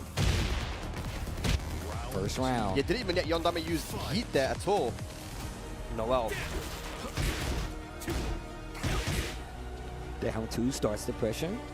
And I love that. Willing to disengage if things aren't going his way. Tries to sidestep a little too early. Take a hit of the down 4-1-4. The over rear. It's like the British back tempo, man. It covers so much space. The British back tempo. Yeah. Over here. Over here. body. Look at this, man. Dominance right now from Noel. Can Yondaime bring it back? He activates heat. But down to one of the best round enders in Tekken for many, many years. For years, bro. But the floor blast is available, which means that that hell sweep from Jin will become a launcher. Can he hit it? That's the question. The floor is lava. All right, here we go. Starts off with the down 2 string. And there he is, answering with those down 4-1. You see, Yondaime just backs up. He's like, I know what's at risk here. I'm not trying to get counter hit. And now, like, all the way to the side. Look at the movement, man. The execution here from Noel. Look at Lionheart stance. Playing so fast at the moment, goes for the sway 1-1. Oh, but he dropped it. This is going to give Yondaime a chance. Still has a big live lead here, Noel. There's the heat smash. He has been spent. Rage available now, though. What can Yondaime do? Noel looking in charge right now. Great defense right there by Yondaime. Not getting hit by the mid. What a block and a punish. We're not even going to need the explosion. This is going to be 3 rounds straight for Noel. Man, Noel is just getting stronger and stronger as this group goes on. It feels like started off a little bit iffy, but man, that Steve is looking super sharp now, Steve. All the punishment, the movement, he's stringing together all the stances perfectly. The sway, the over air, really playing so fast and overwhelming Yondaime. Yeah, I mean, I feel like that's how Steve's always been. If you let him get into this range, which is, I feel like this is where Jin, they typically want to play the same range so they can have like that electric forward, like the hell sweep. Thing is, like, Steve's moves are so fast at dealing with some of the options that Jin has that's not electric that it is so hard to try to get that momentum and keep it on top of that. Noel knows this, and that's why he's comfortable playing this up-close game and committing to the down 2s, because then that way he doesn't have to even worry about the electric as much. Even starting off the round with a down jab. Talking about down 2s, though, I wouldn't mind if Yondaime tried to go for a couple of down 2s himself. Okay, good punish down the last 2. Noel, once again, starting off strong. Wow, okay. See? Dude, he's looking for it. This guy, Noel. Okay. Quick duck, back 2, not going to do it, but he gets the wall flat. Yep, full combo, Savage Sword. Wavy. Activates heat, trying to keep Noel in the corner, goes for the 1-2 straight away. Okay. Wow. Oh, wow. Noel getting a little bit of his life back. Big life lead adding up because of the block damage. Activates heat. Gonna recover a bit of health as well. I'm at the life lead, excuse me. Fire! What is Yondaime doing? Look at that, tries to go for the down 2. Beautiful reaction and a lovely side step once again, finishing with the down 2. Yeah, and try to go for like the punch parry right there, but still just Noel delaying it enough to find the opening, gets the round. Round number 1 at game number 2, still in control for Noel. God, dude, this is scary. This is very scary. Noel hasn't dropped a round yet to Yondaime. His defense is looking super, super scary, as well as his offense. Back 1, put him to sleep standing up. To the wall we go. I'm done playing around. Masaji's gonna kill as well. 5 rounds in a row. Noel on set point versus Madagascar's Yondaime. Yondaime needs to do something right here. Like we said before, even getting a game could be detrimental to actually staying in this tournament, staying in this group play. Yeah, Noel is definitely trying to qualify right now, man, and he's in a good position at the moment if he can get this round. The floor is breakable now, tries to go for the throw. Nice break there from Noel. Bro, look at the mix-up right now from Noel. Hitting the spin on the wall. Yondaime trying to hold his ground with the defense. Up 4-2, counter hit, saves him, floor break. He's going to get a full combo conversion here. He doesn't have heat anymore, but he can still do big damage. Yeah, and he still has another break in the floor as well if he wants to go for another health sweep, but it's going to be dangerous. Oh, he goes for it. He goes for it. Noel was not ready, and Yondaime should be able to steal the round, but now no more breakable floors. Final destination on the bottom floor. Yo, Wavel in his face, delays it, and still gets the hell sweep. Magic 4 into the 1+2. Yo, Wavel, I love how they got like the little demon wings coming off right there. Down 4-4. Committing a lot more to the mids. Still playing a dangerous game. Ducking so close to him, but gets the 1+2 with the heat dash, small combo. I'm liking this now from Yondaime. The Wavel 50-50s. Noel, though, has a very fragile life lead, and he has heat available as well. And there's those 4-4s. They're starting to come out a lot more. Look at this from Yondaime, man. Man, he is tightening up. He's been backed up to the wall, man, and look at this. Great punish. Laser scraper. What an interrupt. He ducked that. Upward to, that's like I said, man, when Yondaime is back into the wall, man, he just starts to level up. And look at this final round now. Okay, early heat burst. My man Yondaime just spins it off. Whatever it takes to get the dub. We what, 50 at 50 on the clock? My man ain't got no heat. He wanted to use it early and he's got an early line. No punish on the up forward 3, unfortunately. How can Noel make this comeback? Has he available? There's that 4-4. This will be massive if Yondaime gets this. Ooh, instant break. Oh my god. Both guys trying to find their hits. Nice block and punish. Yondaime! Back 2-1, he blocked it. Oh my god, Yondaime! The young prodigy from Madagascar somehow reverse sweep 3 rounds straight after losing 5 in a row, Steve. Yo, this little dude, bro. Bro, how? Like, insane. That's crazy. Even he was like, oh man, dude. I wonder if Noel started to get a little bit too comfortable as well. You can't, not versus Yondaime, man. We've seen this already in this group, that he lost and was able to bring it back. But also, you can tell things are starting to go Yondaime's way because the counter hits starting to get less and less, and the lows started working out for him a lot more. Standing forward once again, and he's already heat engaged and pushing Noel to the wall. Great block on the hell sweep. Duck and punish the launch. Yondaime waking up. Oh, he was hoping for the wall splat right there. Okay, goes for the 1+2. Now, don't tell me, but if Yondaime wins this, they're going to put this group standings into chaos as he takes the first round as well. And gets the lead in the set on top of it. 4 rounds in a row for Yondaime. Beautiful low parry, Noel. Gonna try and bring this one back. Catches the second part of the string. Big whiff, good punish, 4-4. Oof. 2-1-4. Catches Noel. Okay. Trying to go for the over air, but too out of range to get anything. Okay. First breaks the throw. Yeah. Just about 30 seconds left on the clock. Okay, it's got a savage sword. I like it. Yondaime has the life lead. Once again, Noel hasn't used heat just yet. Great Leg scraper. Wow. He ducks that every time. He spaced the down 2 and then punished it. That was so good. And just like that, Yondaime 5 rounds straight. What is Noel going to do? He was 1 round away from winning 2-0, Steve.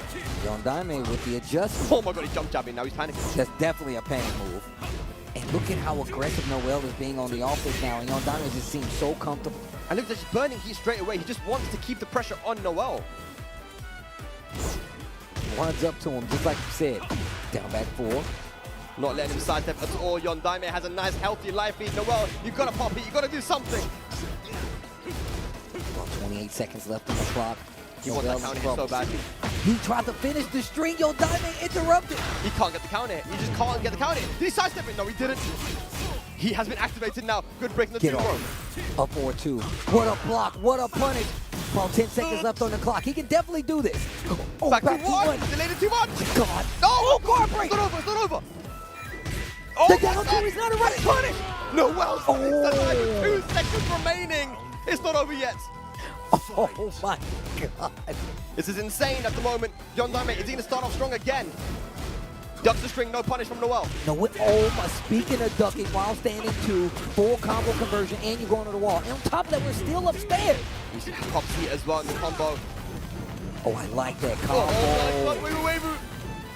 Yondaime real close to closing this out. Down 4, catches him back turn, spins the heat, nothing left. What are you gonna do, Noel? Because you are in trouble right now. Snake charm are not gonna work. Yondaime comfortable ducking the low parry on the down 4. You gotta take him downstairs. You have to take full advantage. Is he gonna get the wall splat here? I think he might. No, he doesn't. Oh, wrong combo. Oh. 1-2, got a little life back. Watch for the down 4. No way, no way. Oh. He's got some health back. 1-2-1 counter hit. Goes for the Sonic Fang. No way. Noel. One more hit. Jesus, and down. Back 4. Yondaime somehow clutches it and takes it over Noel 2-1. Crazy set there. It was so back and forth. But Yondaime showing the skills of a champion there with the adaptation has put this group standings into chaos, Steve. Dude, that set was ridiculous. That set was ridiculous. He's like dropping things on the floor, man. His hands are shaking. He looks like he lost the game as well. He's like, man, that was too much. Dude. He like aged 10 years. Bro, the ducks from Yondaime in that set were pivotal. like the duck into wild standing 2, the fact that he was kind of teasing the down forward, the low, the fact that Yondaime didn't even duck in that situation. Oh my God. What a set, dude. That was some good ass tech. Even though Noel lost, the clutch that we saw from Noel too, you know, to be able to block those lows, get the low parry. Unfortunately, there was a drop combo there to get the wall splat. Could have been a potential opportunity. But what I really loved about Yondaime was, you see how different. This is why I love the Tekken World Tour, because we see different countries how they utilize the game, right? There's obviously multiple moves that all Tekken characters have, but Yondaime would just pop heat and use it straight away. Whereas Noel was the opposite. He'll keep it until the last 20 seconds, you know, and then you pop it, right? So yeah, just a completely different clash of playstyles, and it worked out for Yondaime, man. As we have a look at the standings now, I don't know who's gonna take him out. Right now, Book is looking very pretty, but Noel now going into the minus, and Shaoling still in the positive there with a 1, but Tejan and Yondaime -2, both each have 1 game remaining. Yeah. Shaoling still has 2 games to play. Book with the 1, and he's sitting pretty with the 4, obviously. But like you said, if Shaoling gets a 2-0, he can get like a big lead right here. But you know Yondaime is not going to give that to him. If Yondaime gets a 2-0 versus Shaoling, yeah, that can make a big wave actually. Yeah, so I mean, we still got to watch a couple of more sets, I think, because Shaoling has a couple remaining. Book has 1 versus Noel as well. So that's really, really important. That's a must win, and I think that's. This loss to Yondaime has put Noel in a situation where now he needs to win versus Book 2-0. Yep. Right? Which is not the position you want to be in, right? No. Winning that one there, even a 2-1 for Noel would have been good for him because he would have been in the positive. But right now, what are we getting up is going to be Tejan versus Shaoling. This is going to be a great match too. Hopefully you guys are enjoying this. I know we're enjoying this. Definitely enjoying it. Because the matches have been ridiculous. This is the last group of the day, Group C from the regional leaderboard, and you're getting some of the craziest matches. Tejan, Shaoling coming up here for the Tekken World Tour Finals 2024. You can see it right there. We just went over the group play scores, and you can see it's still a little bit of contention there. Yeah, and Tejan has been looking super scary as well, even though right now he's in the minus, but he starts off all of his sets with such dominance and such momentum. You know, I'm wondering if he's going to be able to do that against Shaoling, especially against a character like Ling Xiaoyu, which is so evasive, so tricky to even try and hit. I think it's going to be difficult, but yeah, I just love watching Shaoling play because he strings together the stances and mix-ups and everything so well. I love the setups that he has too. So fluid. Yeah, super fluid, man. But I'm expecting again the Nina versus Ling Xiaoyu. Shaoling, here right now in this set, has a good opportunity to punch his ticket into that top 16. Man, this is about to get interesting. Also, side note, shout outs to High Fight. I was like, yo, I need that clip. My man clipped it and sent it to me. That dude is a clip extraordinaire. If you don't follow him and you follow fighting games, follow the boy High Fight because he can get you all the clips. Thanks, man. I'm going to watch that when I get home. But here we go. Tejan, Shaoling coming up. The Nina versus Ling Xiaoyu. Next match here in this Group C. I'm loving how this final group is just so close. And all of them, actually, you haven't been able to tell who's going to make it until the very, very end.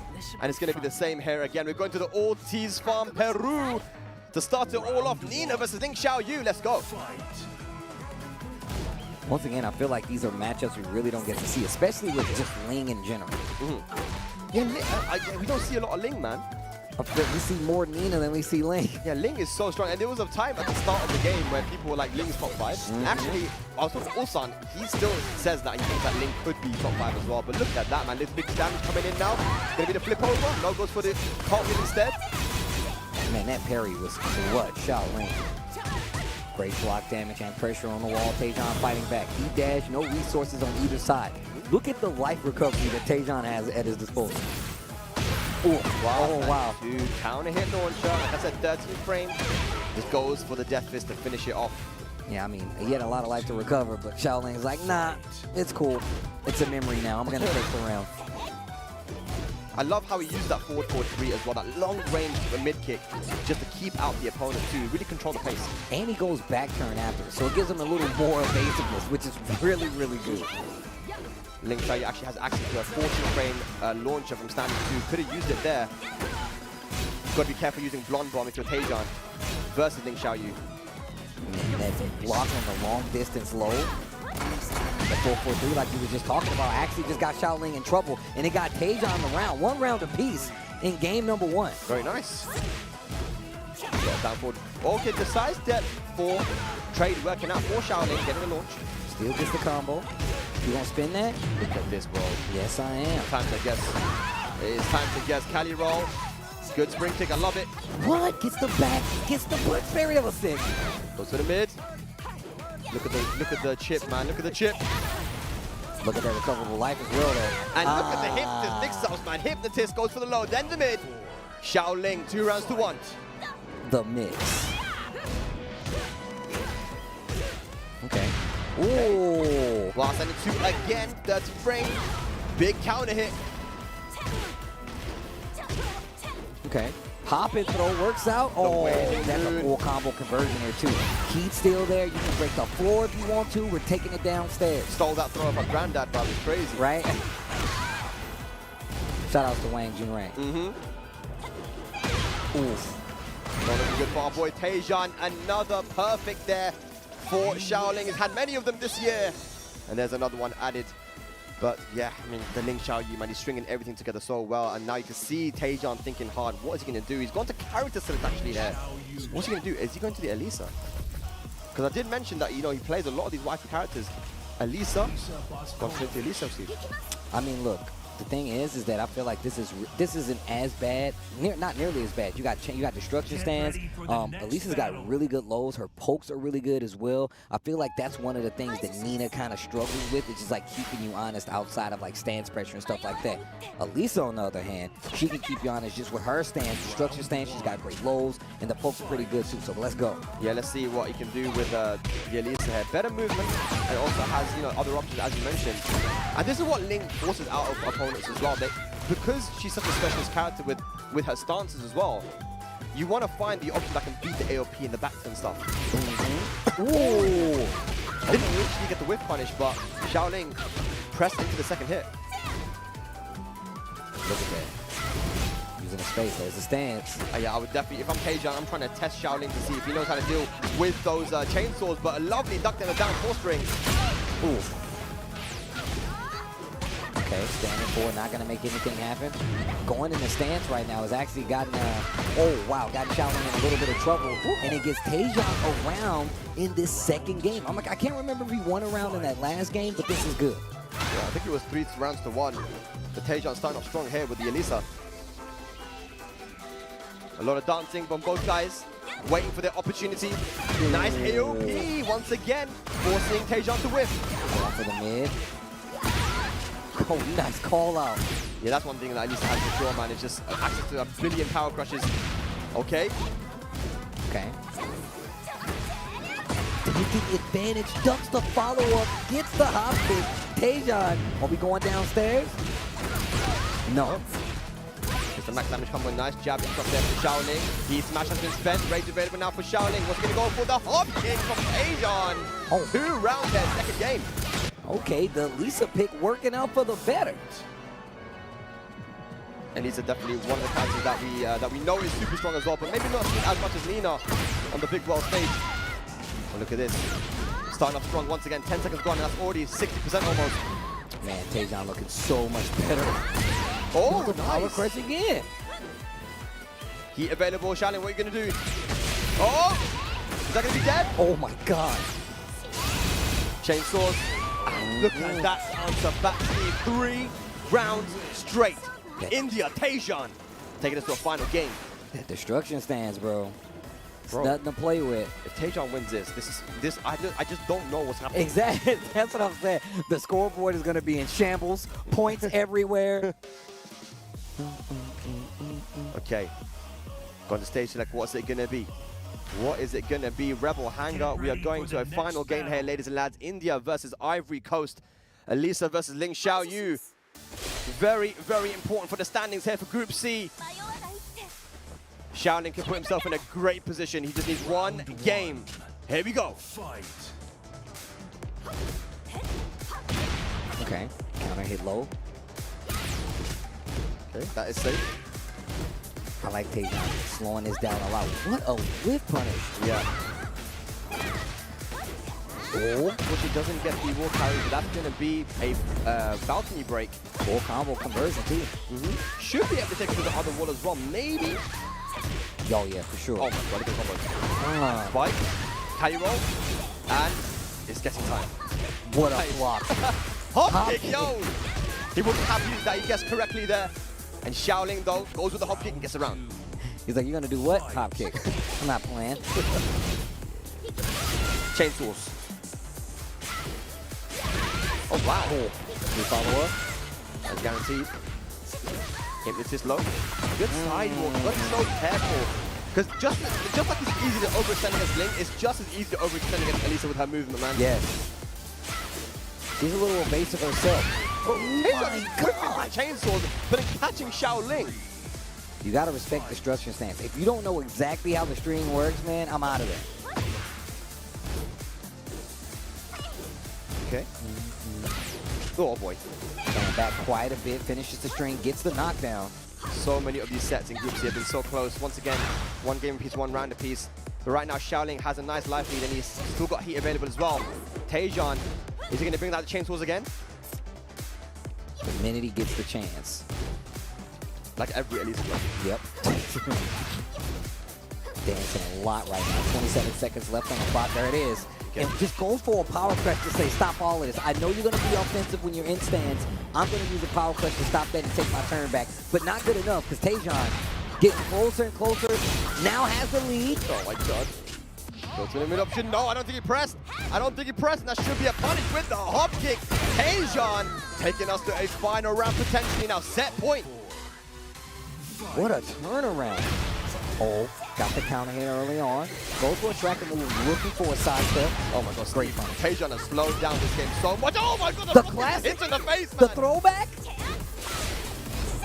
Rugged punch. Oh, the hop kick. Didn't get the punish there. Went into AOP right after that launcher. Drops the combo. Tejan's got a chance. And look, once we saw that mess up by Shaoling, bro, Noel started clapping. Yeah, I think that he wants Tejan's take one. Oh okay. My gosh, what a call out. Gets the big sweep. Counter hit, but the wall messes up the combo. Counter hit number 2.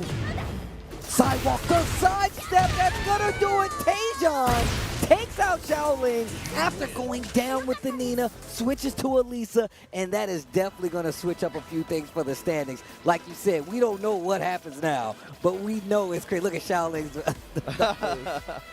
Oh, man. This group is insane, man. Tejan going to the Elisa.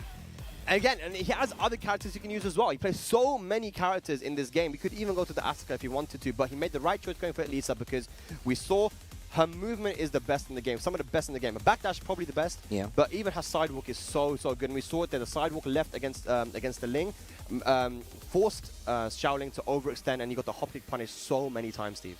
I'm really interested to know what made him decide on the switch to Elisa, especially because you said he plays so many characters. Yeah. Maybe it's just a familiarity thing where he's like, you know what, I typically do better in this matchup, or I feel like this character does better. But as you can see right now, Book still ahead of the pack with 4. Shaoling now at 0, and he's only got one more set to play. And that's going to be a tough one because that's Yondaime, and that's going to be a big game changer. Noel still has one to play versus Book, which could also make something big happen. And Tejan's done, though. Yeah, I think Tejan might be done here, but I want to say Yondaime, Noel, and Shaoling all have an opportunity to still make it in here. They're so close on the points.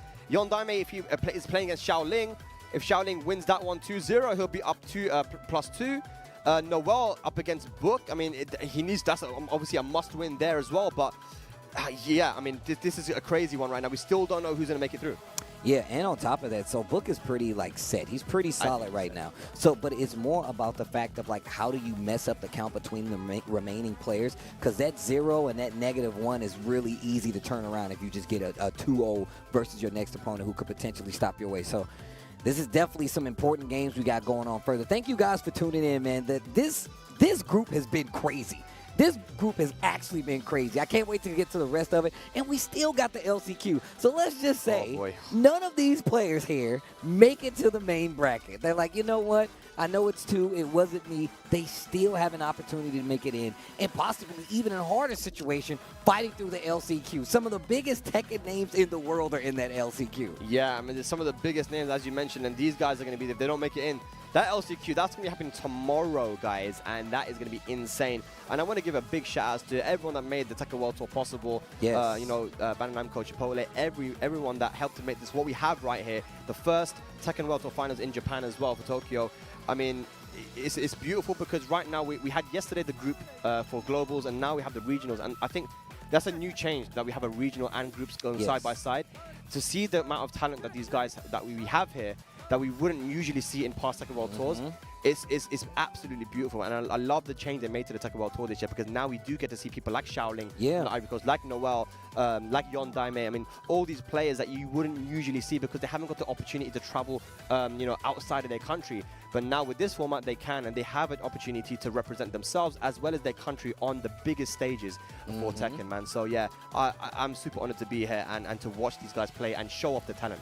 Yeah, look, personally, I think that's one of my favorite things about traveling. People always ask me, it's like I get to see players from their regions play their game at the highest level. And you get an understanding of kind of the hierarchy of the players that you need to be looking at. But then when it comes to these big events like this, and you get to see the clash, these regions clash, where you typically only see it at a final situation, or if they travel to get points for a final situation. You don't typically get this is a top 16 match from a Tekken World Tour event to get to the finals. And you're seeing it right now before we even get to the LCQ. This is the regional group play that you're seeing these matches in. And once again, we still got more Tekken for you guys at home. This is good.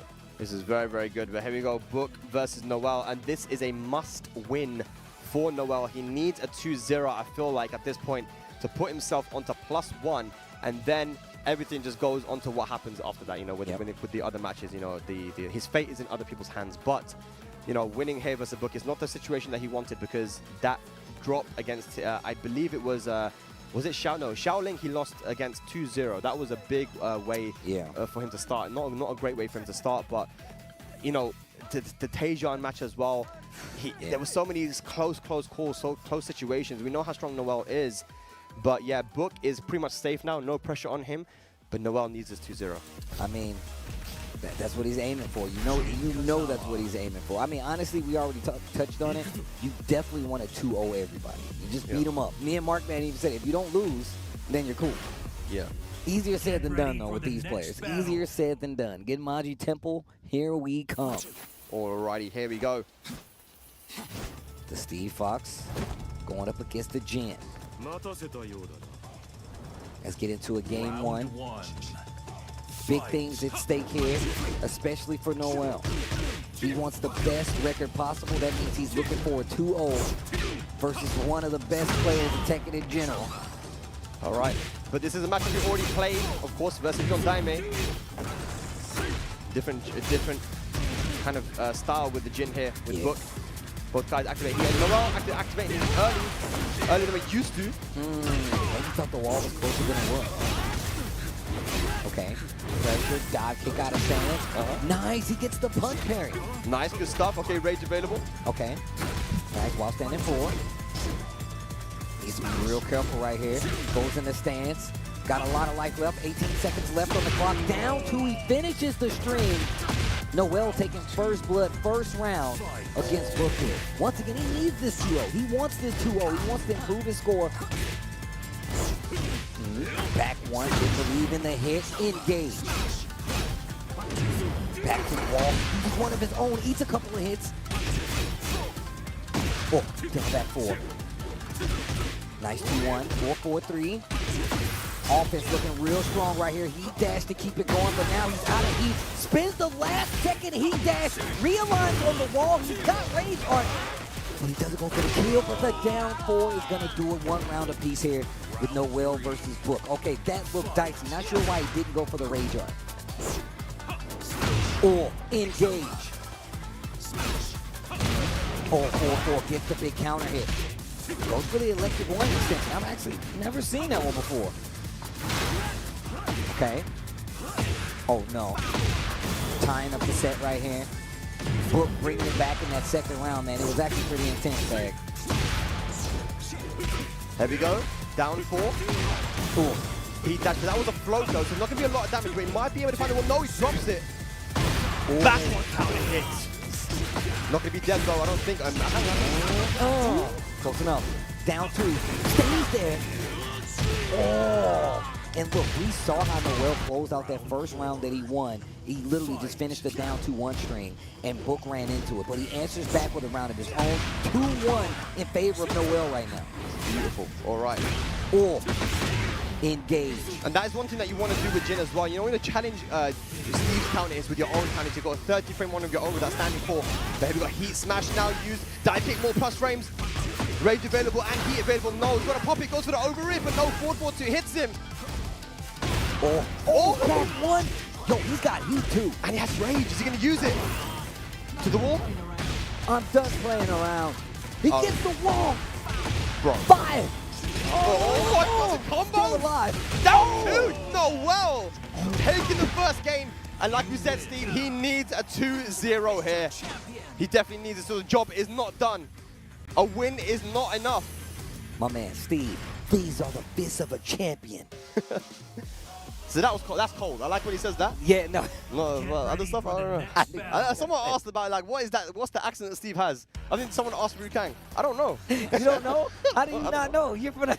I don't know. I remember y'all had a discussion, like, what part of London is it? Like, what is accent? Max, put him to sleep. Standing up. All right, to the wall. This is for Noel to stay alive here.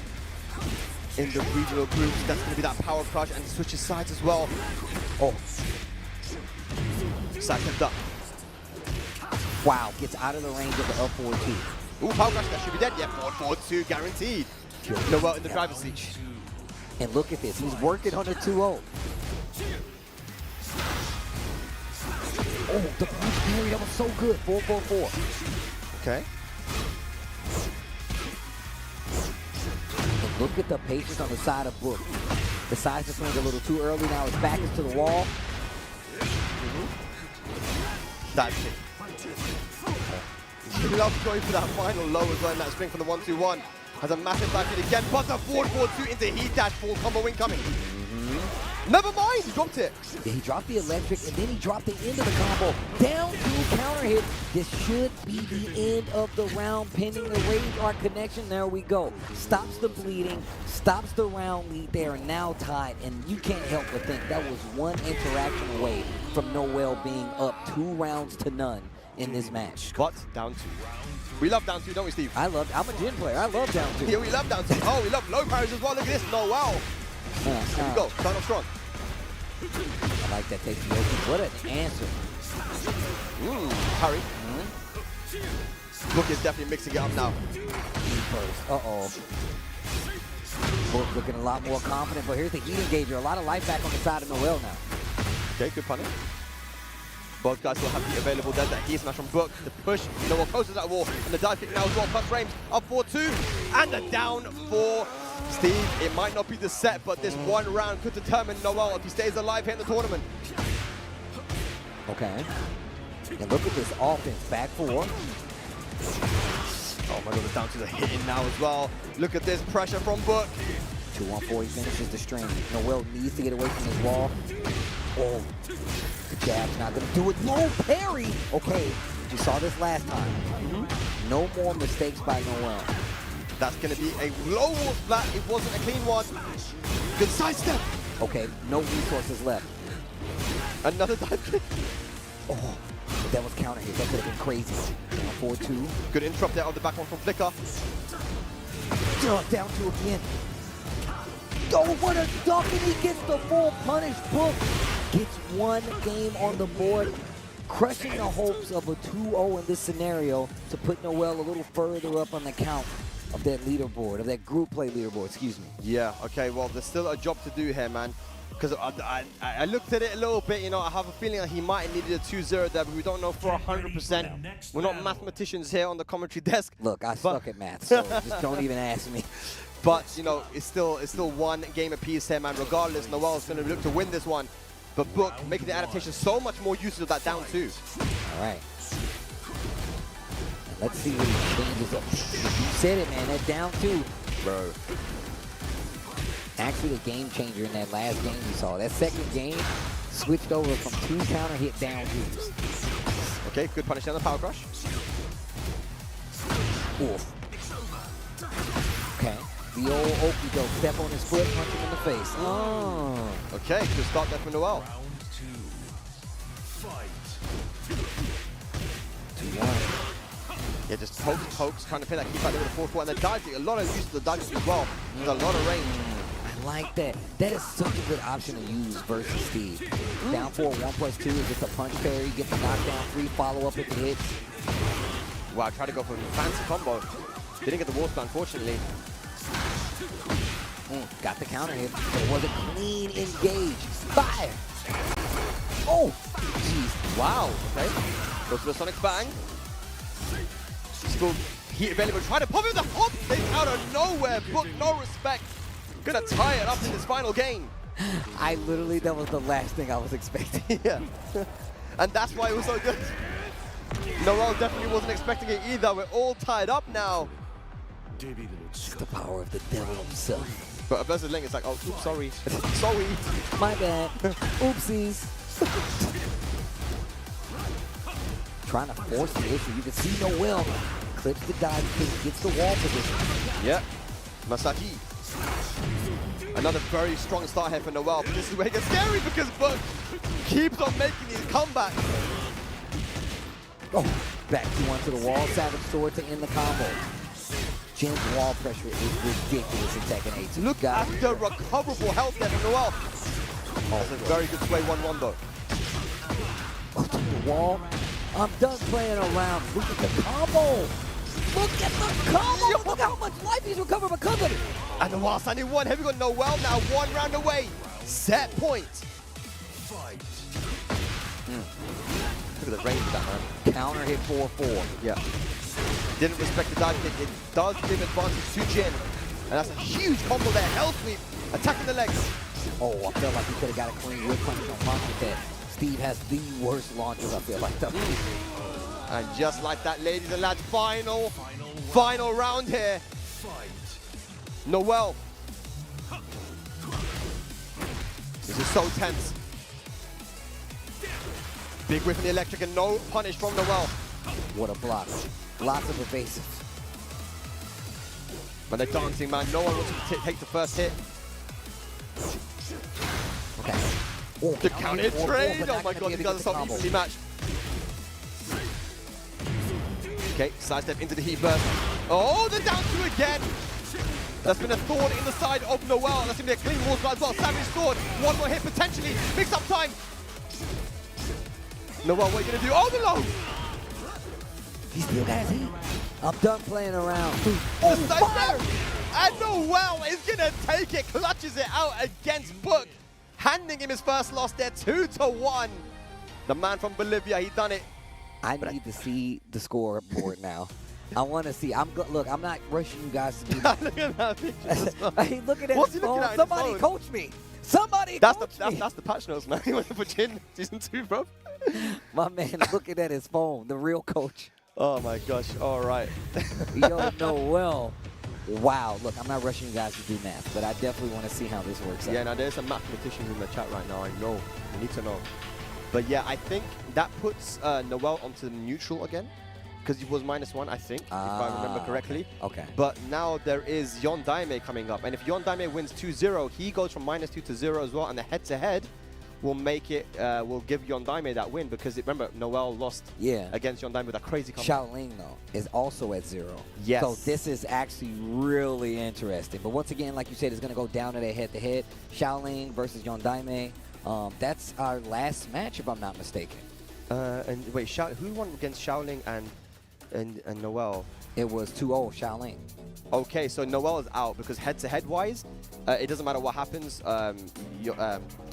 Noel lost to both of them, Yondaime and to so this last match is literally for qualification. Yeah, it is. Yeah. Right now you can see the count. Like it's 1-2 and 1-2 at 0 points, and you can see Noel right here. Once again, he's already out because he's at 0 points. But Yondaime, yeah, no. He's actually not out because if Shaoling wins only 2-1. Yep, that's what happens. Yeah, you're right. No, right. I'm so confused now. If Yondaime wins 2-1, yeah, if Yondaime wins 2-1, he only gets 1+ point, and Shaoling loses a point, and they both go on to -1. That means Noel is through. Yep.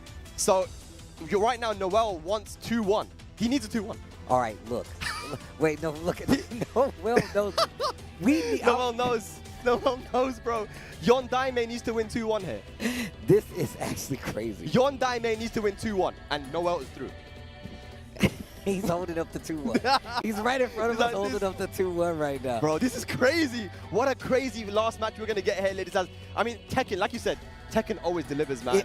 This is some good-ass Tekken, bro. We're looking at some good-ass Tekken We saved right the best now. for last as well. It literally comes down to this final game, and we're so honored to have you joining us here for the Tekken World Tour Finals. The players are coming up on the stage right now. It's Shaoling and Yondaime. All right, chat, let me know. Give me a 1 in the chat if you want Shaoling to take it. Give me a 2 if you want Yondaime. Now, keep in mind, I can't see it, but talk amongst yourselves. And this is a West Africa versus South Africa matchup as well. It's Africa versus Africa. Oh, the grudge, man. I love this. They're going to talk about this when they get home. They're going to start a beef between the country right now. I love this. South side or West side? Who's the best?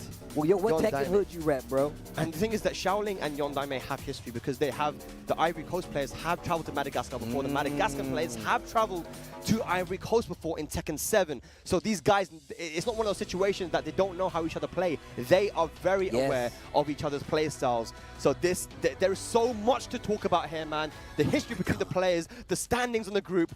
I love it here, man. Yo, Ivory Coast, you better be watching. You better be cheering for your boy Shaoling. Madagascar, you better be watching. You better be cheering for Yondaime. This is about to be a good one. A good old-fashioned banger is what you guys are about to see. Noel over here just looking around. I think he's praying, bro. He's whispering to himself. I think he's whispering prayers, bro. Oh, man. This is insane. This so, is yeah, sick. just to remind you guys, Yondaime, if he wins 2-1 here, will definitely give Noel the win. If Yondaime wins 2-0, Yondaime goes through. If Shaoling wins with 2-1 or 2-0, he's through. So 3 players could make it in right now. Oh my God. This format is sick. People have been hitting me up on Twitter and they're like, yo, I love this format because look, once again, you do have the opportunity if you don't make it here. The LCQ is right there. But who wants to go fight an ocean full of sharks? No one wants to do that. You want to go through right here, right now, stop the pressure, no sweat, go in, and that way you don't have to worry about going through that LCQ. But the last match of the day, chat, let me hear it. Yondaime going up against Shaoling, Madagascar versus the Ivory Coast. Jin versus Ling Xiaoyu. This is the Tekken World Tour Finals 2024. Noel's on the edge of his seat. Let's go. Let's get it. Africa versus Africa. And Yondaime going to start off with a nice little throw combo here, but no, he doesn't get the ban from the heat burst. Nerves, bro. It's the nerves. Down 4. Right up a little bit. Shaoling actually playing very patient, but gets that magic 4. We talked about how Yondaime does not have a problem playing while he does not have it. He will fight you just the same. And he's been successful with it. What a duck. The hop kick here by Ling. That was so good because Ling Xiaoyu actually has a very slow while playing launcher, so he has to go for the hop kick there, and Shaoling, perfect punishment. Oh, not in range. Oh, he's reacting. Oh, he's reacting. And he got the wall split off of that too. He wasn't expecting it, and the rage are maybe a bit premature there, and Shaoling gonna get a clean punish. That's 1-0 in rounds. Uh-oh. One nail in the coffin for multiple players. 4-4-3 gets the pickup. Okay. Dash up just to make sure that small body on Ling, bro. Ooh. Spins it all. Yondaime is like, bro, I don't need heat. And these lows are being blocked, and we've seen that all day actually today. Shaoling being calling out them lows, just like that again, the down back 4. I like that Yondaime is trying it though. Persistence does wear down resistance sometimes. It's facts. 4-4. Tries to go for the throw. Yondaime playing so solid right now in the second game. One more hit, and he can close out this second round, and that's going to do it. Second hit of the string. 1 round apiece. Noel is literally like not even watching. He's putting his head on to Divine Exorcist's shoulder. He's like, dude, I can't watch. This is insane. Oh, wow. 1 round apiece.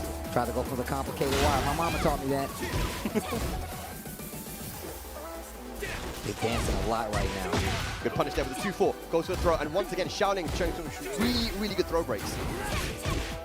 Also, out of the stance now, you actually get transition and throw with Jin. That's a new thing for just Tekken 8 in general. Uh-oh, waning, full launch. Might pop heat as well. Oh, he should. Yeah. He's not going to be able to kill, though. No. Positioning and everything in his favor. Down back to Razor, you might kill. die. You're not dead. Oh, my God. This is going to take off hella damage. It's not going to kill Shaoling, but it's going to be a lot of damage. The less health you have, the more the Rage Art does. Here we go now. Yondaime going to recover a little bit of health. Oh, the down forward one float. And Shaoling clutches it out. He tried to go for the dive kick. Oh my gosh. Wait, was that slash kick like running 3 or was it? Maybe, like, I think dive kick. Yeah. Okay, okay. All right, Shaoling once again starting off strong with another combo. Forward 2 into heat burst. Can he get the wall flat? Drop the combo on the wall. Down back 2. Look at this pressure from Shaoling right now. Ooh, the flip over. Shaoling, one hit away from getting it, and goes for the mid, and you can see him close his eyes. Relief on his face. That's one game on the board for Shaoling. But we've seen Yondaime in this position all day today. Every time he's lost the first game, he somehow brings it back. He's sticking with the Jin this time, not going to the Heihachi, thinking hard about what he's going to do. Can he bring it back here versus Shaoling? Just to remind you guys, if Shaoling wins this set with a 2-1 or a 2-0, he makes it through to top 16. If Yondaime wins 2-0, Yondaime is out now because he lost that one. So I think the only thing that's possible now is Noel or Shaoling.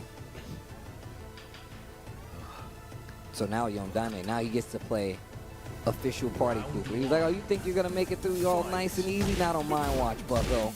Right, down forward one again to go underneath that string. And look at that, beats the parry with the down one push through from AOP. Breakable wall here. First. Disgusting. Oh my god, carry roll. Oh, look at this. Pressure gets the sweep.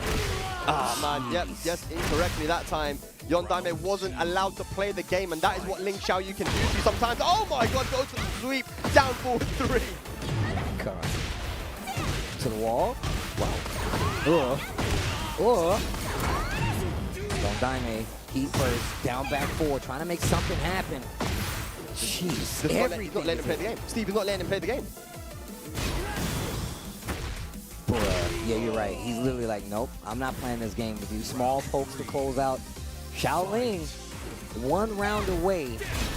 Qualification point now for Shaoling to make it into the final day. Lovely sidestep, didn't get a massive punish there though. Yondaime only 2-1-4. Oof. Engage. Yondaime, can you bring it back like you did versus Noel? Ooh, damn. Ooh. Counter hit. Wait a minute, this isn't over yet. Didn't get the wolf out though. He'd smash. Wall that Down jab. The down jab defense. Down 4. Nice delay too. To catch the sidestep as well. Good stuff from Yondaime. Stop the bleeding. Great block. And a very good punish as well. Wow. What a great punish. Yeah, Shaoling is so locked and ready, man. This is scary. 4-2-1 string into the spike, into the guaranteed carry roll. Oh, wow, the AOP. What? No. Oh my god. And he finishes it off, and Shaoling with a 2-0 punches his ticket to the final day, top 16. Beautifully played there. What a group. What a player as well. Oh, this group. Yo, this group was sick. This group was sick. Congratulations to Shaoling making it through.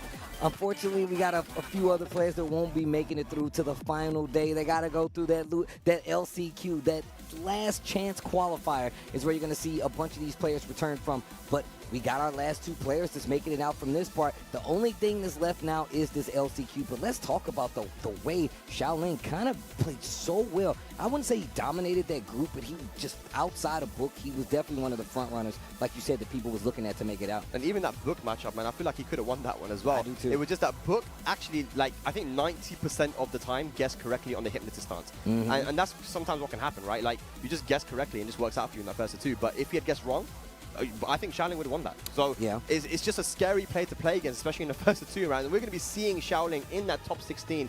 So just to remind you guys, we're watching the regional groups right now. These are the players that won, who won locally in their in their region through the dojo events and were able to qualify. And because of that, they're going to be making it into the loser side of top 16 for the Sunday. Yeah. Whereas yesterday we had the global finalists, and those guys made it into the winners side, right? So yeah, we got our 6 players that made it through. Well, look, man, I guess we're going to have we have to wait to see what's actually going to happen. But here we go, the round robin regional group C. You see it right here. Shaoling makes it out in 2nd place. Book makes it out in 1st. But if you go back and look at how some of these matches turned out, Tejan, Noel, it could have went back and forth. Yondaime definitely had a chance to play, mess it up for a couple of other players, but unfortunately not going to make it through. Probably going to see him in this LCQ, but it's going to be Book, Shaoling to make it out, and still, like I said before, what an amazing group to close out the day on. Definitely something that you need to work for. You know these players deserve it if you've seen any of these matches. Yeah, for sure, man. So just to confirm with you guys as well, here you can see on screen that Shaoling and Book have made it through Group C. This was such an entertaining group, man. There was so many storylines to talk about here. But, I mean, we got Ivory Coast and we have Thailand representation in that top 16 finals on Sunday. Can't wait for that one. Oh. And to confirm the rest of the players as well, Danielmado and Numan made it to that Group A, and joining them, of course, Sam Brother from Saudi Arabia and Divine Exorcist from Mexico. So it's just so much diversity here, and that's why I love what we did here today with the regional kind of finals. I'm glad you pointed out, like, just the fact that it was like an Africa match, Africa versus Africa match. That was so sick, man. Madagascar, Ivory Coast, and just the regions represented here. I mean, it is the regional group for a reason. All these players, a lot of times, they do not get to travel as much, like you said before. They don't get that representation. And a lot of times, they're representing their entire region when they go and travel to an event, especially an event like this for the Tekken World Tour Finals. This is not even including the smaller events, the smaller dojos and the big events that these guys go to get points to qualify here, and it's just been amazing to see how this turned out. Absolutely, but I believe we do have Markman on stage right now to present our two finalists with their medals. Take it away. All right, everybody, we have concluded Group C here from our regional qualifiers. Thank you, Spag. Thank you, Tasty Steve. I'm going to go ahead and call out both of our qualifiers that have made it into our top 16. First up, we have making it out of the group stage. We have Book. Congratulations, Book. Come on up over here. I will present you with your medal and, of course, congratulate you on making it in for tomorrow. Sorry, for Sunday. But congratulations, and we're going to go ahead and get our next qualifier into our top 16. We have Shaoling. Congratulations, great job. All right, so congratulations to both of these players. They fought long and hard throughout Group C, and we will see them, of course, on Sunday. But without any further delay, I want to go ahead and throw it back to our team of Spag and Tasty Steve. Thank you, guys. Thank you, guys. Congratulations. Wow. Go that way. Insane stuff there with that group. I'm still smiling. I'm smiling so much, man. Like you mentioned, it was Africa versus Africa at the end. 3 of the players could have made it in, depending on what happened with the scores. It was so hype. And even the other groups as well. We started off with Group A. That one with North America, Pakistan, and we had West Europe. I mean, all these different countries. We've got Saudi Arabia in the mix now as well. Mexico doing their thing. This is what you want to see, because you know people at home are going to be so excited to see their guys, man. And like I said, you know, seeing Shaoling up there too. Yes. I want to give a big shout out as well to the Ivory Coast, because I was there this year, man, and all the community there, everyone that I played against, everyone that I met, and all the organizers. Much love to you guys, because I feel like your boy did the thing. Yeah, your boy did the thing. Look, showed the world your level. They did a great job. Mark. Yo, shout outs to the boy Mark, man, holding it down. You guys know what it is. And shout outs to everybody on commentary that's been coming out the entire day. It's been long days, on top of the fact we've just been seeing amazing matches across the board. I'm mad jealous that you went to the Ivory Coast. I still have yet to been to Africa out of all the travel that I've ever done. So gotta go, man. I gotta, trust me, it is definitely on my bucket list of places to go. But it's been so sick seeing how this group has played out today. I mean, both days, actually. We had the global leaderboard on that first day, and it was nothing but crazy matches, surprises all across the board. And then even day 2, where it could have been so many mishaps, so many letdowns, and so many conquering of some of these big matches. But of course, that's only a small piece of what we have to offer. The excellent Tekken Festival, 12/7 through 12/8. That's December 7th through the 8th. You guys can pull up. It is free. Belasel, Shibuya first is where you guys should need to go, and it's in Shibuya, Tokyo. Look, come out. I love Shibuya first and foremost, but 2, this is a Tekken festival. This is a celebration of Tekken. You see this cool design here? You can get your very own shirt with that design. You can get a hoodie with that design. We were blessed enough. Shout out to Bandai Namco. They gave us and the players sick jackets with this exact logo, but that's not even the smallest thing there. They have a lot of cool things. Make sure you guys pull up for the excellent Tekken festival. It's a celebration for the 30th anniversary of Tekken. I can't wait to be there. Yeah, and massive congratulations to Bandai Namco for hitting this milestone, a 30th anniversary of this game that means so much to so many of us, that has such a great legacy and is still providing so much enjoyment to us to this day. Yeah, man. So 30th anniversary, guys, please pull up if you're in the area. You know, come down, because they've actually announced also this is the most merch that they've ever actually sold and given away, you know, ever. Geez. So, you know, if you, I mean, I'm definitely trying to I'm get some. definitely going to spend some money buying merch. Yeah, We've yeah. already talked. Me, Rip, and Mark Man have already talked about it. We already knew what was going to happen. It's so funny. Joker said to me yesterday, look, I was so close to qualifying. I'm out. Now I'm spending all my money tomorrow at the Excellent Tekken Festival. I'm getting all that merch. My wallet's going to take the hit, you know. But it's not just the Excellent Tekken Festival. The LCQ will be happening tomorrow, ladies and lads. And it's a very unique LCQ because the players that didn't make it through into the global groups yesterday and the regional groups today are going to be joining that LCQ as well, which is kind of not normal, right? We do the Definitely LCQ not after normal. the groups. And only 2 of those players will be making it from the LCQ. So that makes the stakes so much more important. They've came this far. They've come all the way to Japan. And some of those guys qualified on the global leaderboard, but they did not qualify out of groups. That puts them in the running for the LCQ. Same thing goes for the regional leaderboard. You saw it here with your very own eyes. You saw how close it was in these matches for any one of these players to make it. And now those players who didn't make it have the opportunity to fight in that LCQ as well. And it is not going to be easy. I've said this so many times. It's not going to be easy. There's people who didn't qualify for either, didn't even have enough points. Jimmy J Tran's in that bad boy. My God, Knee's there, bro. Knee is in there. Like, Kwstakys in there. I was in there. And just to remind you guys, the people who didn't qualify yesterday, just in case you missed it, who are going to be joining the LCQ now: Chanel, Jod, Lee Mishima, Chikarin, Morgold, Joker, AK, Double, Lowhigh, Nobi, Verzine, and Ulsan are going to be in that LCQ, bro. As well as everybody that didn't make it in here today from the regionals too. It's going to be insane, and that starts tomorrow. well, look, I just want to say before we get to the LCQ, I just want to say good luck to every player that's participating. That's what I want to say first and foremost. I want to say shout outs to Bandai Namco for making this amazing event happen, for us to get this good-ass Tekken, to see it with our very own eyes. Make sure you guys, if you can, if you're in Japan, and even if you're not, hop a flight, come tonight. The Excellent Tekken Festival is lasting 2 days. The most Tekken merch that has ever been up for sale. You can get it there with your very own eyes. And then, of course, last but not least is the LCQ. And the LCQ isn't even the end, because we still have to do that top 16 bracket for a champion of Tekken 8, the very first Tekken World Tour for Tekken 8, and you can see it right here. The final bracket qualifiers,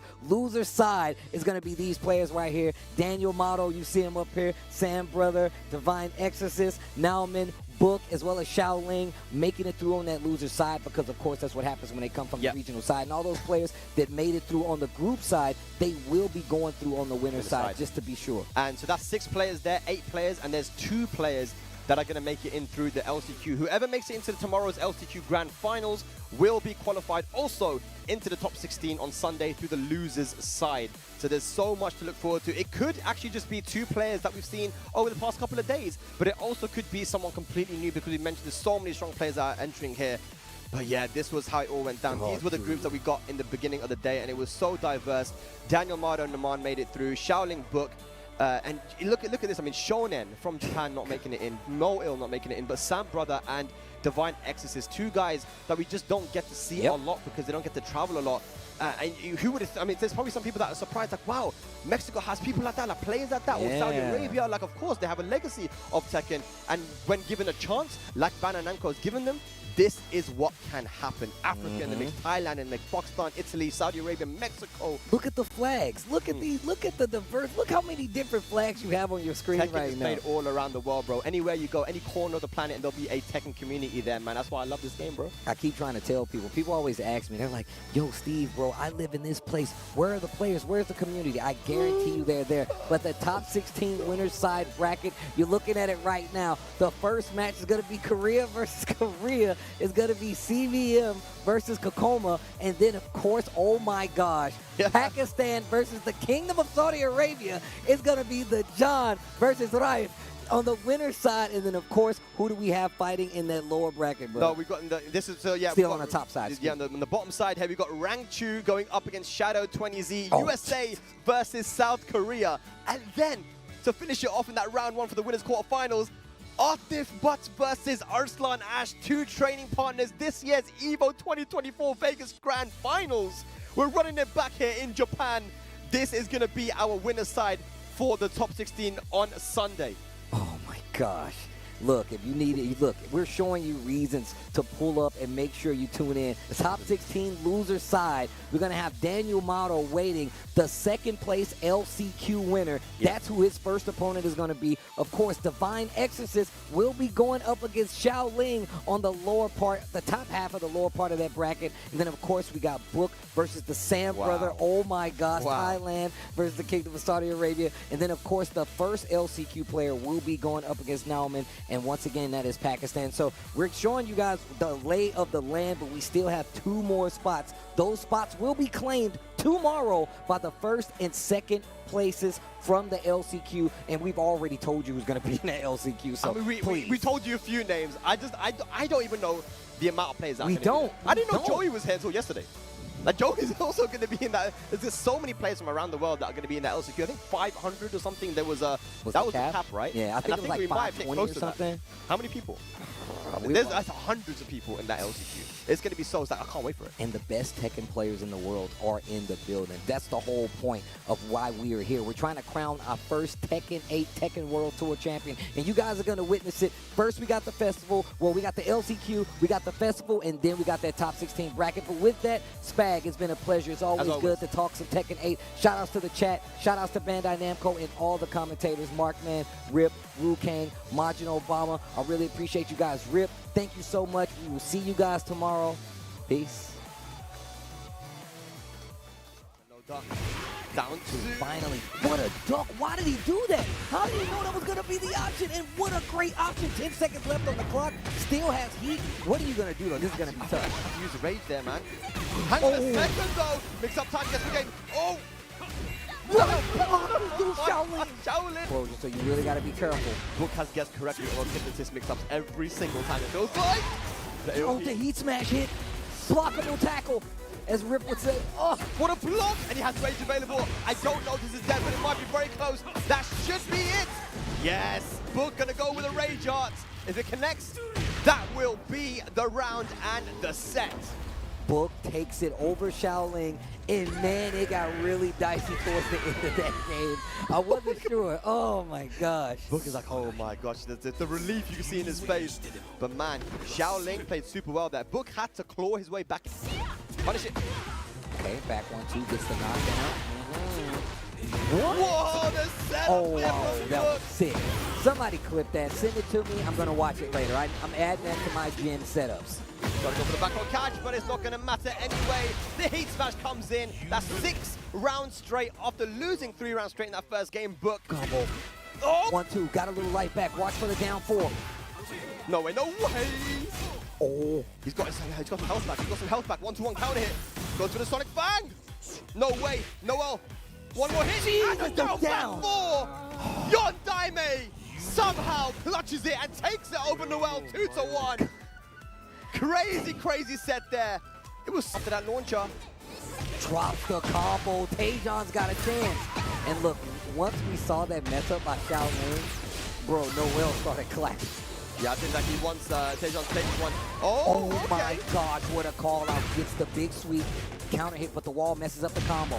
Counter hit back 2. Sidewalk, the sidestep, that's gonna do it. Tejan takes out Shaoling after going down with the Nina, switches to Elisa, and that is definitely gonna okay. Oh, the counter trade. Oh my god, these guys are so easily matched. Okay, sidestep into the heat burst. Oh, the down 2 again. That's been a thorn in the side of Noel. That's gonna be a clean wall as well. Savage sword. One more hit potentially. Mix up time. Noel, what are you gonna do? Oh, the low! He still has heat. I'm done playing around. Oh, fire! And Noel is gonna take it, clutches it out against Book, handing him his first loss there, 2-1. The man from Bolivia, he done it.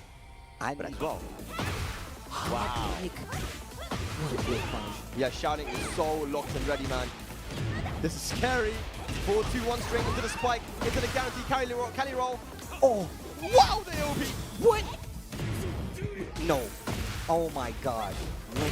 And he finishes it off, and Shaoling with a 2-0 punches his ticket to the final day, top 16. Beautifully played there. What a group.